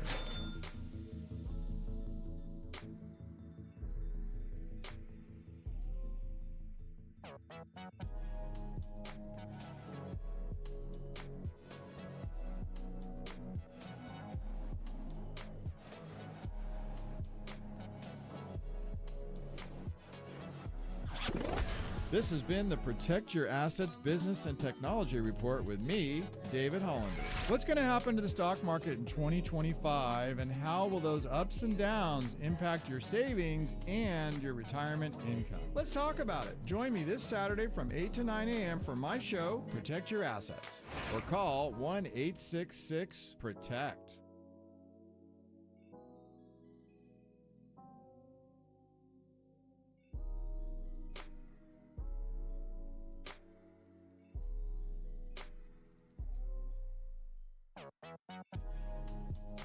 Now, back to Dirty Work. Adam Copeland and Derek Papa on KNBR 104.5 and 680 AM. The Sports Leader. No fun for the Giants last night. Fun for Logan Webb's outing, but other than that, nothing to write home about offensively. So you were at the game last night. I was there, yeah. Did you enjoy the game just for the pitching aspect, or like the hitting was so atrocious that it was just a hard watch? You know what I felt like? I felt like when I got to the 10th, it's the thing I always bitch about with the Ghost Runner, which I just freaking hate. I know. I hate it. I hate the Ghost Runner. What a great duel that was. What an awesome pitching performance. Let's hurry up and get this thing over with. Everybody's got to get home. It's college overtime. It's like, what are we doing? What the hell are we doing? Yeah. If the game comes down to the idea that you can sack bunt and sack fly, and then the Giants lost. Like, again, because they couldn't sack fly. Like, I like at the very least, like, make the team win the game. Like, I'm with you on that. That's why 100%. last night's game sucks so bad, because it just doesn't. It's maybe the worst of the 15 that they haven't been scoring. Because again, 7 and 8. So if you're gonna go in those 15 games with those 8 losses, the Robbie Ray one's bad, but you didn't lose it like because you didn't hit. But this is like you didn't hit, you had opportunities, and that's the way you lose. And it's a National West team. It's like, come on, man. 1-5 now, not excluding the Rockies. Yeah, I think that's right. Yeah. They're 0-3 against the Padres. Yep. And game to game, Dodgers lost to the Mets last night. Yeah, they did. Giants are now 3 back, and still 3 back, and the Padres are a game out of the National League West. Right. Giants yet to beat them, as Landon Roop will get the ball tonight. Yeah, I mean, like, it's a fun game because I enjoy a pitcher's duel. No, But a pitcher's duel isn't as fun when you feel like the duel is happening mostly because your team can't hit. Like, exactly. It's like that dude Kolek was like mowing him down. Not like Kolek was scaring the hell out of me. In fact, he was like all over the place, right? I mean, like Wilmer was pissed when he got hit. Yeah, he did. Adames had something to say about it at one point. Obviously, Lamont Wade got hit. Kolek had to get warned. Yeah. Like, by the way, Schilt, that guy is one of my least favorite managers that I can remember. Why is that? just a big piece of shield. Yeah, dude, it's exactly where I was going Sorry, to. but that's all I Just could think a of. duke, that guy, man. Well, he had that whole spat with Antoine Richardson a couple of years ago. Remember that, Lamont Wade, where he said to Gabe Kapler, "Was like control your coach." Oh, yep, I remember that whole thing went down. Yep. But every time I hear him talk, or every time he's on the field about something, something about his face. I don't know. He's kind of a square about draw. that face, you know? That face I don't like, and I don't know. Schilt? I'm not a Schilt fan. If you love Danny Dunn's face, it's the exact opposite. Yeah, well, I love that mug. I can't stand a Schilt Adorable mug. Yeah, he's a Schilt head and a Schilt face. But he, Careful. when he came, I was being very careful. When he came out to argue, eat Schilt. Yeah, thank you. When he came out to argue, and it was almost like once they warned Kolek, the umpire walked over and Schilt came out, and it seemed like he didn't understand almost why he was being warned. It's like, dude, you hit too many guys like that. You keep coming high and tight. Yeah. Wilmer's a vet. This guy's, he's making his 6th start of the season, like 6th of his career. He's been around for a couple of years. I think it's almost like, well, why? He's like, I don't know, man. You keep hitting dudes. We don't want this to go south or anything. But I almost at one point thought if the Giants could get anything going, that Logan Webb might retaliate. Oh, I would love that. Hitting Wilmer and I miss that in baseball. I do too, but you also you play this team more. They still may retaliate. You still may retaliate today. Ooh. You may get it from Roop today. I mean, sometimes that happens. And there would be nothing that I would love more. And maybe that's kind of what they need. You know, back in the day, that was the thing, right? Like, your team wasn't going well. The offense couldn't hit. and Steve Kerr would snap a board over his knee, or a manager would come out and start plunking dudes. I'm just saying something like that can galvanize a team. Can I disagree with you here? No, I don't. I want to keep going. Come on, hey Tim. Dirty Work is a pro-violence show. I mean, I woke up and chose violence. It's fine, but the idea that the Giants can't score and you're giving away free base runners, that scares the hell out of me. That's fair. What I'm saying is that's why I don't think it happened yesterday. Right. I don't think, and I'm not. I mean, when you hit a couple of guys and one of them has to leave the game, and then Wilmer was upset as he was, upset as he was. With respect, I think Logan Webb's like, hey man, that's our biggest hitter, dude. You know what I mean, that's the only guy on the team who's capable of driving and runs. No, that's more than fair. I don't need him pissed off, and so eye for an eye. I don't know if they'd go that route or if it's the old Sean Connery mentality from The Untouchables, where he's like, you put one of ours in the hospital, we put two of yours in the morgue. 2 of yours in the morgue. 808 KNBR 415-808-5627. How excruciating for you was that game last night? Again, in a nutshell, that was a rough watch. In a nutshell, it sucked anyway because of how they lost. Like, it was not like, again, the face of Patrick Bailey. We're watching the game here in the studio. You love seeing this again. Face of Patrick Bailey and Elliot Ramos when the game ends. Like, Ramos was in disbelief. That's a rough day. Yeah, that's exactly it. It was a rough day. It's been a rough 2 weeks is what it's been. That's a rough day. But that to me was probably the worst of the 8 losses in this span. I would say so, given the opponent and at home and the way it was. It was like we've been talking about it all day yesterday. And the same exact thing that happened to lose 1-0. And where are we at now? 15 straight games with scoring 4 runs or less. This hasn't happened since 1965? Mostly less. Yeah, mostly less. A lot of less. I think it's only 4 of the games have 4. But we're going 1965. So did the morning show play all the 1965 hits? Wooly Bully? Wooly Bully. Wooly Bully. Giants can't hit. Play some Kinks or something like that. 111 with Risp. Yeah. Wooly Bully. That's a pretty good riff. Quick check of the Golden State Lumber and showroom text line. 408 says, I hate the ghost runner.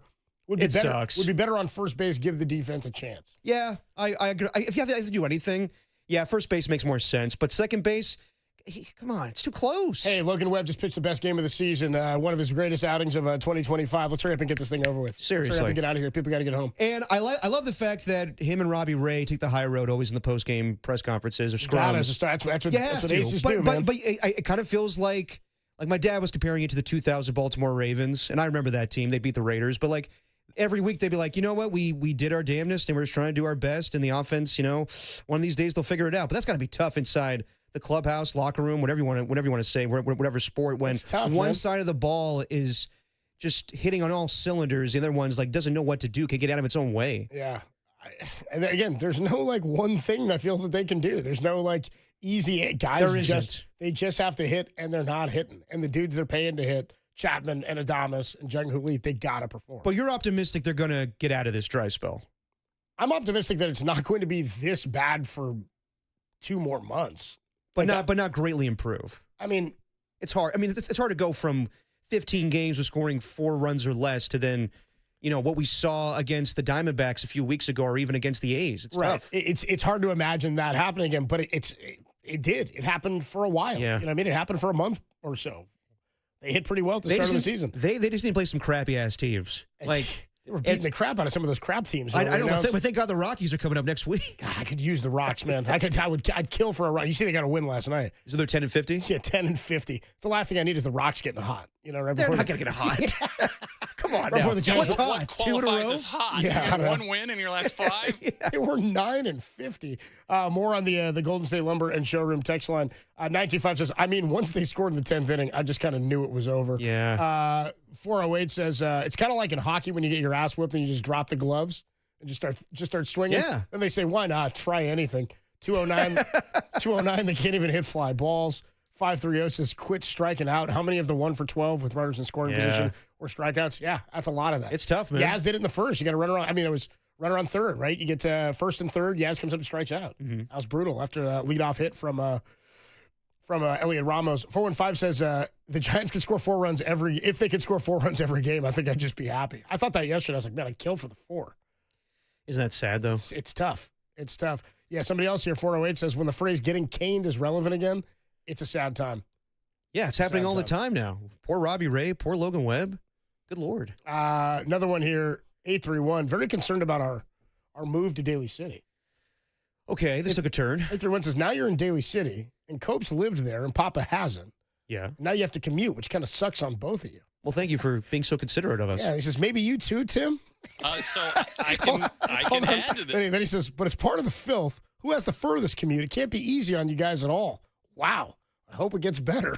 I love this guy. I love this guy. 831. How caring of you. How thoughtful. Well, I'm coming from Oakland, and I hop on BART. It's not that bad. It's just, it's probably like a 40-minute BART ride now. Not terrible. Derek's got the furthest commute, I think. Yeah. Derek has the furthest commute. I think Adams probably is the least easiest. convenient. Yeah. From point A to B, I get here without any problems. And if you drove, it would be worse. Yes. Because driving home at that time would be a nightmare. That's why I don't do that. So if we left every night at 6 o'clock, I'm hitting traffic all the time. Yeah, no way. Mine's the most inconvenient. Derek is the furthest by distance. Yes. So but about the same amount of time it takes us. Yeah. Based on that inconvenience. Yeah. I used to live, when I first moved here, I lived in Pacifica, and then afterwards I lived in the Sunset. So I've lived in everywhere around Daly City. That counts. Okay. But yeah, I appreciate the texter feeling bad for us, but don't feel bad for us. We're fine. We're finding new places to eat. Yes. Especially not Tim. 707 checks in, says it's time for Joe Boo to come to the clubhouse. I don't know. There was a whole F you, Joe Boo, I'll do it myself thing, right? Was that a whole thing? You saying Jesus Christ can't hit a curveball? 530 says, Zito was 126-7 when he got at least 4 runs of support. Yeah. I bet Logan Webb would be too. If he got 4 runs of support, he'd probably have a damn good record. 408 says, I dare you to talk about moving on from Patrick Bailey. This guy is so overrated. His bats are pathetic to watch. Please stop giving this guy a pass. I dare you. All right. Okay. You dare me? Challenge accepted. You double dare me? That's assault, brother. I wouldn't do it. You need him as a catcher. Okay, it's tough. Here's my only response. 408 is, where are you going to go? Exactly. Who's your catcher? That's pretty much the answer for everything when it comes to this lineup And right now. That's the problem with not having tons of depth. Yes. And well, where are you going to go? And maybe overperforming to this point offensively early in the season has built a bit of a cushion. That's where the comp to the Warriors comes in, because I don't think they're in because of how good the pitching is, I don't think they're in like an absolute free fall, right? But much like the Warriors, they're like having trouble scoring 100 points before Jimmy Butler showed up, right? Which is something you can't do in the NBA. Baseball, if you can pitch it, you can be around and you can be in games like they were in last night's game. But they should have put up more than they did. And they just got in situations where they had opportunities. Yeah, it was a Willie Adames walk with 2 outs in the bottom of the 8th inning here against Jason Adam. And then they bring up Casey Schmidt. And Casey Schmidt I think he whiffed. God, this is what NBC Sports shows during the day. Yeah. God. Who wants to watch this game again? Well, we're doing it. I'm locked in right now. I know. I mean, it's helpful for reference points, but like if you're sitting at home, if you're 805 Rage, like let me get angry about this one more time and watch this game again. I told you the 805 Rage update. How many? 13 calls last night. 13. That's more than one an inning. Yeah. Even with extras. Yeah. Our man needs a meeting, in the words of Ray Ratto. 925 says, I'm glad you both have to commute. Blank you all. Yeah, 408 says, Jung Hoo Lee striking out twice in crucial situations was a real brutal part of the game. That was a tough one. I think if he gets right, they're in good shape. I'm kind of there, too, where the league is starting to make adjustments to him, and he's definitely in a funk because the one that he struck out on is last at bat, where he was out on his front foot, one arm swinging, just sort of waved at it. And for the first month and a half of the season, it was like you couldn't throw pitches by him. He was fouling them off, and he would, even if he made an out, it was like he was putting the ball in play, but he could go the other way. He was smoking balls up the right field line, all the extra base hits. Not anymore. Like it's right now, he's truly the mighty Lee has gone down. Yeah, the mighty Lee has struck out. 209 says depth. They don't have competent starters, which like totally fair. I think there's a lot of guys in this team that would start on most every team in baseball. Yeah. I'd say those 4 guys that I mentioned at the top of the lineup, when only one of them is hitting, and that's Elliot Ramos. Yeah. I mean, that's kind of where we're at. By the way, Dirty Work is sponsored. I have it for you, too. It's sponsored by Redwood Credit Union. Whether you're dreaming of a new home, planning your children's future, or your growing business, Redwood Credit Union is a financial partner that feels like home. Learn more at redwoodcu.org, federally insured by the NCUA. 808 KNBR 415-808-5627 is the number to call and to text. Mike in San Francisco, Dino in Pacheco. I see you guys waiting online. We will get to your calls coming up.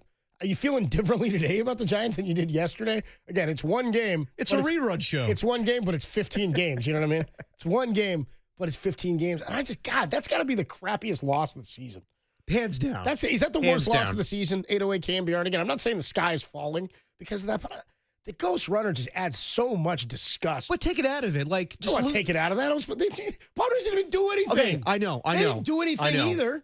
I know. But just the fact that Logan Webb Talk me down here, bro. Logan Webb pitched a fantastic game, and for them to get nothing offensively, to lose that game at home to that team that you're fighting with in the NL West right now, yeah, by hands down, it's the crappiest loss of the season. Couldn't do diddly poo offensively. Yes, 808 Jim KNBR Morgan is the number to call. 415-808-5627. Your calls, your texts, and more on your feelings about our commute. I need more.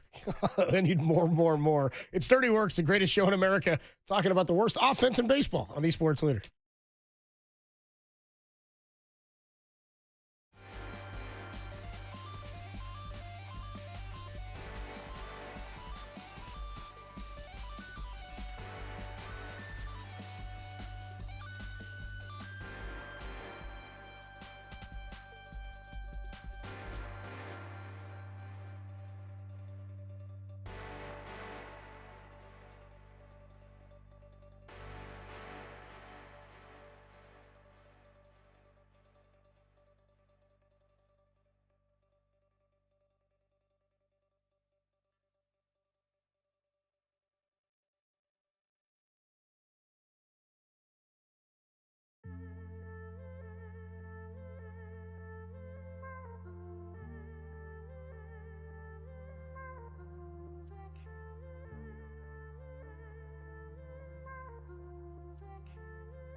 Now, back to Dirty Work. Adam Copeland and Derek Papa on KNBR 104.5 and 680 AM. The Sports Leader. Dirty Work on a Tuesday. Dude, thank God that happened on a Monday night so we get a Tuesday. Oh, yeah, Tuesday. Tuesday's best day on the show. You know. You couldn't do diddly poo offensively. That was it. Thank you, Tim. They couldn't. One of my all-time favorite press conferences. That's 415. Checks in on the Golden State Lumber and Showroom text line at 808 KNBR. 415 says Padres scored once, Giants watched, applauded politely and left. That's basically kind of how it went last night. Didn't even do anything to score. That's what was so frustrating. I'm with the texters. When the Padres scored in the 10th, it was like, I don't think the Giants can respond here. Even with a ghost runner. 707 on the Patrick Bailey tip says, you don't bench the best defensive catcher in the league. This leaves your first base position This leaves your first base position and right field. You don't want to make a trade for damaged goods, so who's available worth trading for? You guys are on the radio. You tell me. This is what I was trying to tell you before. And Tom and I did this at the deadline last year. We were sitting at Oracle Park on the patio. Yeah. Was it last season? Or was it 2 years ago? We're always at the patio during trade deadline. Yeah, I think we are on that Friday. Anyway, it was they didn't make a move, and they traded, who was AJ Pollock? Was that last season? That was 2 years ago. 2 years ago when they got AJ Pollock, and people are like, this is the move. That's the big trade. And remember, we kept asking, what's the trade everybody wanted? What did you see go down or see who was available that you thought? I want to know Tony. Well, yeah, but he wasn't getting traded. I know, of course. And the Giants didn't have the pieces to get him, even if they wanted to come in with an offer and say, hey, we'll make them say no to us on this offer, which they didn't.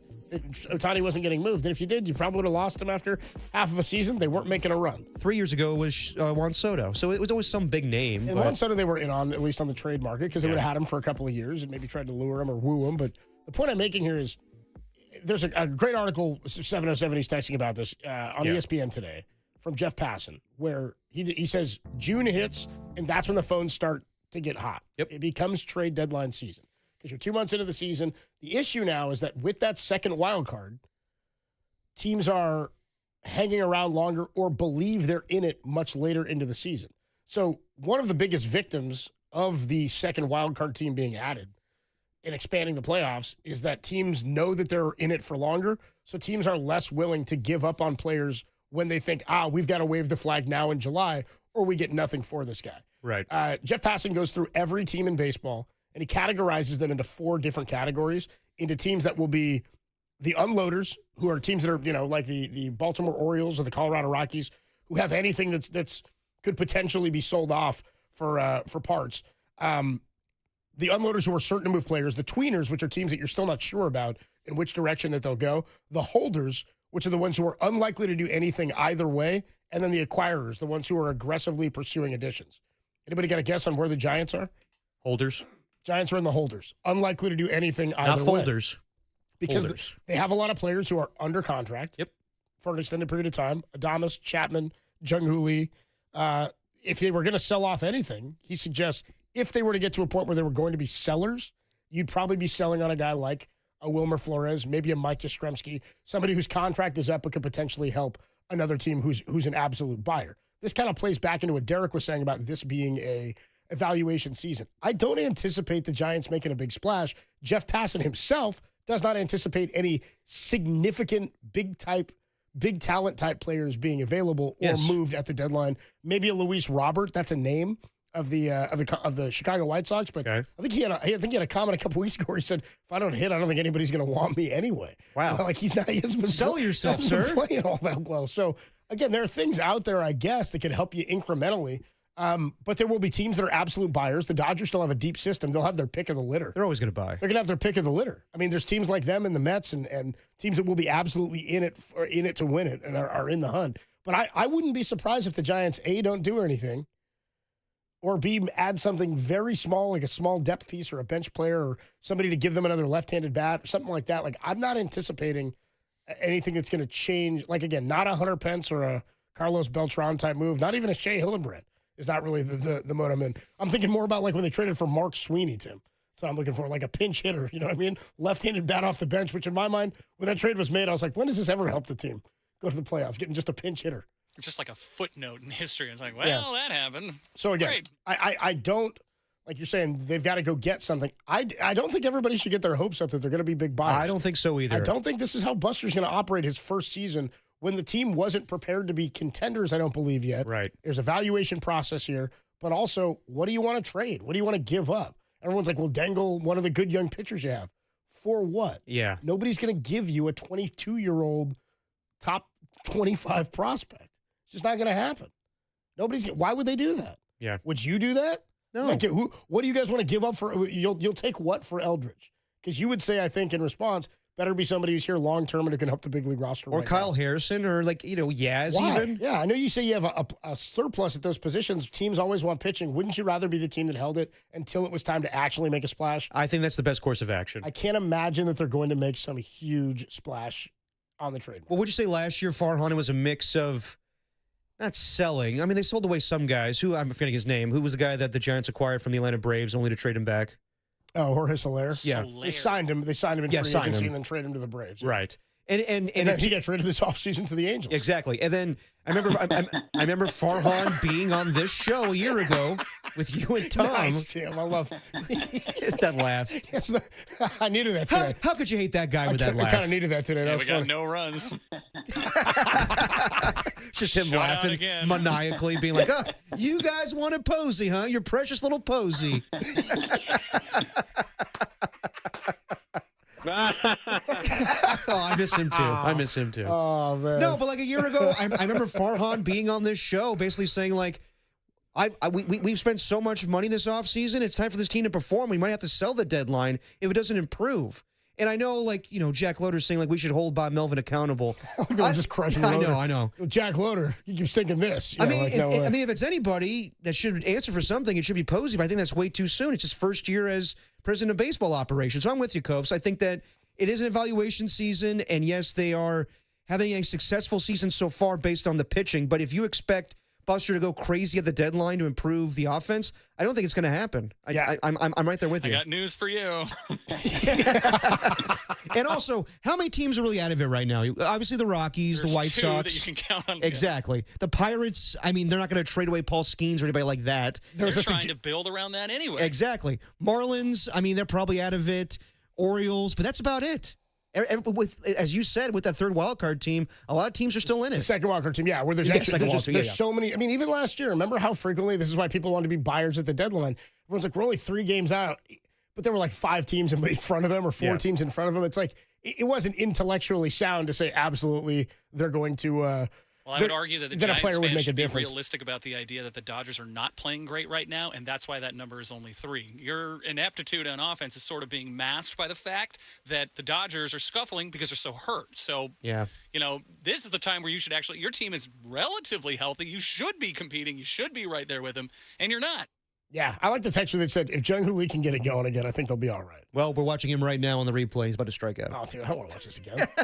Hey, man, we went from having no TVs in the studio to having 3. It's pretty sick. It is nice having 3. It's not bad, but also we got these replays of the Giants just, sucking. Yeah. Don't worry, competitive tag will be on in just a little while. I don't need competitive tag. I caught some tag last night after the Giants game. Yeah, I was watching. With J.J. Watt? Was he on the call for that? I don't know. He was on the initial first edition of that. I remember on Fox years ago. I did catch some tag last night. It was on after the Giants postgame show. Did it make you feel better? No, not even a little bit. I was like, what is this? I know. They're taking it real seriously. Babante, Richie, and Sean are not lifting my spirits up. Let's go to Mike in San Francisco real quick. He's been waiting for a while. What's up, Mike? You're on the Sports Leader. Homies, brothers, what's going on? What's up, Mike? What's up, homie? Okay, you guys are, once again, Groundhog Day, repeat myself. You guys are killing me. You can't leave me on hold that long. It's. I mean, my gosh, I'm wiping my eyes from laughing so hard. Mike, come on, man. We got riffs. No, it's hard to be sarcastic over the phone. I know. We got some riffs we got to get off, brother. You know how it is. Every day that ends in Y, brother. You two. Oh my gosh. I mean, anyway. Oh, stop, Mike. Stop. Guys, if I heard it correctly, was the name Jack Horner mentioned, and then. It was Jack Loader. He's one of our digital guys here. Oh my God, I apologize deeply. Oh my God. No, we don't care. We probably bring him up a little bit too much. Depop, yeah, I did. I didn't know I was allowed to say this on air, but you did. So Schilt. Yes. Even though the Giants have been playing like Schilt, they're only 3 games out. Yeah. Now I know we're barely 60 games in, but I just they got to start thinking about making a move. And what you guys said about Buster, he doesn't want to make a splash. The Giants aren't, at least they haven't been that type of splash type team, at least since I've been watching them for 42 years. Anyway, besides Barry Bonds. Anyway, bring up Eldridge, man. I mean, they will. You know what? If you can't play defense, man, 20 home runs. I don't care if he bats 240, 250. I don't care. They need some hitting. Okay, but Mike, real quick, are you expecting Eldridge to save? Are you expecting Eldridge to save the day though for this season? Oh no! Oh gosh, no! Yeah. Okay. No. Hey, stop laughing at me, coach. Hey, No, I'm just saying, just give a little pop in the bet. I mean, the guy, he's the Hulk. I mean, anyway, yeah, I mean, like our pitching, and if I go to a game, and I love a good pitching duel, and I don't mind spending the cheddar, but I want to see, I don't want to go and see a 1-0 game. I mean, Logan Webb is a freaking gangster, bro, but that's I mean, yeah. Anyway, you guys get what I'm saying. No, we got you, Mike. We got you. Anyway, you got your classic. I'll hang up now because I talk too much. By the way, I'm snacking on some honey roasted peanuts. Okay. And a vodka soda minus the vodka. Rack 'em. Thanks, right, Mike. thank you, Appreciate Mike. the call, brother. Love Mike.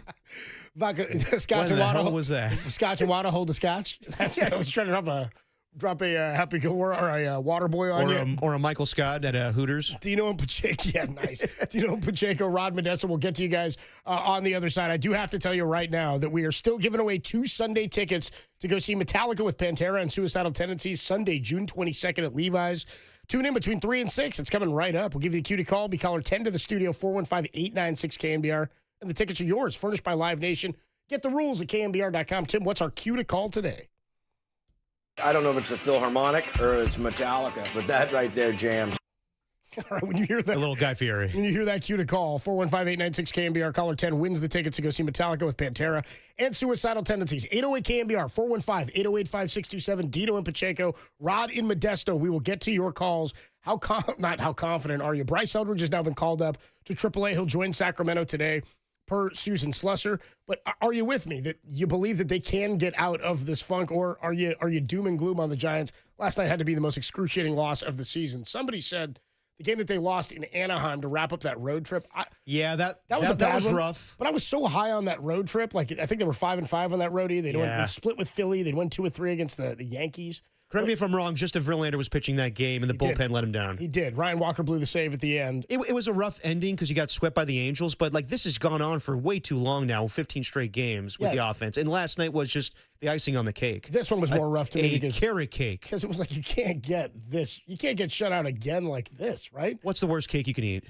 I think carrot cake's solid. Really? I'm a carrot cake guy. All right, where you want sponge cake? What's a sponge cake exactly? It's a delicious sponge-like cake. Well, what's the flavor? Sponge. Come on. Doesn't taste like a sponge. Come on, dude. What's a sponge? What? That's pretty funny. That's the most angry Tim's ever been. Dude, Tim was pissed. Made me laugh. Because it's like a sponge. Oh, yeah, I've had a sponge cake. Like once I sandwich. Yeah, I like some sponge cake. It's tasty. Like a strawberry shortcake is usually on a sponge. Yeah, I like some sponge cake. So you really can't go wrong with cake, but that was just a... I don't know why you went. It's more of an S pie. Yeah. More Okay, of an fine. S pie. 2-word review. Well, it's hard to say. S pie. S sandwich. Yeah. Yeah, all right, like, fine. Can't say that. Okay. 2-word review. Dirty Work, greatest show in America. 808-KNBR, 415-808-5627. Tastes like a sponge. We'll do a little bit more therapy with you guys on the other side, and then we got to bring everybody up. 3:15. You know what it's time for? It's the first ever Daly City edition of the NBA Grab Bag. Can't wait for this story. NBA Grab Bag shows up at 3:15. Also, Tim's Tuesday takes tariffs, turtles, and Tinny on the microphone. And toes. And he's big old grape. We'll do Tim's Tuesday takes and trivia coming up a little bit later at 4:15. When we come on back, more of your thoughts on the Giants. It's Dirty Work. It's the greatest show in America on the Sports Leader.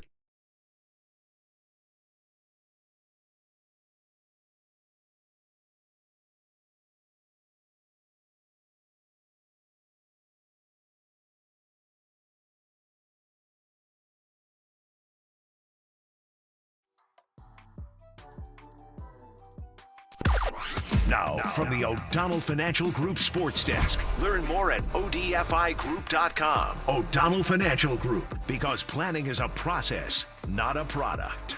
Evidently, reaching the Eastern Conference Finals for the first time in 25 years isn't enough to keep your job. The New York Knicks fired head coach Tom Thibodeau after reaching the playoffs 4 out of the 5 years he was at the helm. For all the latest, keep it locked right here on the Sports Leader.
Now, back to dirty work.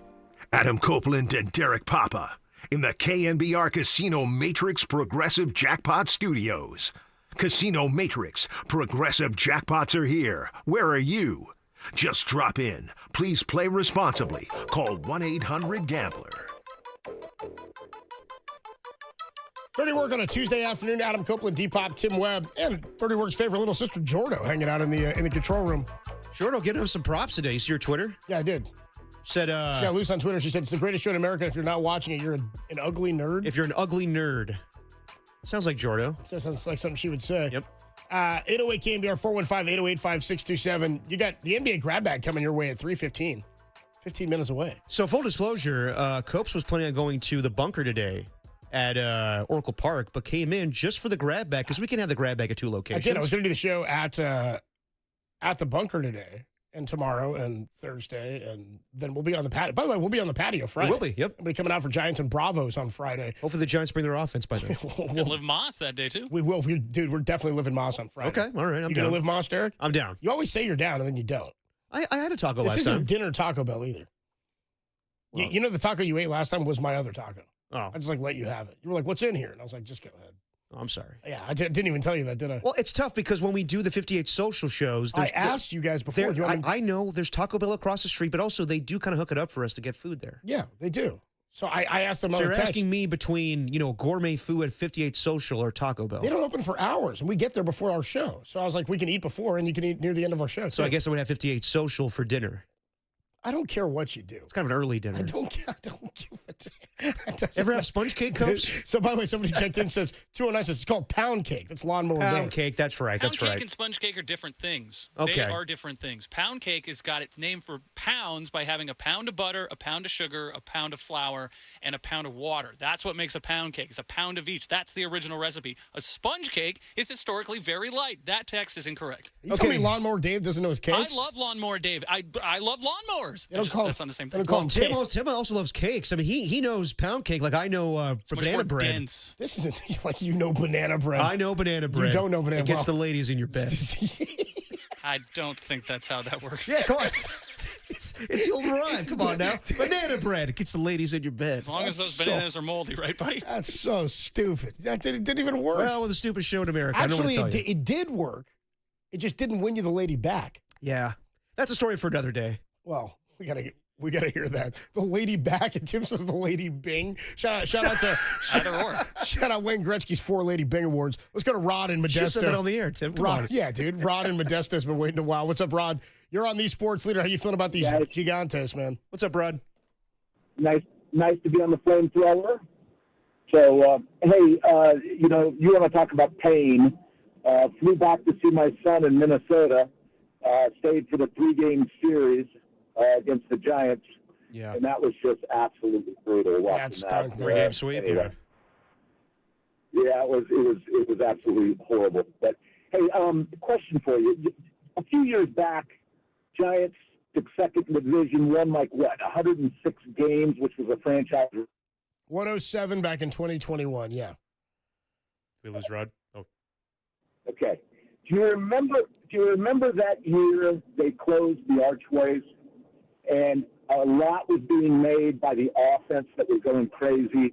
It was crazy nuts that year. The Giants were hitting the cover off the ball. Archways were closed. Kruko made a huge point of how that changed the direction of the airflow into the stadium and was affecting the ball.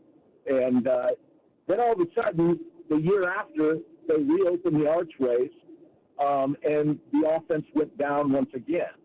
It seems to me, and if you recall, the guy that just called in before me, he doesn't want to see a 1-0 game. I get that. But it would seem that if it worked in that year, that team, if you recall, if you just look at the lineup, it wasn't like it was the same lineup. They kept that lineup the following year. They decided, okay, well, this got us a franchise record. We're not going to go out and spend money.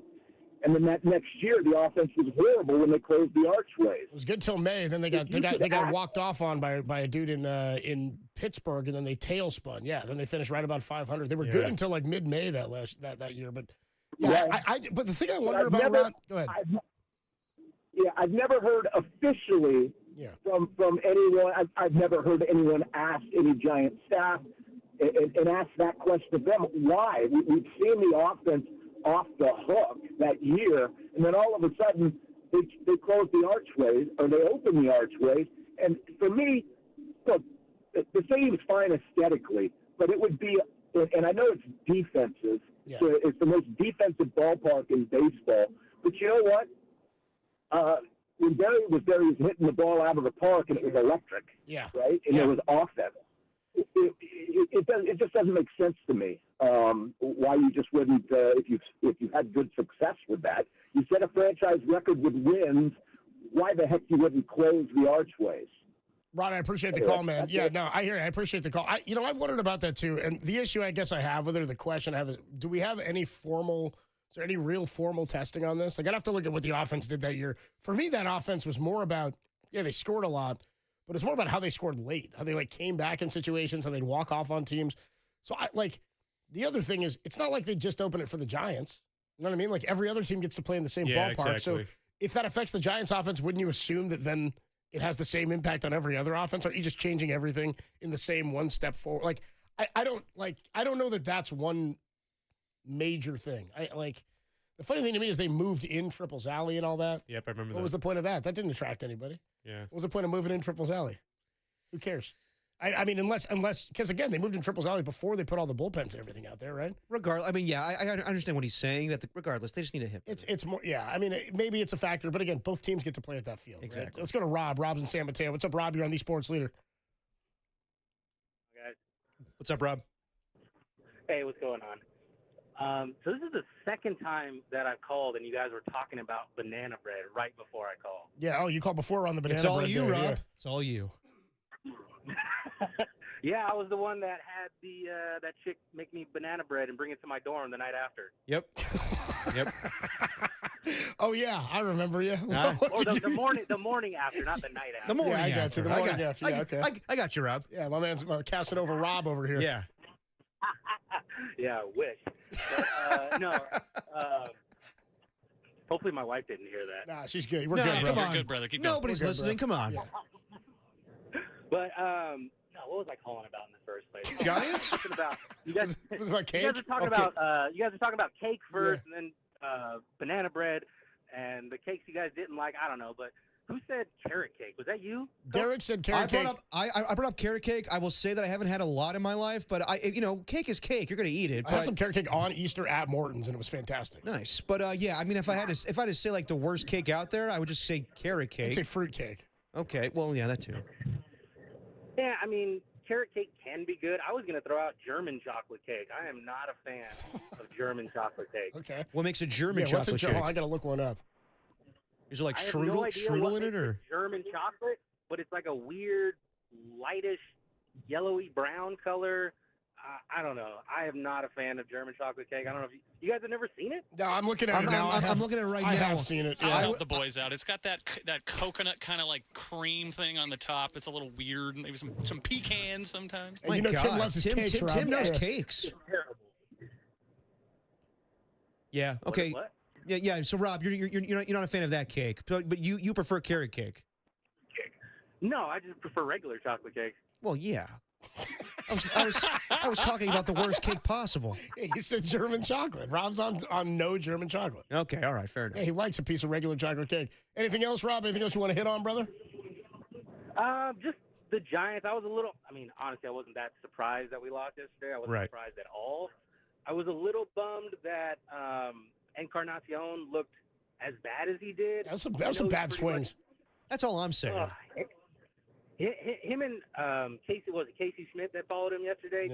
Those two at bats that they had in the ninth, where they're just swinging at those sliders that are 3 feet outside off the plate, and it didn't look good. I knew I wasn't happy when he came up. If this was the beginning of the year, sure, I'd have been stoked to see him up there. But watching him look at 3 balls down the middle and just not swing, have the bat on his shoulder, I yelled at the TV on that one. I was not a fan of that. Yeah, I threw my arms up in disgust. I was at the ballpark, same thing. Yeah.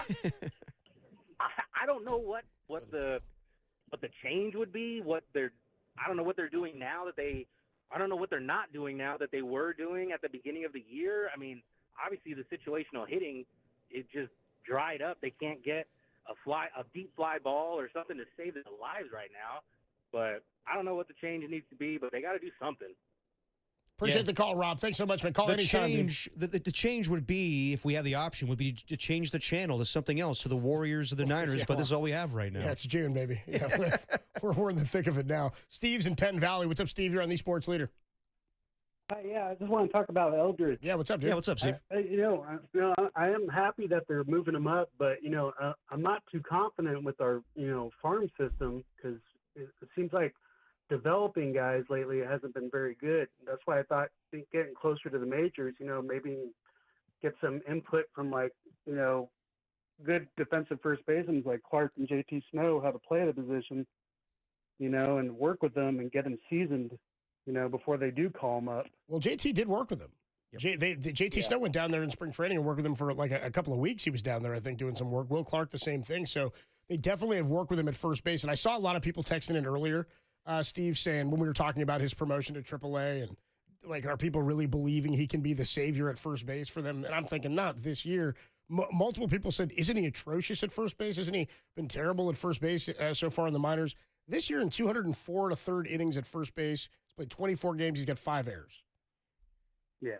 It's just not great. 974 fielding percentage is not great. Yeah. I think more to the point here, Steve, is they need the bat to play, right? Like I'm not expecting to be a savior. I'm just expecting, if you got guys in the lineup already batting 180 that are, seasoned major leaguers, what's the difference having a kid coming up there that's batting 180? At least he's getting, seasoned major league pitching to look at. My fear would be that you can break a guy like that a little bit. Maybe you stunt his development in a different way. I mean, I guess the prime example would be Joey Bart, right? And he's not tearing the cover off the ball, but he was brought up to the majors before he was probably ready because they didn't have another catcher like on the 40-man in the 2020 season or whatever the roster restrictions were with Buster deciding to sit that year out. I mean, that was problematic for him. I want to say there's another guy that came to mind that was like that. You remember in 2008 when Brian Bocock was the opening day shortstop for the Giants, and he'd only played his highest single A. He was an automatic out, but they didn't have another shortstop. Omar Vizquel got hurt, and then Kevin Franzen, I think, popped his Achilles in spring training. He would have been the opening day shortstop. The next shortstop they had was down in single A, automatic out, came and played, I don't know, less than a month maybe as the starting shortstop, and they just were kind of we're just going to ruin him if we let him stay up here. We never saw him again. I don't think he ever came back to the bigs. So I don't, go ahead. Yeah, I'm just afraid it'll be like what Posey went through coming up. I know they had Molina there, but Molina was barely making it down the first base half the time toward the end of his career. And, he couldn't even run out a single. And, when they did call Posey up, it just made a bit of difference, Yeah, I think they're going to make him earn work with the staff and all that. They were making up excuses back then, too. Well, there was the whole Super 2 thing with that and when they were going to pay Posey, and he was hard to sign initially when they drafted him. I think a lot of that, the baseball business and politics came into play with that, but I think they're going to make him earn it. Steve, I appreciate the call, man. Thanks so much. We got one more here before we get to the NBA grab bag, the Mexican-American Dream. Oh, here we go. In parts unknown. What's going on, Dream? How are you? Oh, boy. Keep your pants off, Papito. I'll keep it quick. The Giants I hope so. are not very good, baby. I just want to say congratulations to my nephew, Nathaniel Nate Dogg Santiago. He graduated Silver Creek High School in San Jose, California, Shark City. Either you're swimming with the shark or you're chum like the Kobe, baby. And second, I also want to say a very special happy birthday to my friend. You know him as the mayor, Otis Bird III, the nicest guy. Happy birthday, Otis Bird. Hey, happy birthday to Otis. Yeah, hell yeah. Nicest guy on the YouTube chat. Nicest guy on the YouTube chat. Otis Bird III, happy birthday, baby. We love you. He's my friend. Mexican-American Dream out. What do they wait? It's called the Wishes Buddy happy birthday. We would have done it. You know what I mean? Yeah. Yeah, it's our guy Otis Bird on the Love Otis Bird. on the Sports Leader YouTube chat. Otis Bird is the word. The nicest dude on the Sports Leader YouTube chat. Everybody stop by the chat and say what up to our guy Otis. A lot nicer than AJ Cruz, I tell you. Yeah, I don't know. I'm a dream guy. Adam Copeland, Depop, Tim Webb with you. It's dirty work on a Tuesday afternoon. A lot of people checking in here on the Golden State Lumber and Showroom text line. 925 says, carrot cake, it's all about that cream cheese frosting. It was, dude. Stacked up cream cheese frosting. Cream cheese frosting? Ugh. That's like red velvet cake. What are you talking about? Okay, that's the frosting that's on that. All right, you're right. You have such a simple palate, dude. How dare you? Dirty Work is the greatest show in America. The NBA grab bag. I'm offended by that. You know this to be true. You want some egg salad, bro? Well, you seem fine today. I lived. I heard he hasn't gone to the bathroom. The boys were in the bullpen. We're saying he hasn't gone to the bathroom since he ate that egg salad sandwich. That's not true. Backed him up. What did you have today, Tim? Oh, I had the right from a place that's right next door to there. I had the chicken karagi, and it was fantastic. Ooh, Could have karagi. used some of that orange sauce, but beggars can't be choosers. Yeah, okay. Okay. Karagi. Could have used some of that orange sauce. Shout out Mexican American Dream. Why don't you order it with the orange sauce? Well, the orange sauce is from La Vic in San Jose. That's a Oh, special you mean the La order, Vic? You can get that out of Hayward now too, brother. I just want that on everything. Any day that ends in Y, brother.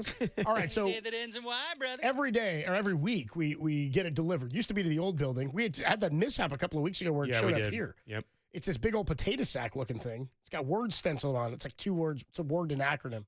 2 words in an acronym. It's not really an acronym. It says, the NBA part is. Okay, yeah. I get NBA grab bag. Yeah. Is what it says. And anyway, it's a subscription service.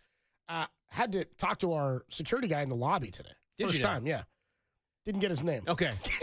also think it's a woman, too. No, there was a gentleman down there today, too, when I walked in. all right. There's a woman who works there, too. It's it's a big desk. Yeah, big old desk. It's a big desk. Yep. And when I came in, I asked him, have you had any deliveries today? He said, we get deliveries every day. What are you looking for? I said, well, it's this big old Starting on the right foot here. Come on, man. We get deliveries every day. Yeah, dude, the guy, he was peeved when I asked him. Okay. He said, we got a whole delivery room. It's back at the docks. I said, I got to go to the docks to get my grab bag? And he said, oh, the grab bag? I said, yeah, the grab bag. He said, oh, that's right here. He said, I kept that here. It said fragile when it showed up. Fragile. And I said, it is fragile. We do it every week. It's a big old potato sack looking thing, and it says NBA grab bag. NBA grab bag. We'll do it next on the Sports Leader.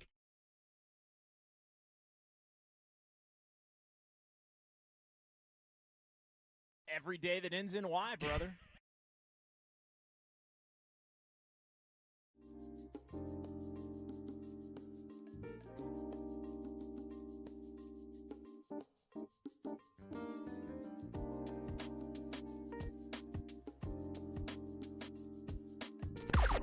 Now, from the O'Donnell Financial Group Sports Desk, learn Matt more Barrows at joined- ODFIGroup.com. O'Donnell Financial Group, because planning is a process, not a product. Matt Barrows joined Brian and Boosh today with his take on how newly acquired defensive lineman Bryce Huff will fit in with Robert Saleh in the new look 49ers line. For that podcast and all of our podcasts, go to thesportsleader.com or just click the app, because the app is your friend and will not judge you, unlike my weird cousin.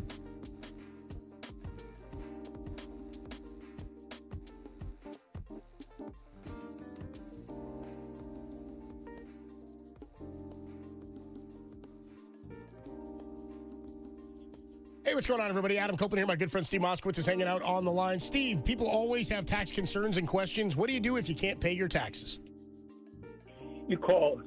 It's a crushing feeling. People just feel like there's no way out. They're drowning. They're being pushed down. They don't know what to do. But there's good solutions. One of them is if we can get you qualified to pay just part and they write off the rest. Or if the government forgives the penalties. Sometimes the penalties and the interest are more than the taxes. Or if we're going to make a monthly payment plan, a payment plan you can really afford. Not what some IRS agent says he thinks you can afford, what you can really afford. Or shift the blame where it belongs, to your former spouse, former business partner, or a lot of other good solutions. I could take your whole show explaining different solutions. But I know you have some other things to talk about. So instead, I'm asking your listeners to give us a call. We'll explain everything to them in our free consultation. And then if you want us to, we'll go ahead and do everything for you, and you don't have to talk to the government. The bottom line is the only thing you do have to do is pick up the phone and say, hey, Steve, take care. Steve Moskowitz can help. Give him a call, 1-888-TAX-DEAL, or you can find him online at moskowitzllp.com.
I don't know if it's the Philharmonic or it's Metallica, but that right there jams.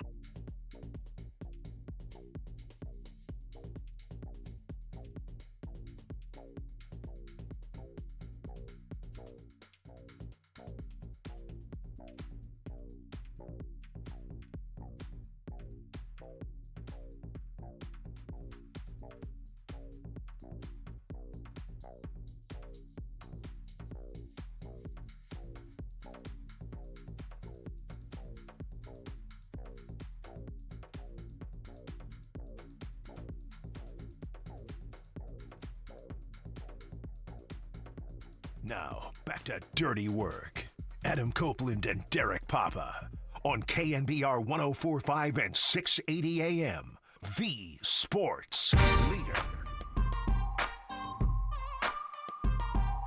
Dirty Work on a Tuesday afternoon. Adam Copeland, D-Pop, Tim Webb with you. We got the Tim's Tuesday Takes and Trivia in about an hour, 4:15 coming your way. Giants pregame 5:45. Landon Roop on the hill against Ryan Burgert. Burgert. Not Burger, Burgert. And you're a burger guy, so that could be it's not a sign of something going in your direction. There's a guy named Jake Burger. This guy's name is Ryan Burgert. Burgert.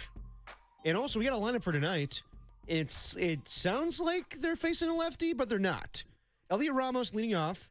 Jung-Hoo Lee, Wilmer Flores, Matt Chapman, William Adames, Gerard Encarnacion in right field, Tyler Fitzgerald, Patrick Bailey, and Casey Schmidt. This is guy Burgert's first career start tonight. So they got to win this game. He's thrown 4 games. I think it's an opener situation. Oh, okay. Because I think he's only thrown 4 innings on the season. 4 games, 4 innings. Gotcha, okay. So maybe they're stacking and they're coming with a lefty after that, and maybe that's where the Giants are just... Good call, okay. I got to tell you, when the things aren't going well offensively, I'm not a fan of seeing a bullpen game. Yeah. You know what I mean? Like, it can kind of send you into they're already in a tailspin, but it's like when you got to see a different guy each time up, it's sort of like you just don't know where to go. Love Tailspin. The show. I don't know the show. Disney Channel. Back in Never the day? saw it, no. Where Baloo was the pilot? Tailspin? Wasn't it Launchpad McQuack? Yeah. Remember Tailspin? I did not watch Tailspin. All right, Goof Troop? Yeah, a little bit. I was more of a live action Disney Channel guy. Okay. No DuckTales? No, I watched some DuckTales, yeah. Okay. See, that was back when you had to pay extra for the Disney Channel. Was it? I think so. Once it became part of like the standard cable package is when I got into it. Like, well, I remember that. I was like a famous Jet Jackson, Even Stevens, Lizzie McGuire, Disney Channel original movie guy. I wasn't big on... as was I. But yeah. Do you remember like the late 90s? It was... no, we didn't have it in the late 90s. Oh, okay. So it was still like separate cable. We weren't all Greg Papa's kid. You know what I mean? Oh, come on. That was at my mom's house. That was at my mom's house. You're not watching Tailspin during the day. Come on, we're breaking down tape of Joe Bugle's Raiders. Yeah, dude. I've got to watch my my Raiders. And yeah, come on. You can't watch DuckTales in Indonesia, Derek. Yeah, come on. There's no time for that. Come on. Now let's see if Napoleon Kaufman can rush for 200 yards over these Denver Broncos. Which he did. Which he did. Bills tape, right? Which he did. Let me show you someone to look up to. His name's the Juice. 707. It was around that time. Actually, quick check of the Golden State Lumber and Showroom text line. We were talking cakes. We were talking cakes. Love talking cake. 650. The band? 650. Dude, love them too. Yeah, they're good. Band. My favorite band. Really? Oh yeah. 650 says going the distance. Don't sleep on the urinal cake. That's by far the worst cake. Yeah, don't eat the big blue mint. Okay, then that's the Giants. You know, icing on top of the cake is a urinal cake. It's a urinal cake. Yes. Yeah. Twinkie is a sponge cake. Says the 916. Tim, can you confirm? Yeah, that's closer. Yeah. Tim's very specific about his cakes. Tim knows his cakes, man. I didn't know Tim had... I mean, Tim comes with some absurd knowledge about a lot of stuff. Do you enjoy the shows like on Netflix that's like, is this cake? No, I don't. They cut in the middle. It's like, oh, Mikey Day. Nope, it's not cake. You know how some people watch Sports Center just as like a drone thing in the background? Yeah. I would just have cooking shows on in the background. Just Dude. like, helps me zone out. I'm the same way. Food Network, not bad. 916 says dissecting the difference between sponge and pound cake is more interesting than Giants at bats right now. I would agree. And I talked to my guy, Lawnmower Dave, here on text. It's all good. I just said, hey, no offense, man. And he goes, my home ec class probably failed me. I don't know. We're good, Dave. Yeah. It's all good, Dave. 408 says ice cream cake the best. Yeah. 925 like says the worst cake I ever had was some white cake with frosting, and it had jujubes inside, which I bit down and pulled the bridge out of my mouth. Ooh. You stopped for jujubes? Stop for jujubes? Was it? Yes, the junior mint is in the surgery. Yeah. The jujube is what she stops for at the movie theater when she's going to meet the guy in the hospital, right? Yeah. Seinfeld reference. Yeah. Can I have a box of Juju fruit? And then there's a whole thing with Juju fruit. Yeah. Yeah. The guy with the glasses. 530. Give me some funfetti with homemade cream cheese frosting. Funfetti cake is solid. I don't know if I've had that. You had funfetti? I don't think so. Like the little rainbow sparkles and just like a white cake with like sprinkles and stuff in it. Probably have. You have to have had a funfetti. I just don't know all the names like Tim. Well, the pound cake is a trivia question. That's all that is. What are the pounds in a pound cake? Is that coming up tonight? No, that's a recycled, well-plowed ground trivia question. Well, that's a tease, which leads us. I mean, we got Tim's Tuesday takes and trivia. Are we ready for the grab bag? I think we got to push the grab bag. I think we until like next segment because I went a little long. Okay, fair enough. We'll hold the bag. Let's hold that bag. Wouldn't be the first time. Okay, we held the bag. then real quick as we move everything up in the rundown here. You seen we played it before the show started. Happy Gilmore 2 trailer came out over the weekend on Saturday. We're just jumping into this now? I mean, might as well. You don't need a whole segment dedicated to this. I didn't know we had a whole segment dedicated to this. Jesus Christ. I know. It's June, It's baby. June, baby. It is June. I don't know. There's a lot of cameos, and you see Ben Stiller pop up. You see some of the names from back in the day. Vern Lundquist is making an appearance again. Dude, I don't know if I like that. Vern looked rough. He did look rough. I can't remember the last time he's been on television. Who the hell is Happy Gilmore? Who the hell's Vern Lundquist? Yeah. But then they show Shooter McGavin at the very end, and I have a hard time believing he's going to be the main antagonist of the flick because it seems like he's going to be in one scene and one scene only, which I'm not looking forward to. And we had the conversation before the show started. Has Netflix ever made a really good movie? No. Exactly. I don't know. We'll have to run through that. Like, what are the best Netflix movies? Because I think everybody would agree Netflix, while their quality is tapered, yes, they have some hit shows that people have been fans of course. That's why House of Cards. Can't like that anymore. People like Stranger Things. I mean, yeah, Stranger Things. You got your Orange is the New Blacks. You got your Stranger Things come back too. Your Queen's Gambits. Yeah. Can I offer you your U's, Tim? Seems like some creepy ass you'd be into. What's the one that everybody loved recently? The creepy one. Was it Jackrabbit or something like that? Or you watched it? Jojo Rabbit. Well, not Jojo Rabbit. It's called Reindeer or Baby Reindeer. Baby Yes, Reindeer. Jojo Rabbit's a movie. Yeah, Baby Reindeer is. Yeah. That's creepy as hell. Yeah. I think it's a trip. It's all true. Yeah, but as far as movies, like, okay, you have like Beverly Hills Cop 4 that comes out last year on Netflix. So are you, how about like, what was the one that Adam Sandler did where he was the basketball scout? I didn't like that. Bo Cruz? Wasn't a fan of Hustle. Gyms or whatever. I didn't think it was that bad. I thought it was chill. No, didn't think it was great, but didn't bother me. Uncut Gems came actually in theaters, Tim. Uncut Gems, sorry. That's not a Netflix movie either. No, great movie. I just don't think Netflix produces that great of film. So when I know Adam Sandler does like most of his film, like his Happy Madison production company releases all their stuff through Netflix now. I don't know, like they're releasing more comedies now in theaters. I saw Tim Robinson's movie a couple weeks ago, very funny. Happy Gilmore could be put in the movie theaters. I don't know why we have to do this Netflix Was thing. The Irishman a Netflix movie? Yes, yes, it was. You know what else was? Yes, Don't Look Up is a pretty good one. Yeah, you're right. Don't Look Up is solid. But you know what? Okay, well, Irishman, that was always going to come out because it was a 4-hour-long movie. Don't Look Up, did that come out because of COVID, and that's the best way that movie could be distributed? It came out in 2021. I don't know if it came out. I'm not sure. Okay. But I think it's a Netflix produced movie. Is what I'm saying. All right, fair enough. Trial of Chicago 7, solid movie. Yeah, Hustle. that's right. Glass Onion's pretty good. I think that's a Netflix produced movie. Yeah, that's okay. All of the. I'm wrong. All of those Daniel Craig movies. The yeah, he what just am I blanking on?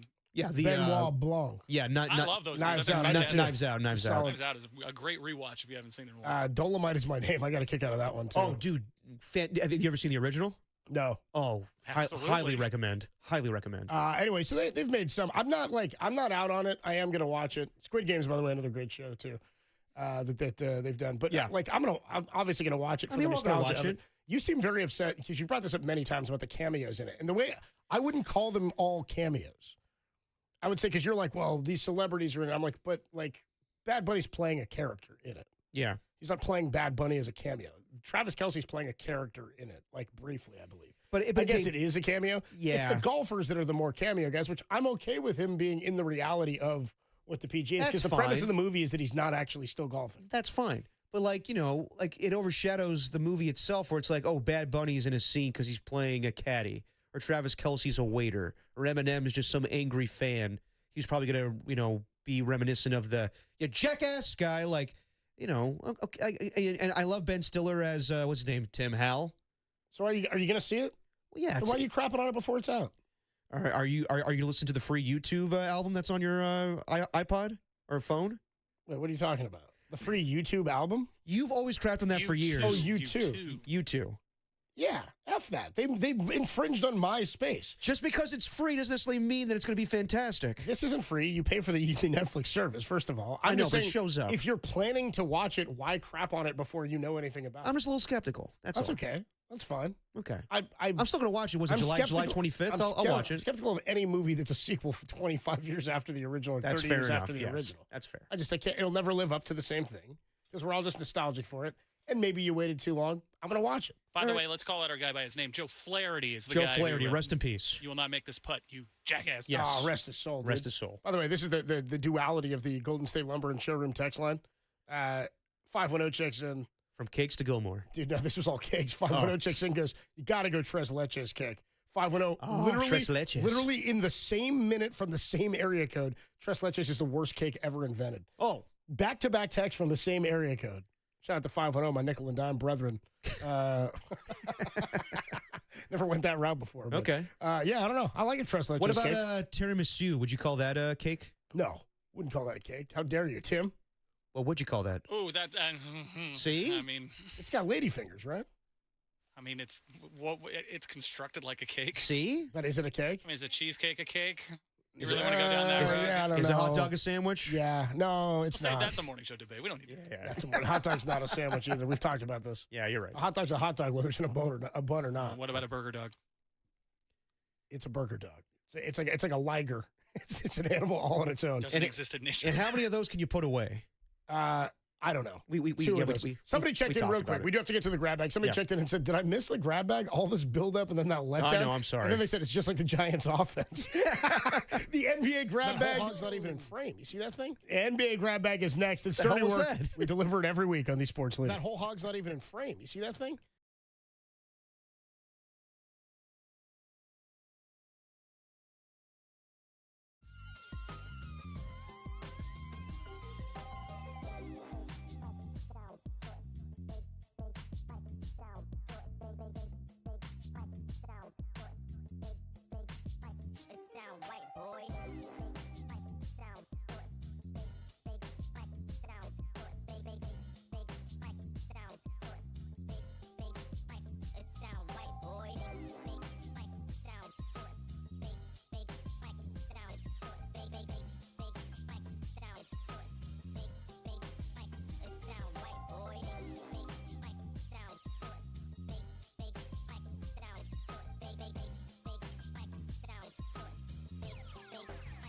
Sound white, boy.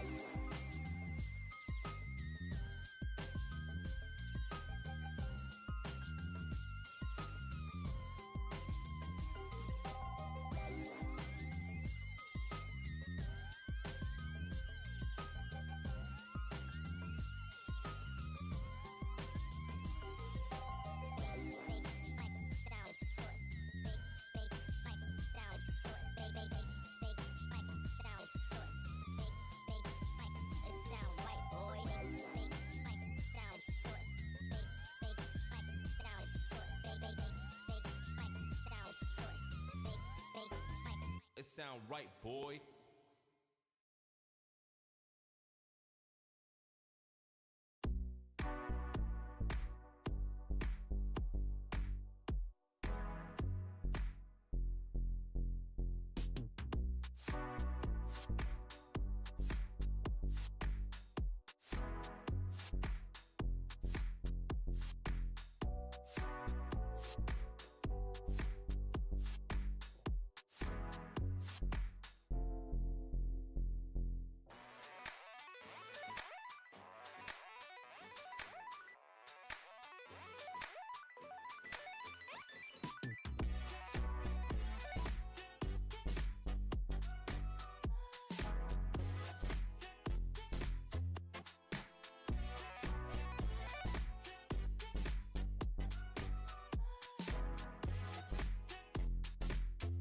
Now, back to dirty work. Adam Copeland and Derek Papa in the KNBR Casino Matrix Progressive Jackpot Studios. Casino Matrix Progressive Jackpots are here. Where are you?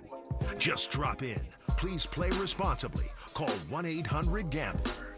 Dirty Work, greatest show in America with you on a Tuesday afternoon. Giants baseball coming up, 5:45 pregame, a 6:45 first pitch. Burgert against Roop. It's going to be a bullpen game, I assume. First ever start for Burgert. He's only pitched 4 games, 4 innings total in 2025. By the way, Dirty Work is sponsored by Redwood Credit Union. Whether you're dreaming of a new home, planning your children's future, or growing your business, Redwood Credit Union is a financial partner.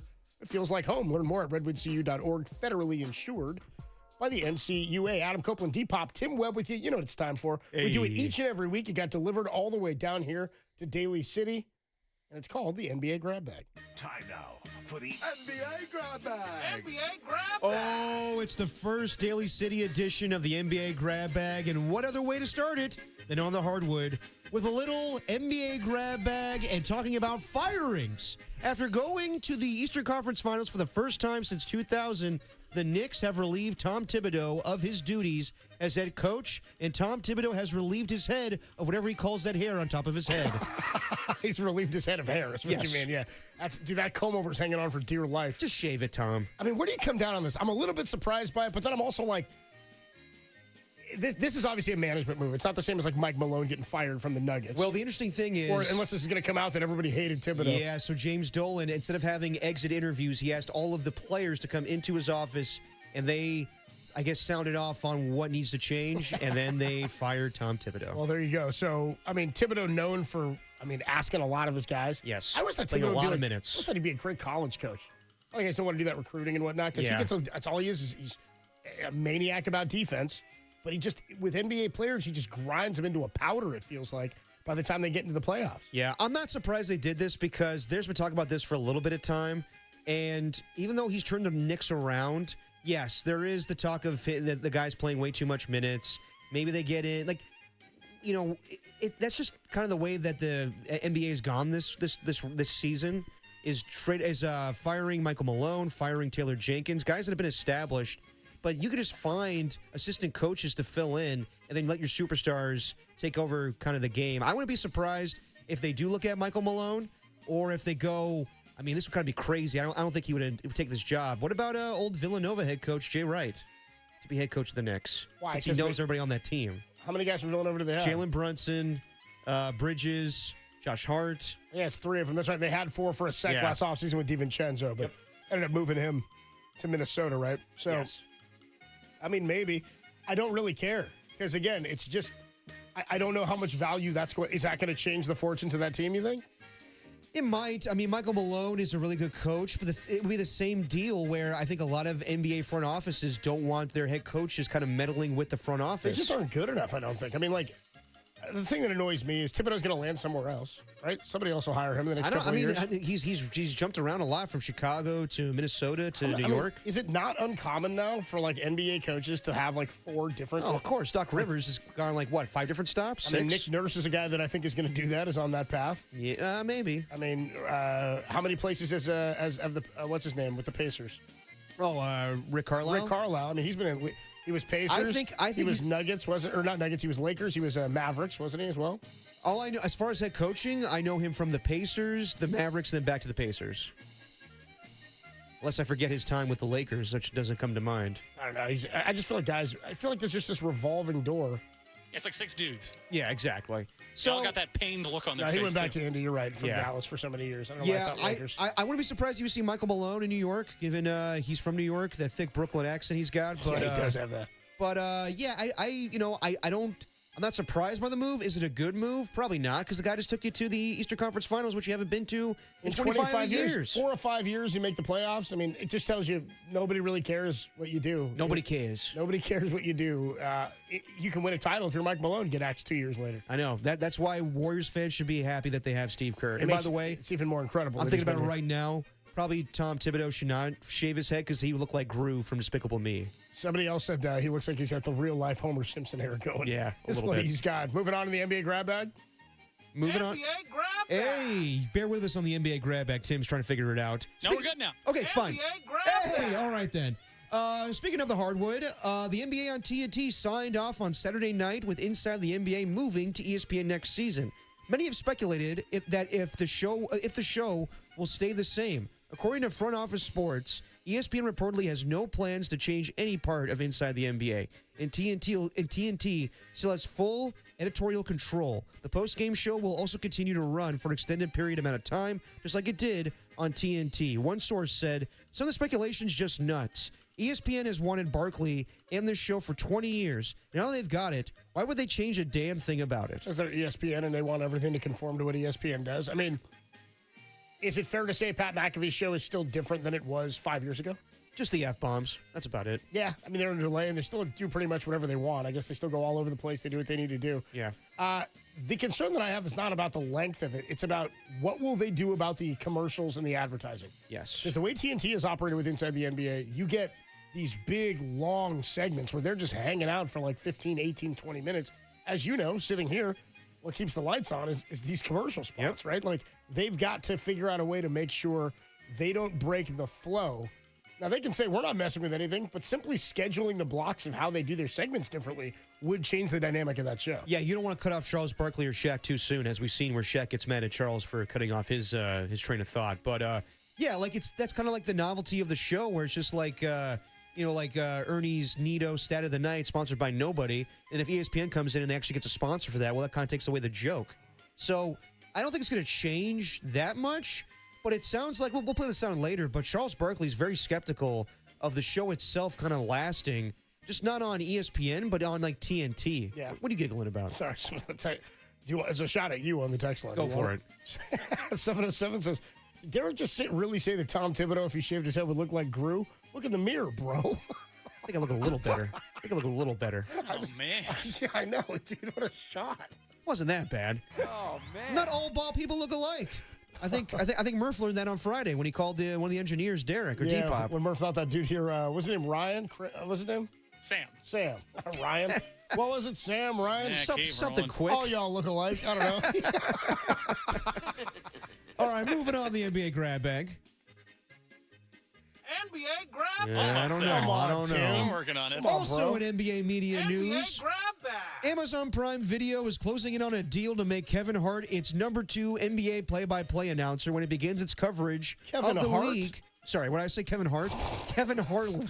Kevin Harlan. You're on my ass. Can you imagine Kevin Hart doing play-by-play? That'd be terrible. Kevin Harlan as the number 2 NBA play-by-play announcer when it begins its coverage later this season. With the expectation of the addition of Harlan, Amazon will have the 1-2 punch of Ian Eagle and Harlan. I'm just looking for Harlan to do promos for like Prime stuff where it's like, coming up on Amazon Prime, we got The Boys. You mean like when we had Chris Mullen doing Yeah, it's really funny when they got to read stuff. You've got to check out the new episode of Jack Reacher coming your way. Oh, well, you know, Harlan would be creative too and just be like, and Draymond Green's called for a reaching foul. By the way, you can reach for Jack Reacher on Amazon Prime. That's definitely what we're getting. That's absolutely what we're getting. I can't wait. I'm pissed that there's 3 straight NBA stories yet again to start the NBA grab bag. Well, you know what? What are we doing? You're in luck. What are we doing? Moving on to the NBA grab bag. Speaking of Prime, Coach Prime was on Asante Samuel's podcast. Say What Needs to Be Said. Deion Sanders. Is that the name of the podcast? That's the name of the podcast. Say What Needs to Be Said. Say What Needs to Be Said. God, it's generic as hell. Deion Sanders spoke about the stories that... You don't like that? It's a little wordy. Yeah. Deion Sanders spoke about the stories that Shedeur Sanders was being unprepared in pre-draft interviews, and Deion says it did hurt, but the Bible says God uses foolish things to confound the wise.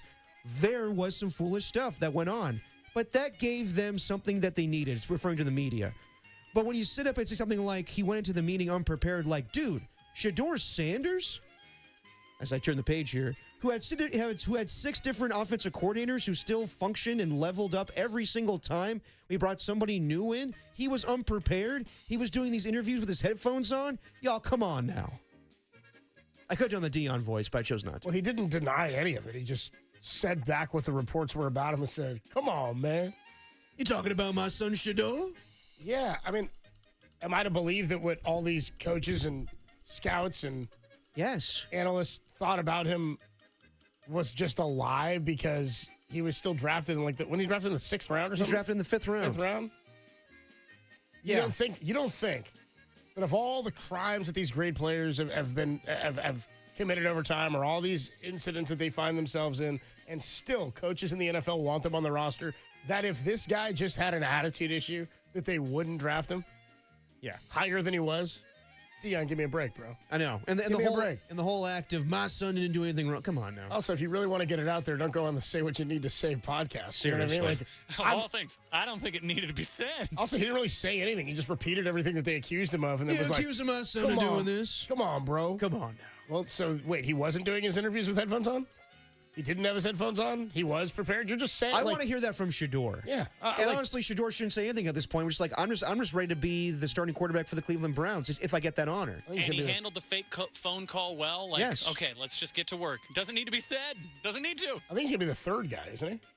I wouldn't be surprised. Who's the first? Flacco's there. Flacco definitely be the starting quarterback when the season starts. And then it's your guy. My guy, Dylan Gabriel? Oh, no, Watson. Oh, no, he's hurt again. That's my guy. Yeah, Deshaun. It's Kenny Pickett, Dylan Gabriel, Shador Sanders, Joe Flacco. I would anticipate Joe Flacco being the starting quarterback, and most likely, let's see what happens with the two rookie quarterbacks. I would say maybe Kenny Pickett is the odd man out there. Flacco still got him, man. Crazy. He's elite. Hey, man, Flacco was having some, hug it, chug it football a couple seasons ago that we all liked. Hug it, chug it football. Hug it, chug it football. Moving on the NBA grab bag. A little more football here. There's a little bit of controversy at Raiders OTAs as Chip Kelly has been tinkering with Ashton Genty's stance. Some Raider fans have been questioning why Kelly would mess with a good thing. Kelly responded, it literally is about 3 inches, so I don't think it's that big of a deal. My response, you can't tell me 3 inches is a big deal. Come on, Chip Kelly. Is a huge Don't deal. act like you're not impressed. Yeah, dude. Well, as you know, not the size of the boat, it's the motion in the ocean. And 100%. Now, this was because Ashton Genty, in his career at Boise State, stood up like Eric Dickerson. Casually just stood in the backfield, right? Yeah. And now they have him lean forward? Yep. With his hands on his knees? I'd say it probably helps you.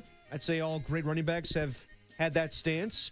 If you don't need it, you don't need it. But I think Chip Kelly's just trying to help him. And then if it turns out he's not running effectively, then they'll probably go back to him standing straight up. Has the stands ever had this much attention about what a guy's doing in the backfield before? It's a small hands quarterback. I've never heard this as an impact thing ever. Hey, it's June and it's football content. People just need anything at this point. Somebody did randomly check in during our cake discussion earlier, and somebody on the text line just right in the middle of all the cake talk said, any Niners OTA talk today?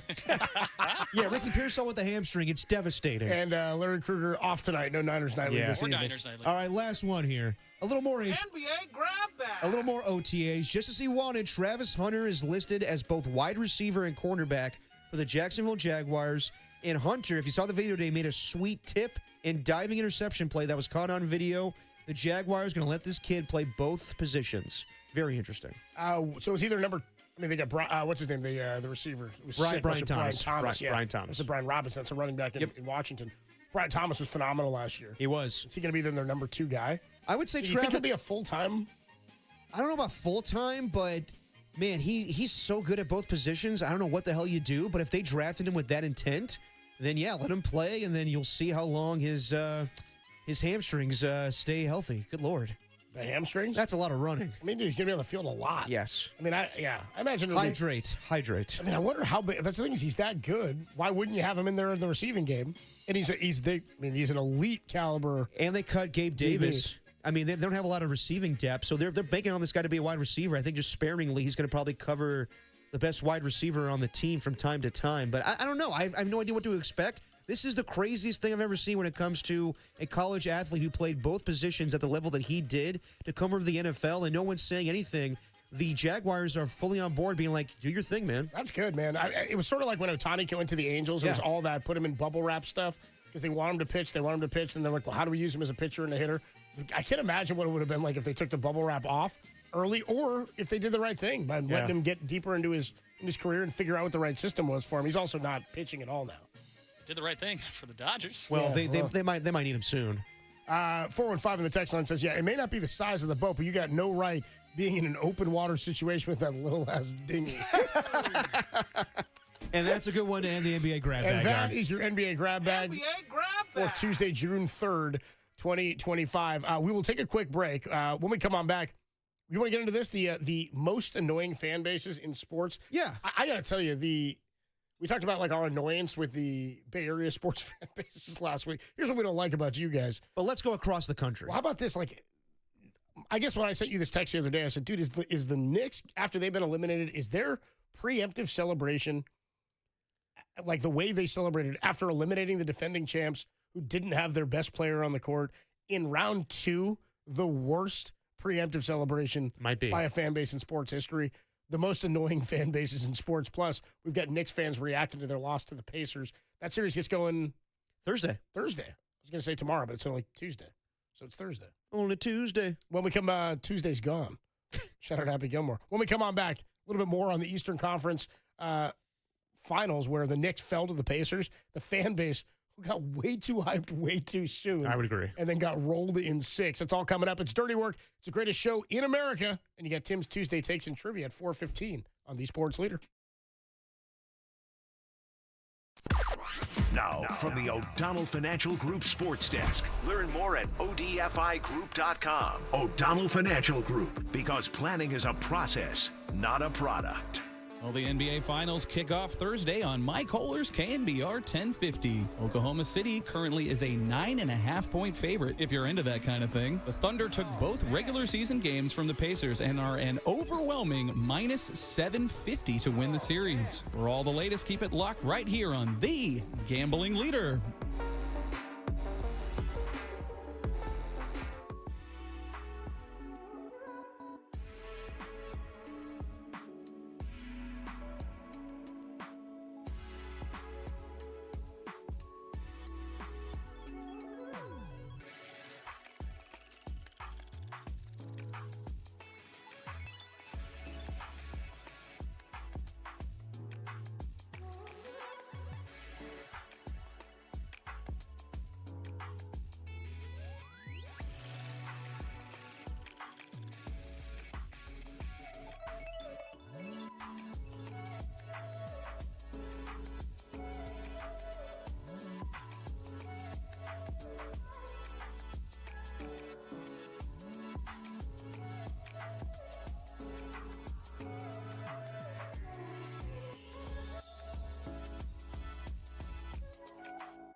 Now back to dirty work. Adam Copeland and Derek Papa in the KNBR Casino Matrix Progressive Jackpot Studios. Casino Matrix Progressive Jackpots are here. Where are you? Just drop in. Please play responsibly. Call 1-800-GAMBLER. Dirty work on a Tuesday afternoon. Adam Copeland, Depop, Tim Webb with you. Tim's Tuesday Takes and Trivia right around the corner coming your way at 4:15 today. I'm excited. Tim hosts trivia at the bitter end in San Francisco. One city over from us now, Tim. Thank you. San Francisco. Is it going to be hard to get to those trivias on time? I mean, you got till 8. I got to get home. I got to do a couple of things, but I got to get home, and then my commute is a walk. I don't drive because I imbibe, and it takes me about 10, 15 minutes. It'll be a little tighter, but I think we're okay. Of my commute, between the three of us, you guys hop on BART to get back, but it's probably the most annoying for Adam because he's got to take the second train. Right. My commute's not terrible. It's about 30 minutes. The second train's not bad. I mean, it stops in the same station as my first train. Not bad at all. And it's only one stop. Once I'm there, I'm only one stop from home. I'm the most subjective to things going wrong. I would put it that way because if there's an accident, it's gonna. I mean, there's a couple of ways that I can go, but if you're going to city traffic, so I mean, hold on. I've got some news for you guys. Tim, you have a breaking news sounder? Do we have no breaking news update? I like to hear that before. I felt like Raph played it last week. So or did Tim play it? It's too stupid to even to explain why. But why don't we do this instead? Yeah, I see it. Cheeks. That's not enough. Come on. That's not an update sounder. Bum, bum, bum, bum. Giants have made a roster move. Yep. Jordan Hicks placed on the 15-day injured list, retroactive to June 2nd. Sean Jelly has been recalled from AAA. But the reason I want to bring this up is why he went on the injured list. Oh, boy. Right great toe inflammation. Now, not grape toe. Is it great? It's this GREAT. This is per the Giants press release. Great toe? With right great toe inflammation. The hell's a great toe? I don't know. We know about Tim's grape toe, but this is a great toe. Guys, which one of yours is your greatest toe? Well, Tim, as a cake expert and a toe expert, what do you have to say about Jordan Hicks going to the IL because of his toes? I'm only speculating here. This is wild speculation. But if he has an ingrown toenail, you can't pitch. I mean, that's terrible. You think it's an ingrown toenail? You saying this is an ingrown toenail? Well, I'm saying, again, wild speculation, but if he's... Yeah, I'd say so. Just saying. All right, we'll ask Dave Fleming today in the talk back. If he's planting his foot and he's trying to throw 102, I mean, it's going to be a problem. The great toe is, in fact, the big toe. Yes. Okay, we'll ask Dave Fleming if his toenails are... God. We don't need to ask Dave that. We're not going to ask anyone. Dude, why did Tim speculate immediately? He's like, no, this is wild speculation. Yeah, you bet your ass it is. It's an ingrown. I qualified it. How do you know he didn't kick the corner of his bed like you did on his way to making some potato salad? If he did what I did, I would be on the injured list too. Didn't a Giants player hurt his toe last year with on like a piano bench? Yeah, dude, who was that? Who hurt themselves? And John Miller had a fantastic story where Tom was asking about that. Like, how does someone hurt their toe on a piano bench? And John Miller was like, was it Disclafani who did that a couple of years ago? It might have been. But, like, yeah, I remember John Miller telling this hilarious story. He was like, when I was a kid, they left without me. My family drove away without me, so I ran into the street in my bare feet, and I was walking on the pavement. Ooh, my feet, and I had blisters over my feet, so I can definitely sympathize with Disclafani. Here's what he said. Yeah, Disclafani said, yes, a piano bench. Quote, I was playing with my kid, and I was trying to help him off the bench, and the thing literally squared my toe up. The toenail finally just died. That's rough. That's gross. Tim's not dealing with that. Well, okay, No, so I recovered. All right, so Jordan Hicks not in the bullpen for the time being. Sean Jelly recalled. By the way, I'm not really against that move.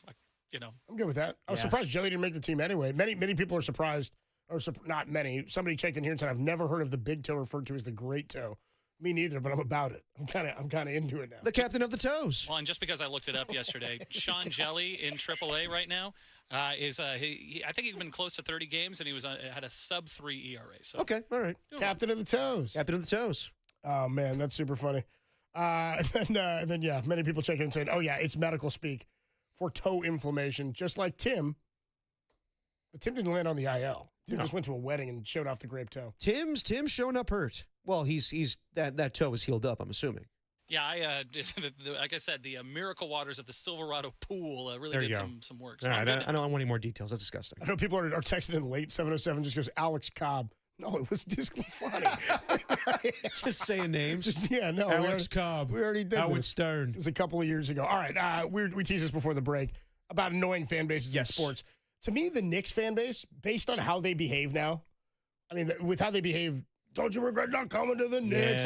They do this. The way that they like Chicago Bulls style, like almost rioted when they won the second round to go to the conference final was sort of fun to watch from a distance. Like the Bulls fans riot? Hilarious. I mean, their 6 titles? Hell yeah, they did. Okay. Chicago, you kidding? I was young and I don't remember exactly how they celebrated in the 90s. Oh, yeah. It's like when the Lakers were going off, too. Yeah. In the early 2000s. I Anyway, remember but that, I don't know that this was quite rioting. I don't want to say it was like. It wasn't like Vancouver. That. They didn't burn the city Well, down. they were much throwing different. stuff at that Pacers fan. There's other video of that of them Yeah. ragdolling Pacers fans. They're just maniacal out of their minds. Like, to me, it's weird that they have this. I don't even think it's like a sense of entitlement, but it's like this elitist mindset that because they're the New York Knicks and that's the mecca of basketball, which I think is kind of ridiculous at this point. Right. They have nothing to write about or write home about or show for any of their mediocre success over the last 25, 30 years. Yeah. Right. I mean, it's akin to me to the Dallas Cowboys, America's team, and thinking that they're in it every. It's like you think you're in it just because you wear that uniform, and you're not ever really in it. Yeah. You're just kind of around. At this point, it's more synonymous with the cheerleaders. I mean, come on. What do you give me for the Dallas Cowboys and the New York Knicks and their level of success over the last 30 years? Or the air that they hold themselves into. It's That's like, what I mean. we're the greatest. It's wild. Really? Based on how they responded to winning a second-round series against the Celtics without Jason Tatum. Like, what are we doing? Well, a lot of that celebration started when they went up 2-0 when the Celtics blew 20-point leads and Jason Tatum was still healthy. Jason Tatum was still healthy. So I get that of like, when it comes to rivalries, division rivalries, the Celtics and Knicks have hated each other for years. Sure. But then New York Boston. Exactly. But then the Pacers, I mean, really, if we're talking about like the Knicks' ineptitude when it comes to having playoff success, it's because of the Indiana Pacers. Go back for 30-plus years now where the Pacers have kicked their ass. Way before, I mean, like along the same time. Like, I guess it started with Reggie Miller doing the chokehold or the choke sign. But, yeah, it's that team that has dominated the New York Knicks. So for them to then all act high and mighty, like, we're going to the finals, it's over. No, like. Because you're taking on the Pacers, you thought? This team has been in your way for quite some time. They have owned you forever. Like the last time they went to the Eastern Conference Finals, it was the Knicks and the Pacers. And the Pacers won in New York. The Pacers got to win Indiana for the first time going to the NBA Finals. But, yeah, the Pacers don't have a leg to stand on when it comes to talking about their playoff success. They're an annoying fan base. But the Dallas Cowboys have won much sooner since much more recently, right? Much more recently than they have. The Cowboys have won a championship in 1995. The New York Knicks haven't won a championship since 1973. And I know that they're one of the premier franchises in all of basketball, maybe of all of sports. But James Dolan, the way he runs that organization, he's one of the worst owners in all of sports. I mean, yeah, they're annoying, and it's New York. I think that'll be most New York fans. They think they're, hot S, and they can act that way. But they haven't done crap in the longest time. So I'm with you, Copes. I think it's New York Knicks fans. I think it's Dallas Cowboys fans. Yankees fans, I mean, they haven't won a World Series since 2009, but they're always relevant. They got 20 plus, you know what I mean? Like yeah, they 7 of those things. Yeah, I mean, they have a right to be. Who's second? Arrogant. Isn't the Cardinals have like 11? Yes, something? Cardinals are 11. The A's are third, I think. Are they? Yeah. Yeah. Okay. Well, I think so. Let me check for you. Yeah, but yeah, dude, I think. It doesn't preclude them from being a annoying fan base. Yeah, I would say those are probably the top 3: New York Knicks fans, Dallas Cowboys fans, Yankees fans. The way it breaks down now, Yankees 27 World Series, Cardinals 11, Red Sox 9 now. A's also have 9. Dodgers have 8. Giants have 8. And Dodger fans, I don't know. Do you think Dodger fans have a right to be? I mean, you don't like them because you're a Giants fan, but do you think they have a right to be arrogant? Dodgers have 8 in 2020 counts. And they're tied with the Giants. That's so stupid. Yeah. That's lame. Like come on. Yeah. You can tell me that that's what happened, but we all know what happened. Yeah. It's like telling me that USC doesn't get credit for that national title because of Reggie Bush. But we all saw what happened. I saw it. We saw him win. I saw him push. You can Matt tell Leiters. me. You can tell me that title counts the same, but we know it does. Yeah. Everybody only played that many games. Yeah, but in all the we're not comparing it to everybody else in 2020. We're comparing it to all other 140 however many World Series they played. 120 World Series that they played. Yeah, those victors. I put an asterisk next to them. It's and rough the for me when Lakers. I'm like, the Dodgers have won as many LA World had Series. a hell of a year when it didn't matter. It's true. They had a hell of a season. It's true. When it didn't matter. Do you want to hear these annoying Knicks fans? If we can play the audio. Yeah, let's hear them. Okay. Do we have this too? All right. We still Knicks in 8. There got to be another game. I feel with my hands first, like any other New Yorker. So I'm ready to get to something right now. This is no surprise. No surprise. Oklahoma in 4. The Pacers. ESPN is stressing right now. They did not want the Pacers to win. Viewership is about to go down for the NBA Finals. 5 picks for Mikal Bridges. How much money for Karl Anthony Towns for this bullshit against the Indiana Pacers? I'm just going to try to keep it together because emotionally I'm just falling apart here. But Jalen Brunson, need a new doctor. No matter what, Tyrese Halliburton's a Tyrese Halliburton. It's always Trae Young. For the third time, Tyrese Halliburton, I hate your dad. Tyrese Halliburton's going to pay for this devil magic. If your name is Tyrese, I hate you. OKC in 4, baby. Come on. Towns can't do anything. Brunson's a defensive liability. 2 of their 5 starters don't play defense. Mike Malone is sitting there waiting for us. We defeated the defending champions, so that should definitely count for something. We might have lost, but yo, we from New York. We all winners. Tyrese Halliburton and Trae Young. It always goes back to Trae Young. And they're calling it right there. The fans, they just lost the Eastern Conference Finals. They're turning on their own players already. Karl Anthony Towns and Jalen Brunson. And they want Tom Thibodeau fired for Michael Malone, which might happen. But yeah, their fan base sucks. See, that's brutal. I love the guys who are like, of course this happened. 2 of their starters don't play defense. It's like, you guys the same guys that brought you back from a 20-point deficit to beat the Celtics. A week and a half ago. I know, you were in the streets pulling Timothée Chalamet out of a limo window. You know what I mean? Jesus. That's why Throwing trash at a dude wearing a jersey who, by the way, is one of your own. Exactly. A firefighter. Come on now. And look, this is why I know that people love East Coast mentality when it comes to sports. They love, New York sports talk radio where people are screaming their heads off all the time. I'm not a fan of it, and I don't like New York fandom either because it's unrealistic. These expectations they have is championship or bust every single damn season. I think in California, I know we're too laid back and we don't care about sports as much, but I think we're more reasonable with what we expect out of our teams. Now, sometimes it gets a little crazy. As I said, the first show we did here, I think sometimes the expectations of Niner fans, Giants fans, Warriors fans, a little ridiculous, but we don't get like that. No, I'm with you. I think the biggest thing that happens here is the unreasonable nature of the fans because of how much winning there has been. Yes. Like 707 says, if the Giants had won that 2020 World Series title, we would have all said, well, even your Giants. I don't know, they didn't win it in 2016 or in 18. Also, you got to remember where the Dodgers were. They had won like 12 straight or 13, whatever it was, division titles, 11 straight division titles or something insane thing like that. And they hadn't won a World Series since 1988 and one in my lifetime prior to the one they won in 2020. So, yeah, if the Giants had won it, I'd have said, toss that S on the pile. Like, we already got 3 more like 3 years ago. Put it up there with the other ones. When it's your first one to break a stretch of it, it's like, nah, you can't tell me the Dodger fans, and this is how you know. This is how no matter what they try to argue and what they try to say about how, well, everybody had to play 60 games that year. Again, not comparing it to the other teams, comparing it to the other championships. You tell me as a Dodger fan that 2020 meant the same to you as 2024? No way. No chance in hell. No way. No chance in hell. You were sitting at home. They were playing in a Costco in Texas. You didn't have a parade. You didn't get to honor your team. There is no way. You got cutouts in the crowd? Nobody felt good about that. You can say, cool, we were the champs, but you cannot tell me if you were a Dodger fan who's my age, who did not grow up watching championships, watching the Giants win, that 2020 felt the same as 2024. And if it didn't, then you have to admit it was worth less. Yeah, absolutely. Absolutely. That's the way it is. But to your point, like with the Giants, had they won that season, I'm like, all right, you won 3 championships. I still love the fact that we won. At the same time, we're not going to celebrate as much as the other ones that were kind of more legitimate. I don't know. I'm just saying they got bigger and bigger and bigger when the Giants were winning. It was like 10. Yeah, I know. But in 2020, when we actually couldn't have a parade or anything, right. I'm sure you guys, I wasn't working at the time, you guys would have probably been like, that's sweet, awesome.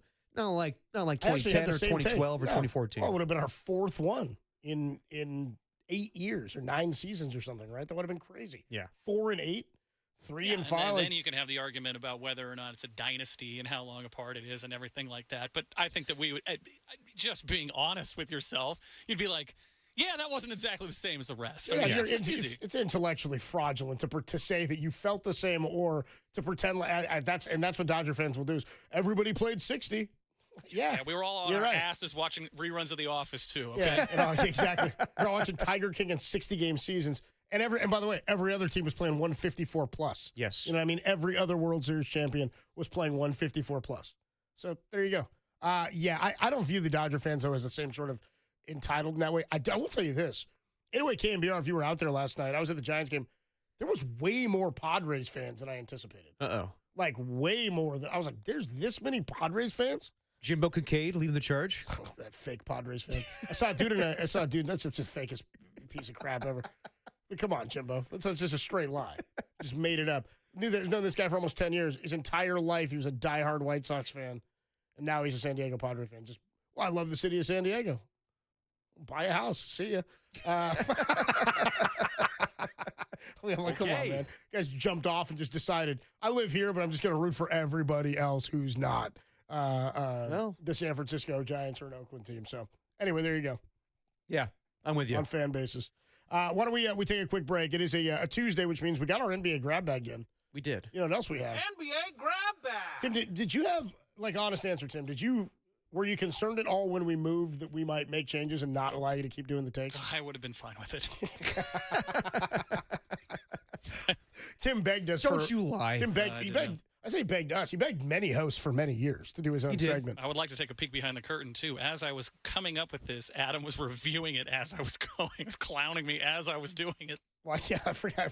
So this is how it works. He was sitting there working on his takes earlier, and I saw he had the Minnesota Timberwolves roster up. I did. And I was like, what are you doing with that roster? We peeked behind the curtain and not too impressed. Yeah, I don't know. No, you weren't really impressed in the first place.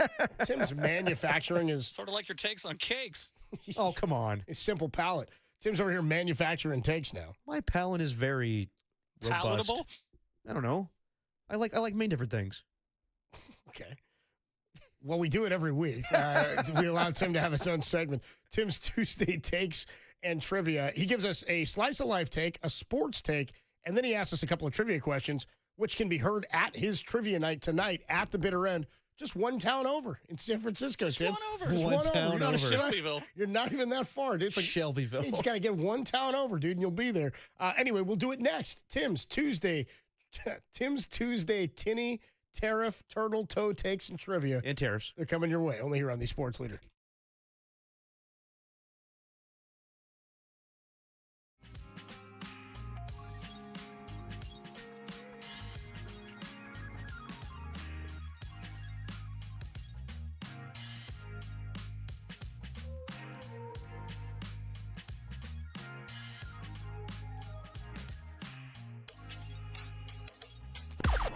Now, from the O'Donnell Financial Group Sports Desk. Learn more at ODFIGroup.com. O'Donnell Financial Group, because planning is a process, not a product. Well, the Giants offense did not get off the plane home from Miami as San Francisco wasted a Logan Webb gem last night, losing 1-0 in extras. Yes, it was the Ghost Runner, and yes, it sucks. Tonight, Landon Root gets the ball versus righty Ryan Burgert. For everything Burgert, keep it locked right here to KNBR, the Burgert leader.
If it's Giants baseball, it's Dirty Work with Adam Copeland and Derek Papa on KNBR, the sports leader.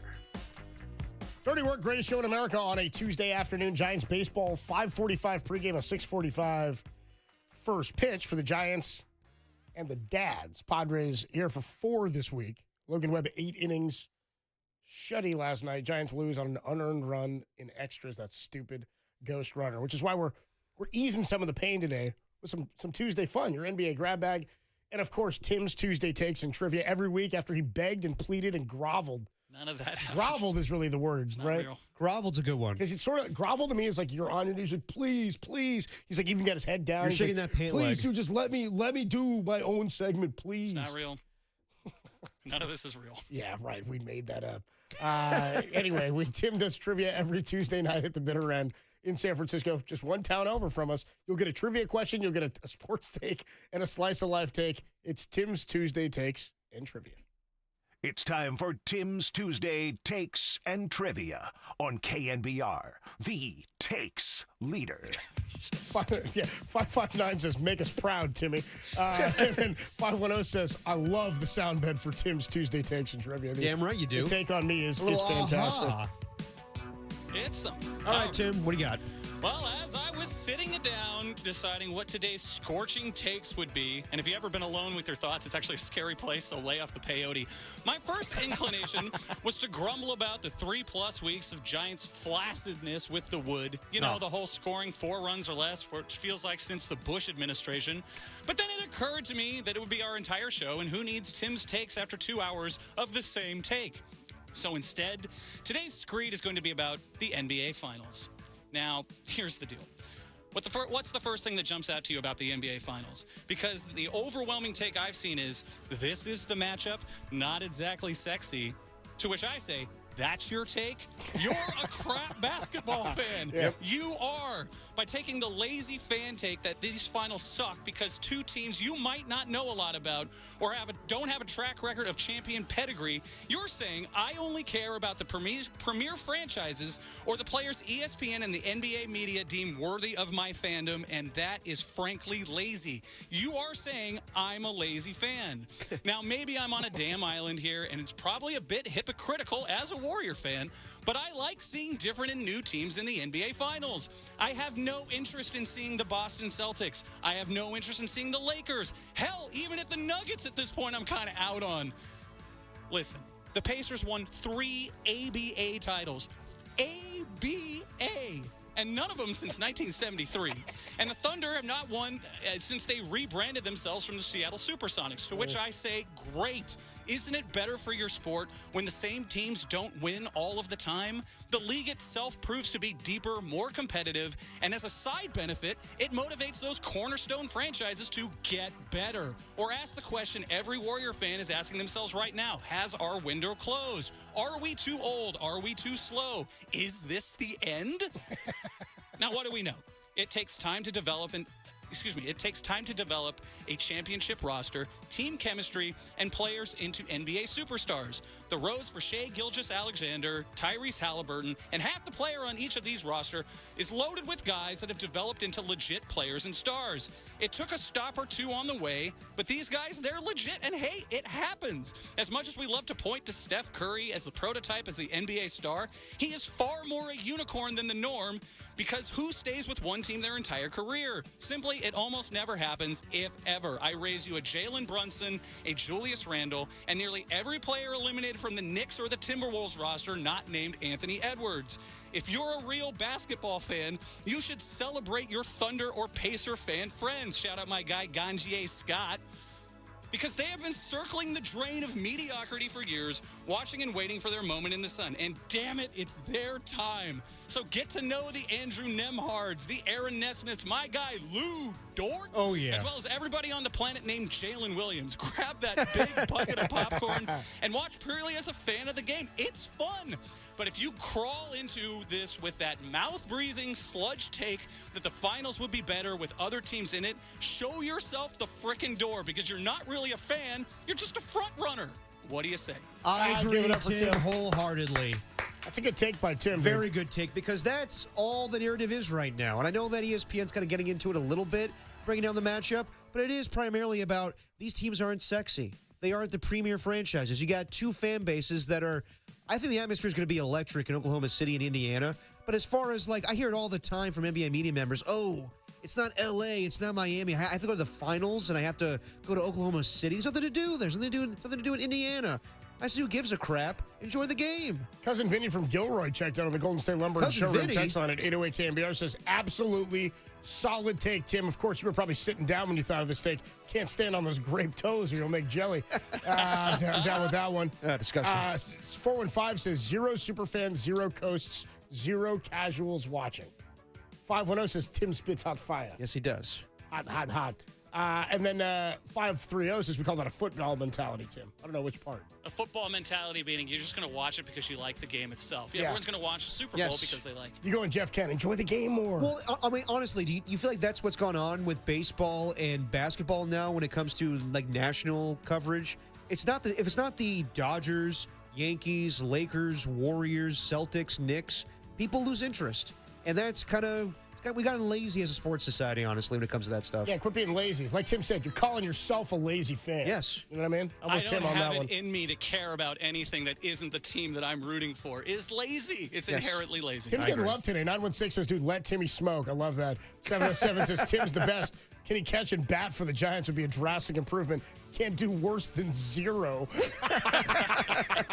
Oh, man. And then 916 says, that was the longest run-on sentence ever, Tim. Yeah. See, here they come, Tim. And they start clapping That's at you. usually what a rant is, though. Before we get to Tim's slice of life take, I like this one. 925 says, you guys should probably start thinking about getting rid of that. If it's Giants baseball, it's dirty work. I was like, I kind of think that's what we're dealing with. Actually, it's kind of appropriate, I would say. It's more appropriate you guys now. have come around. Tim, you got a slice of life take for us? Yeah, I do. You know, before you guys get all wound up, this slice of life is not going to be about egg salad or sandwich sauce or even KNBR sleepovers.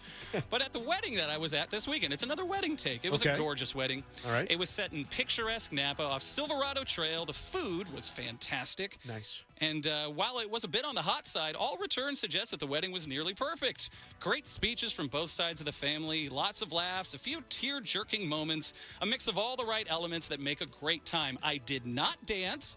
However, I did get shot in the face with a bubble gun, and I made my way through 4 margaritas, so I feel like it was a success. Shot in the face? Yeah, in the face. And while I didn't have the gorgeous date invited next to me, I did get seated next to a guy who was a beer rep from San Diego, which in the world of Tim Webb is almost the next best thing. Date a babe or have a beer rep. Yeah, excuse me. Excuse me. Got some hops to talk. Later, babe. I'd like to say it was unintentional, but it was almost too perfect. And so meeting so many friendly people from both sides of the family and having no responsibilities at a wedding made for an incredible experience, except for one interaction. Oh, I heard the story. Okay. And there's always one. I'd been chatting with the parents of a friend who had been there, and it was great to catch up with them. They were not seated at the same table as me and Mr. Beer Rep, so I introduced myself to the entire table, going as far to go around and shake hands with everybody. Nice, Tim. Later in the night, I found myself waiting in that margarita line because, hey, it's me. You know it is. And I happened to see one of the older women who was at the table. I'd gotten along with her and her husband. It was just fine. And so I said very politely, "It was really nice to meet you earlier. Are you enjoying the wedding?" To which she replied, quote, "I don't know you."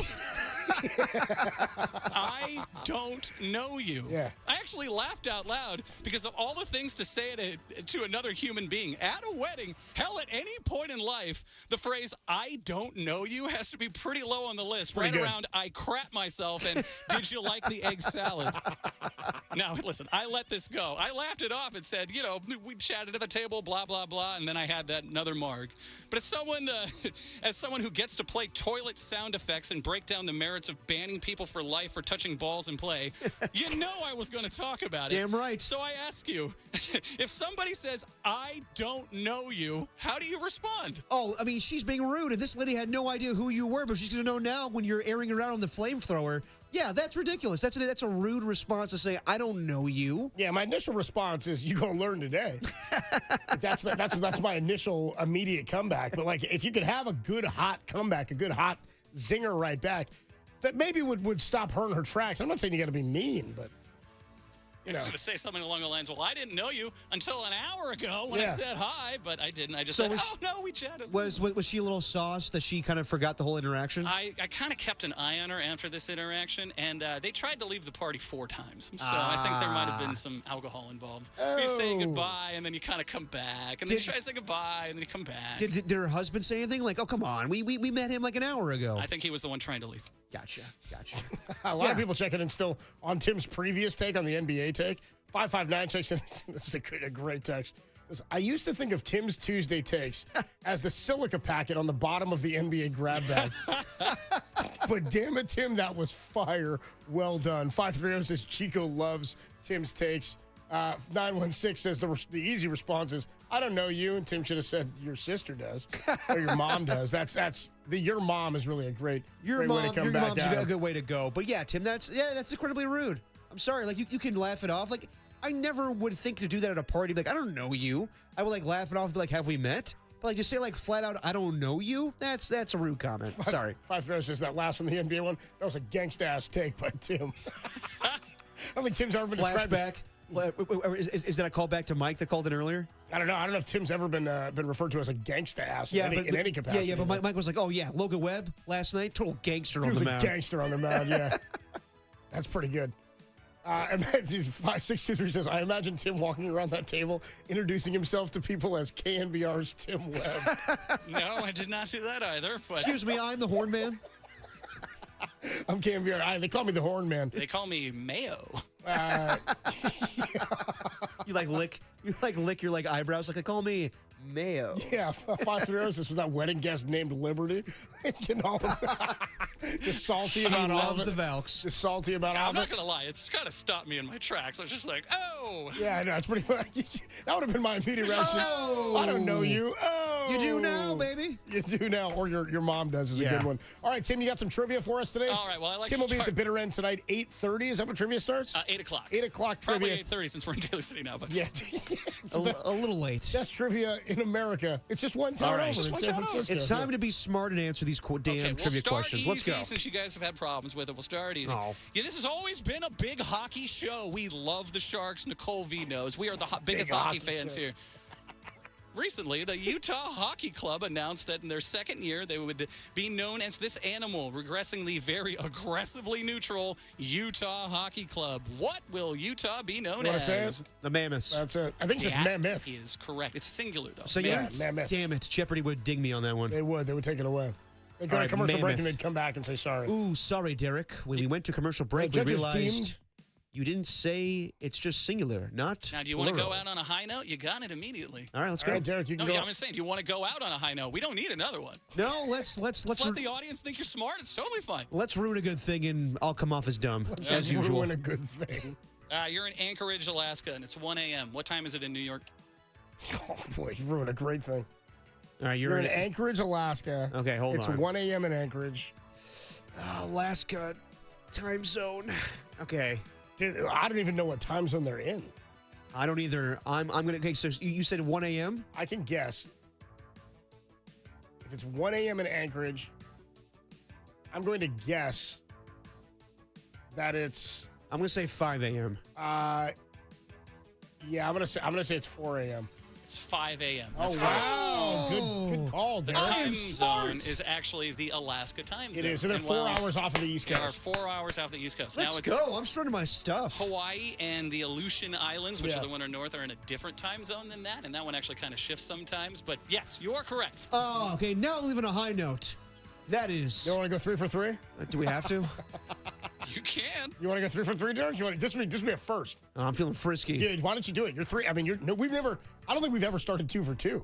You're talking me into it like the cash cab guys. Like, you want to go double or nothing? Well, he still gets me as a friend to help him out, right? Like, do we get 3 for 3 as a team? Because he's 2 for 2 himself right now. Yeah, I mean, I knew the Mammoth, but I didn't get that one. Who wants to be a millionaire? You can have your lifeline and then split the cash later. Okay, cool. I'll be your lifeline, but this is your question. All right, here we go. Difficult. Because I'm 1 for 2. All right, let's ruin a good thing. Come on. Let's do it. Okay. Come on, Tim.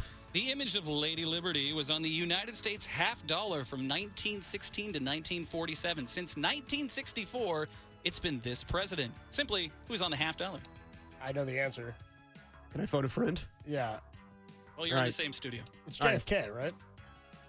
That is correct. There Yes, 3 for 3. Gotta be Great job, boys. Gotta be put on the coin faster than anybody. I mean, he died in November of '63. He was on the coin in '64. Who was on it before that?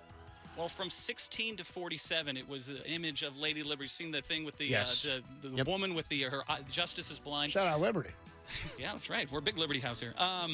And then between 47 and 64, they kind of just did a bunch of ceremonial, limited release stuff. Okay. So it's not really been a very popular coin. The only place I ever see it is in casinos. I see it a lot there. Yeah, all right. Yeah, dude, I feel like I never see the $50 coin anymore. Yeah, neither do I. Rarely. Shout out to Susan B. Anthony too. I get down with one of those. Hey, there you go. Maybe a Sacagawea gold one. All right, you guys proved yourself this week.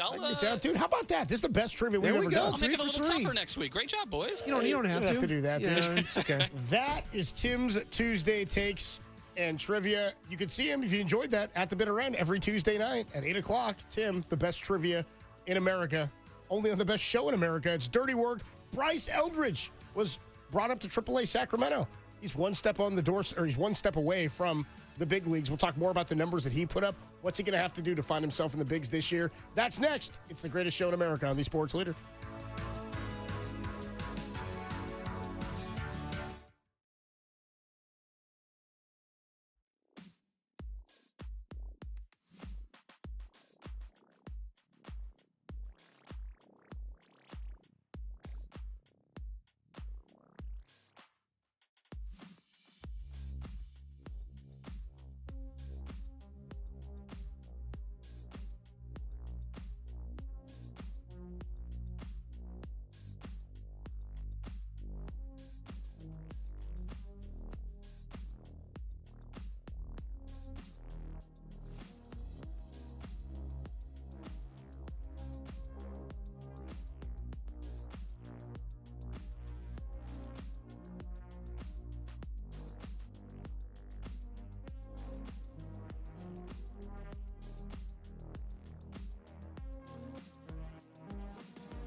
Now, back to Dirty Work.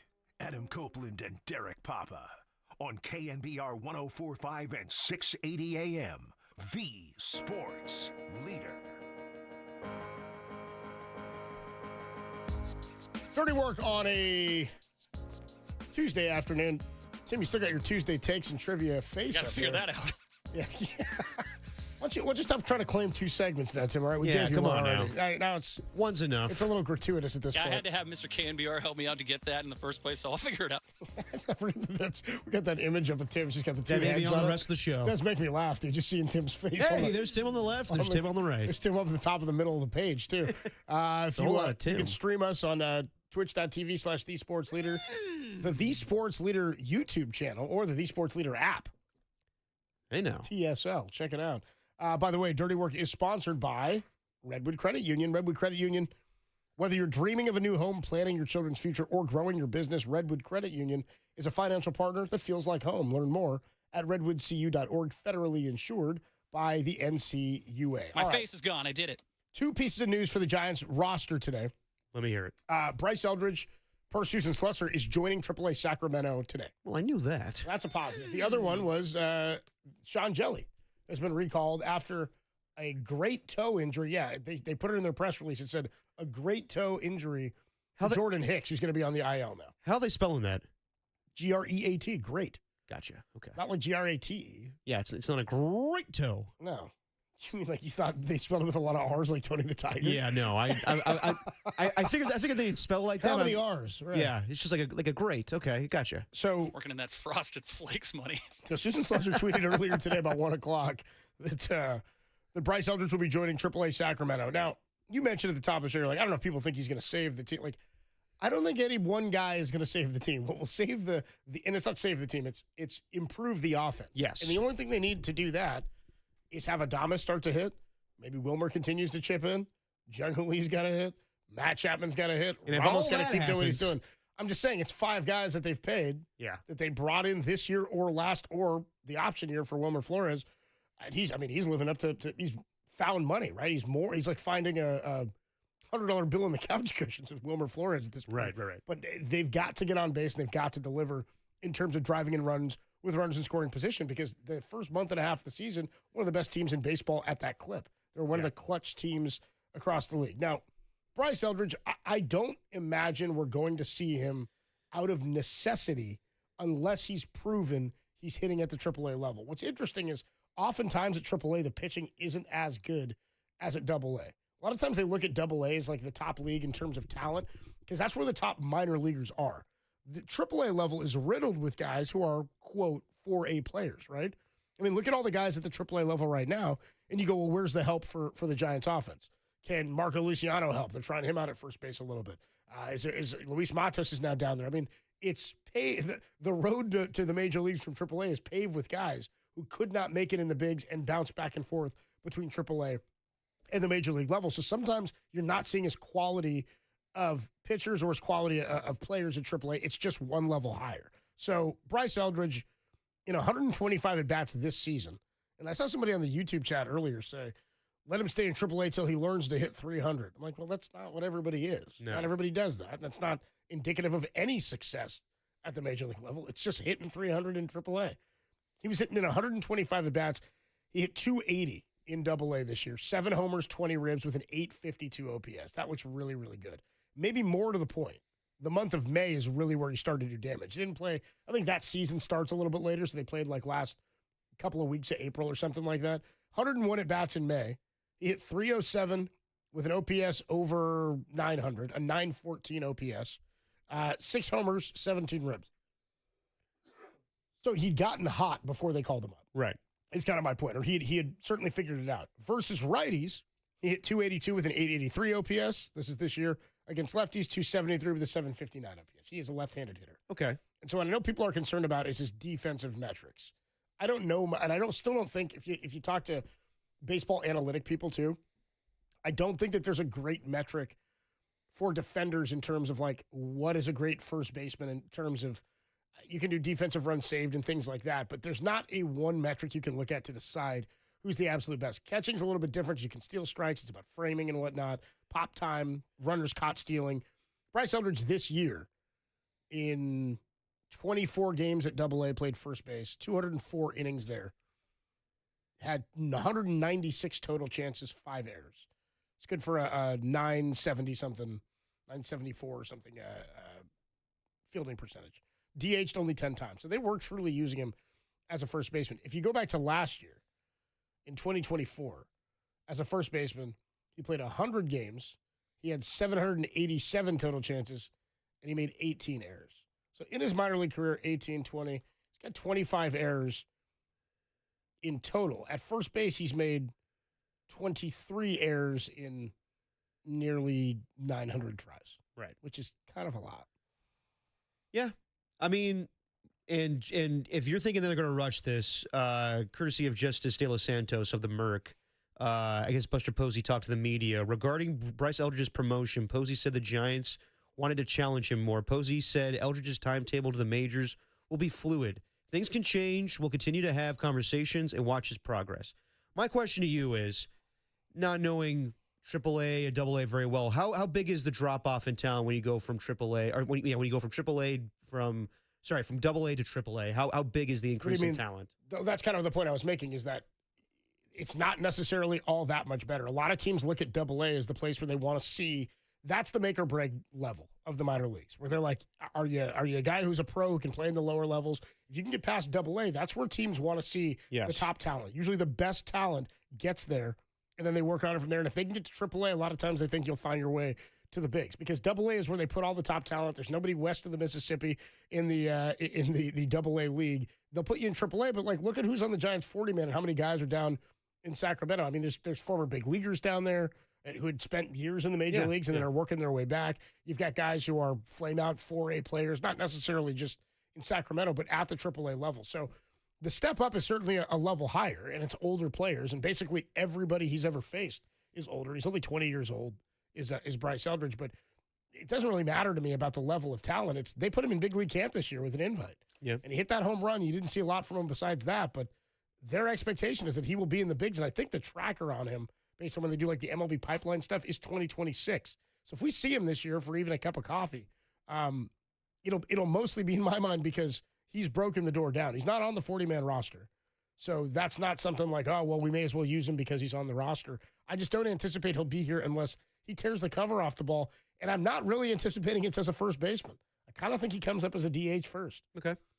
Tim, did you have something? I was going to say that AA is historically a better pitching league, too, because of the where it is, where it's located. And so very often a lot of batting statistics are always suppressed when you get to AA as opposed to AAA. And, again, to Adam's point, you get a lot of guys in AAA who probably been on the big league roster that aren't quite there, or, as he was saying, almost on the door of knocking that door down to get to AA. If you stand out, that's the league. I mean, that's the one. Yeah, my thing is, I get it. He's on the next step up to coming to the big leagues, and I think fans should be excited. But I don't think, as I said earlier, you should have expectations that he's going to come and save the day, and that's not the goal of this season. The goal of this season was the guys that you paid, you invested money in to be the leaders of the offense, to have the Willie Adameses, to have the Matt Chapmans, the Jung Hoo Lees, and Elliot Ramos, who hasn't got a contract yet, but just guys that can help you for the future. And yes, or the here and now is Bryce Eldridge will help you for the future. But, I just don't want to see him come up and then fans immediately are like, oh, it's another Marco Luciano situation, Luis Matos. If he comes up, I want it to be the right time, and he stays for quite some time, and I figure that's what Buster Posey wants to do. So I get the excitement today. I just think that, it coinciding with the Giants' failures offensively, I don't think fans should just get their hopes up to say, when this guy comes, it's going to be where he saves the offense. It's going to take some time. So that's all I'm saying is I'm not crapping on this kid. I think he's I have no idea how he's going to be. The potential's exciting. He's 20. We have no idea. We have no idea, and the potential's there, as you just said. It's tantalizing that he's at the AAA level at 20 and has hit at every level so far. But to be should he come up soon to save the team? That's anybody who's suggested that, though. None of our callers in the last 2 days have even suggested that. It's not just, our callers. I know, but I haven't seen anybody say that about him because we all got to look at him in spring training.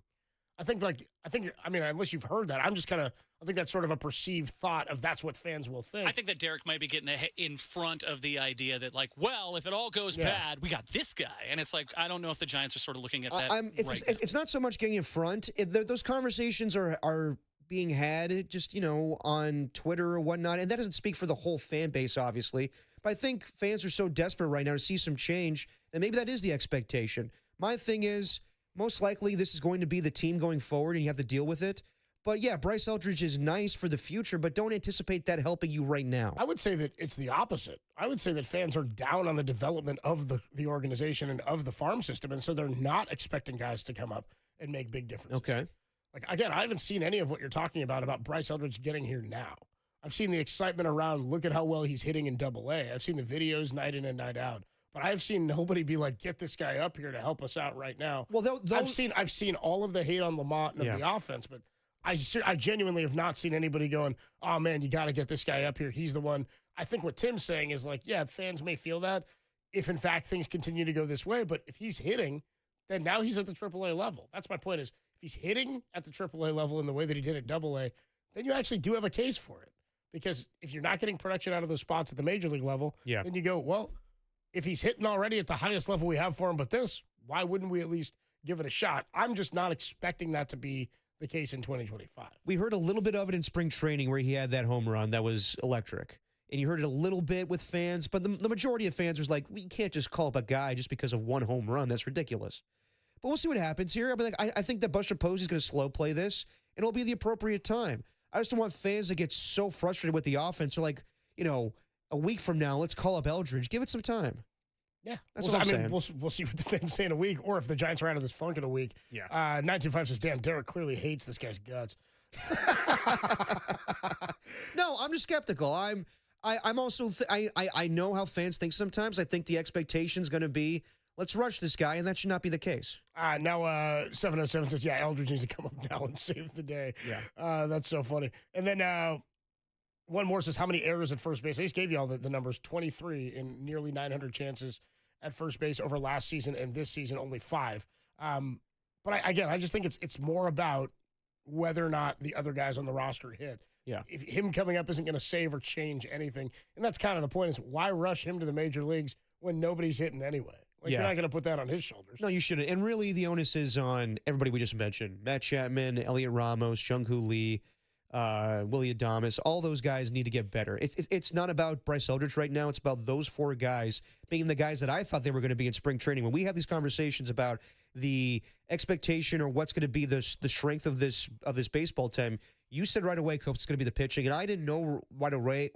I didn't know if Robbie Ray. At the start of the year, you mean? Start of the season. Yeah. I didn't know if Robbie Ray was going to be what he was back in the day. I didn't know if Justin Verlander was going to be that guy, and he had a lot of young arms.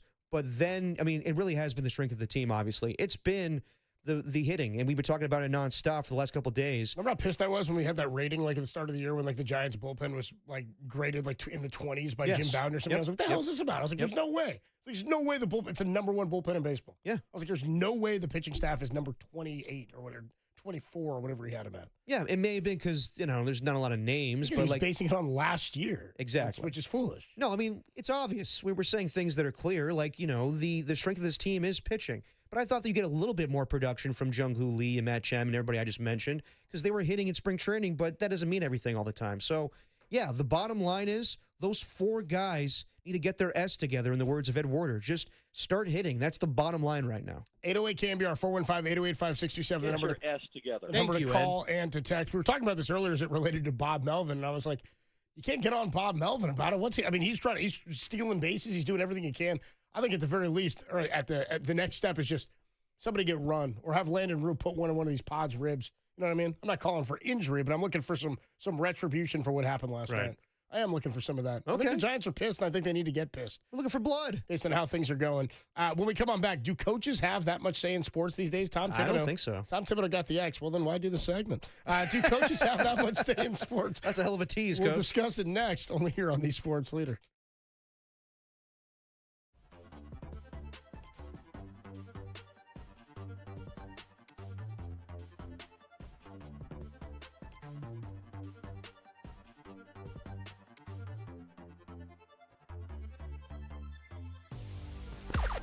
Now, from the O'Donnell Financial Group Sports Desk. Learn more at ODFIGroup.com. O'Donnell Financial Group, because planning is a process, not a product.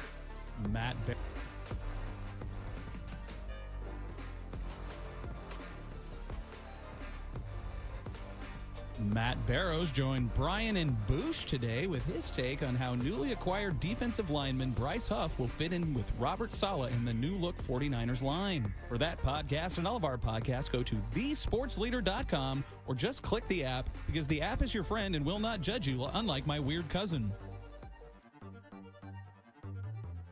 Matt Barrows joined...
Now, back to dirty work. Adam Copeland and Derek Papa in the KNBR Casino Matrix Progressive Jackpot Studios. Casino Matrix Progressive Jackpots are here. Where are you? Just drop in. Please play responsibly. Call 1-800-GAMBLER. Dirty work on a Tuesday. Adam Copeland, Derek Papa, Tim Webb. Gonna be with you until about another hour or so, 5:45, when we get started for Giants and Padres. See if Giants can score at least more than one run last night. But let's talk a little coaching in general in sports, as Tom Thibodeau was fired today. And he is the, third coach this season in the NBA to be fired with a winning record. You had Michael Malone, you had Taylor Jenkins, and those guys were fired during the season. Taylor Jenkins with 9 games remaining in the regular season, Michael Malone with 3 games remaining. And I bring this up because I actually had a very good conversation with Mr. Tom Tolbert on my podcast a few weeks ago about the state of basketball and coaching. A podcast, huh? A podcast, yes. Just your opinion, man. Just my opinion, man. And he was talking. I was asking him, does the NBA devalue coaches now? And he believes that we're kind of going along the lines with the NBA as baseball is going, where not a lot of managers are empowered. Like, how many managers would you say, Cobes, currently construct their own lineups these days? I have no idea. Yeah, I genuinely don't know. I mean, like, I guess now I have the hindsight that I guess Farhan had more of an impact on the lineup drawing up day to day. Like, I don't really know. Yeah. I genuinely don't know.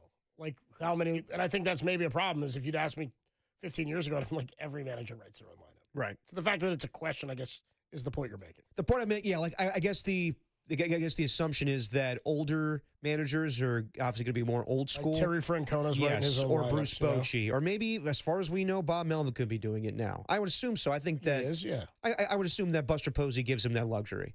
But a lot of front offices kind of construct their teams and tell the manager, this is how I want you to run the team. I want you to play these guys in this style of offense. And that's what we're going to do. And I think the NBA has kind of taken notice to that, where Michael Malone, it was reported that he wanted to play Russell Westbrook over a rookie. And Calvin Booth, the GM of the Denver Nuggets, like, this is not how I constructed this team. So I think it's more general managers and owners kind of in tandem together, saying this is how we're going to do this, and you need to get on board with us. And a lot of old school coaches don't like that. I'm sure Tom Thibodeau was not a fan of whatever the new thinking was for the Knicks next season, and you're seeing that more and more. I believe that's what happened to Michael Malone. I believe that's what happened to Taylor Jenkins. I think that's what happened to Tom Thibodeau today, and I think that's what's happening in the NFL a little bit, where you're having less, old school coaches. Like, say what you want about Bill Belichick. I'm sure a lot of teams were clamoring to have him this offseason, and he chose to go to North Carolina. And Mike Vrabel, it took a year for him to get back in the good graces of the NFL. And I guess the rationale behind that was a lot of front offices didn't want to deal with those types of coaches, because even though they're leaders of men, they're not yes men. They don't go with the flow of what owners want, and they kind of push back. And we saw it in recent years when Rand Carthon was the GM of the Tennessee Titans, and Mike Vrabel was like, "You're giving away all of my good players. I want DeAndre Hopkins. I need somebody I can win with." And it was just counterintuitive of like what they were trying to do with that team. So I think it's across sports right now where you're seeing a lot of, obviously you're going to have coaches that are leaders of men and people that are coaches that people clamor after. But for the most part, I think owners and general managers want guys that go with the flow of what their thinking is. And we're lucky to have Steve Kerr. We're lucky to have Kyle Shanahan. We're lucky to have Bob Melvin, where they have more power than most coaches, I would say, in the sports. You may be right, but maybe, to that point, why is Jonathan Kuminga here? Because of Steve Kerr. Because of Joe Lacob. Right. Yes. So if he's here because of Joe Lacob, then aren't the Warriors directly feeling the impacts of what the owner wants to have happen on the court? Because that's where I'm with you. That's where I get rankled, where I'm like, dude, you hired a guy to do a job that you don't know how to do. Yeah. You bought the team. You didn't become a billionaire because you were a great coach or a great NBA player, right? Like, even Jordan being the owner and meddling in whatever it was that he did of the Charlotte Bobcats and then Hornets or whatever the hell they were. Well, he just told everybody, I can play better than these guys. which may be true, and Yeah. that's it's not why you're not a coach. Probably you just had so much that came to you naturally. I'm with you. Owners who meddle or owners who want their will to be imposed on the team and on the on-field or on-court product, I think get in the way. I can't imagine. Again, you can't. It's got to be impossible to find success if the owner is telling the coach what he needs to be doing. Right. Because he doesn't know. He didn't do it. He didn't play. I don't care how long he's been around the game. That's not what he does. It's not his day-to-day. Joe Lacob is not a player evaluator. He's not a basketball talent evaluator. For some reason, he's in love with Jonathan Kuminga and has been since he was 18 or 19 years old and wants him to be the future. But I think we're getting to a point where that's not going to be sustainable. No, it's not. But to your point, yes, Joe Lacob is the reason why Jonathan Kuminga is still around. And also, I think any other franchise probably would have traded him at this point, or the owner would have got his way and told Steve Kerr, I don't care what you think anymore. This guy's playing. Because of Steve's relationship with the organization, how much they trust him and having 4 championships, as Marcus Thompson told us a couple of weeks ago, just because Joe Lacob loves Jonathan Kuminga doesn't mean that it's his right to play him. Steve Kerr has final say in that. Now, this needs to come to a head at some point where this can't go on and on and on every single year. It's either Jonathan Kuminga is a part of this basketball team and he's a 6th man and he likes that role, or he's a starting player for this team. Well, this offseason will define that. Exactly. Yeah. So either he's going to be on this basketball team or he's not going to be on this basketball team. But I think like any other organization that doesn't have Steve Kerr, like if we're talking about most basketball teams, Joe Lacob would have had his way. Because you're dealing with, the likes of Steve Kerr and Eric Spoelstra and Greg Popovich, who have a lot of say because they've won and they've had longevity as head coaches. Where I think, most owners, it doesn't matter that Michael Malone won a championship 2 years ago because he wants to play Russell Westbrook over some other rookie. Calvin Booth's like, I want this guy fired. And then, what's his name? Stan Kroenke's like, you're both gone. Yeah. So I think we're in just a different era of sports. I think the NBA is kind of following suit with baseball, where it's like we don't need these fantastic coaches. We can find assistant coaches, plug them in, and we'll tell them what the formula is.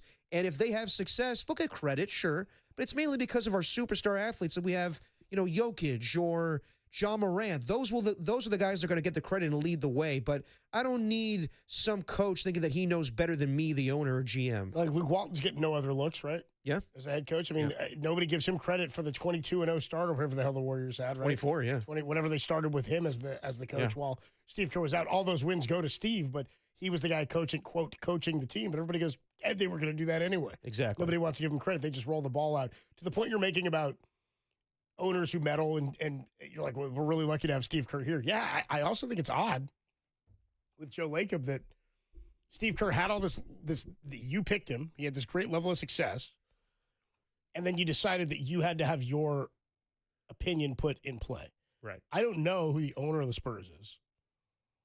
Used to be Red McCombs, but not anymore.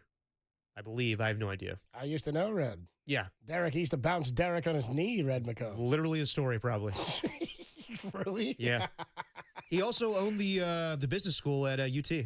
Good deal. Yeah. So, or donated it or owned it? Not owned it, donated. He owned the business school. Well, he liked to think he did. That's a good business. Owning the business school. So it's got to be some kind of fraudulent activity there. Yeah, probably. I don't know who that is, but whoever the Spurs owner is decided Greg Popovich was the dude in charge and just let him go. Yeah. Right? Same could be said about Miami. We know who's in charge in Miami. It's Pat Riley.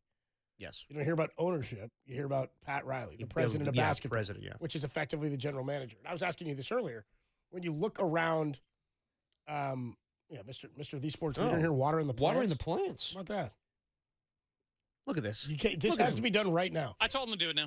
This has to be done now? He told him to do it now. We're going to break in like 3.5 minutes. You got to do this test right now? That's all good. You kidding me? It's live programming, buddy. So I'm on a time. Mr. KNBR is going to leave. And I called Allman Brother tickets. I got to get out of here. Yeah. And I love the fact that you're wearing a Cell shirt today. Nice. Look at him. Look He's at him. wearing a Yomiuri Giants hat and a Cell shirt. Hell of a combo. Mr. The Sports Leader's out of his mind. No, but like to a conversation. I don't even know what I was talking about. To a conversation we were having before the show started. This is what it was. The coaches and GMs in the NFL. How many coaches handpick their GMs that are currently in the NFL right now? You and I counted 2. Like It's so funny because it used to be GMs pick their coaches, right? You were hired as the GM, you go hire the coach. Not always. I mean, owners had a say, of course. Yeah, but like I think most of the time, if you really valued a coach, you would give him the say of who his general manager is. So I'm saying unless you had a general manager in-house. Right. But I think the norm today is get a GM, pair him with the head coach, and make sure that it's good with the arranged marriage. I can only count two. Kyle Shanahan handpicked John Lynch. We all know that because he was the Falcons offensive coordinator. Right. He knew he was get the Niners job, and he told John Lynch during a Fox interview, "Hey, do you want to come along with me?" And then I guess this offseason with Trent Baalke being fired, they couldn't get any head coach to agree to become the partner with Trent Baalke, so they fired him, and Liam Cohen handpicked the general manager. I can't think of his name off the top of my head. As far as everybody else in the NFL, I can't think of any head coach that handpicked their general manager. It's the other way around, where the GM kind of goes with the flow of the owner. They pick the head coach, and they just make sure that it's a good partnership. Yeah, so, I mean, are there any others that we're forgetting? I'm trying to think. Les Snead was there before Sean McVay. Yeah, so he picked his head coach. John Harbaugh was there before. I mean, Eric DeCosta has been there for quite some time, but they were paired up. Mike Vrabel, the GM, whoever, I think it's like Elliot Wolf, I think is the New England. In New England. Yeah, and Mike McDonald with the Seahawks. Yamo be there, yeah. Yamo be there. He's paired up with John Schneider, who's been the GM for quite some time. Howie Roseman's be the GM for the Eagles.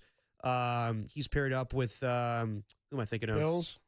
Well, yeah, Bills, the same deal. Like it's Sean McDermott did a hand pick Brandon Bean. Bengals no. Bengals no. Ravens no. Yeah, so it really Chargers no. It really is only. Well, you know what? Did John Harbaugh? Jim what? Harbaugh I take that back. Jim Harbaugh handpicked whoever the Chargers GM is right now because he worked with him with Baltimore. There you go. Or he knew him from Baltimore. He knew him from Baltimore from his brother. So there's three that I can think of at the top of my head. Okay, my point. The point is, yeah, it can go different ways. I mean, who was it in Detroit? Brad Holmes and Dan Campbell. Right, and Campbell didn't pick Brad Holmes. Nick Sirianni was thinking of also. Yeah, right, I mean, Howie Roseman didn't pick I him. just think there's a connectivity to it, right? Because you're obviously on the same page. The coach picking the GM gives the coach a little bit of power there, which I don't think owners want to do that. I don't think owners love that. I think owners like football guys in charge of football operations. Yeah, sometimes. Specifically in the NFL. Some guys meddle. I mean, Jerry Jones wants to be the decision maker, and because he's the GM, his direct impact is felt on the field, which is why they have no success in 30 years. Exactly. So, yeah, I think it works different in different sports. I don't think in baseball it works that way. There'd never be a manager to pick a GM. No. It would never be the case. There'd be no point in that. No, but like I grew up this way. We all grew up with managers making the lineup, and it seems more and more like GMs are dictating that. Yeah, based on the analytic department. And again, I'm waiting for somebody to come out and say that because there hasn't been tons of evidence of that. But that's the perception. Like we've been saying for years, Dave Roberts is not dictating the lineups for the Dodgers. Like day to day? Day to day, yeah. We've been saying that, but to suggest that this is the analytics thing. Like to suggest that the analytics weren't happening prior to the nerds entering baseball is foolish. It absolutely was. They absolutely were. They still looked at numbers. They looked at matchups. They looked at positioning and where guys hit and hit rates and all that stuff. The same as I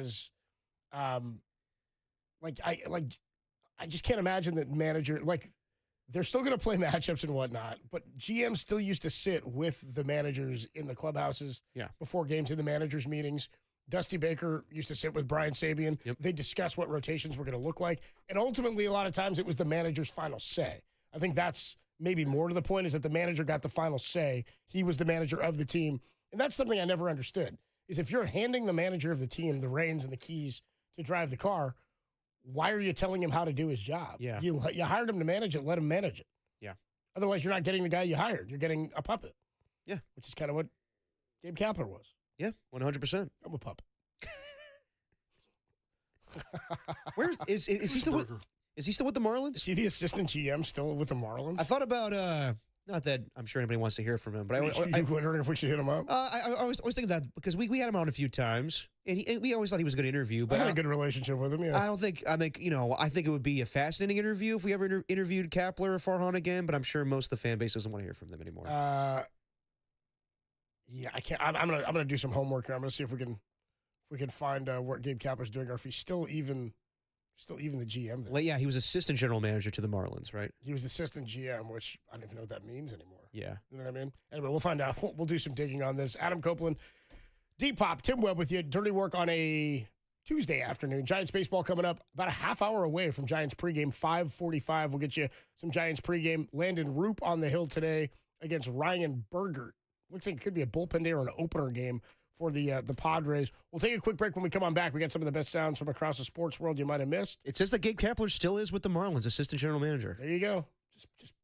Just plowing through Miami. Sound soiree, some of the best sounds from across the sports world you might have missed.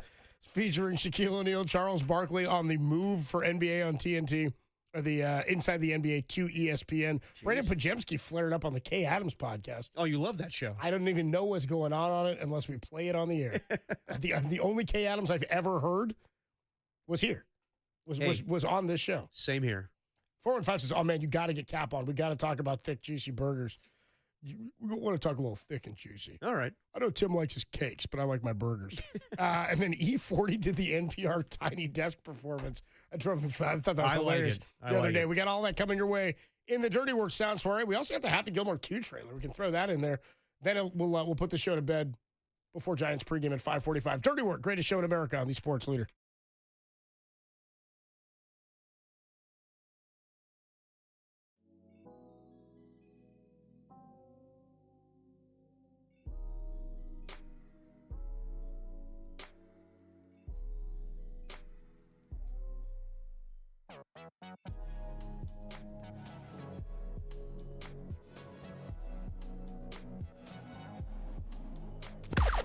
Now, from the O'Donnell Financial Group Sports Desk. Learn more at odfigroup.com. O'Donnell Financial Group, because planning is a process, not a product.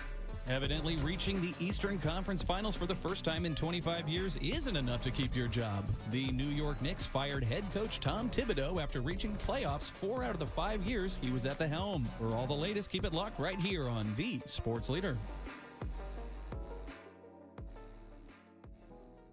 Hey, what's going on, everybody? Adam Copeland here for O'Donnell Financial Group. You know, making the transition from work life to retirement, it can be jarring and disorienting, but it doesn't have to be that way. Greg O'Donnell and the team at O'Donnell Financial Group are dedicated to achieving a smooth transition into retirement life, and they can help you prepare to retire at a time that works best for you. Sooner than you think, you may have an entirely different lifestyle, but it doesn't have to be in one giant leap.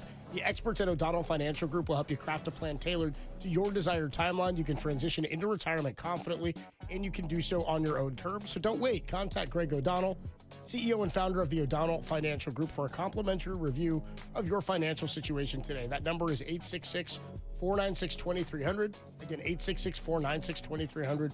Or you can visit online at odfigroup.com. That's odfigroup.com. If you're a licensed financial professional, please consult your compliance department prior to giving any specific advice. All information included herein is confidential and proprietary to Lone Beacon. All associated content or any portion thereof may not be reproduced or used in any manner whatsoever without the express written permission of Lone Beacon.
Now, back to Dirty Work. Adam Copeland and Derek Papa on KNBR 104.5 and 680 AM. The Sports Leader. Nice little retaliation there from Jordo, Dirty Work's favorite younger sister. Dirty Work's favorite little sister. She got you pretty good. You can follow her on Twitter at Jorpret, Jorpret. She's at the 10 followers. How about this? She works at KNBR. She started her Twitter account yesterday. Look at She that. did. How about that? She's been here like a year, hasn't she? Yeah. So First follower back was Kyle Parr. There you go. I'm number 10. I just became number 10 think I was right now. two. Nice. Jorpret. Yeah, so I got her for being logged into her Twitter account, and I did the Dirty Work's the greatest show in America. If you're not listening, then you're an ugly nerd, which is something she would say. It is something she would say. And then she got back at me. I left my Twitter open, and something along the lines of I'm an ocean boy. I love the move to Daly City, and I can't wait to get in the ocean. So, real quick, 530 checks in. We haven't been keeping tabs. We really haven't on our New Orleans jailbreaks situation. What are we up to now? I don't even know. Well, it's been a while since there was only, there's still 2 on the lam. It's been a while. 530 checks in. Love Stade. It's okay. That came out of nowhere. It's been a while. It's all good. 530 says, Copes, heard the latest on the New Orleans jailbreak. One of the remaining 2 at large went on social media asking for help from NBA YoungBoy, Lil Wayne, and Donald Trump. No! I missed this. Oh, that needed to be in the grab bag. He said I didn't see that. Said he was framed and didn't commit what he was in jail for. Both guys out are pretty horrible people. Yeah. And that was sort of the reason we kind of stopped. Was the guys are.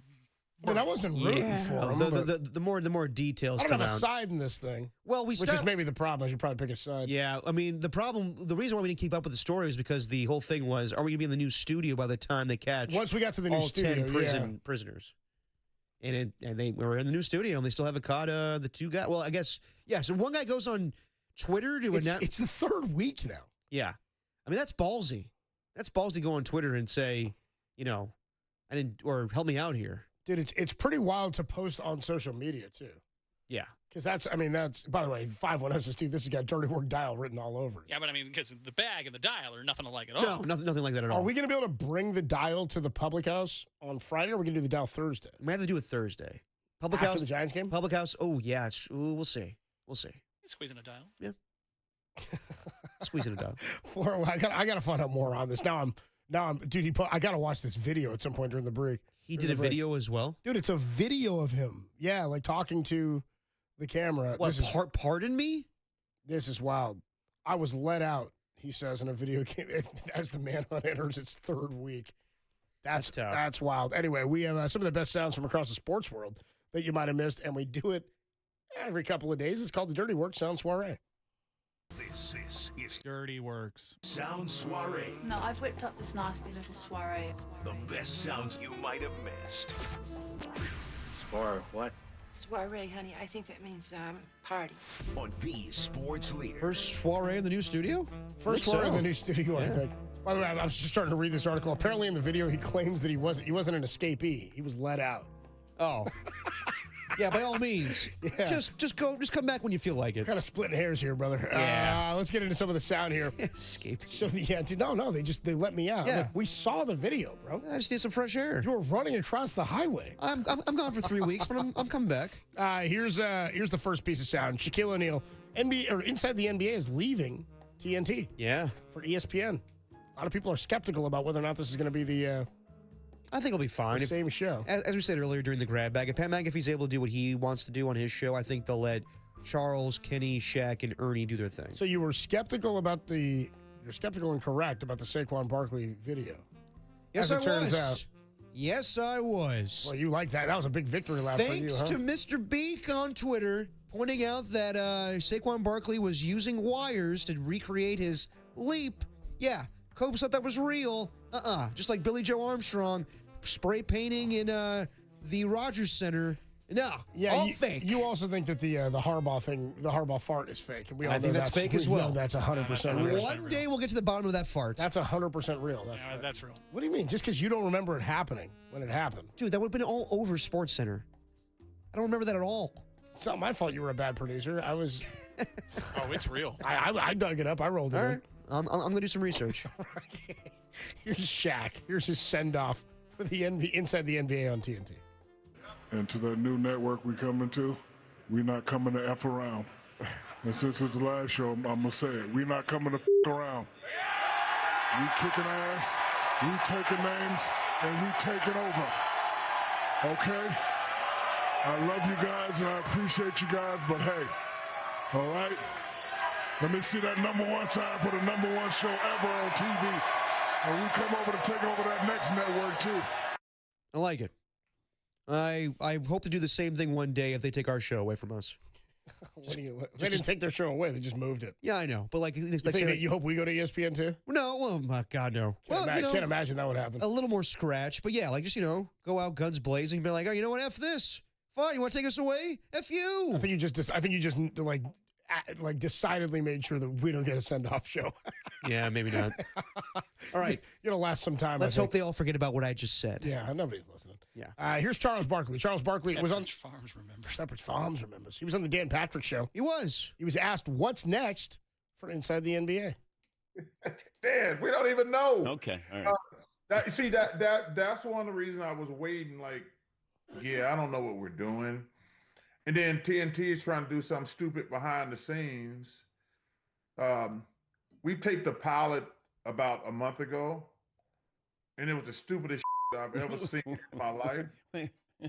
Because we're not going to be on ESPN as much as people think. Wait, what do you mean you taped a pilot? Well, because ESPN, because we're only probably going to be working for ESPN like half the time to 1/3 of the time. So I think TNT wants to do something, and we taped a pilot about a month ago, and it was the stupidest ever. Okay, so you're still going to do a show, an NBA show on TNT, and you're going to do a show on ESPN? Yes. Okay, good. But like I say, if they're being honest, we're going to probably work on ESPN 1/3 or half the time. But they're trying to do something stupid at TNT, which is #1, it's a stupid idea for a couple of reasons. #1, we won't have basketball highlights, but also we're probably going to be going up against an NBA game, and anybody who likes basketball ain't gonna say, hey, you know what? Let me turn off an NBA game that's on Amazon, ESPN, or NBC to go watch these 4 dudes sit around and talk about nothing. So it's complicated. Yeah, it sounds like it. I don't understand. Wait, so they're not leaving TNT? So this is the way that I always thought was happening. This is why I hate this stuff. Yeah, I know. It doesn't make any sense. I know. Who cares? I know. Who cares? They'll be on. They will be on. But I always heard it was not going to be inside the NBA. It was going to be inside sports, where it was going to be Chuck, Kenny, Shaq, and Ernie, just kind of BSing like they always have been. And they will do the occasional ESPN, ABC, Inside the NBA show. That's not going to be all the time. All those guys have contracts with TNT. TNT decided to lend their show out to ESPN on occasion when ABC has that showcase game on Saturday night. Most likely that's when you're going to see those guys. But all those guys still work for Turner, so they are still going to do some type of show. But the way that Charles, I love the fact that he has this much power at Turner.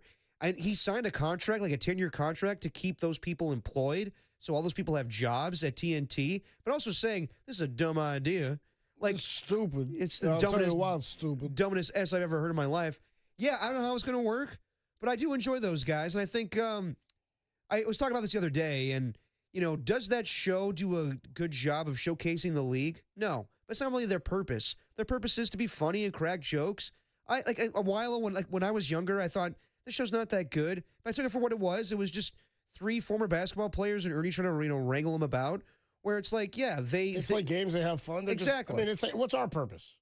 Our purpose is to hopefully entertain. Yes. Inform when necessary and give you the latest in Bay Area sports, but for the most part, have fun. Talk about banana bread and egg salad. Yeah. It is funny when you think at the end of the day, like, what'd you guys do today? We debated whether or not tiramisu was a cake. Yes. Which, by the way, when I Googled it, and this is where I get all my information now, as you know, the Google AI blurb. Oh, yeah, it knows everything. And they never look any further than that. It says tiramisu, not a cake, Tim. It's not even baked. Again, is a sandwich? I mean, the whole thing. Yeah, you don't answer my question with a question of your own. I'm not saying, do you believe that a cake has to be baked for it to be a cake? I think about it all the time. Like, we went home and it's like, well, what did you do? Well, I debated if this was real or not. They tackled very well. Obviously fake. That was real. Obviously fake. Dude, somebody else's Depop, it was all over SportsCenter 408. No, it wasn't. Okay, bro. I don't know why you think that's fake. That's I'm going to find the truth behind that fart one day. You've been saying that, but you or haven't maybe, found... Or maybe we just want to live in the mystery of was it real or was it not You've real? not debunked Derek is a it. fart truther. You've never debunked it. You're a truther about that fart. I debunked the Jim Thomasula fart. They moved a chair. You debunked that. It was me. Yourself. No. It's been debunked. I know, for like Which was 10 years also now. great. Like for 10 Don't forget years when now. Balky did it too, when he just, when he like squeezed one out. Remember that? When Balky did it? I don't know if it was a fart or just, remember he's like, oh. or just his tummy was upset. Nah, I think he cut one. We're going to do a draft defensive line. Sorry. Oh, sorry. I think he cut some ass. He apologized, so it was real. Yeah, exactly. Dude, if your stomach, if you apologize, it must be real in the process. They tackled very well.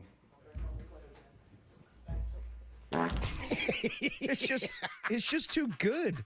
It's just too good. Like, dude, he really stands up like this. Trumpet-like. He stands up like this, and the mic's like he turns around. And he's like that into the mic. No way. He's straight butt into the mic. So with it being that loud, and Harbaugh turn around and be like, "Whoa, yeah, I didn't realize it was that loud, guys. Apologize." He's like, oh, barking tree spiders. Guys, let's be serious. We have more sound to play. Sorry. Back to Brandon Pajemski and the K. Adams high-class, highbrow podcast. You guys want to hear what Pods had to say? I mean, we could play Harbaugh fart all day. I'm good. Yeah, we could. Here's Brandon Pajemski. He's on the K. Adams show. He was down with Tim's take earlier in Tim's Tuesday Takes and Trivia because he's glad the Knicks are not in the finals, and he's not a fan of Steve Kerr comparisons? He's not a fan of being compared to Steve Kerr. You'll hear in this interview with Kay Adams. There you go. Yeah, I'm super excited for it. I'm glad it was the Pacers, not the Knicks, because I feel like if it was the Knicks, it would have been a sweep just because I don't think the Knicks had enough to compete with OKC, both offensively and defensively. Got it. Does Kerr ever have you watch his highlights? Oh, Steve? Yeah. Nah. Ever? You don't think you have there's no similarities outside of the obvious? There's no you don't see similarities there? Oh. No, I don't see it. I mean, maybe that we could shoot the ball, but shooting? Yeah. You don't think the shooting's similar? Nah, he doesn't sit there and put on YouTube highlights for you guys? Not of him, no. Not of him. Okay. Yeah, Kay. Oh, so uncomfortable. Why are we playing these? Jeez, the pod's terrible. I know. I'd rather listen to what was the fart cake? No, I'd rather listen to what else you got in here?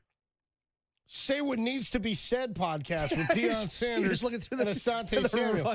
Yeah, I was like, what was the name of that podcast? That stupid name earlier. Just scrolling through the rundown.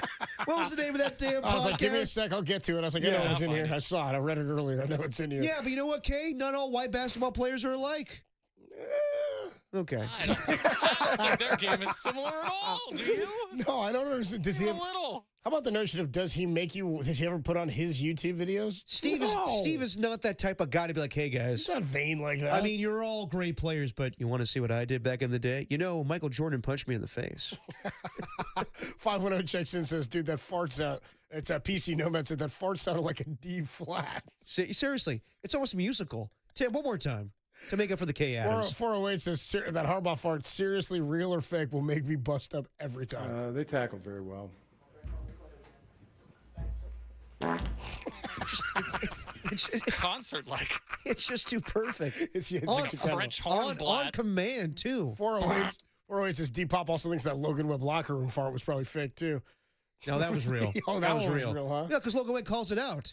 But then the next time someone has a fart machine, he's like, oh, come on now. Every time? Every time. It's a real dog ass going around here. Frankly, I heard the Harbaugh fart. I thought it was real myself. Can you imagine if somebody tried that gig yesterday after the 1-0 Yeah, loss? Logan Webb's like, it's kind of how I feel our offense was last night. He's talking about the game and how they lose 1-0 in extras on the. Yeah, that sums it up. He's like, yeah, that about sums it up. It was all fun and games. That'd be my favorite drop. It was all fun and games with the fart machine until the Giants stopped hitting. Losing 1-0. It ain't cute anymore. We got another one here with Steph Curry. Yeah, this is Steph Curry with Alex Sherman of CNBC. Steph's going to have a documentary come out called The Business World of Steph Curry, where he talks about what he does off the court, but he's very open and honest in saying that he still suffers from imposter syndrome. I'm human like everybody. Like, you have doubts about yourself, like you have imposter syndrome at times, like you have an idea of you still have where imposter you're syndrome? where you're at times, yeah, like it's a idea of, are you doing everything you can to take care of people that are relying on you? Are you fulfilling your full potential in all the different areas that I've set out to do? Like, those are daily commitments and daily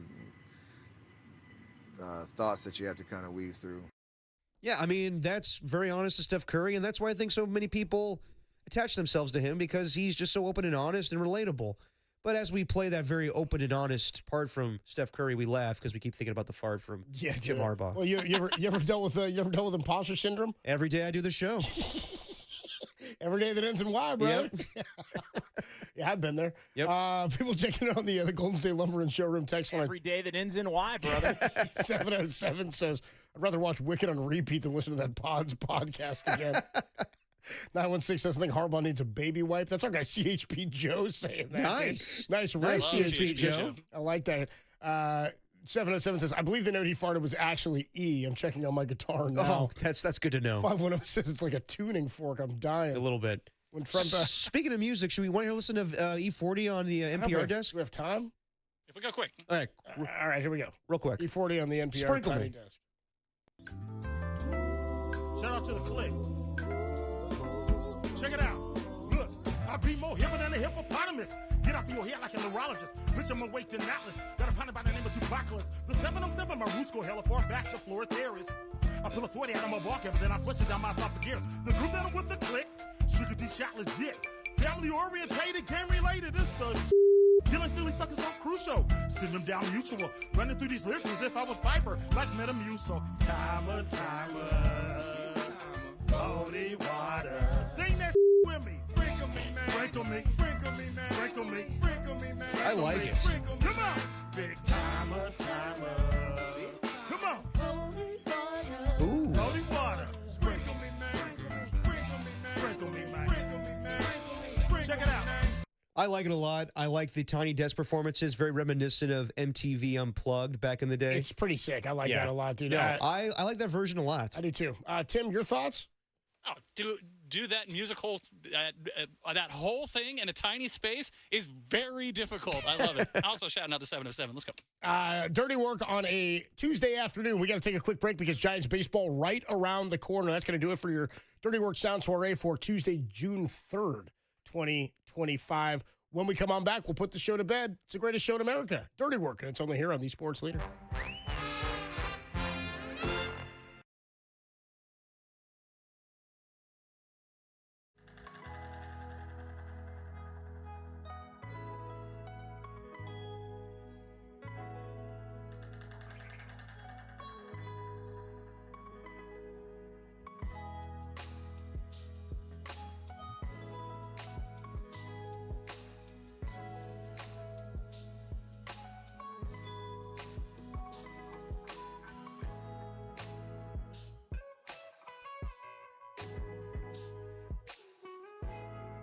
Hey, what's going on, everybody? It's me again, Adam Copeland here, talking about one of my favorite things. That's right, we're talking Taco Bell.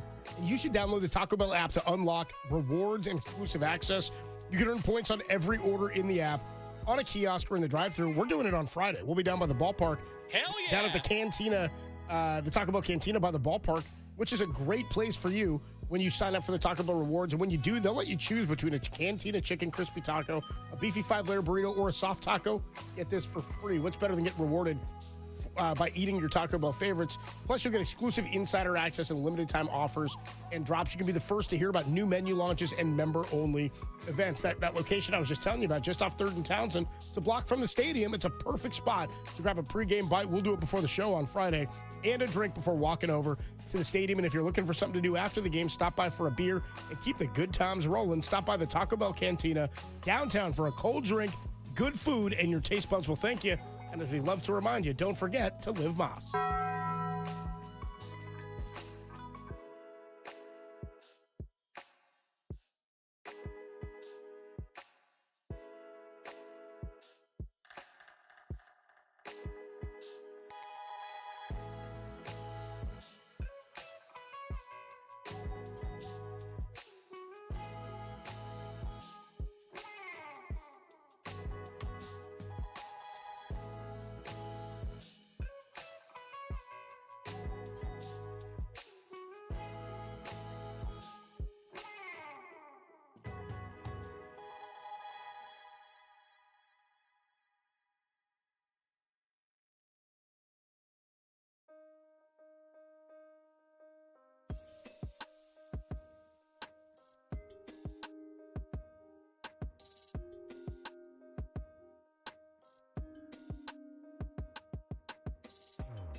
Time for dirty work to put the show to bed.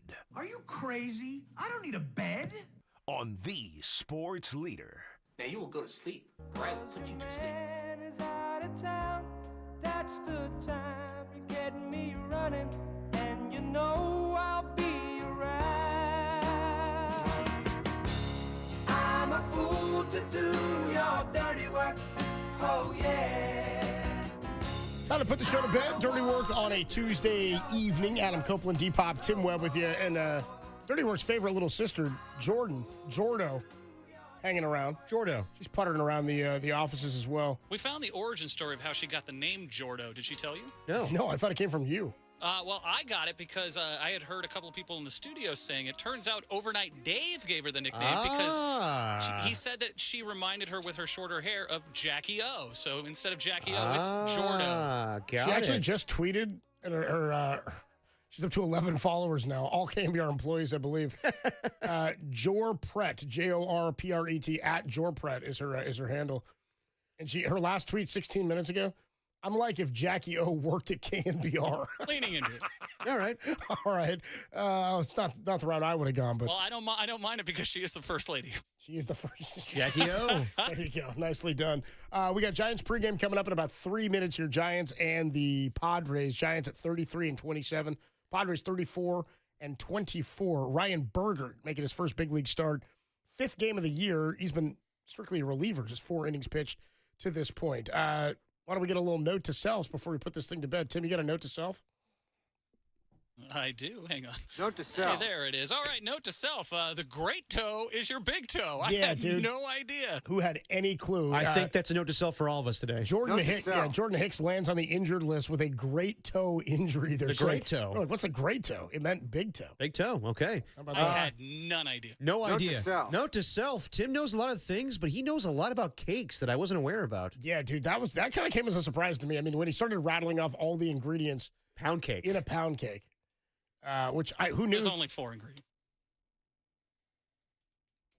It's true. There's only 4. Go ahead. What are There's they, a Tim? pound of each. A pound of butter, a pound of flour, a pound of sugar, a pound of water.